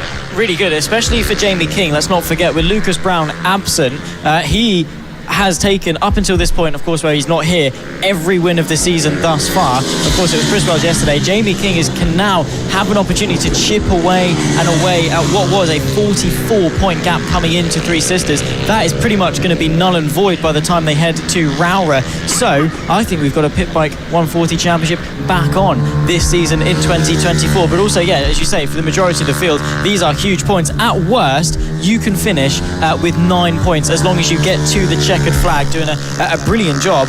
And as long as you stay on the bike, like I say, you're guaranteed 9 points, which for people in the midfield can go a long way. It can indeed. There we see Bailey Lawrence currently in P4. Again, a rider who last year entered some fine form and managed to pick up a few podiums as well towards the end of the year. It's great to see her back here at FAB-Racing. Of course, being a female rider here at FAB-Racing, that means she is also competing in the highest achieving female rider award, of course, presented in collaboration with House of Moto. And great to see Bailey back out there doing what she does best, ripping around racetracks on a pit bike machine. And while in this race at the moment it may not be looking like a podium, Keaton Payne is quite far in front with 4 laps left to go. She's about 7 or 8 seconds in front of Lawrence. She's still doing a fantastic job and showing that she has lost none of her talent in the time that she has been away. Maybe a podium is beckoning in race number 3. Back to this battle for P5 though. Dudson and Harris still going strong. Harris just dropping back a little. Actually, Harris has got through Thomas Dudson, should I say. So Dudson either getting it wrong somewhere or getting past, and that means that Adam Harris even has worked his way up into the top 5. Great stuff from him. Yeah, really good move indeed. Of course, we didn't see it, but I'm sure it definitely was fantastic, because it has to be here at Three Sisters. The bravery it takes to get a move done is sensational. And of course, a couple of hand signals being thrown. Hopefully PG kept by those out on the circuit, because you don't want to repeat of this time last year, as well as in Jamie King doing some interesting sign language, it must be said. At the bottom of the hill, of course, through what is the 5th corner on the circuit as you run your way into, of course, Paddock Club, then up the hill once again. It is still hotly contested, though, this battle. I mean, at the moment, Harris is through, but I'm sure Dudson has an answer for it somewhere. Time will tell, we'll wait and see. Up the front, meanwhile, an update on the battle for the lead. It has ended. Jamie King is 6 seconds up the road with 3 laps to go. He's turned the pace up, turned the wick up, and now he is pushing hard. This is the main battle we are focusing on, though. Harris versus Dudson in this fight for P5. Again, big points on offer, a whole 11 if you finish in 5th. And for these guys who typically wouldn't be looking at these middle of the points finishes, shall we say, that is a huge bag of points they are looking at, and potentially huge rewards later down the line. As we always say, points mean prizes. Consistency also means prizes. And for Jamie King, that's why if he does finish this race on top, he will be leading the championship by 1 point just through his consistency. Although he hasn't won a race this year, or for some years, should we say, 2 third places, 2 second places, and a 9-point finish P7 that was picked up at Ella Park despite starting a lap down. He has been on fine form so far this season, and on the penultimate lap of the race, there is King in a world of his own. Now he just needs to focus.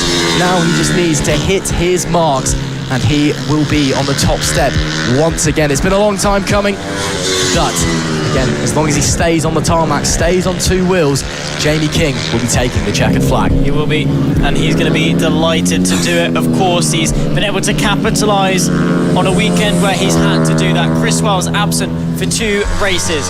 Lucas Brown absent for the whole weekend. And if Jamie King wants to return and take the mantle once again in the Pit Bike 140 Championship and return to his winning ways, this is a perfect pivot point in order to do that, to regain that confidence, to get that, that weight off the shoulders, to address the elephant in the room that is that winless drought for him, for Jamie King. If he can get that off and just shrug it off on a weekend where Wells and Brown aren't here or performing at the best or whatever it is, Jamie King can do that, get rid of that curse, and maybe then be able to push on for the rest of the season. He's on his final lap now, and he is home free. Zach Tureen put up a good fight for the first 2 or 3 laps or so, but ever since then, it's been Jamie King and Pit Bike Sonic leading the way. The man they call Pit Bike Sonic, a 3-time FAB-Racing Pit Bike 140 champion.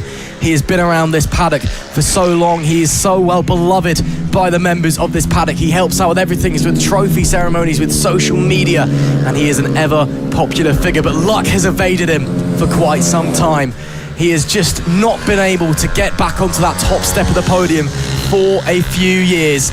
But, actually, it still says 2 laps to go, apparently. I thought we were heading on to the last lap. It is now the last lap, so he's got 1 more tour to go. A bit of a miscommunication there. So 1 more lap then for Jamie King. But, as I was saying, luck has evaded him for so long. But finally, with 1 more tour, it looks like he is set to take the victory. Indeed so. Jamie King, he's came so close 2 weeks ago at Ella Park.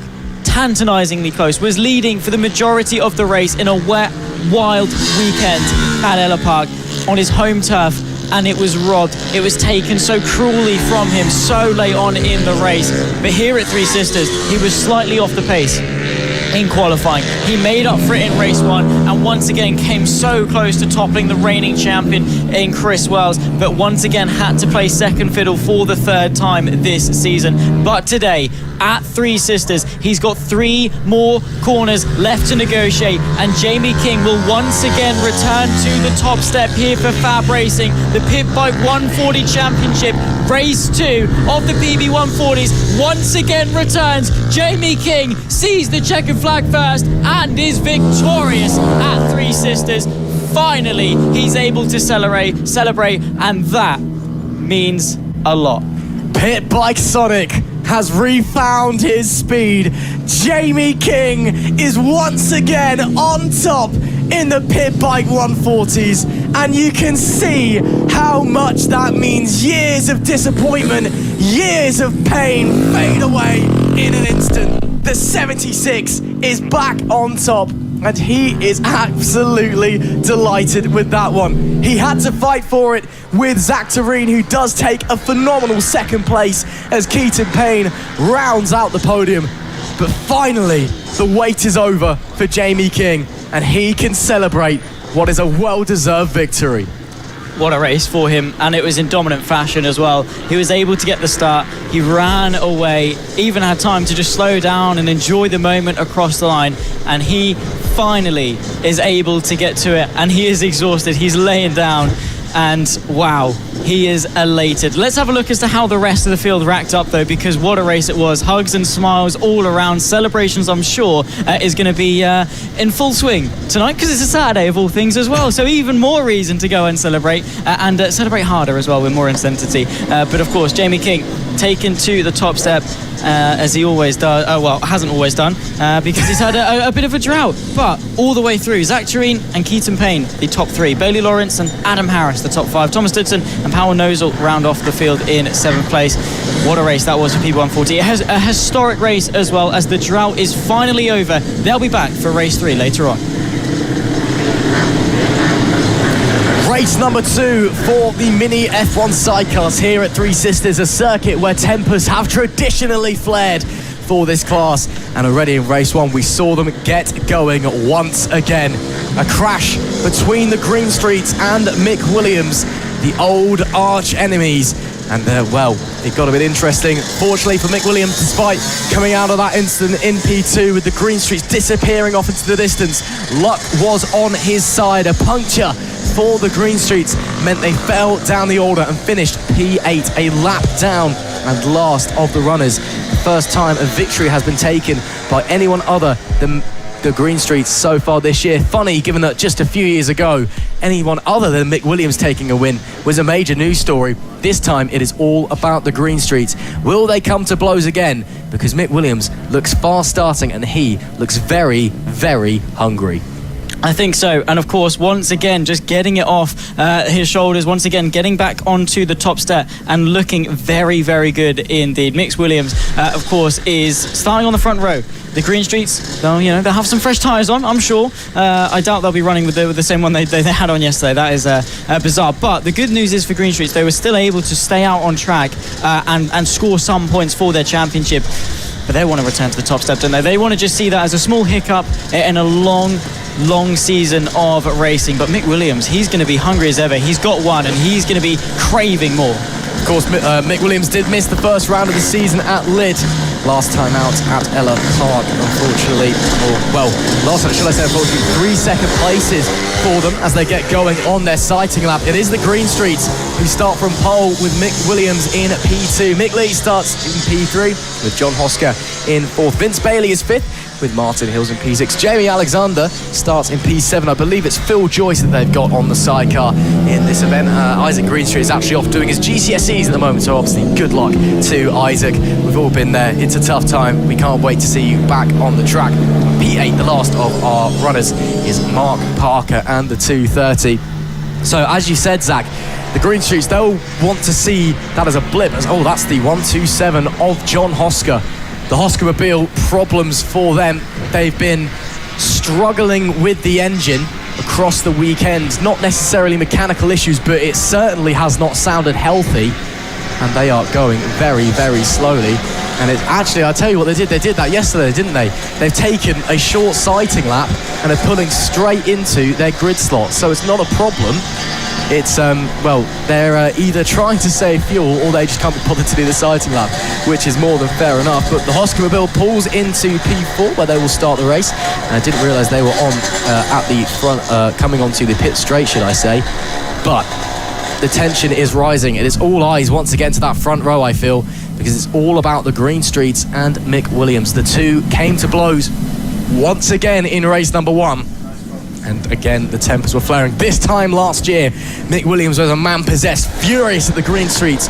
The pair who had worked so hard over so many years to catch up to Mick Williams. Last year was the best chance they'd ever had. And unfortunately, they were not quite close enough. This year, they look like they have the pace. They sit on pole position. The everlasting champion, Mick Williams, in P2. It could be anybody's guess what is going to happen in this one. Flag Marshal Lee Klaus runs over at the drop of the green flag. We go racing. We are underway in the second Mini F1 sidecar race. Once again, a lightning start for Mick Williams, but unable to capitalise. It will be the green streaks that lead the way out of turn number 1. Look at the two-stroke power there of the number 26, almost trying to have a look there. And the green streaks having to go defensive as they head into the S's section. Mick Williams keeping them very, very honest though, as they go left, then right, then left again, bouncing over the curbs. That was very, very wet over there this morning after the rain overnight. Now it is bone dry, just pure racing. Full pedal to the metal stuff. Running around the bootleg for the first time, and we'll start the first lap proper. Look how close they are. It is fairing to fairing, nose to tail. Williams looks left and right as they start the first lap. The green streaks heading up into turn 1 proper. Big wobble from the number 90. How on earth are they still on the racetrack? What a save that was from Jason and Leo Greenstreet. Mick Williams though still right there, and I tell you what, once again the 44 of Mick Lee still on the back of them as well. And here we go, change for the lead, potentially the 26 looks to the inside, but once again the Green Street just able to flow the sidecar through. That long right-hander, of course, but the fight is far from over. Mick Williams piling on the pressure, practically pushing them through this long uphill left-hander as they rejoin onto the sweeping section. The 26 has the inside line, that should be advantageous, but no, it's not. The agility from the Green Streets and the confidence to stay ahead. Yeah, the Green Street's doing a fantastic job at the moment.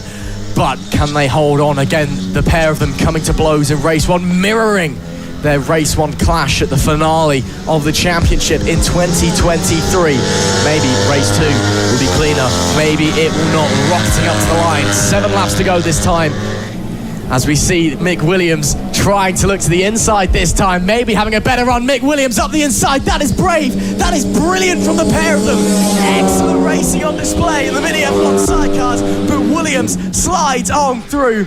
That was Mick Williams back to his brilliant best as he manages to negotiate his way around the Green Trees, but they're going to get a run once again. The 4-stroke grunt helping them down into the right-hander, and the Green Trees retake the lead. The tension is paralysing. I am suspended in anticipation and awaiting what is going to happen between these two. Are they going to come to blows? Are we going to have a fantastic final few laps to this race? Because the Green Streets versus Mick Williams is an age-old rivalry for the last couple of years, and now it comes down to this race 2. Of course, we've still got race 3 yet to come, but they have been so close. They have been perfectly matched all the way through the weekend. They've got different characteristics, but they come to the same conclusion, virtually matched on the last time by. Williams, of course, taking that tighter line through, making the most of the acceleration in the slipstream. 6 laps left to go here for race 2 of the Mini F1 sidecars. The Green Streets lead, but for how much longer? Just a few years ago, there was often accusations thrown at the Mini F1 sidecar races that were dull, they were boring. Mick Williams wins everything. Well, they're not boring now. This is excellent stuff. The Green Streets and Williams going neck and neck, toe to toe, mano y mano, as they try and fight it out for the spoils in race number 2. Further back in the pack, Mick Lee is holding on to that P3 position, has got quite a gap back to Vince Bailey in P4 as well. The 44 machine doing a great job. Again, Mick Lee's got Jack Boltis on the sidecar, so the pair of them doing a fantastic effort.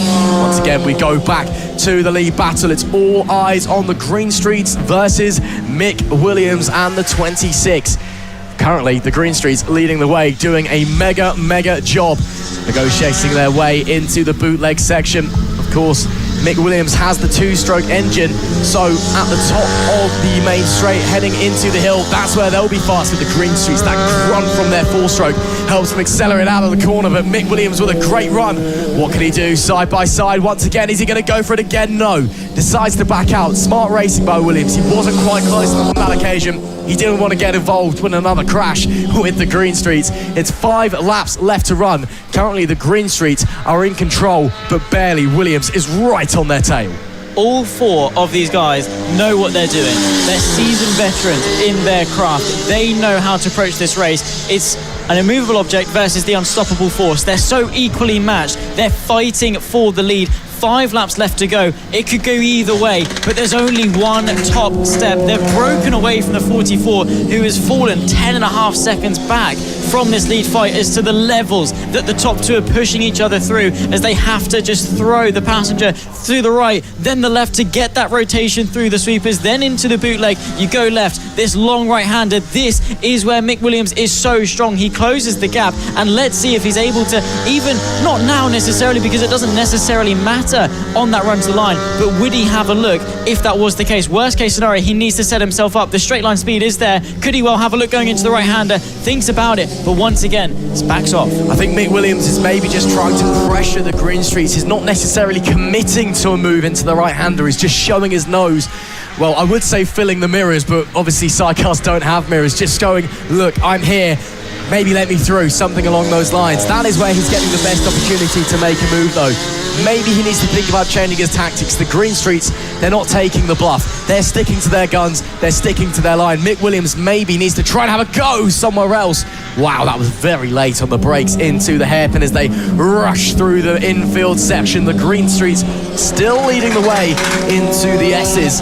and still just about holding on. Taking slightly different lines, the pair of them. Of course, these Mini F1 sidecar machines, all homemade, all DIY, all the frame, the chassis, the fairings, the engines, maybe not self-built, but certainly self-sourced. And that's why you have the 4-stroke versus 2-stroke battle that you see on your screen between the Green Streets and Mick Williams.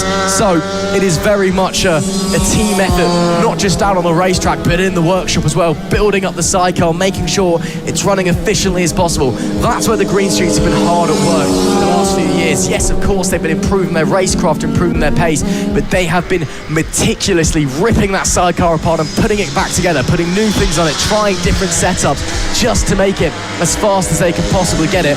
Right now, it looks like they've done a very good job because they are starting to pull ever so slightly ahead of Mick Williams. They've got a couple of bike lengths to the good over the previous lap. We've got 2.5 laps left to go. Is that potentially breathing room? But there's also traffic ahead. That could shake things up. It could, but well, that was easy going, wasn't it? Just basically took the racing liners all off and out. Who is that? That could well be the 420 of Martin Hills, I think so.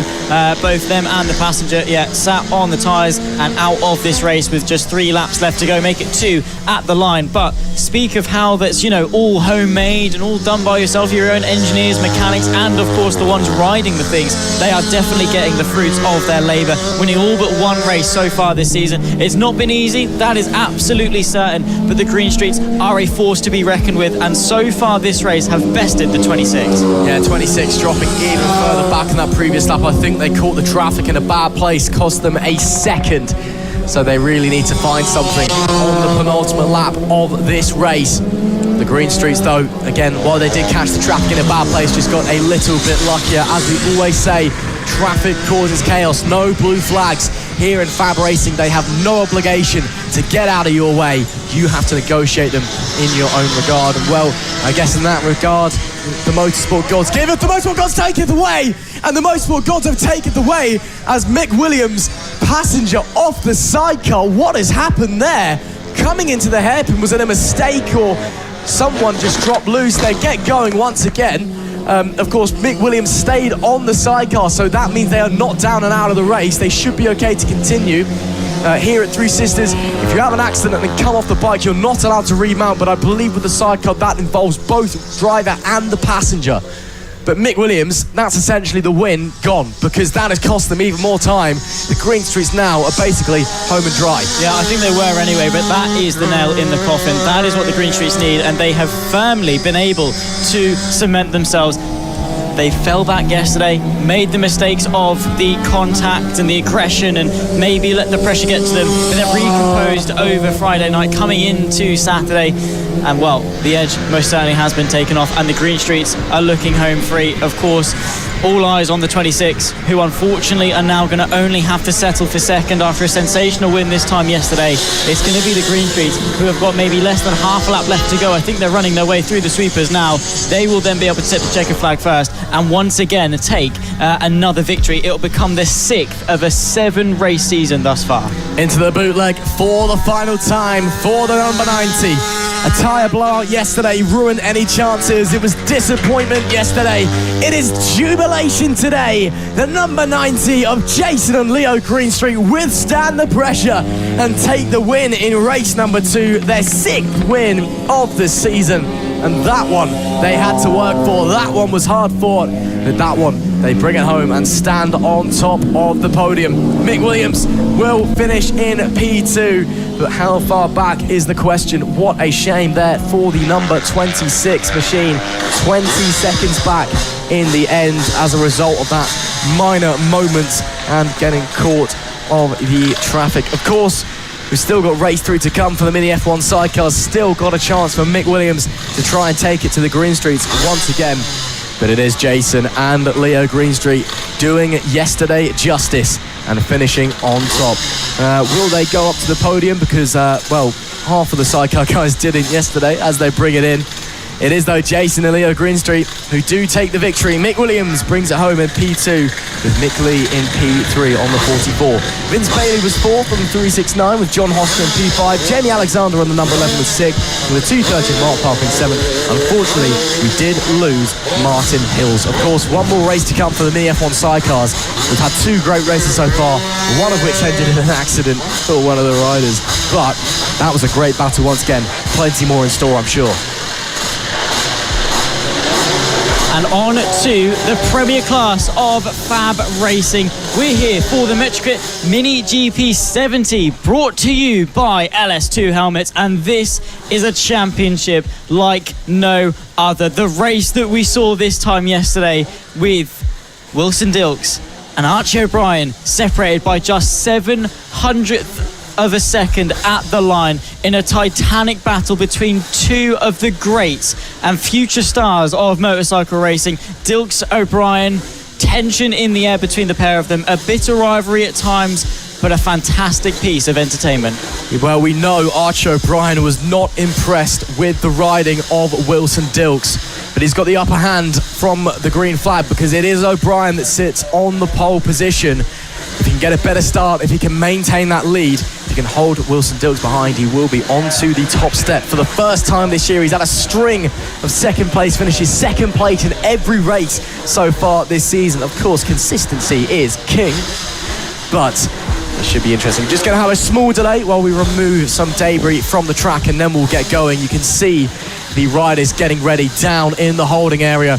You can see the 37 there on the left of your picture. That is Byron Johnson pulling up alongside the 15 of Harrison Day, the number 4 there as well of Travis Shaw. All very, very strong riders. But here at Three Sisters, it is very much about Wilson Dilks and Archie O'Brien. They have very much been the class of the year so far this season.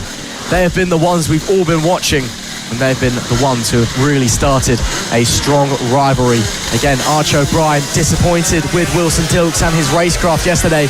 He'll be going out there with some fire in his belly, with some motivation, with a point to prove in race 2 with the LS2 Helmets Mini GP70's British Championship. The tension is going to begin skyrocketing because it becomes real the moment you pull out of pit lane. This is it. Race 2 for these guys. This, all the anticipation before, all the debrief, all the thinking, all those thoughts and scenarios playing out in your head, how this race is going to go, that first lap, that start process, how it's all going to work.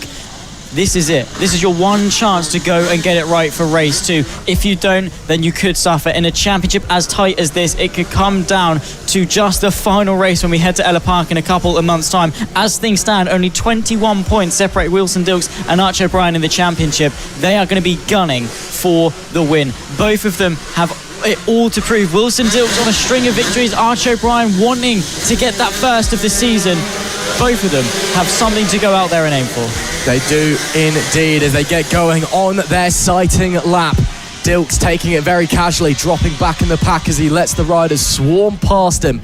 Again, Dilks, when he's out there, he's so calm, he's so collected, and he's just very, very focused on the job in hand. But as the riders make their way into the S's, let's go through the grid. It is Archie O'Brien. He starts on the pole. Wilson Dilks less than a tenth behind him with Frankie Watson and Harrison Day on row 2. Harry Payne and Jensen Bishop in P5 and 6, with P7 being Finlay Polhill and P8 Matthew Thomas. Arnie Carr is 9th, with Byron Johnson rounding out the top 10. Travis Shaw is 11th, with Hamish McIntosh in P12.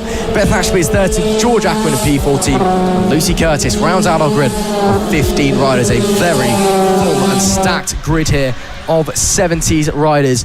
Of course, these are the stars of tomorrow today. These are the guys that are looking to get into the R&G British Talent Cup in just a few years' time. And as they come into the grid now, it's time for visor down, it's time for focus, it's time to collect yourself, it's time to race. It is indeed. They'll be lining themselves up. The anticipation is there, the suspense and the premier class of FAB-Racing. Mini bikes, of course, this is the top step of that particular ladder on a long journey all the way to the top. These riders are the future of this sport. These riders are going to pave the way for future champions. And now they'll be given the signal. Archie O'Brien, the nerves through the roof. Wilson Dilks wanting to take himself back to the top step once again. The green flag goes up, it goes down, and we are underway. Better start from Archie O'Brien. He's able to thwart off the attack from Wilson Dilks, who tries to move into turn 1, but it's Archie O'Brien that leads the way. The both of them now side by side. Dilks is through. O'Brien gets back underneath him. The 91 trying to swing his way back into the lead of the race, but he's lost it, and Dilks is through for the lead. Yeah, great stuff there from Archie O'Brien on the first few corners, but Wilson Dilks able to muscle his way through. Now it is time for Spider-Man to get his elbows out and start to really get a race on as they round the bootleg for the first time to start the first lap proper. It is Wilson Dilks that leads the way, but Archie O'Brien hot on his tail. A bit of a mistake there from Harrison Day, but he will be in P3 as they head up the hill and over the top. Now coming round, you can see there the riders launching their way through up to Coward Summit. This scary, scary corner as they disappear, then reappear once again. Look at the gap that Dilks and O'Brien have already built up. This is where Archie O'Brien consistently tried to make the move in race 1, down into that right-hand sweeper. Wilson Dilks, though, was able almost to muscle his way off and cling on around the outside on this opening lap. Archie O'Brien chooses not to make a move. Maybe this time he's going to prefer just to sit in the tracks of Wilson Dilks, maybe just pile some pressure on, get in his head, and maybe try an opportunity somewhere else where Dilks doesn't expect. But the track position was so important for Archie O'Brien because he's such a calm, composed rider. Doesn't have an ounce of aggression in him really sometimes when it comes to those do or die battles, and it's not necessarily a bad thing, but when you need to be cutthroat to win races, you need that aggression about you, and this might well be his chance. He's been so quick up the hill all weekend long, but still not quite enough, showing his cards. But Dilks has been so bulletproof in his defence. O'Brien needs an answer to that, and that could well have been a good start. It was enough into turn 1, not enough into turn 2, but let's see if he's got the run. Once again, as they run their way into this long right-hander, Dilks has got it covered. Still early doors though, still 10 laps to go. You can't win a race in the first few laps, but you can certainly lose it. Archie O'Brien needs to race smart. He can't make the move into the wrong place. It could mess up his rhythm, mess up his timing, and he could drop a long way back. But for now, he's doing a great job sticking on the back of Dilks, the pair of them flying off into the distance. There we see the battle for third. Harrison Day being tailed by Frankie Watson, Harry Payne, Finley Polhill. The four of them very, very close indeed. Harry Payne dropping just a little bit back there from Frankie Watson, maybe taking some pressure from Finley Polhill behind as they go up onto the main straight. Bit of weaving there from Harrison Day, trying to break the toe behind, trying to stop it being a Moto3 style race where everyone's just tucked in the slipstream, trying to make their way through into the braking zones. As you see the leaders just in front of them, that gap is extending, and look at that, Byron Johnson and Arnie Carr also starting to join the back of this train as the four of those fighting for P3 all continue fighting. They're losing time, and when you lose time, that allows others to come in and try and fight for positions. It does indeed, and you've got to be so careful. Like we were seeing earlier on with the 50s, you look forward to attack, backwards to defend, and you're sandwiched, and it's a difficult balance to strike in terms of how much aggression you can have, how much you can sort of set the bike up in order to go for moves. But in the end, if you try and take too wide of a line to get a cutback, you leave yourself susceptible for other riders to come in and get involved. So you've got to be so careful. It's a skill in of itself. So too is it even an isolated 1v1 battle, but when the stakes are this high, when the tension is through the roof, it gets, the pressure gets boiling, and it goes, and it goes, and it goes, and let's hope these two don't come to blows. Archie O'Brien still tailing Wilson Dilks. Nothing to separate them. Great run from O'Brien. Dilks once again slams the door. That was his favourite move yesterday. Just cutting in from the outside, removing that opportunity for the number 91 to try and force his way into the lead. 8 laps left to go, soon to be 7 as they negotiate the S's. Left and then right and then left, like synchronised swimming. Unfortunately, we have lost Hamish McIntosh, the Scottish rider from this race, our first DNF. That is unfortunate for him, but I'm sure we'll be seeing him back out in race number 3 later on. Onto the front stroke we go once again. 7 laps to go at the line this time. Good run from Archie O'Brien. Wilson Dilks, though, he looks far enough in front to not really bother defending. Coming through turn 1 again, a small roll off of the throttle as you go in to get the bike tipped in, then straight back on it and flat out all the way until this right-hander that brings you onto the pit straight. O'Brien, great run out again, going to try it again. can't quite get it again as that battle behind them for P3 still rages on. Frankie Watson all over the back of Harrison Day. Yeah, a brilliant battle all the way through. Also here, Byron Johnson versus Harry Payne on the 11 and the 37 respectively. Of course, Johnson off the back of another win in the Metricate Mini GP 50 race earlier on, doing a fantastic job and emulating that here in the 70s. Also this battle, Day searching for a podium, had a fantastic weekend, not outside of the top 5 at all at Ella Park, and looking to replicate that here once again with more success taking to the podium. But he's got to be careful. He's got Frankie Watson and of course Finley Polehill for company just in behind as they round the final corner to kickstart the 7th to last lap. In the distance though are the top 2. Wow, what a great race Finley Polehill is having in P5 at the moment, sniffing at a podium potentially, but Harrison Day doing a fantastic job to hold on further behind those two. Harry Payne and Byron Johnson still doing battle. Harry Payne had a big moment just a few moments ago, but is able to hold on. Actually, as I say, that looks like Byron Johnson has got his way through, and indeed he has. The number 37 gets through, the number 11 and up into P6. Great stuff there for Byron Johnson with 6 laps left to run. These guys are so close out there. 5 riders, nothing to separate them out on the racetrack. Oh, Arch O'Brien trying to have a go in the distance. Did Arch O'Brien get on through? We'll wait and see in a moment. But this battle still rages on up the front. No, O'Brien unable to make it stick, but he tried to launch it down the inside coming into the bootleg. Look how close O'Brien is. He's now turned up the wick. He's pulled the pin. He is ready to go. He is going to start being ruthless. I think he's fed up with looking at Wilson Dilks' rear end, and he wants to find his way through once again. He is going to be turning it up, piling on that pressure more and more. He's got half of the race still left to go, but opportunities and time most definitely not on his side. Those laps are going to be going down thick and fast, and each corner that goes past is one less opportunity. He needs to be teeing this up sooner rather than later. Arch O'Brien is desperate to win a race. A string of seconds so far, his only result this season. He wants to stand on the top step of the podium so badly, but Wilson Dilks is in the form of his life right now and is desperately holding on to first once again. Good run from O'Brien, not good enough. That straight just a little bit too short for him to have it go. And coming out of here, let's see the different runs. Wilson Dilks has been mighty out of the final corner. O'Brien gets a much better run this time and gonna draw alongside, but dipped out of the toe just a little bit too early. Cost himself that momentum. Means Wilson Dilks holds on still neck and neck as they head down Coward Summit. Let's see where they emerge. Still Dilks in the lead as they head onto the pit straight once again. The whole FAB-Racing paddock watching along in what is turning into an LS2 Helmets Mini GP 70s classic. This is FAB-Racing at its brilliant best. Now this is boiling down to the last 4 laps. O'Brien has been hot on his heels all race long, but it seems that Dilks has had all the answers to everything that O'Brien has been able to throw at him. But what is to come? Because we never know. The uncertainty is why we go racing so close towards the bootleg, but O'Brien not quite enough. Dilks is positioning the bike in such a manner that just makes it almost impossible for him to be beaten out of the final corner to start. 3 laps left to go. O'Brien is gunning for his first win of the season. Dilks going, of course, for his 6th. He wants everything from this race, and he wants to once again staple his name in this championship. The 2 championship rivals going toe-to-toe. This is coming down to the very wire. The 85 of Wilson Dilks set the fastest lap on the previous lap of 56.276. What a lap that is. And we're ready to see if that is a potential lap record, because he is absolutely flying at the moment. Arch O'Brien still unable to find his way round. The current lap record is held by Wilson Dilks from last year of 55.652.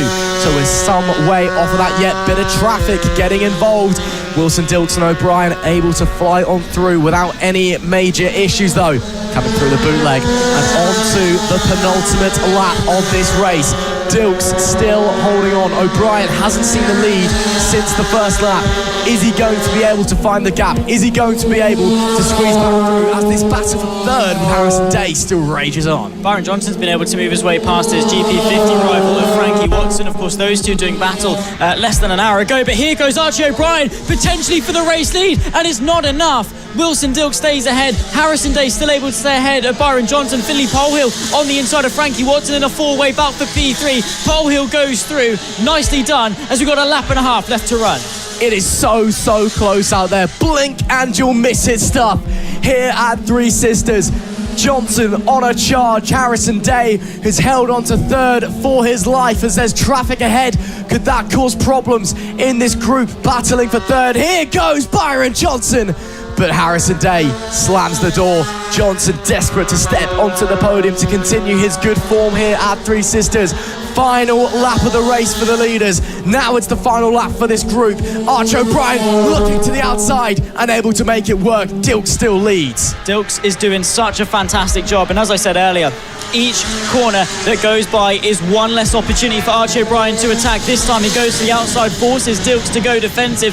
Is this his final last-ditch attempt to go for his first win of the season? Half a lap left to go for the LS2 Helmets Mini GP70 race. Race number 2 comes down to the wire between two tyrants of this championship. They've been sharing wins, they've been sharing podiums, but O'Brien is yet to take to the top step. He's got 2 corners left to go to throw something at Wilson Dilks, who has kept it calm, composed, and absolutely brilliant all the way through this race too. A final run to the line. They open the throttle and they accelerate towards the checkered flag. Once again, this 6th time this season, it goes the way of Wilson Dilks. O'Brien settles for second. Man, oh man, oh man. Dilks does it again. Arch O'Brien through the kitchen sink as the championship leader, but once again couldn't find a way through. Harrison Day, a great ride to hold on to that final podium place. Arch O'Brien, I'm sure, will be frustrated once again, but he still gave it a good go, still gave it everything he had, but the 85 still looks imperious at the top of the table. His 6th win of the season. And man, what a performance that was from both of our front 2, from in fact all of our podium finishers. Brilliant racing. But it is Wilson Dilks who holds out to take yet another victory. Arch O'Brien less than half a second away. Harrison Day held on for P3 with Byron Johnson in P4. Finley Polehill in P5. Frankie Watson was 6th with Harry Payne 7th, Arnie Carr 8th, Jensen Bishop P9 and Travis Shaw rounding out the top 10. Then it was Matthew Thomas P11, Beth Ashby was 12th, Lucy Curtis was in P13, and unfortunately we did lose Hamish McIntosh. That is it then for the second race of the LS2 Helmets Mini GP70 British Championship. They'll be back out for one final race today. Maybe that is the one where Arch O'Brien is finally able to find his way through and find his way onto the top step. Race number 2 for Moto Team awaits us now at a track where Moto Team run incredibly well. A very popular class this weekend. We've got a huge grid of riders and all very talented and all putting on an absolute display for us, both in the commentary box and track side. It's been a great weekend so far for these guys. We've had some great racing as they make their way out onto the circuit. We've got plenty of riders out there, 16 in fact. Should I say 16 teams, because of course it being Moto Team, doesn't matter who the rider is. It is all about the bike. It's all about where the bike finishes. And of course there's 2 classes, got to remember that one as well. So there's 2 races going on the track at the same time. There is indeed, the Open and the Standard. Of course, they're all running on the same grid at the same time with you know, in relation to the track and stuff. They're not starting separated. They're not starting on 2 separate grids or anything like that. They're no spaced out. It's all one big mosh pit of Standard and Open. They can influence each other. They can overtake each other. Of course, all vying for the overall win. But more importantly, the points are scored for each respective championship as Team FAB-Racing are rounding their way through. They, of course, won their 2nd race of the season in the standard class yesterday with a P2 overall. Only just, though, Dave Green gave them a very good run for the money. Dave Green looking absolutely phenomenal yesterday, lining up ahead of them on the grid as well. If he can hold it there, he can maybe be in for a standard class win. As we get going though, on the sighting lap, it will be Team SFCR in the open class on pole position. Dave Green in P2, Team FAB-Racing in P3 with Sean Whittaker in P4. Phil Mapplebeck is 5th, Will Houth on the 96. The blonde bombshell starts in P6 with Fraser Kinnard in 7th and Andrew Green, or should I say Ian Jackson in P8. Andrew Green had a big crash yesterday. He starts 9th. Let's see if he can stay and get a good result. Harrison O'Keefe rounds out the top 10 for Team Ernie the Badger in 11th. Ben O'Keefe starts 12th. Guy Card is 13th with Tristan Margot in 14th. Gary O'Keefe is 15th. And P16 goes the way of Kieran Evans. A very exciting grid, of course. Plenty of class racing to look forward to again, I say we've got to keep our eyes on Will Howarth. That number 96 has been phenomenal every time he takes to the track, and I'm sure today is going to be more of the same. Although yesterday, of course, a DNF for him, that's not what we wanted to see, but before that, he was, of course, absolutely slicing his way through the pack.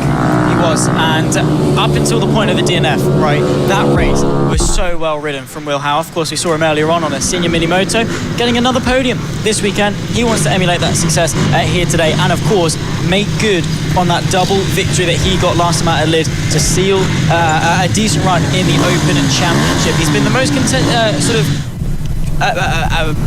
attending runner in the Open Championship thus far, so it shouldn't be too difficult for him to hold on to it. However, all eyes are going to be on that green flag as we go underway for race 2. Lee Clowes walks over, drops the red, will raise the green, set them on their way.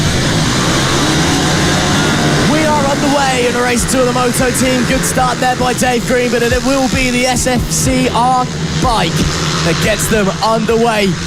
Dave Green, though, ahead of Team Acme Racing. That is crucial in the standard class. Of course, Team Acme Racing able to slide on up into P2 overall, take the lead, and look at that. Who is it? It's none other than Will Howarth on the 96, already up to P3 overall. And as they make their way down and into the bootleg for the first time, about to start the first lap proper, it's FFCR, followed by Dave Green, followed by Will Howarth. Your overall top 3 making their way around the final corner before they rocket up the main straightaway. It's SFCR leading the way in the open class and in overall as well. Dave Green, P2, leads the standard class. Will Howarth, though, looking feisty, already looking for a lane past Dave Green, and potentially looking to try and challenge the 133 bike Team SFCR for the open class win. Of course, as I say, they're all on track together, the standard and the open. There's no split starts or anything, so Will Howarth has to clear Dave Green before he can start that attack and that assault for the 133 Team SFCR. Of course, he's got to look backwards as well, because Team Acme Racing in a similar situation to Will Howarth, in the sense that there's another bike in another class separating them from their respective class leads. So maybe there might be a little bit of a mutual agreement going on between Howarth and Acme. Both of them second place in their respective classes, and both of them can actually see the rider they need to go and catch. So of course, for Acme Racing, it's actually beneficial to stay behind Howarth just in case the 96 goes for the move on green, and then Acme can capitalise on that. Yeah, absolutely smart tactical racing. We thought we'd see a lot of that here at Three Sisters, and none more so than in Moto Team. Making it then 10 laps to go. Team SFCR shooting off into the distance, now 2.5 seconds back to Dave Green, 7.69. See more riders rocketing their way down into Coward Summit, one of the trickiest corners on the FAB-Racing calendar. Move being made there in the background. That's the 24 of Morgan Phillip going past Phil Mappelberg. Phillip in the standard class. Great move there down into the turn that leads you onto the pit straight. And all Team Acme Racing suffering problems there, because who's that going through? Is that once again Morgan Phillip? I believe it may well have been, and indeed it was. So hello, Morgan Phillip on the 24 is absolutely flying at the moment, scything his way through the pack from the back of the grid. I do believe this is his first time here this weekend, so he didn't qualify, didn't take part in race 1, which is why he wasn't on the starter grid. He's already worked his way up into P4 overall. The 24 bike is now on the back of Will Howarth and trying to get up into the overall podium places. What an achievement that would be if he's able to contest with Will Howarth of all people. I mean, there he goes. He's moved his way past Acme and is eyeing up that move, of course, on the 96, already up into P4 on the road and P2 in the standard class. What a debut this could well be, and what an assault it's been so far. There's the inside move down the hill into the braking zone, and all I set immediately onto the next bike. What a phenomenal turn of events this has been from the 24 machine up into P3 overall. Will Howarth makes a mistake, and that lets the 158 of Paul Livesey through as well. Livesey, again, another rider who we've not seen before here at Three Sisters, turning up on Saturday, turning up in race 2 and flying through the pack. This is great racing that we're seeing out here at the moment. 2 riders didn't take part in qualifying, didn't take part in Friday's action, and suddenly are rocketing their way through the field and up to the front. This is great stuff in the Moto team. Another twist, another turn of events, a turn of the knife as they head through, rocketing up the main straight. Looks like Team SFCR have disappeared off into the distance, so it's going to be a challenge for anyone in the open class, such as Will Howard, who's been plummeting down the overall order to try and make a move. Morgan Phillip, oh, that is going to be special if he gets through. Oh, Morgan Phillip up to the lead of the standard class with a move that is one of the very best. Up the inside at Coward Summit, that it is how it's done. 24 up to second, up to P1 in standard. We've still got 8 laps left to run. Let's not forget, we've seen before this season that riders can have a really good run for a couple of laps and then it all come crashing down. Think back to Jensen Bishop at Lid, catapulting himself into lead by 4 seconds, then immediately coming off. However, I have a different feeling about this. Morgan Phillip is just charging his way through. There is no slowing him down. Dave Green is given it a go in a counter-attack, so maybe the progress is halted because this is it for the standard. This is as high as they can go in this race. There's no extra points for going for the overall win, which Team SFCR have pretty much got done, nailed and signed off already. But for Phillip, what a race this has been, and we'll of course see him later on in race 3 hopefully as well to perform some similar magic, because qualifying dictates the starting order for 3 of their races, so he'll have to do it all over again. But goodness me, the pace is staggering in what is now a 3-way fight for the standard lead. Paul Livesey has got through Dave Green as well, so both Phillip and Livesey have catapulted their way to P1 and P2 in the standard class. Now that Phillip has some fresh air in front of him, I'll be very interested to see what his lap time is. First time he's got a free track ahead of him. Team FFCR have been the ones setting the pace so far. Their last lap, fastest lap of the race, at 102.219. But Phillip's pace against the rest of everyone else. Let's see what they can do. Will Howard and Team FAB-Racing have swapped places, of course, different classes for the pair of them, so no overall change for the points there. But Acme Racing up in front. Let's see what the lap times are though from Morgan Phillip. I'll be very interested to see what he can do now he's got clear track out in front of him. So Team Acme Racing now in P4 in the standard class. Morgan Phillip a 102.342. Not a fastest lap. A little bit of a mistake there from Team FFCR. So closing the gap a bit. Oh, Will Howard, that was brave up the inside. These guys aren't racing for position. They're just racing for glory at the moment. And I believe as well that could be potentially a new lap record, and indeed it is. New lap record from Team SFCR. It was a 102.2 on the previous lap. Morgan Phillip has also broken it. The Team FFCR on the previous lap, a 102.2. What a lap that is to break the lap record, take it away as well from themselves actually from last year. But man, oh man, they are absolutely flying. Team FCR 102.219. Ridiculous stuff there.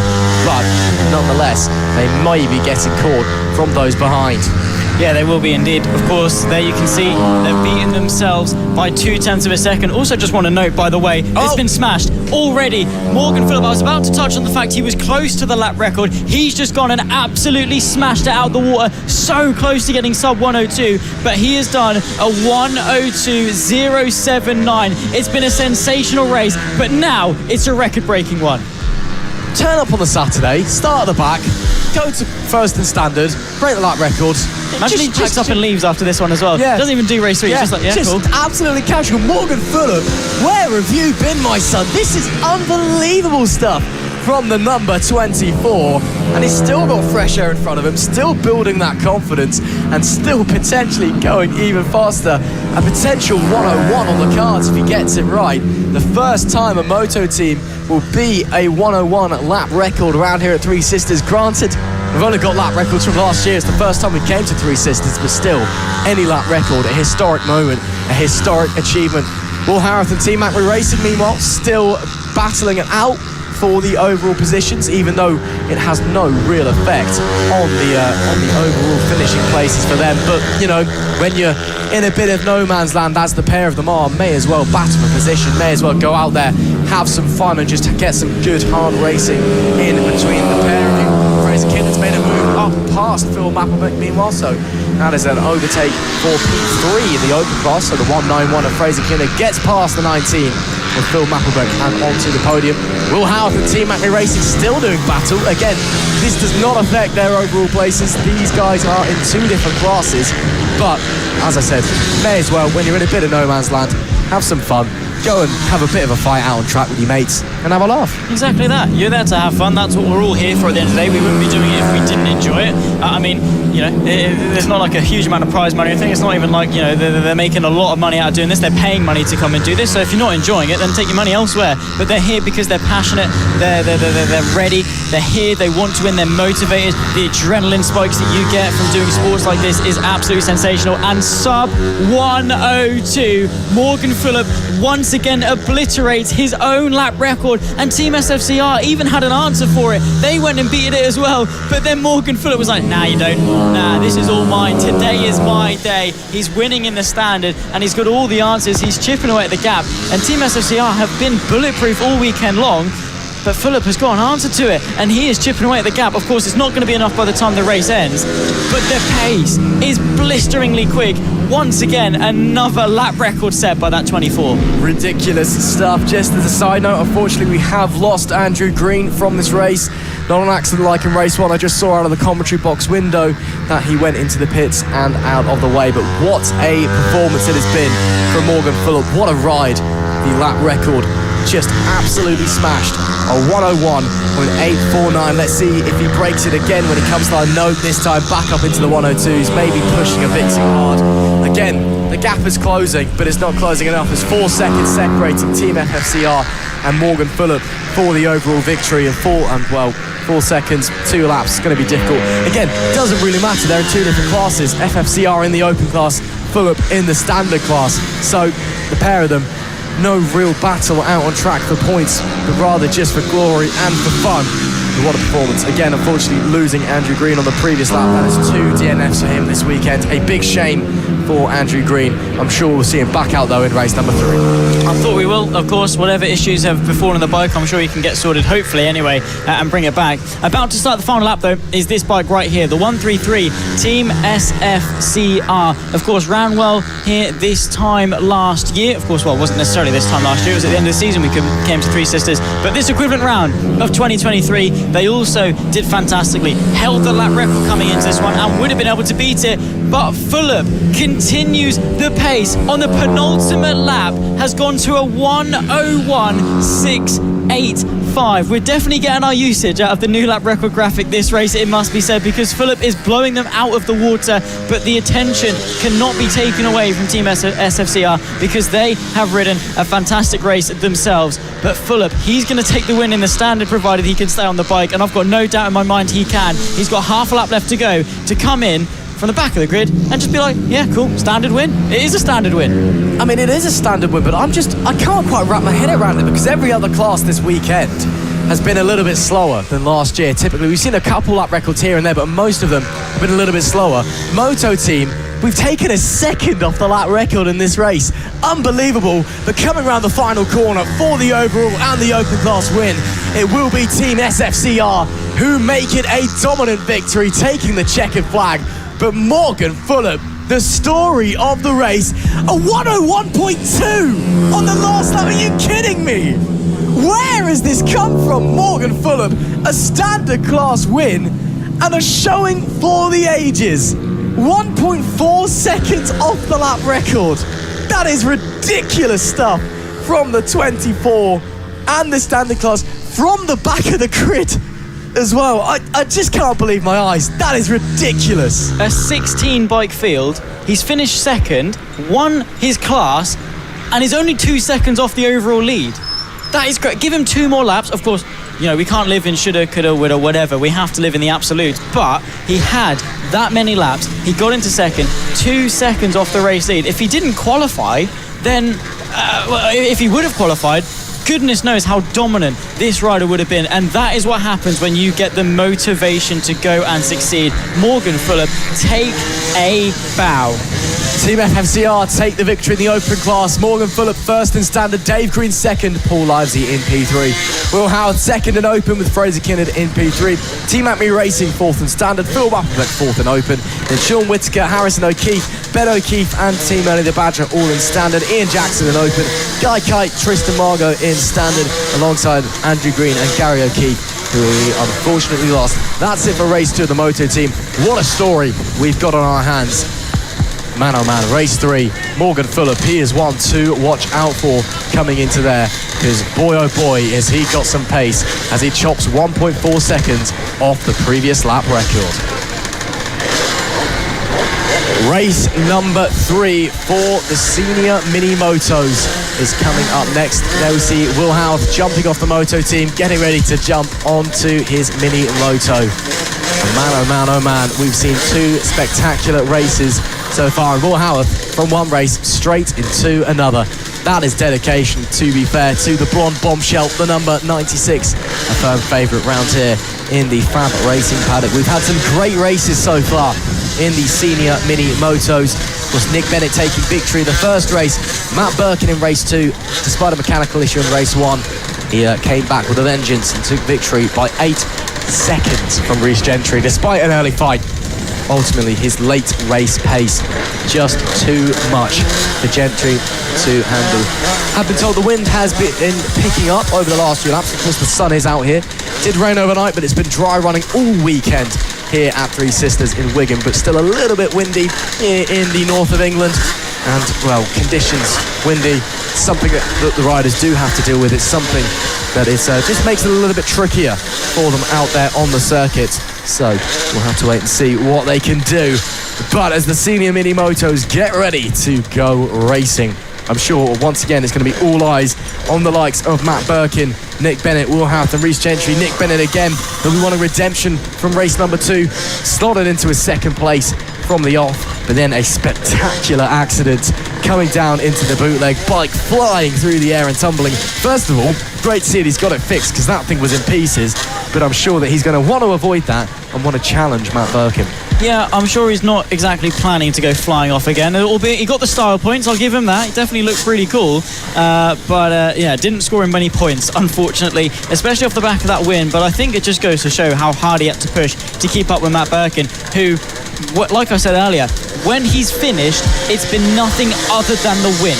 That is the standard that Matt Birkin has brought to 2024 and the senior mini motos. Matt Birkin is a rider who is fantastic. His bike, of course, has let him down on a couple of occasions, 3 times in the last 4 races, but he's been able to redeem himself very nicely, and of course on the 5th is going to be looking to go for 2 wins out of 3 this weekend.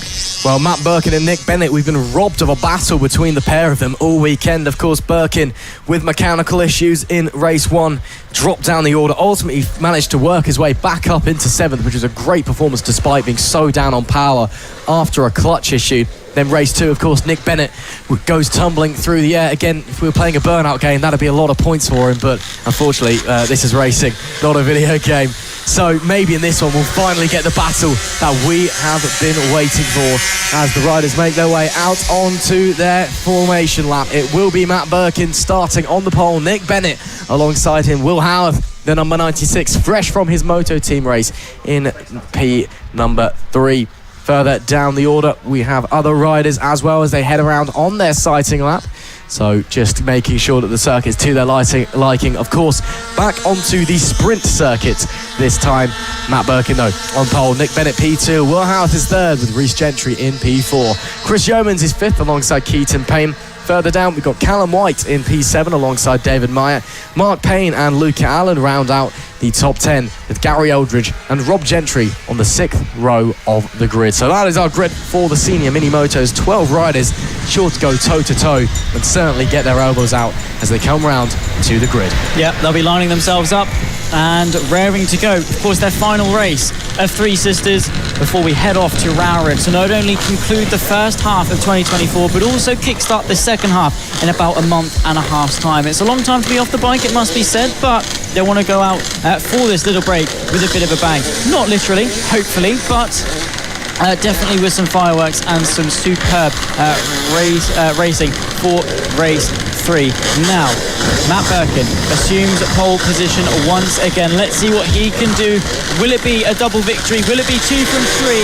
The flag drops and we are underway for race 3 of senior mini motos. The top 3 settle in single file with 100 of Rhys Gentry there as well, just tucking in behind Will Houth. They run their way through turns 1 and 2 towards the bootleg already. No real major movers, it must be said. Matt Birkin still able to take an early lead. P2, P3 all settling in quite nicely as well. Nick Bennett unable to make much much charge forward. However, they need to be careful because Will Howarth is coming up the inside as they kickstart the first lap. Will Howarth needs to set his sights forward on Matt Birkin. He does indeed. What a start there from Will Howarth. But there we go, Nick Bennett fighting back up into turn one as we start the race proper through the timing line. Luca Allen trying to work his way up. He's already up into P9. It was a disappointing qualifying for the young superstar, but he worked his way through in race one, again in race two. I'm sure he's looking to do the same in race number 3. Howarth, great run out onto the pit straight. Bennett, side by side, they bang elbows heading into the right-hander. Oh, goodness me, it's already getting physical. I mean, talk about a location, of course. It's the Rugby League Challenge Cup later on. Wigan Warriors versus the Warrington Wolves. And, well, physical here in Wigan at Three Sisters as well. But it is Matt Birkin who is going to lead the way as they start their second lap. Will Howarth in P2. Nick Bennett has fallen back potentially into the clutches of Rhys Gentry.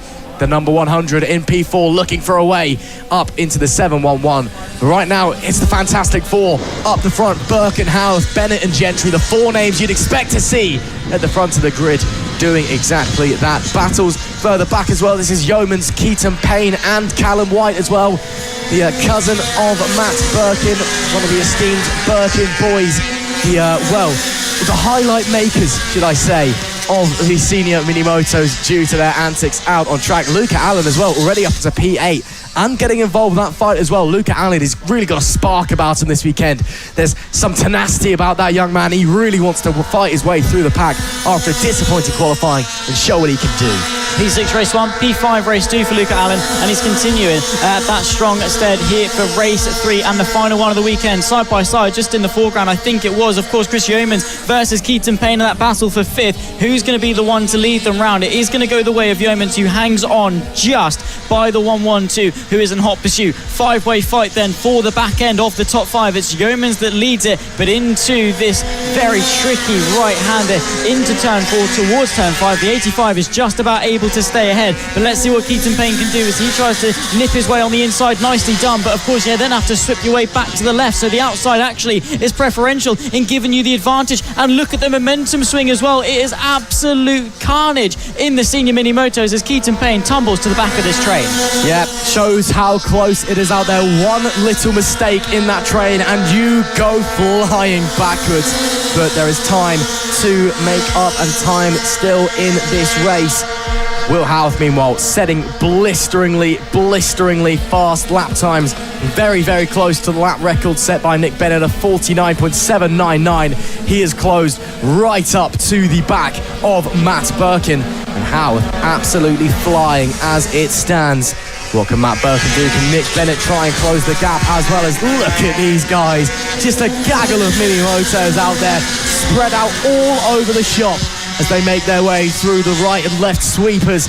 A little bit of traffic, I think, getting involved there. Rob Gentry's been having issues on that 147 all weekend, unfortunately for him, and still think that is persisting in the final senior mini-moto race as they weasel their way around the bootleg and onto the main straight. This will be 4 laps left to go for this group. And up the hill they climb. Anyone fancy a go down into turn 1? I don't think so on this occasion, but it is so tight out there. Again, one wrong move and you could find yourself losing 2-3 positions. The momentum is so important, of course, because they're big people on little bikes. The little power the mini motors do have is, taken up by a lot just by getting the weight of the bike through corners. So that means the momentum is even more important for these guys as it is for the little ones that we saw earlier on. Of course, they're all done and dusted for the day. And now we run our way through the sweepers. Just looking at the gaps as well. Birkin and Howe is separated by just half a second at the front. But this battle is so enthralling. Cannot take our eyes off it for 1 second, because through the left into the right they are battling so hard as we approach the tail end of this race. Only 3 laps to go already. It is getting very close out there and the race is flying by. AC race leader Matt Birkin, Will Howarth in P2 trying desperately to catch, and I tell you what, the 96 is doing a great job as it stands. Those front 2 pulling away from Nick Bennett. And, well, it is getting tight. It is fast racing. Matt Birkin set the fastest lap of the race last time out, and a new lap record as well for the number 5, a 49.674. There we see Luca Allen getting a little bit frustrated out there, trying desperately to work his way around. We'll see if anyone goes faster. Another lap record from Matt Birkin, 1,000th faster than his previous lap. Lap record now for Will Howard, 49.527. The pair of the leaders are setting blisteringly quick times, and only 3/10 separating them with 2 to go. Pushing each other to new heights. Birkin goes quicker, Howarth responds, Howarth goes quicker, Birkin responds. This is the fight for the lead, ladies and gentlemen, and it's pushing them to record-breaking heights. The 96 takes to the inside, but Birkin sees it coming and sweeps his way the long way around. We're on the penultimate lap, about to begin the final run for the senior mini motos here at Three Sisters. It comes down to 2 legends of the category, Birkin versus Howarth. It is getting very, very close into the bootleg.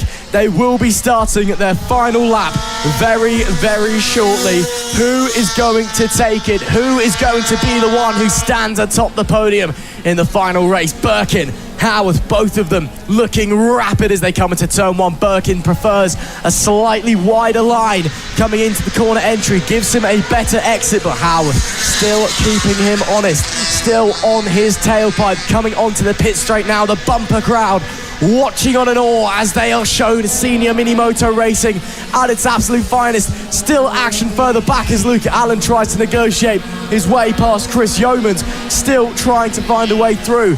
They're about to head onto the pit straight as they go into the bootleg for the final time though.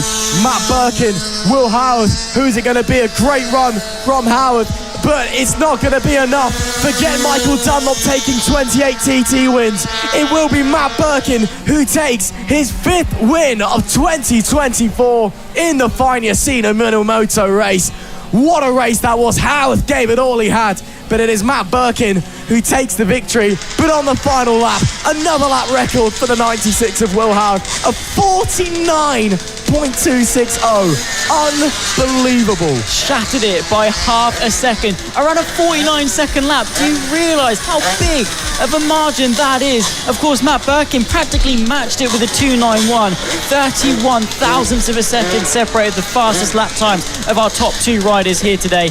Those are the levels they rose in order to compete with each other. He is gutted. Birkin is delighted. Race 3 of senior mini motos. We'll run you through the top 10 results, of course, with how everyone racked up after that one. Just over a 10th winning margin for Matt Birkin as he takes his 5th of the season. Will Howarth, close, but no cigar for him as Nick Bennett. It's not bad end to the weekend there, rounding off the podium. Reece Gentry from Luca Allen, the top 5, with Chris Yeomans in there in 6th. Callum White, Mark Payne, David Meyer and Gary Eldridge, the top 10. Good to know for Reece Gentry, he's finally finished a race that's not in second place. Well, breaking the curse, but in the wrong direction, unfortunately.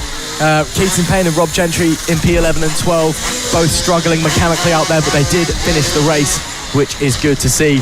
But that is it then, as the riders discuss the senior mini motos done and dusted here at Three Sisters. They'll be returning in quite a while actually, because we've got a summer break, but they'll be back, of course, Aurora.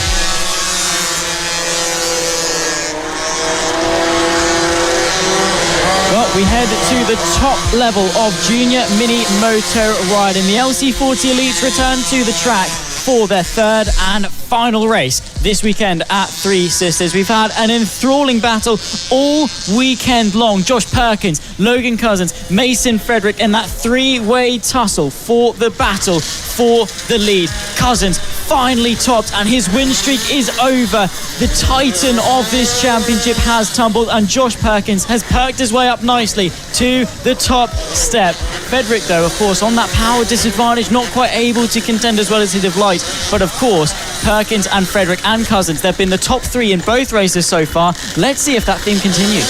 It has been so tight out there between those guys. I mean, here in the LC40 Elites, brought to you by OH Logistics, it is the top level of mini moto racing for the junior riders. This is the best of the best in Britain on a mini moto. Of course, the final step before they step onto geared bikes, Grand Prix style machinery.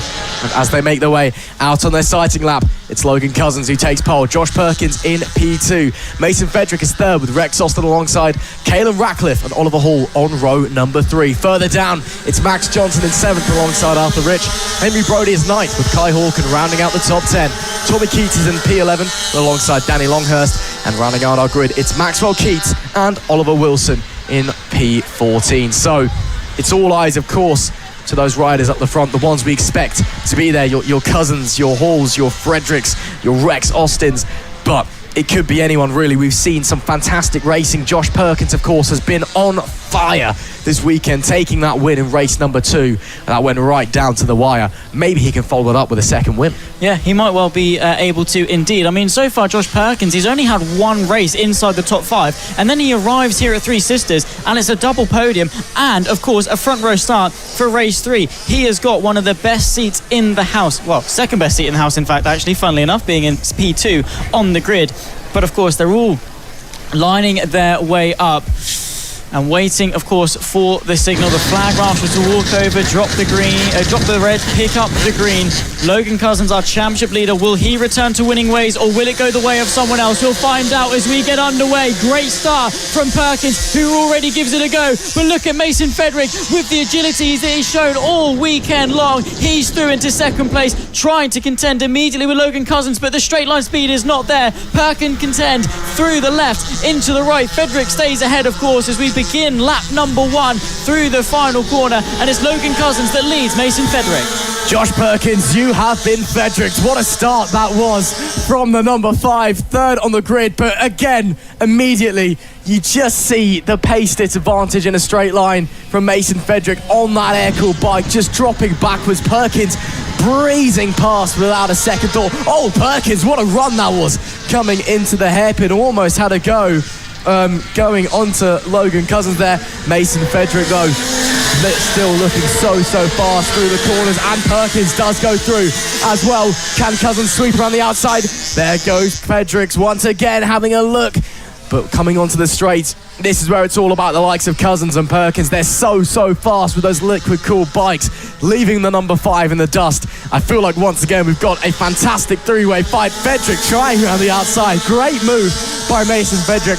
But again, all for naught. You get on the straight stuff, and well, it's just the likes of Cousins and Perkins just vanishing off into the distance. Yeah, Mason Fedrick, he's got all of the tools through the corners, but Logan Cousins and Josh Perkins, well, the liquid cool, let's say, it's got its perks, it must be said, up in front of 49.1 for the race leader. That is sensational in terms of raw pace, and he is flying out in front. Bit of a battle further back for P4. Ratcliffe from Oliver Hall, and now Rex Austin, who rounds off the top 5. 7 laps left to go for the final race of the LC40 Elite. Perkins from Cousins, from Fedrick, Ratcliffe and Austin, the top 5 as things stand, and this is looking fantastic. Yeah, great start there from Oliver Hall to make his way up past Rex Austin. Of course, he's been not at his normal brilliant best, but he's still been very fast this weekend, and the number 3 rider will be looking to try and make it one more position as he gets a run there on Caelan Ratcliffe. Does he have what it takes down into turn 1? Not quite on this occasion. The number 96, must be said, has been very fast this weekend as well. Hall tries to the outside, unable to make that move happen, but again, late on the brakes. Oliver Hall, what have you got in your locker? Side by side, Oliver Hall gets through the up and under, maybe Ratcliffe with a run onto the pit straight. Oliver Hall, though, sweeps around the outside and takes P4. Brilliant stuff from the former FAB-Racing Rookies Cup champion, and up into P4 he moves. There goes Cousins on Perkins and slides his way up into the lead of the race as well. Soon to be 5 laps left to go, and it will be Cousins from Perkins from Fedrick, your top 3. Usual business then for this weekend in the liquid cooled 40 Elite class. Perkins immediately trying to eye up the counter-attack on Logan Cousins, but no way through as of yet. 48.677 for Logan Cousins, that last time by. As things stand, still over, or just under a second off of that record, it must be said, but still some new heights to go if they want to topple the one set by Harrison Day this time last year, of course. 5 laps left to run for them, and Logan Cousins has got a very good lead, chasing, of course, that 7th win from 8 races. Yeah, he would love to finish back on the top step, wouldn't he? Logan Cousins absolutely flying at the moment is that young man. But Perkins still keeping him very honest, still keeping him true. Fedrick there in the background as well. Oh, and look at that. That is Caelan Ratcliffe, who has got back through Oliver Hall. They've left Rex Austin in the absolute dust, meanwhile. So a three-way battle for fourth has become a two-way. But there we see, once again, Oliver Hall looking to the inside. Not quite enough pace. But where he's really good, Oliver Hall, is on the anchors, on the brakes, coming into this hairpin that leads you onto the pit straight, where he tried it before. Doesn't try it again, but you can still see the gap big time closing up. Will he get a good run out of the corner? He will. Ratcliffe, though, gets a better drive, coming down into the sweepers, and ultimately stays ahead of Hall for the time being. Shortly going to be 3 laps left to run. Oliver Hall would love to end his weekend with a P4. This is going to be his final season on the mini motos before he makes his way up onto the Metrokit gear bikes. He'd love to have some strong results to go his way. Of course, he's had a few podiums, maybe not had quite that pace this weekend, but a P4 would be a great reward to end his weekend with. Yeah, it would be indeed. Of course, he's into double digits now. Is Oliver Hall. He's been wanting to move up. He's been testing the Metrokit Mini GP50 as well for quite some time. Is feeling confident. Back at the front though, we're looking very, very confident in terms of that lead fight. There you can see the 30 machine of Josh Perkins is back through. Quickest lap time set, a 48.457, raising the levels even more. No. Goodness me, championship leader Logan Cousins is down and out of this race. Oh my word. How quickly things can change in the blink of an eye. The championship leader out of the final LC40 Elite race here at Three Sisters. And Josh Perkins, the pressure is all but gone. That is a massive, massive change, a massive, massive swing, and a massive, massive lead in the championship will be cut down significantly. And as we're on the penultimate lap of the race, Perkins has a healthy lead over Mason Fedrick, whose pace has just dropped off a little bit over the last few laps. And suddenly, as well, the stakes are raised. Oliver Hall and Caelan Ratcliffe fighting for the podium as well. Despair for Logan Cousins. But I'm sure Josh Perkins will be very happy with that one. And so will one of Oliver Hall or Caelan Ratcliffe. Suddenly, they're in a chance for a podium. They are indeed, and that is just how quickly it can flip. I've had it before as well, albeit in the sim round, where I've been fighting someone, I'm in 5th, fighting for 4th, and then immediately the driver or the rider in P2 or P3 disconnects or crashes or goes out of the race, whatever it is, and immediately the stakes exponentially increase, and you are racing for not only extra points but also the prestige of a podium. Here though, Josh Perkins, for what could be his second win in a row here for the LC40 Elites. He's got half a lap left to run and he is looking so incredibly strong. Could this be the start of a sensational championship campaign? It's going to be a sensational Saturday for Josh Perkins with 2 from 2 as he rounds the final corner. Fedrick tries once again but not close enough. The 30 on top takes the win in the final LC40 Elite race, brought to you by OH Logistics. What a dramatic conclusion to this championships races this weekend. Josh Perkins on top, Mason Fedrick in P2 with Caelan Ratcliffe rounding out the podium. Perkins, that was phenomenal. 2 wins in a single day, and it's the first time that someone other than Logan Cousins has taken a race win in the LC40 Elites, and both of them at Three Sisters. And look at the celebrations from family members. They are delighted with his performances today. Perkins, well, it's been quite simply brilliant. You're going to be perked up, do you reckon, after a win like that? He will be very perked up indeed. What a result he has had. There we go, though. Josh Perkins takes the win. Mason Fedrick in P2 with Caelan Ratcliffe rounding out our podium. Oliver Hall, unfortunately, just missed out by a 1/4 of a tenth of a second in P4. Rex Austin was 5th with Max Johnson in 6th. Arthur Rich in 7th with Tommy Keats in P8. Kai Hawken was 9th. Oliver Wilson in 10th. And unfortunately, we did lose championship leader Logan Cousins. What a way to end the weekend. What a dramatic story that race had as well. Of course, these guys, they'll be back at Rowra for a double weekend, so 6 races in one weekend. In a while, to be fair, got a bit of a summer break, but what a phenomenal weekend of racing it's been. The LC40 Elite presented by OH Logistics. The Extreme 200 class, one that has definitely taken the spotlight this weekend with how hotly contested it has been. So many big names in it, and they're about for their third and final race of the weekend. We've had so many big names take to that. As I say, of course, they'll be running their way for their final race of the weekend. And well, off the back of 2 fantastic victories for Wilson Dilks, he is on fire, running away in the championship ahead of Marco Holt, who himself, bit of controversy surrounding race 2.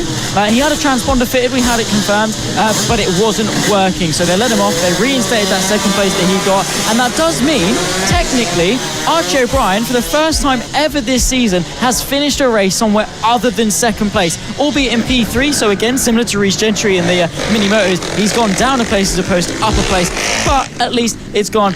But it's not in the 70s, which is where, of course, it really matters for him. The Extremes are just a chance for him to get some extra time on that Metric at 70, bed himself better onto the bike, and maybe feel a little bit more confident on it as well. But the grid will run you through that when they run onto their formation lap, of course, and we'll have a run through where everyone is starting. Off the back, of course, of Friday's qualifying, because it was very, very close indeed. Definitely from second down, it must be said. Look at the practice times on Friday, myself and Ross, and Wilson Dilks was so incredibly committed. He was taking such brave lines, committed lines, and of course on his Ovale was so much quicker in the straights that it really was able to compensate for maybe a little bit of less grip during the corners.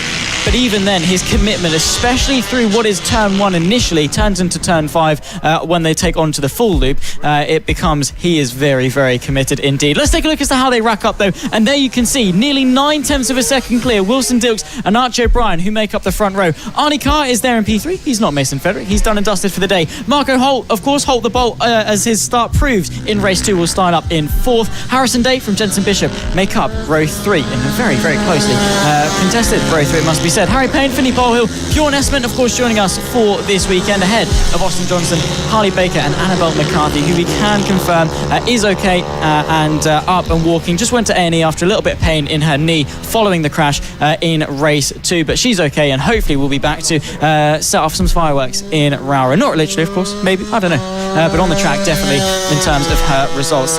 But all eyes, of course, the anticipation is going to be soaring through the roof for the Extreme 200s as they await their final race before the summer break, and they'll be heading their way on to the final run of this weekend here at Three Sisters. Of course, the third and final run. They are just lining themselves up, bit of confusion and waiting for a couple of slow stragglers at the back of the field, but they'll be heading their way on to the start of the race nonetheless, as again, just waiting at the back, of course, lining up the 71 machine, who is, of course, Dan Goodman, former British Talent Cup rider, and coming to give us a good time here for FAB-Racing.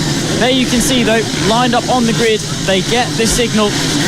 All eyes turn to the green flag. Wilson Dilks taking a very aggressive inside line from his start stall. The green flag goes up, it goes down, and we're racing once again. What a start from Holt the Bolt as he flies his way through into 3rd place. Sensational stuff, trying something different with the starts, and it most definitely is working. It's Dilks, O'Brien, and Marco Holt there, the top 3, I think just ahead of Jensen Bishop here in the Extreme 200 race. But what a start that was once again from Marco. Marco, brilliant away from the line there once again. Of course, transponder was dead in race 2, but it was on the bike, so he was awarded that second place. We know he's been running very, very well, even with the Pirelli rubber that doesn't work that well around here. And we've got a big crash. That is Harrison Day. Looks like Jensen Bishop as well, that have gone down into the bootleg. Just making sure that everyone is okay. Of course, they are not allowed to rejoin the race, but that is a real shame. That is not how you want to start the day's affair. But it is Wilson Dilks that leads from Archie O'Brien, from Marco Holt, your top 3. Unfortunately, though, 2 riders down and out early. Oh, we got another one down as well. That's, who's that that's gone out? That looks like it's Finley Polhill, I believe. Well, we've got problems all over the show. Yellow flags out all around the circuit. Unbelievable scenes. So that accident was before this one. So we've got 3 riders down and out straight away. Oh, look at the damage there to the bike of Harrison Day. That is not ideal, and that, of course, is his Metra kit as well. So that will need to be repaired for the race later. That is really not ideal. Hopefully that is just fairing damage and nothing too serious. Of course, getting assistance from the roving marshals. A big thank you to them for helping out and making sure that we're all safe, getting the bikes out the way, as there is yellow flags around there, just getting them off and out of the racetrack. But as we continue to go around, at the moment, it's Wilson Dilks from Arch O'Brien leading the way. Fastest lap at the moment set by Wilson Dilks, and doing a very good job. Of course, the lap record at the moment is a 55.598 set by Wilson Dilks in race number 1. But at the moment, just not quite able to get up to the pace that is going through. I mean, to be fair, considering it's the second lap of the race, he's already within half a second of it, which is pretty good going, it must be said. Very close to the previous lap record, already settling into this race quite nicely. The gap, however, isn't ridiculously huge. There you can see Archie O'Brien, Marco Holt there in P3 as well. Of course, on a harder compound of tyre, on a cold track as well. I mean, it did warm up a little bit, but because of the rain and everything earlier on, really cooled it down. And that means that Marco Holt on some harder rubber, it's going to take him a lap or two to really bed into this race and maybe make up some progress and search after Archie O'Brien. They did do battle in race 2 for quite some time, actually, it must be said. There is a battle though, as of course once again Goodman is fighting his way forward. That's on Blake Wilson as they run their way through the long sweeping right-hander here at turn 5. The 71 once again is impressive. Yeah, the British Talent Cup rider putting on a display at the moment, trying to negotiate his way up the inside of Blake Wilson. Wilson having absolutely none of it on his Avali as they make their way through the sweeping S's. Look at the synchronized swimming through there.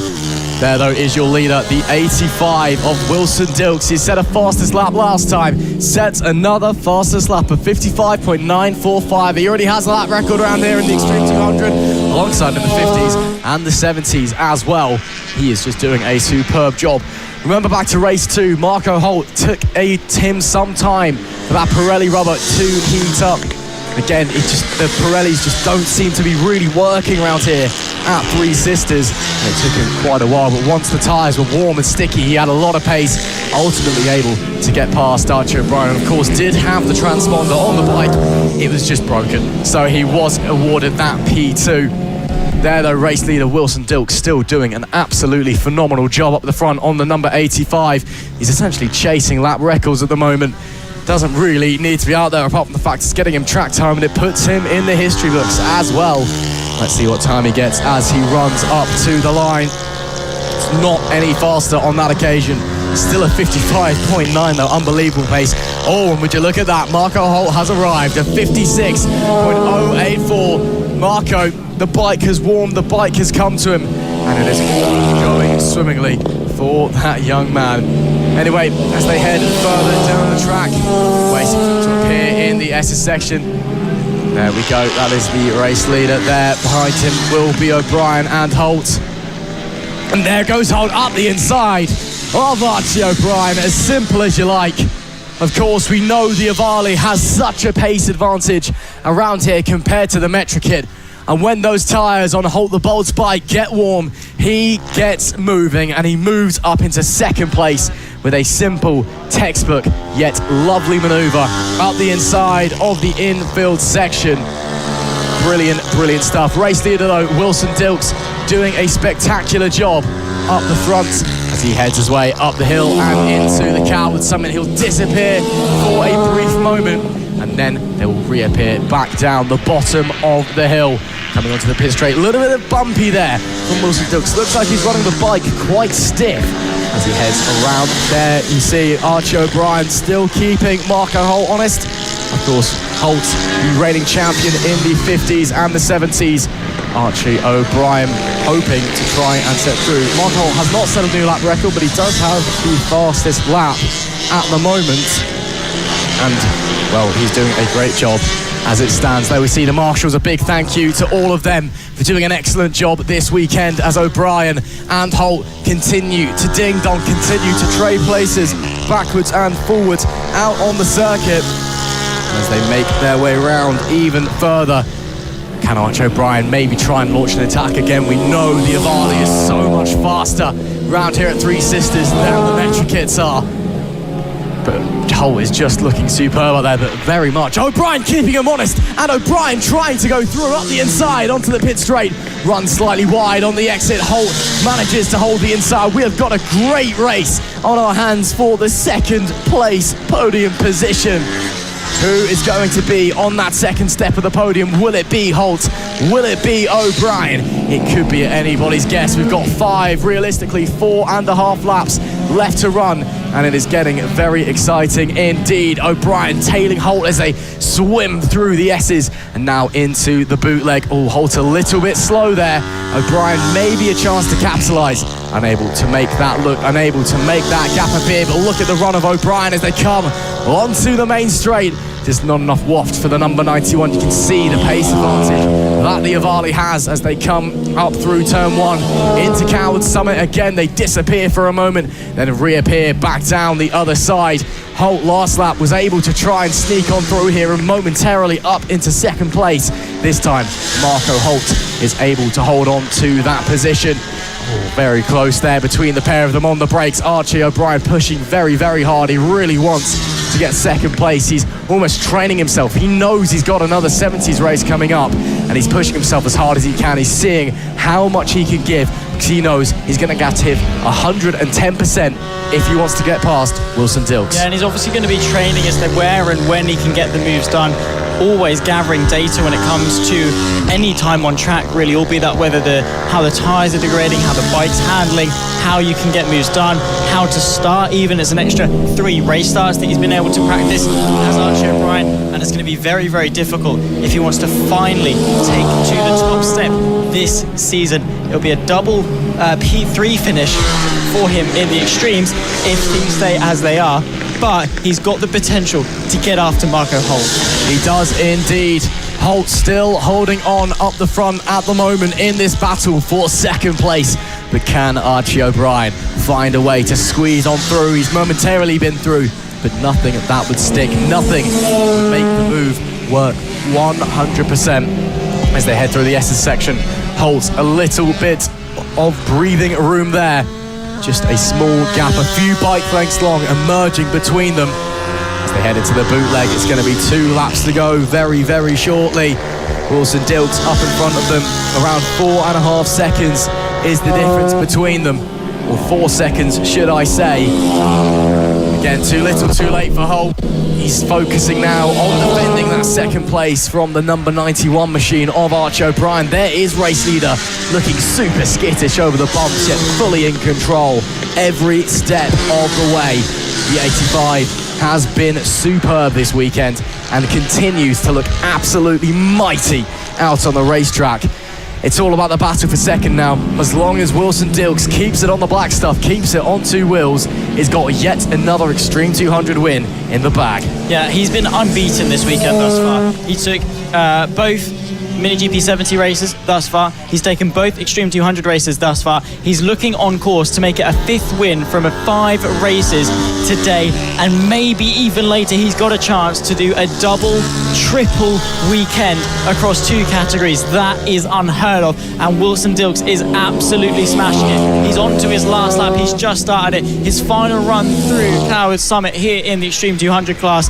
What a weekend it's been, and you can see even pushing the bike more and more because he knows there is still even more time to go and find. Wilson Dilks is a star of the future, there is no doubt, and right now we are seeing the roots be laid for what could well be a huge legacy he builds. Well, a star of the future certainly, but a star of FAB-Racing today as he heads through the S's for the final time in race number 3 of the Extreme 200s. Dilks has not had to look back once. It has been all full steam ahead. And as he rounds the bootleg for the final time, win number 5 out of a potential 6 for Wilson Dilks, the 85, on top once again here in Three Sisters. And what a performance that is. And on the final lap, just 1/10 off the lap record as well. Unbelievable stuff. Marco Holt manages to hold off Archie O'Brien, who faded a little bit in the later laps. And that's your podium done and dusted. Wilson Dilks doesn't even look bothered. That's how easy it was for him. Comes back into the pit lane. He'll stop down by the number 1 board.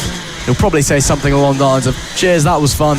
And then he'll go and get ready for his final race of the weekend later on. Yeah, he's done a brilliant job. There is no doubt about it. Once again, Marco Holt there in P2. Archie O'Brien will complete the podium once again for the second race in a row. It's exactly as it was in Extreme 200. Arnie Carr from Dan Goodman rounding off the top 5 in what was a decent race for the 71, exactly where he finished this time in race 2 as well. Blake Wilson from Harry Payne, Austin Johnson, Beth Ashby and Ollie O'Gorman to round off our 10-rider grid for this weekend. The Extreme 200 and the triple goes the way of Wilson Dilks. He's taken the lap record and possibly the second fastest time as well here at Three Sisters. What a weekend it's been in Fab Racing for Wilson Dilks, a star of the future. Simply phenomenal stuff from that young man. So much potential, so much racing grit and pace. He'll be back out later on for one more. Final race then for the Mini GP50s presented by King's 2 Wheel Centre. We've had a great weekend of racing so far from these guys, and still one more opportunity for them to do battle, for them to show us how it is done. And of course, we wait and see how it is all going to unfold in this one. Again, our thoughts are over with Riley Paisley after his operation this morning following the crash in race 1. We hope everything goes to well and everything goes according to plan as the riders make their way up onto the grid. Before their sighting lap, it's time to focus, time to settle in, and time to get ready. It's been a great day of racing so far. Travis Shaw taking a brilliant win in race number 2, but Byron Johnson, race number 1, was his to lose. I'm sure we're going to see the top 4 do battle that we've seen all weekend long. Travis Shaw, Byron Johnson, Sebastian Gazlowski and Bradley Curtis. Matthew Thomas also getting involved sometimes. It's been fantastic to watch those riders do what they can do best, and they've been nose to tail all weekend. One final time, maybe it's another one for them. Indeed. So of course we're running you through the full running order in terms of the grid for these riders for their final race of the Mini GP 50s. Of course they've been fighting hard all weekend, as Ross was saying, in regards to just how close it's been, and that podium fight, the top 5 in the championship, of course finishing the top 5 both races. But here's how they line up after qualifying. Byron Johnson, our race 1 winner. Travis Shaw, our race 2 winner. The front row, Frankie Watson, Sebastian Gazlowski, the top 4, Matthew Thomas and Bradley Curtis rounding off the third row of the grid. Behind that, Taylor Tomlinson, Riley Paisley, who of course is unfortunately not with us today. Hopefully he'll be back after a successful operation in Rowra. Tyler Hartley from Archie Hooper, Dylan Toreen and Daisy Holden, the 12th rider to the field. The lonely 7th row for Harris Watson and Callum Maxwell in 13th and 14th place respectively. They'll be rounding the final corner before taking to the grid, and we are in store, hopefully, for a barnstorming finale for the 50s. Well, 2 great races done and dusted.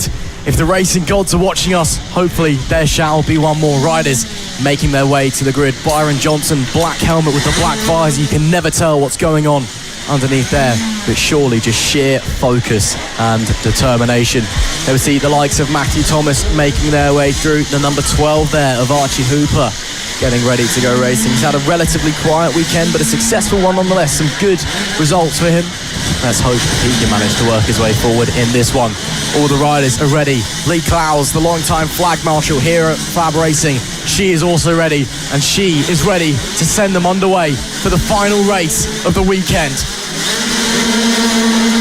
Maybe a jump start there from Byron Johnson. Sebastian Gazlowski gets a lightning launch though, and that is slow away. That is a big problem for the 14 of Frankie Watson, who for some reason has not gotten away at all. Drama then on the opening few corners. But coming down, Byron Johnson, that start will surely be investigated by race control, as Byron Johnson got away potentially slightly too early. Sebastian Gazlowski though, what a launch that was for the number 64 up into P2 as they round the bootleg for the first time, start the first lap proper. Looks like we've got another great race on our hands. I do not doubt it one bit. We are going to be in for an absolute barnstorm. It's just been confirmed that race control are investigating Byron Johnson and his unholy start at the beginning of this race, but it's not mad at all because Sebastian Gazlowski is turning into his namesake Super Seb takes the lead of the race. As things stand, Byron Johnson once again going for his infamous counter-attack, going into that downhill right-hander. Of course, then you've got Travis Shaw, the 71 of Bradley Curtis, fighting through into the right-hander here at turn 5 as well. But what a race this could well be. Byron Johnson, though, uncertainty around his head. Yeah, we'll wait and see what race control have to say. Must be said as well, Sebastian Gazlowski got a lightning launch as well. He was super quick. Looks like Frankie Watson has been able to rejoin the race, but he is quite some way behind after those issues at the green flag. So unfortunate for him, but good at least that he is going round and going to pick up some points as well. Coming now to complete the second lap, it is still Sebastian Gazlowski that leads the way. Byron Johnson second, with Travis Shaw in third. Bradley Curtis just on their tail as well. Look at them going two abreast coming up the straight. Is that going to be second place for the number 4? I believe it will be, as there we see some of the riders further back as well making their way through. That is Matthew Thomas fighting with Taylor Tomlinson for P5. Oh, and it was Travis Shaw that got through into P2, but Byron Johnson has muscled his way back past. Oh, look at that, 3 abreast into the right-hand sweeper. That was as close as it gets. Once again, pure tenacious racing going on here at Three Sisters. It absolutely is. You cannot put these guys apart. They are absolutely locked in together for the fight for this lead. Gazlowski leads from Byron Johnson. Travis Shaw fighting his way forwards as well. Fastest lap of the race going to that number 4 machine, who's off the back of a sensational victory in race 2. Who's going to be the one to take to the top step though? We don't know. 8 laps left to go in order to decide it, and across the line Gazlowski is searching for his first win of this season. His best result thus far is a 3rd place that he got in race 2, done once before of course at race 2 in Lid, but is yet to take to the top step this season and is looking to become our 4th different winner so far this season. Change for the lead though, as Travis Shaw is absolutely gunning for it. He wants to make it 2 from 2. Gazlowski having a look down the inside, not enough. Look at that from Bradley Curtis. That was super brave on the inside, even if it did not come to fruition. There goes Byron Johnson as well. Unfortunate there for Sebastian Gazlowski. He just left the door open, and of course, when you've got the 37 behind you, you can't take any chances. If he sees an opportunity, he is going to firmly grasp it with both hands. And now the 37 pressuring the 4 for the race lead. It's going to be 7 laps left to run at the line this time by.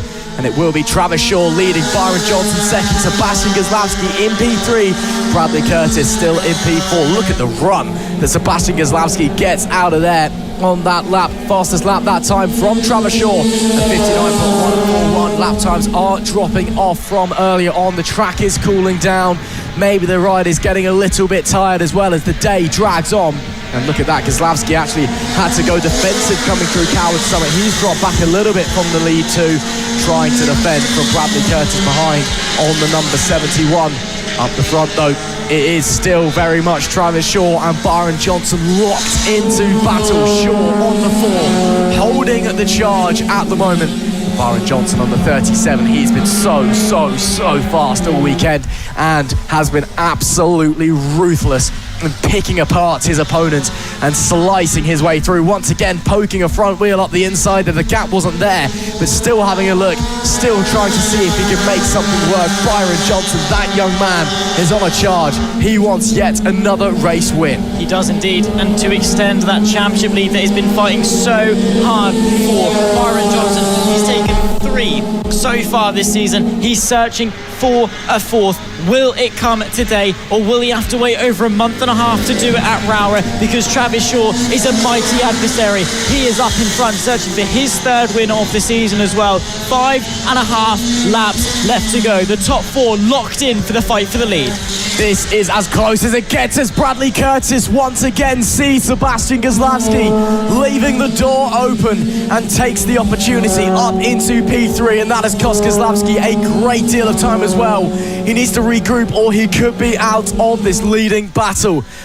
Oh, what a shame for the 64. 2 very simple mistakes, but through they go anyway. Bradley Curtis was the one who slid on through up into P number 3. And now currently P4, Sebastian Gazlowski. Well, that is a big shame. Up the front though, the number 4 of Travis Shaw, 58.573. Another fastest lap extends the gap over Byron Johnson to 0.5 of a second. now starting to pull away, now starting to see what his mini moto machine can do. What a fantastic mini GP50 race we have on our hands, brought to you of course by King's 2 Wheel Centre. We've had 2 great races so far this weekend, and once again race 3 serving up an absolute cracker as the front 4 all spreading out slightly over this lap, but still the tension is there. One little mistake, either you miss your braking zone by half a metre, you run slightly wide, and someone could be there to pounce, and Byron Johnson right now is waiting for that mistake from Travis Shaw. He's waiting for an opportunity to pounce on the number 4, the 37, right on the tail of the race leader as they roar up the front straight. 4 laps left to go in the final race of the weekend. Byron Johnson that time, fastest lap of 58.392. That is incredibly quick, and he is turning up the wick. 2 tenths separated them at the line. What can they do? Well, let's have a look. Travis Shaw leading the way. Byron Johnson in hot pursuit, fighting all the way to the death of it. Well, Bradley Curtis is there in P3, but he's a little bit far back, so it has turned itself into a 2-horse race, battling out in front between 2 of our championship contenders. Shaw, what can he do in order to hang on? Johnson, what has he got left in the tank? Fastest lap that last time by, of course.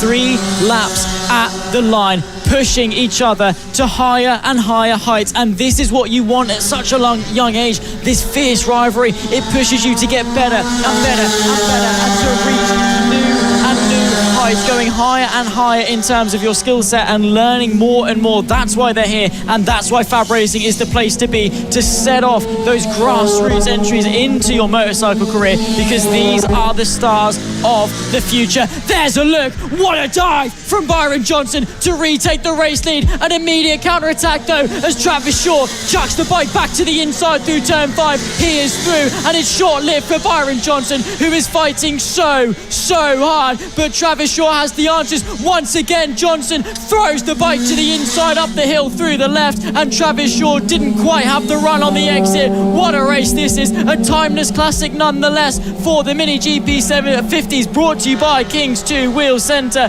The 37 is there, but let's not forget that Byron Johnson, he did jump the star. Could this all be futile? Could this be meaningless? 2 laps left to go.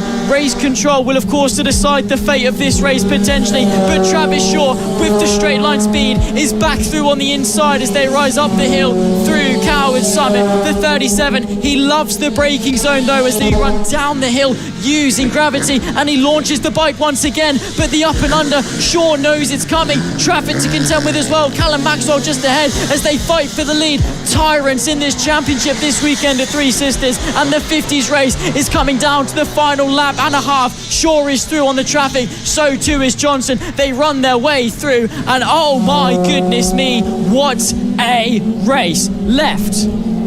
Through the sweepers, you dance the bike, throw it back over to the right, then the left towards the bootleg, and this could well be the last chance. The 37 back through. Shaw once again has to tuck the bike back underneath, but he knows he's got the speed. More traffic to contend with. Harris Watson is there. Last lap flag is thrown. They go either side as Travis Shaw retakes the race lead. 1 lap left to go here for these young riders. What is going to happen? So many questions, so many answers, so little time, and once again back up the inside. But once again it's deja vu, because Shaw knows what to expect, and he chucks the bike back through and retakes the race lead. It's coming down to the wire. Half a lap left to go. Mini GP50 brought to you by King's 2 Wheel Centre, ladies and gentlemen. An outside look from Byron Johnson as Travis Shaw is fighting tooth and nail, hanging on to what could well be his 3rd win of the season. Will it be a 4th for Johnson, a 3rd for Shaw? Who knows in this hot fight for the championship? Byron Johnson, the outside line through the bootleg. Shaw once again sees it coming. They're going to accelerate their way to the line, and it's a slow exit for Johnson. A drag race to the checkered flag. Who's going to see it first? Travis Shaw takes victory for the Mini GP50 race. Race 3, King's 2 Wheel Centre brings you this amazing championship. What a finish. Travis Shaw hangs on in the balance on a race to the line. Byron Johnson, Bradley Curtis, take a bow, gentlemen. Ross McIntyre, what a race. That was Fab Racing at its absolute finest. Man, oh man, oh man. Travis Shaw will be absolutely delighted with that one. Byron Johnson threw everything he had, and unfortunately just was not quite enough. Travis Shaw, what a win that is, what a race, what fantastic jubilation overall. One for the history book certainly, as Travis Shaw wins by a 10th of a second. Byron Johnson just missing out as Bradley Curtis rounds out the podium. Sebastian Goslavsky in P4 with Taylor Tomlinson 5th, Matthew Thomas in P6 and Archie Hooper in 7th. Frankie Watson was 8th with Tyler Hartley 9th and Daisy Polden rounding out the top 10. Dylan Tarim was 11th, Harris Watson was 12th and Callum Maxwell rounded out our 13 rider field. Man, oh man, what a race. That one will certainly be replayed in the future, because Travis Shaw and Byron Johnson, one of the finest Fab Racing battles you will ever see, lap after lap, hounding each other and bringing us absolute fantastic racing. Coming up next is the final race of the Pit Bike 140s. And despite the small grid, we have had a fantastic weekend of racing from these guys. Of course, the story of the day, Jamie King, for the first time in a long time in race 2, finally taking that victory he oh so desperately wanted. The 3-time Pit Bike 140 champion. He put in a fantastic ride, but he had to work for it. He had to take the pressure from Zach Taroom, but you saw the relief on his face when it was done. You saw the sheer joy, the elation, the jubilation. But more than anything, I think it was just relief that he felt there. It was just utter, just kind of the weight off the shoulders of Pit Bike Sonic as he finally took that win, and potentially as well, Zach Sweeney, kick-starting his championship campaign. Maybe. Of course, in the absence of Lucas Brown and, of course, Chris Wells for the best part of this weekend, Jamie King could well take the championship lead. He came into this 44 behind Lucas Brown. He scored 20 for race 1, 25 for race 2. That's 45 in of itself. It's a 1-point gap. But they've also got race 3, which means if Jamie King can take the win in this one as well, it's going to be 26 points ahead of Lucas Brown, which is more than a race win. And that is such a good margin to have, because it means you can fall off and still be in the lead of the championship. Let's run you through the grid, shall we? Jamie King will assume pole position, but we'll start from second place on the grid. Zach Tureen and Keaton Payne, row 2. Sean Whittaker will start from P5 ahead of Thomas Dudson. Adam Harris and Paul Mason, who has been running at the back. Pretty much just going for some test sessions, I think, running his own time at the back of the field. Will start from P7. The final race of the pit bikes. What action they have brought us. Jamie King, though, he's done it once. Can he do it twice? Well, he's waited this long for one wing. Why not take 2 in one day? Keep your eye on Thomas Dudson and Adam Harris as well. They had a great battle in race number 2, and they will surely be showing us some fireworks as well. The riders then making their way on to the grid for the final time this weekend at Three Sisters. Jamie King, this time last year, a few podiums for the number 76. This time a podium and a win. Can he make it another one? The 76 alone on the front row. Can he make it 2 in a row? Lee Clowes, the flag marshal, gets ready to send them on their way. We are racing in race number 3 of the Pit Bike 140s. Jamie King assumes the lead. Keaton Payne gets a good start but can't quite find his way round Zach Tareem, but it was close between the pair of them, and all that is the number 11 there, unable to get away. What a shame that is for Paul Nasel. Again, he was running down the back on his own all weekend, but this time his test session is all for naught. 6 riders left in this one. The 76 leads Zach Tareem as they come round the bootleg for the first time, getting ready to reach the timing line and start the race proper. Jamie King from Zach Tareem. From it will be Keaton Payne, your top 3 as they come to the line. The race really gets underway now. Jamie King already got half a second to the good. That is a lot bigger of a gap than it was at this point in race number 2. Jamie King, clearly after that win, feeling a lot more confident. I think the last time was so nice, he's going to have to go and do it twice, isn't he? He is absolutely flying out there, Jamie King. Zach Tareem, of course, was 7.1 seconds behind at the line in race 2, and that means Jamie King could well have the advantage. He definitely has had the advantage all weekend long. Was only 6/10 off the win in race 1 as well, for goodness sake. It's not like he's relying on Chris Wells and Lucas Brown's absence. It's just a nice helping hand that's giving him this leg up and allowing him to fight more and more at the front. I am confident that Jamie King has a decent chance at the 2024 Pit Bike 140 Championship. He is looking so good. A string of podiums. He's only finished off the podium once this season, and that was because he didn't take to the start and started the race a lap down, but he still maximised his points. So quick look behind, and he's realised he's home free. He's running away as they start the second lap. Well, this will be a very boring GoPro race for his vlog, won't it, after this one? Just slow down for the content. running up front all alone. Yeah, maybe slow down, Jamie, and get some overtaking in for your YouTube channel. Zach Torino, we've got to talk about him. What a performance he has had all across this weekend. Again, really challenging Jamie King over the first half of race number 2. Race number 3 hasn't got away as well as he would have wanted, unfortunately. His start was not quite as good, but still very much holding his own out there. And in race number 1 as well, a P4 finish was absolutely phenomenal, just finishing off of the podium. It was very close indeed. Meanwhile, there is the 112 of Keaton Payne.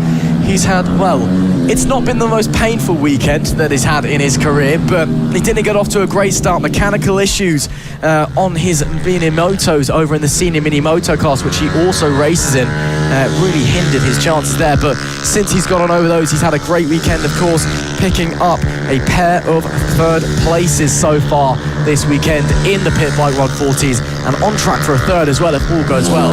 Again, 8 laps to go. If he keeps it on the black stuff, he'll be well and truly in this race with only 6 bikes out there, unfortunately, after we did lose Paul Naser before even the start of the race. It's much more about endurance. It's much more about just being one with yourself. Strangely enough, when you're out there on track, on your own, it can be very difficult to race because you just get trapped in your own head, trapped in your own thoughts, and then you make a mistake. Exactly that. Bailey Lawrence, by the way, one of our female riders represented by the House of Moto, in contention for the highest achievement Female Racer Award, running very well. Inside the top 5, of course, it was P4 over the duration of race 2 as well, and she's running exactly the same in this one as well. 2.3 off the back of Keaton Payne for the podium, so not quite close enough for that one, but still a good result and some good points nonetheless for her as she is in pursuit. Of course, the Keaton Payne, I can see it coming. You know, I can see it coming. You're so predictable. It's almost like I'm looking at you through a window pane. It is that bad. Oh, the jokes do write themselves, don't they, Zach Sweeney? Bailey Lawrence, though, again, she's missed the last round, unfortunately, at Ella Park, and a disappointing showing by her standards at Lid, I think. You know, managed to get into the points with some okay results, but nothing that really shook the world. But last year, towards the back end of last year, started consistently getting onto the podiums in the Pit Bike 140. I believe she actually did take a podium here at Three Sisters at the final round last year, race number 2, if memory serves. So it's great to see her back out there doing a great job. Got some action once again. Thomas Dudson and Adam Harris. They were at it in race 2, potentially at it in race 3 as well. The 22 of Thomas Dudson, currently a few bike lengths up in front, a few bike lengths in head in this battle. But we saw the pace that Adam Harris had, especially in race number 2, where he was able to actually get through and pulled about 2 seconds ahead of Dudson. Dudson, though, currently with the advantage with 6 laps left to run. Fastest lap of the race at the moment does belong to Jamie King, only rider in the 101s, a 101.092. Last time round, Keaton Payne did set his personal best, though, a 202.538. He's actually started to reel Zach Torino in a little bit. So with 6 laps left to go, could be a battle for the podium places on our hands. Right now, though, the only real battle out on track is between Dudson and Harris for the final positions on track. But as I was saying in race 2, Zach, even though there's only 6 riders out there, that's points all the way down to 6. And if you finish last out on the racetrack, that still means that you pick up 10 points, which is a lot. And especially, you know, if you are the likes of Dudson and Harris, who maybe wouldn't be finishing in 5th and 6th regularly, you know, that is huge for your championship. Come the end of the year, you know, that could be the difference that makes you a lot of positions.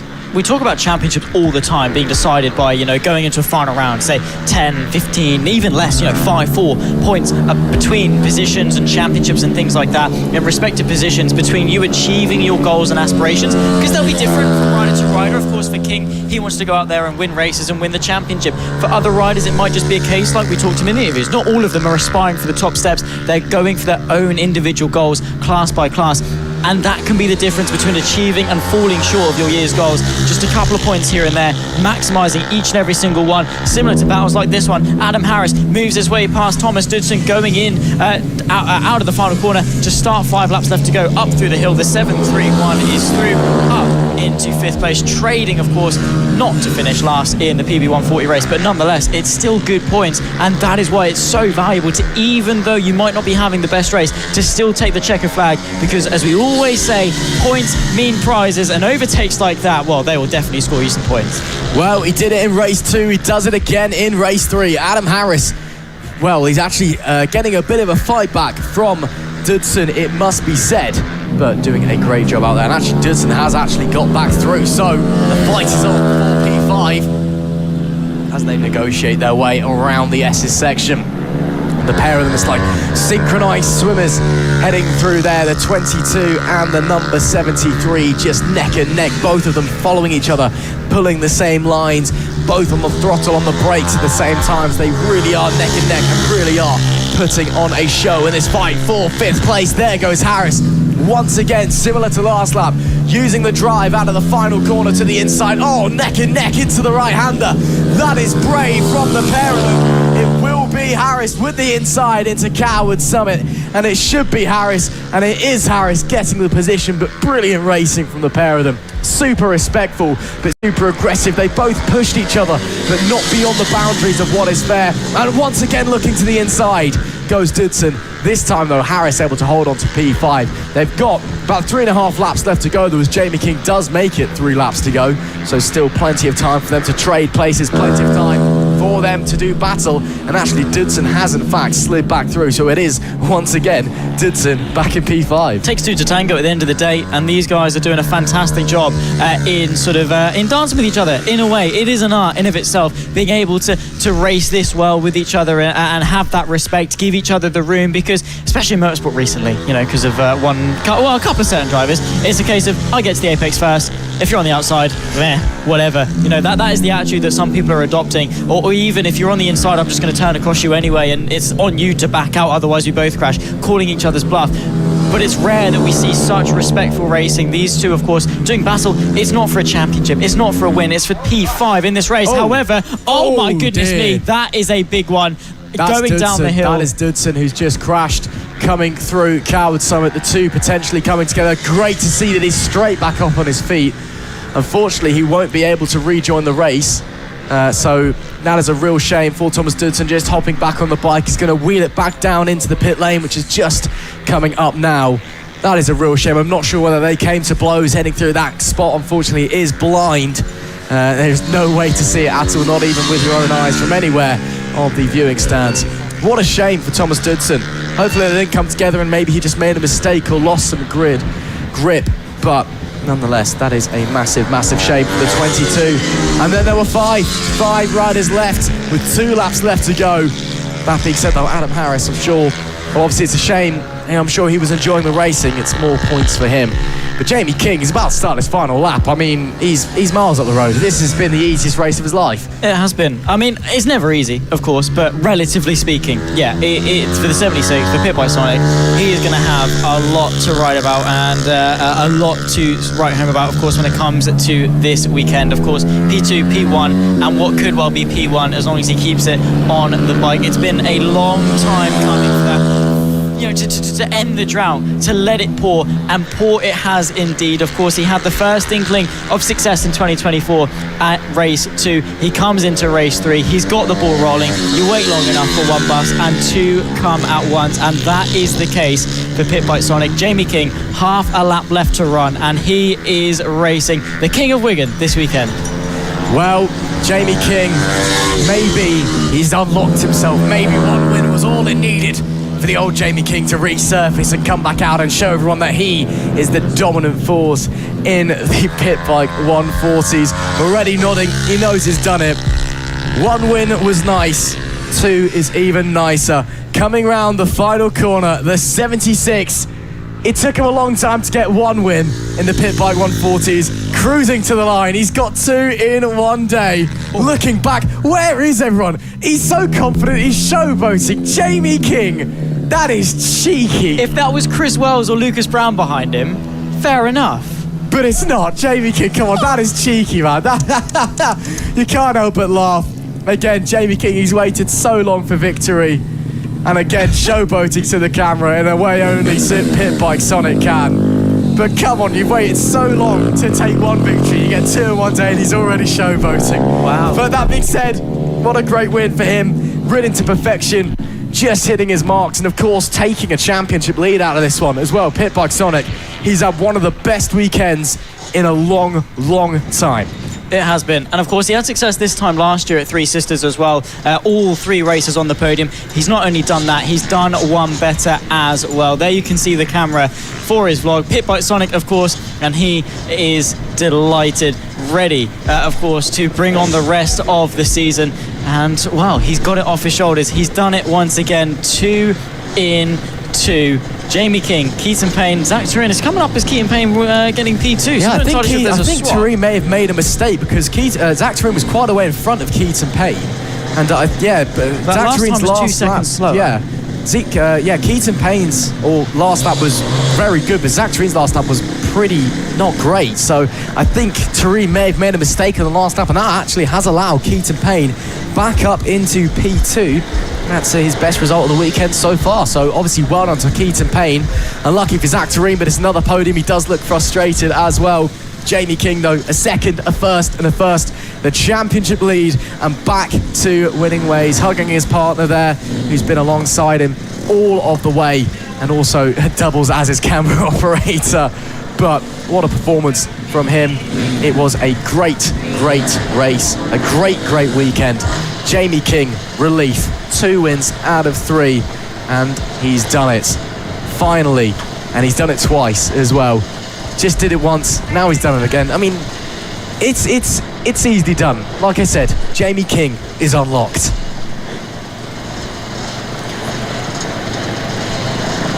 Next up, Mini F1 sidecars for their final showing this weekend. And what a weekend it's been. Trading wins at the front. Jason and Leo Greenstreet versus Mick Williams on the 26 machine. They have been doing battle. It was a catastrophic race 1 in terms of them having a fantastic battle going off and the Greenstreets picking up a very, very big puncture indeed. But they came back firing on all cylinders in race 2. They were able to take the win after a very hard-fought battle, but eventually the pace overruled and the Greenstreets were able to take a sensational victory, it must be said.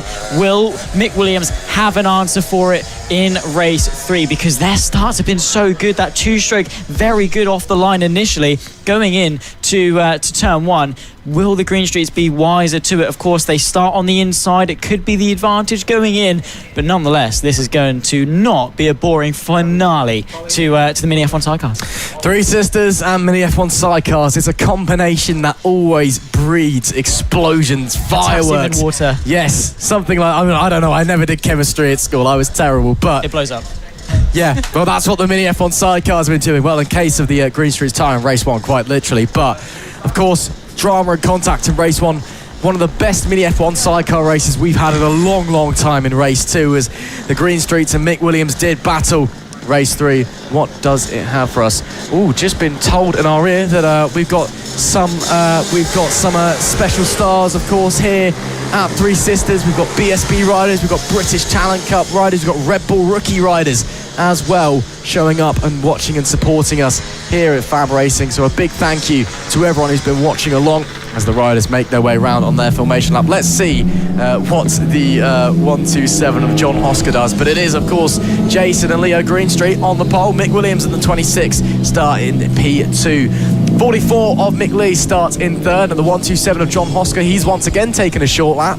and just completely avoided his sighting lap. Well, he'll start P4. Vince Bailey is in P5 in the 369. The 420 of Martin Hills is in P6. Unfortunately, a DNF in race 2. Let's see if they can finish this one. At P7, Jamie Alexander on the number 11. We believe it's Phil Joyce in the sidecar. We'll wait and see, because it was possibly going to be Dylan Tureen, but we'll wait and see. P8, Mark Parker on the 230. There you see the 127 of John Hosker. Every race this weekend, they've skipped the sighting lap, headed straight around to the grid, and now just sat there. One of the marshals going over just to say something, actually. Hopefully everything is all right. Not sure what's going on. He just, the marshal just went over just to say something. He pointed something out on the sidecar, but looks to be all okay. So I'm sure we're all fine, ready and raring to get racing, as the rest of the sidecar outfits make their way onto the grid. Mick Williams, winner in race 1 after the Green Streets suffer a tyre blowout following contact between the pair. The Green Streets winners in race 2 after a titanic battle with Mick Williams. Mick Williams, meanwhile, going off passenger, thrown off the sidecar.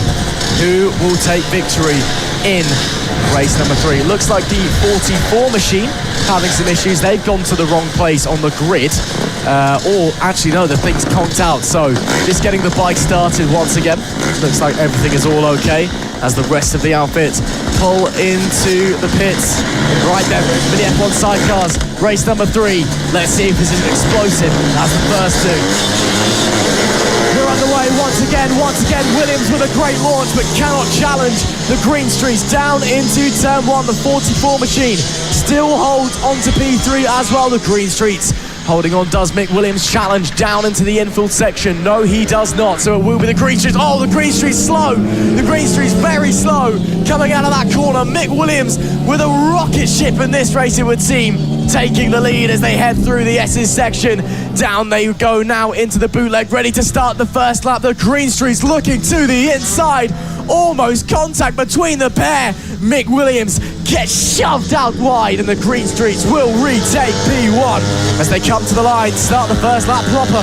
Who gets the run up the hill? It's the Green Streets, followed by Mick Williams, followed by Mick Lee. Very, very close indeed. They could well do battle up the hill. Not quite close enough, but goodness me, this skirmish, the tensions are sky high. And look at this, Mick Lee is involved, going for the move at the crest of the hill, back down the hill, and is through into second place. Mick Williams was once fighting for the lead, is now down to third. The 44 has shown up, it's arrived, and it is now sandwiched between our two most hotly contested rivals. Well, Mick Lee, where have you been all weekend? What a move that was on the number 26. Up into P2 they go. The Green Streets now managing to pull a couple of bike lengths in front. The 44 managing to keep the 26 behind as they head into the S's section. The 26 very, very close indeed. Look at them, look how close they are. The 26 looking left, looking right, cannot find a way through as it stands.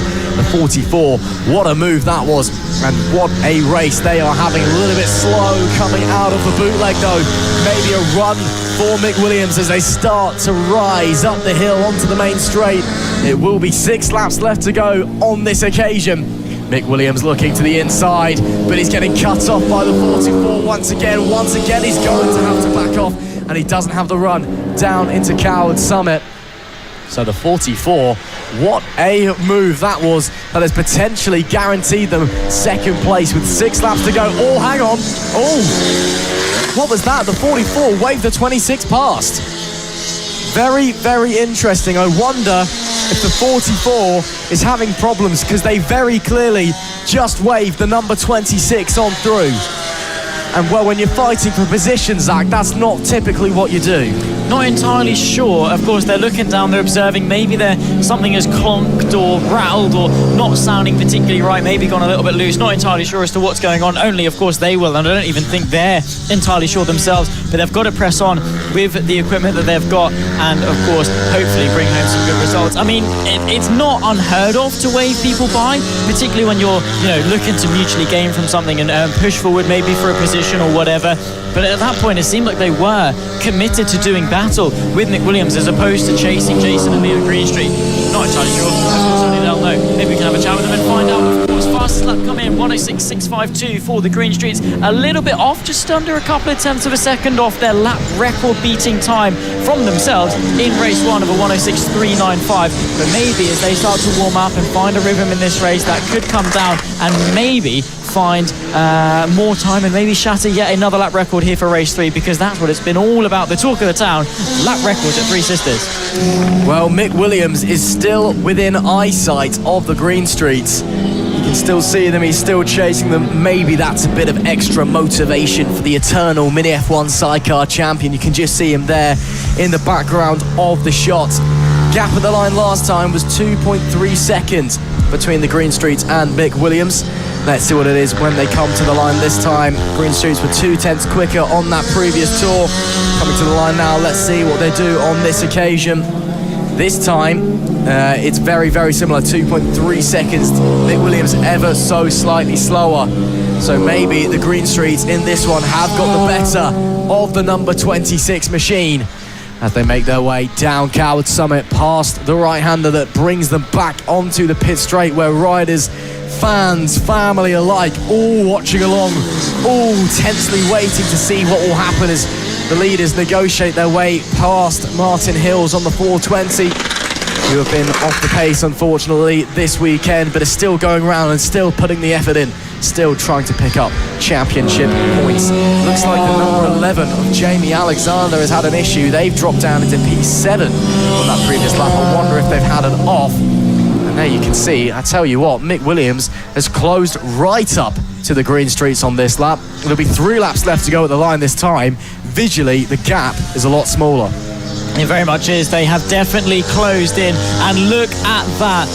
It does not take much to realise that that gap is practically halved. We'll see exactly what it is across the line. It's more than halved. Goodness me, it's gone from 2.5 seconds to half a second, decreasing by 2 seconds on that previous lap time. A 106.794 going the way of the 26. They are heating up. They are fired up. They are ready to race. I think it was a mistake from the Green Streets on the previous lap, because they had a very poor showing of 108.4, but now look at Mick Williams. He is definitely hungry for this race win. Suddenly, with 3 laps left to go, it is back on, and it is going to be very, very close, because Mick Williams is on the back. Oh, front left to the sidecar, picking up on the 26. That's going to cost him a little bit of time as they run into the S's section once again. It's 4-stroke versus 2-stroke, the Green Streets versus Mick Williams, the newcomers versus the eternal champion.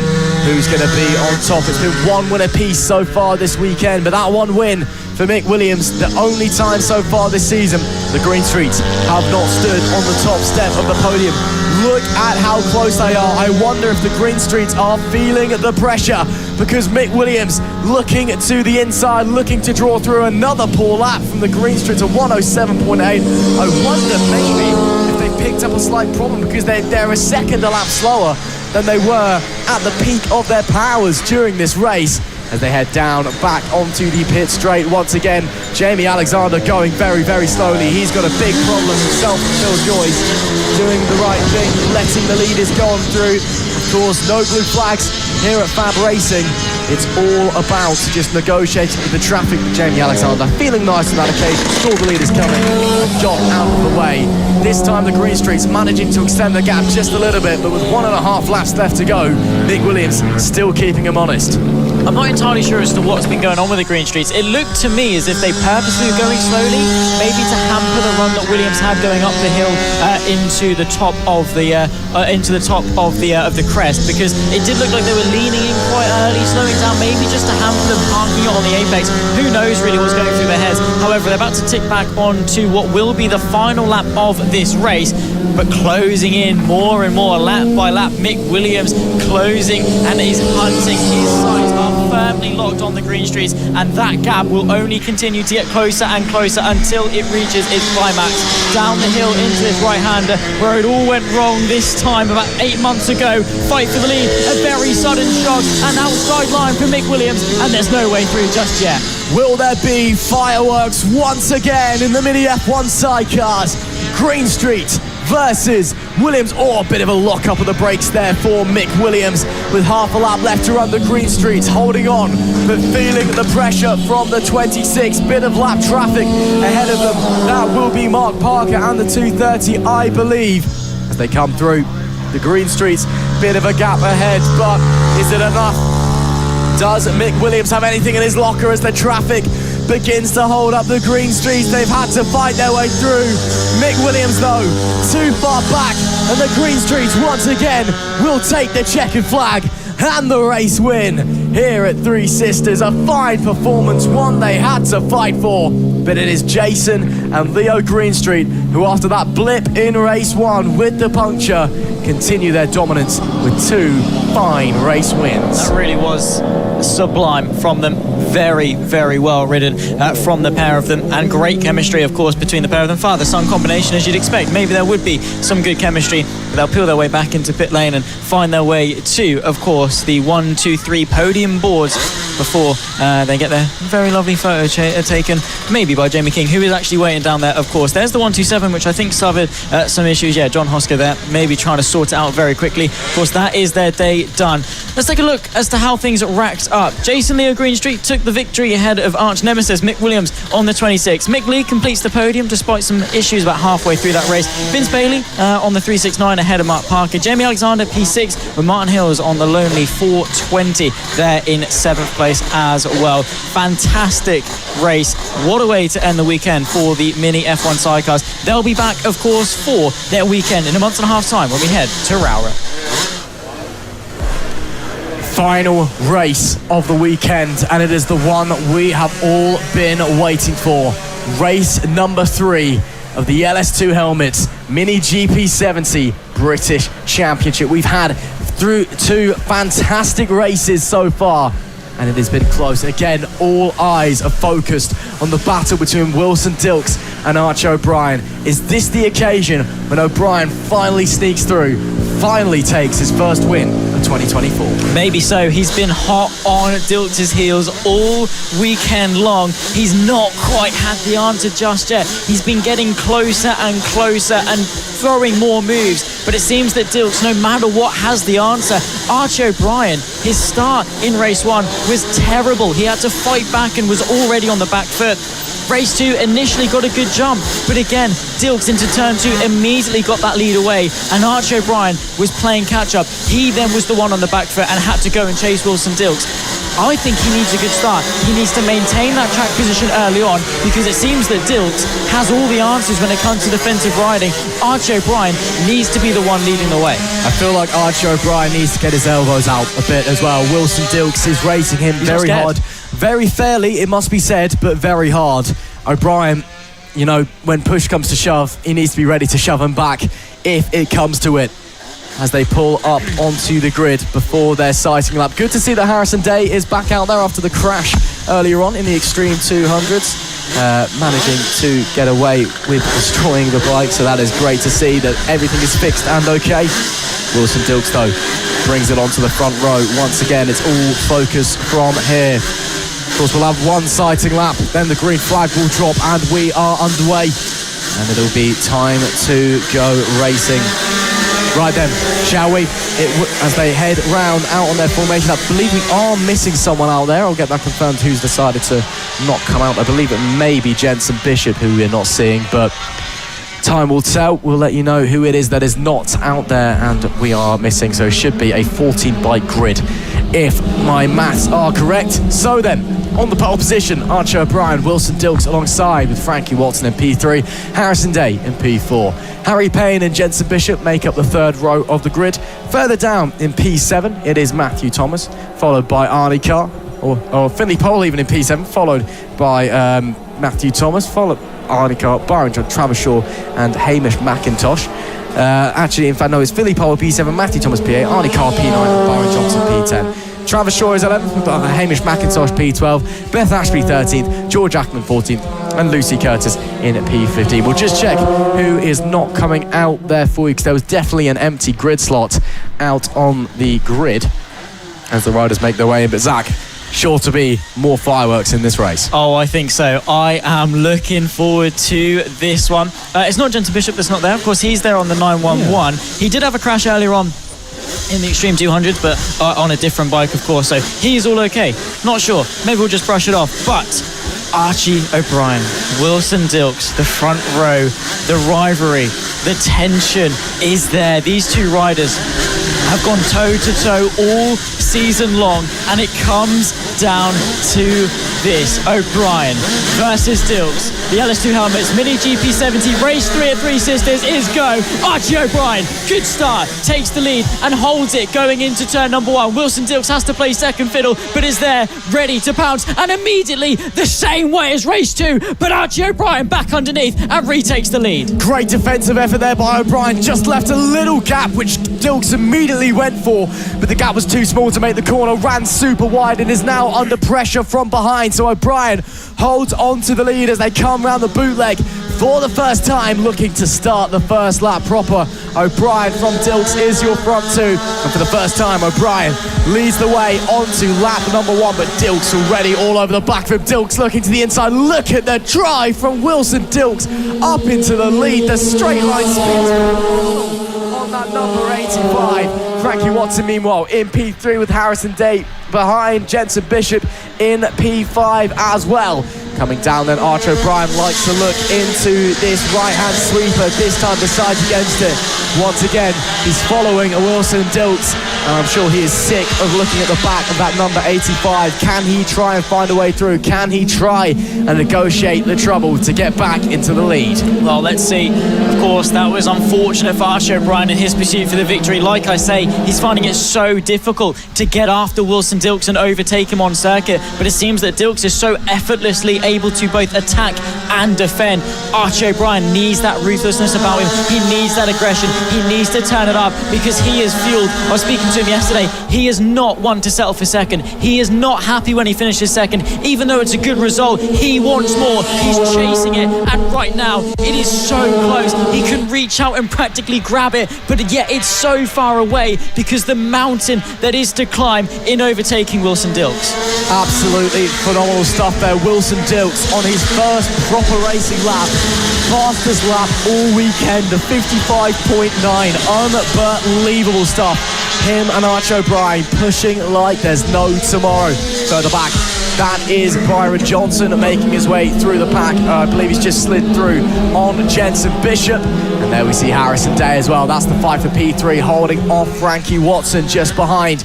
And actually behind Byron Johnson's been Lee Polhill, so Johnson's actually moved up into P5 on this lap. So great stuff from Byron Johnson, doing an excellent job this weekend out there at Three Sisters. Coming to the line then, Dilks leads O'Brien, leads Harrison Day, leads Frankie Watson, leads Byron Johnson up into 5th. Let's follow these two as they head down into Coward Summit, disappearing over the crest and then reappearing on the other side. Byron Johnson, of course, all-white bike, but looking cool and collected as he makes his way down the pit straight and continues to push very, very hard. The pair in front of him, actually, Harrison Day and Frankie Watson, they're being held up a little bit by fighting. So if Byron Johnson continues his charge, of course, he got up to P4 in the last race, missed out on P3 by less than a tenth of a second. Could be looking at a podium in this one. Could well indeed. Let's have a look. Of course, only time will tell. Still got a long way to run in this race. Harrison Day picking himself up really nicely after that crash earlier in the Extreme 200. Of course, was on his metric kit, but thankfully still running very well and looking to keep up a streak of podiums as well, as he got it in race 2 and has not finished outside the top 5 in the last 2 meets. There we go though, side by side, Frankie Watson looking to take it away from him. Look how close we are once again. Archie O'Brien 55.9. What a ridiculous lap time that is, and it's closed right back up to the back of Wilson Dilks. Once again, Dilks is going to close the door, as he has done all weekend. The run from O'Brien wasn't quite good enough. He knew that and backed out of that one. Maybe he tries to be brave up the inside. No, a little bit too far back on this occasion for the number 91. But as they head through the infield section, past the Supermoto course and into the S's, O'Brien has flicked a switch. He's now pushing with 8 laps left to go. He is indeed. Let's see, little bit shaky there from Dilks as he just tries to maybe move to the inside, then back over a little bit into the bootleg. But Archie O'Brien is hot on his heels. I have to say, I'm so impressed with both of these young lads.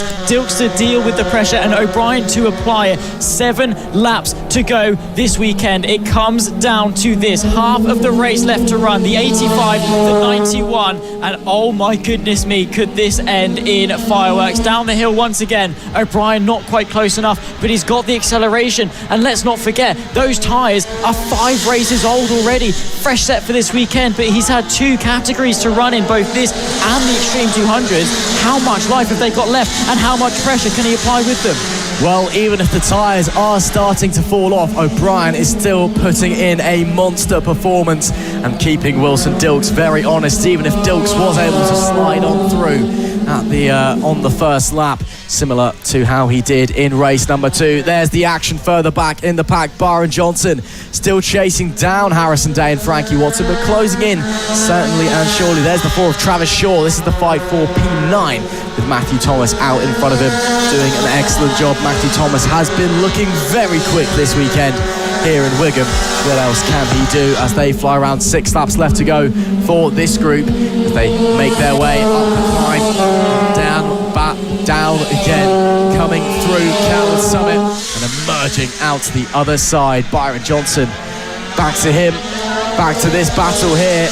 Again, Frankie Watson, Harrison Day getting closer and closer. Finley Polehill trying to follow her. That's the 47 of Matthew Thomas, taking pressure from Travis Shaw. Very, very close between the pair of them. Of course, Matthew Thomas riding on Marco Holt's old bike from a few years ago, so we know that thing has got pace on it.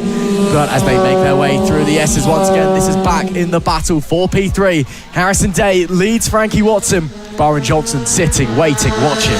Yeah, he is. He's waiting for that opportunity, because sometimes it's easier to do that, apply the pressure and await the mistake. But Harrison Day, he's so flawless. We saw that at Ella Park with taking victory both in the 70s and the Extremes. He's such a good rider at such a young age and is looking so, so strong indeed. 5 laps left to run and so many positions still to be decided. The fight at the front, this fight for the final honours of the podium. And here we go. The 14, Frankie Watson, is searching for that gap. He's done a brilliant weekend, both in the 50s and in the 70s, it must be said. Matthew Thomas versus Travis Shaw off the back of a very, very hard-fought victory in the 50s as well, running nicely inside the top 5, or top 10, I should say, in the 70s.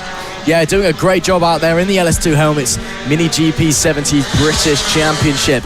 And even after they're showing in the 50s, hopping on a different bike, still putting in a great performance and showing what they can do out on the racetrack, showing the world what young motorcycle talent Britain has to offer. 4 laps left to run then in this one. Up the front, it is still Wilson Dilks and Archie O'Brien pushing each other very, very hard indeed.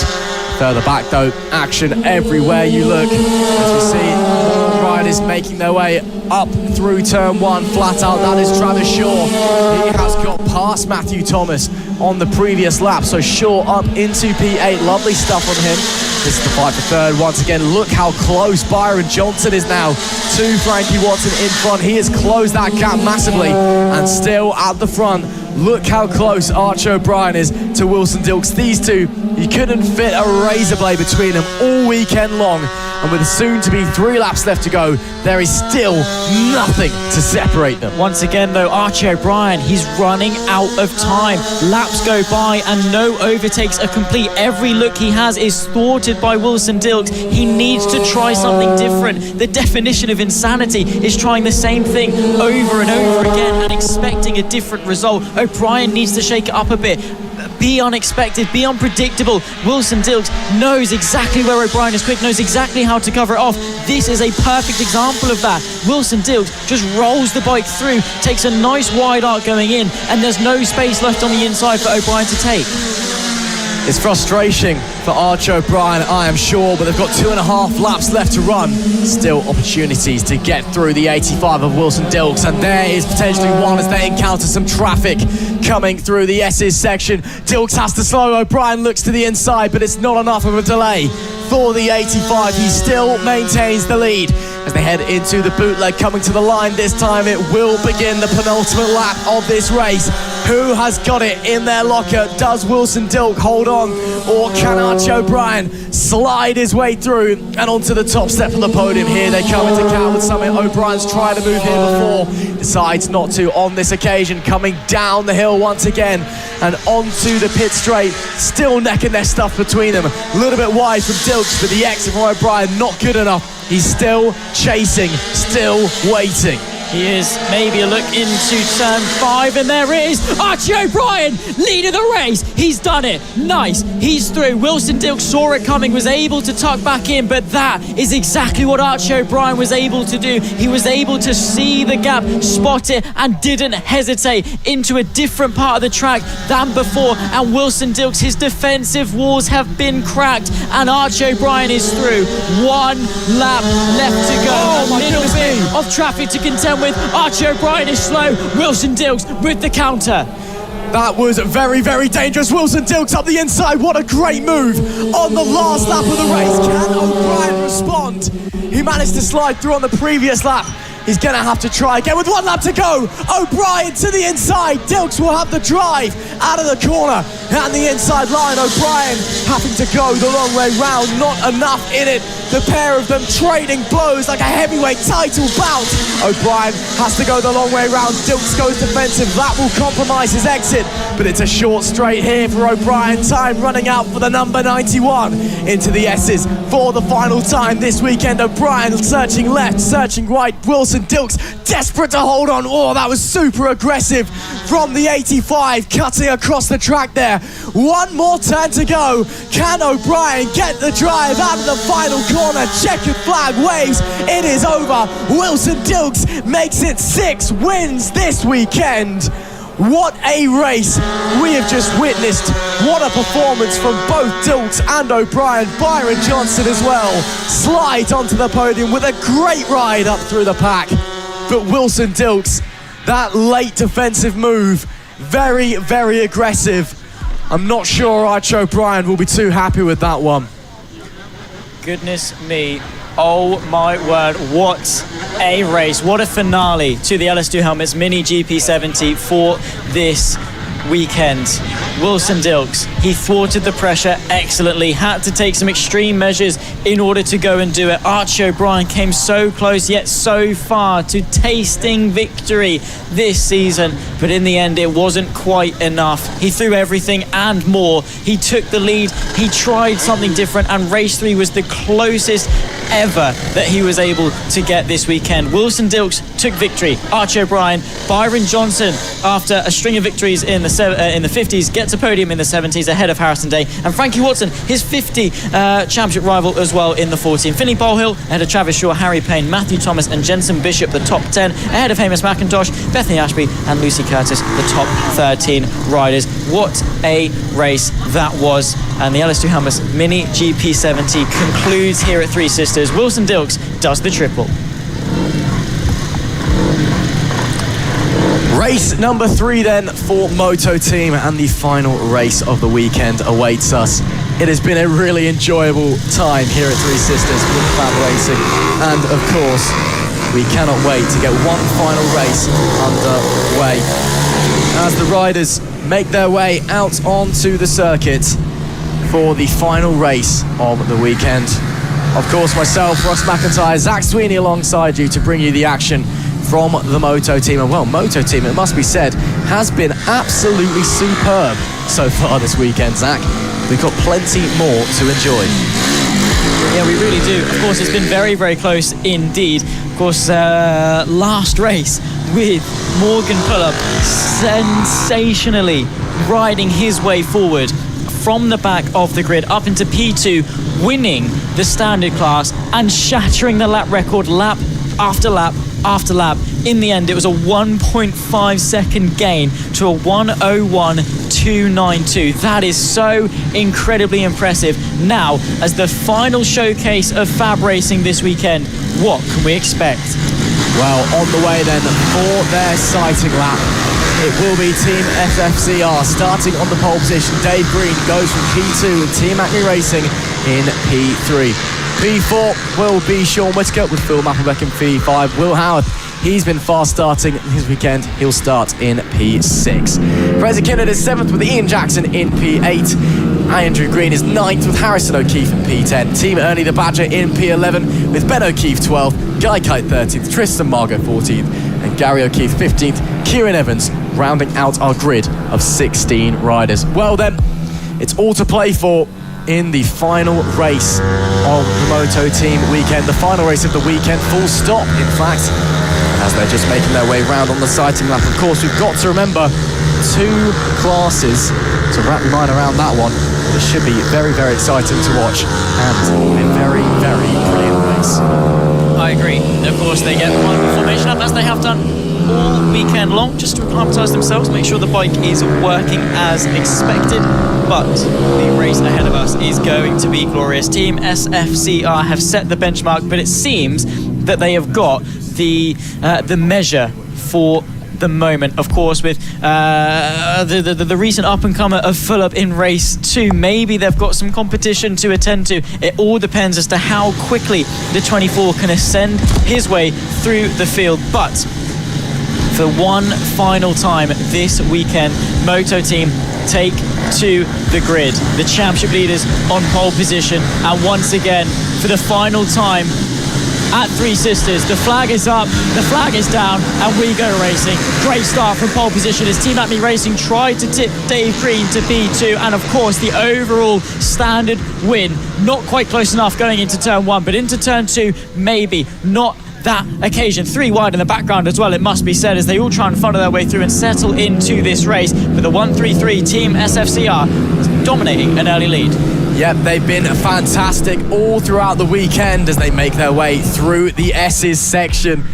What can Dave Green do though as they come through, coming into the bootleg, getting ready to start the first lap proper of this final race of the Moto Team weekend. Final race of the weekend here at Three Sisters in Wigan.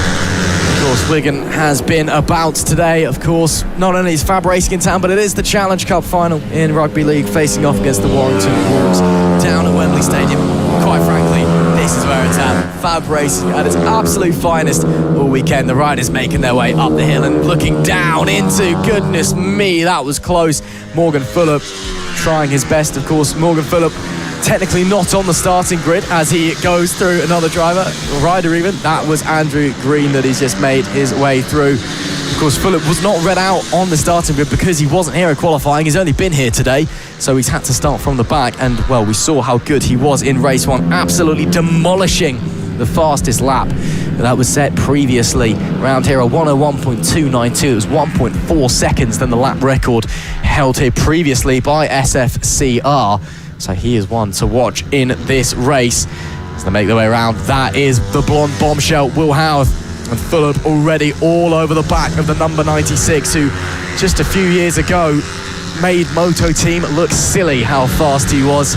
Now he's being destroyed, quite frankly, by the 24. What a move down into turn 4 as they cross the line. Team SFCR set the first fastest lap of 102.217, already very, very fast, but still some way a second off the lap record set by Fulop in race number 2.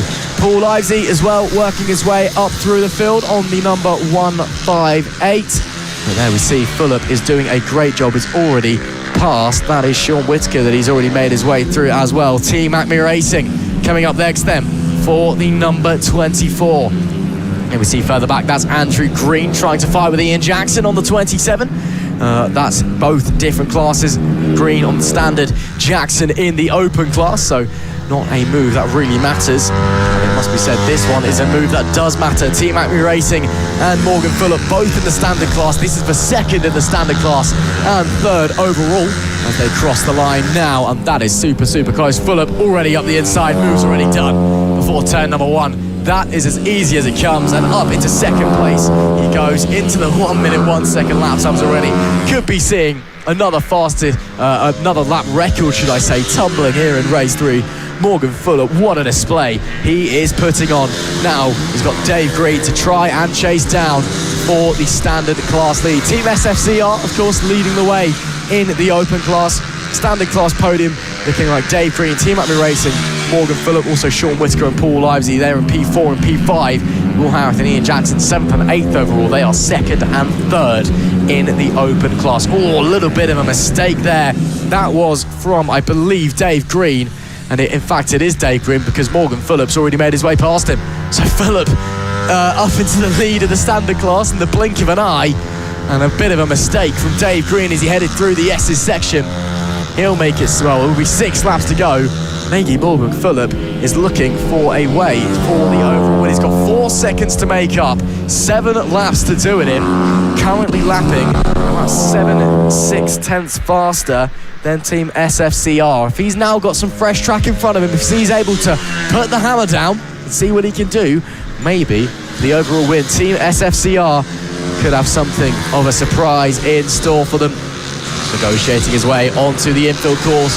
Obviously don't want to make your way up onto the Supermoto track. That would not do you any help, nor your back as you land off of the jumps. But Morgan Phillip, he's sliced his way through the field even faster on this occasion than in race number 2.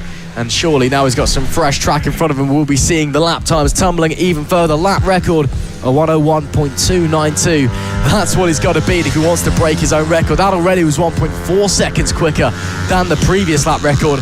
Coming to the line now, what can Morgan Phillip do? And it's not actually any faster. It's a bit of a disappointing lap time, that one, as Team SFCR actually go very equal, both 101.5s. So maybe Morgan Phillip won't be taking the overall win. Maybe not, who knows what's to come. Maybe it was just a chill lap, because he can see the Team SFCR bike, which means that, you know, as a rider, as anyone in racing, you want to go and chase that. Something unlocks when you go and you see the rider or whoever you're fighting, your competitor ahead of you. You find lap time, you go and get it, you feel motivated in order to just chase them and dig deep and go for it. But in the end, I mean, at the moment, he's already taken his 2nd win of the weekend. What more does he need? I mean, the overall win is more just a novelty than actual point-scoring position. Does he really want to go and push and risk it? Yeah, you know he does. I know it's a novelty, Zach, but, you know, overall win, it's a lot more fun. Team SFCR, fastest lap, followed by Morgan Phillip, fastest lap, 1.101.362, only a 10th away from breaking his own lap record. Chipping away at that gap, now 3.8 seconds separating them at the line. Looks like Ian Jackson and Will Howarth encountered problems on that last lap. They've both dropped back a few positions, and Fraser Kinnan now onto the podium to P3 in the standard class.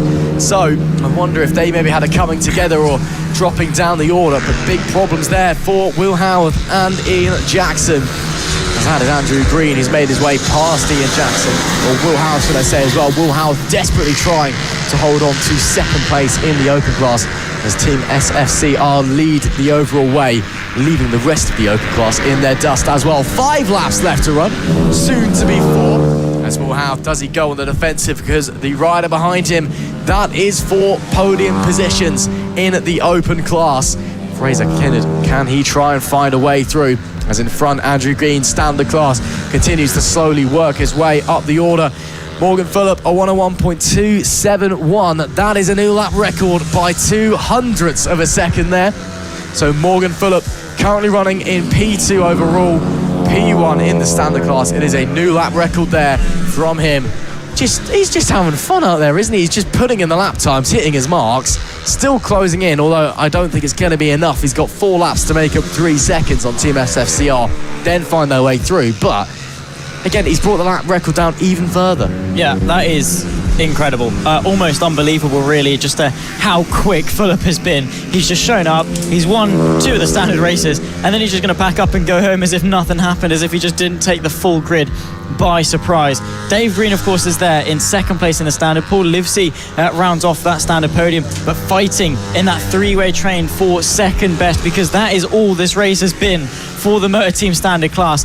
Race 1 was their only opportunity really to contend at the front, because ever since then it's been Morgan Phillip's show, and all weekend long in the open it's been all about Team SFCR, and Morgan Phillip dips into the 1 minute dead. Another lap record set by the 24, taking the motor team grid by storm, and a slow lap for Team SFCR means that gap is teetering on the edge of a second. Could we still have a fight for the overall win with just 2.5 laps left to go?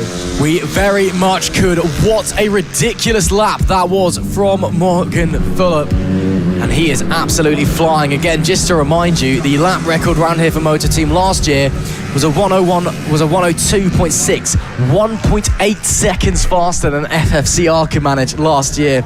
Absolutely ridiculous stuff. As there you do see Team SFCR as we go on to the penultimate lap. Suddenly Morgan Phillip is looking like he wants to get an overall victory. Unbelievable stuff from the number 24. What can Team SFCR do as they make their way around the top of the hill? Morgan Phillip is pushing and pushing hard. That last lap back into the 101s for Phillip, but he did encounter a little bit of traffic, going to encounter some traffic again. This is a position change that doesn't even matter in the grand scheme of things, but it's for pride, it's for personal glory. You can say that you were the overall winner.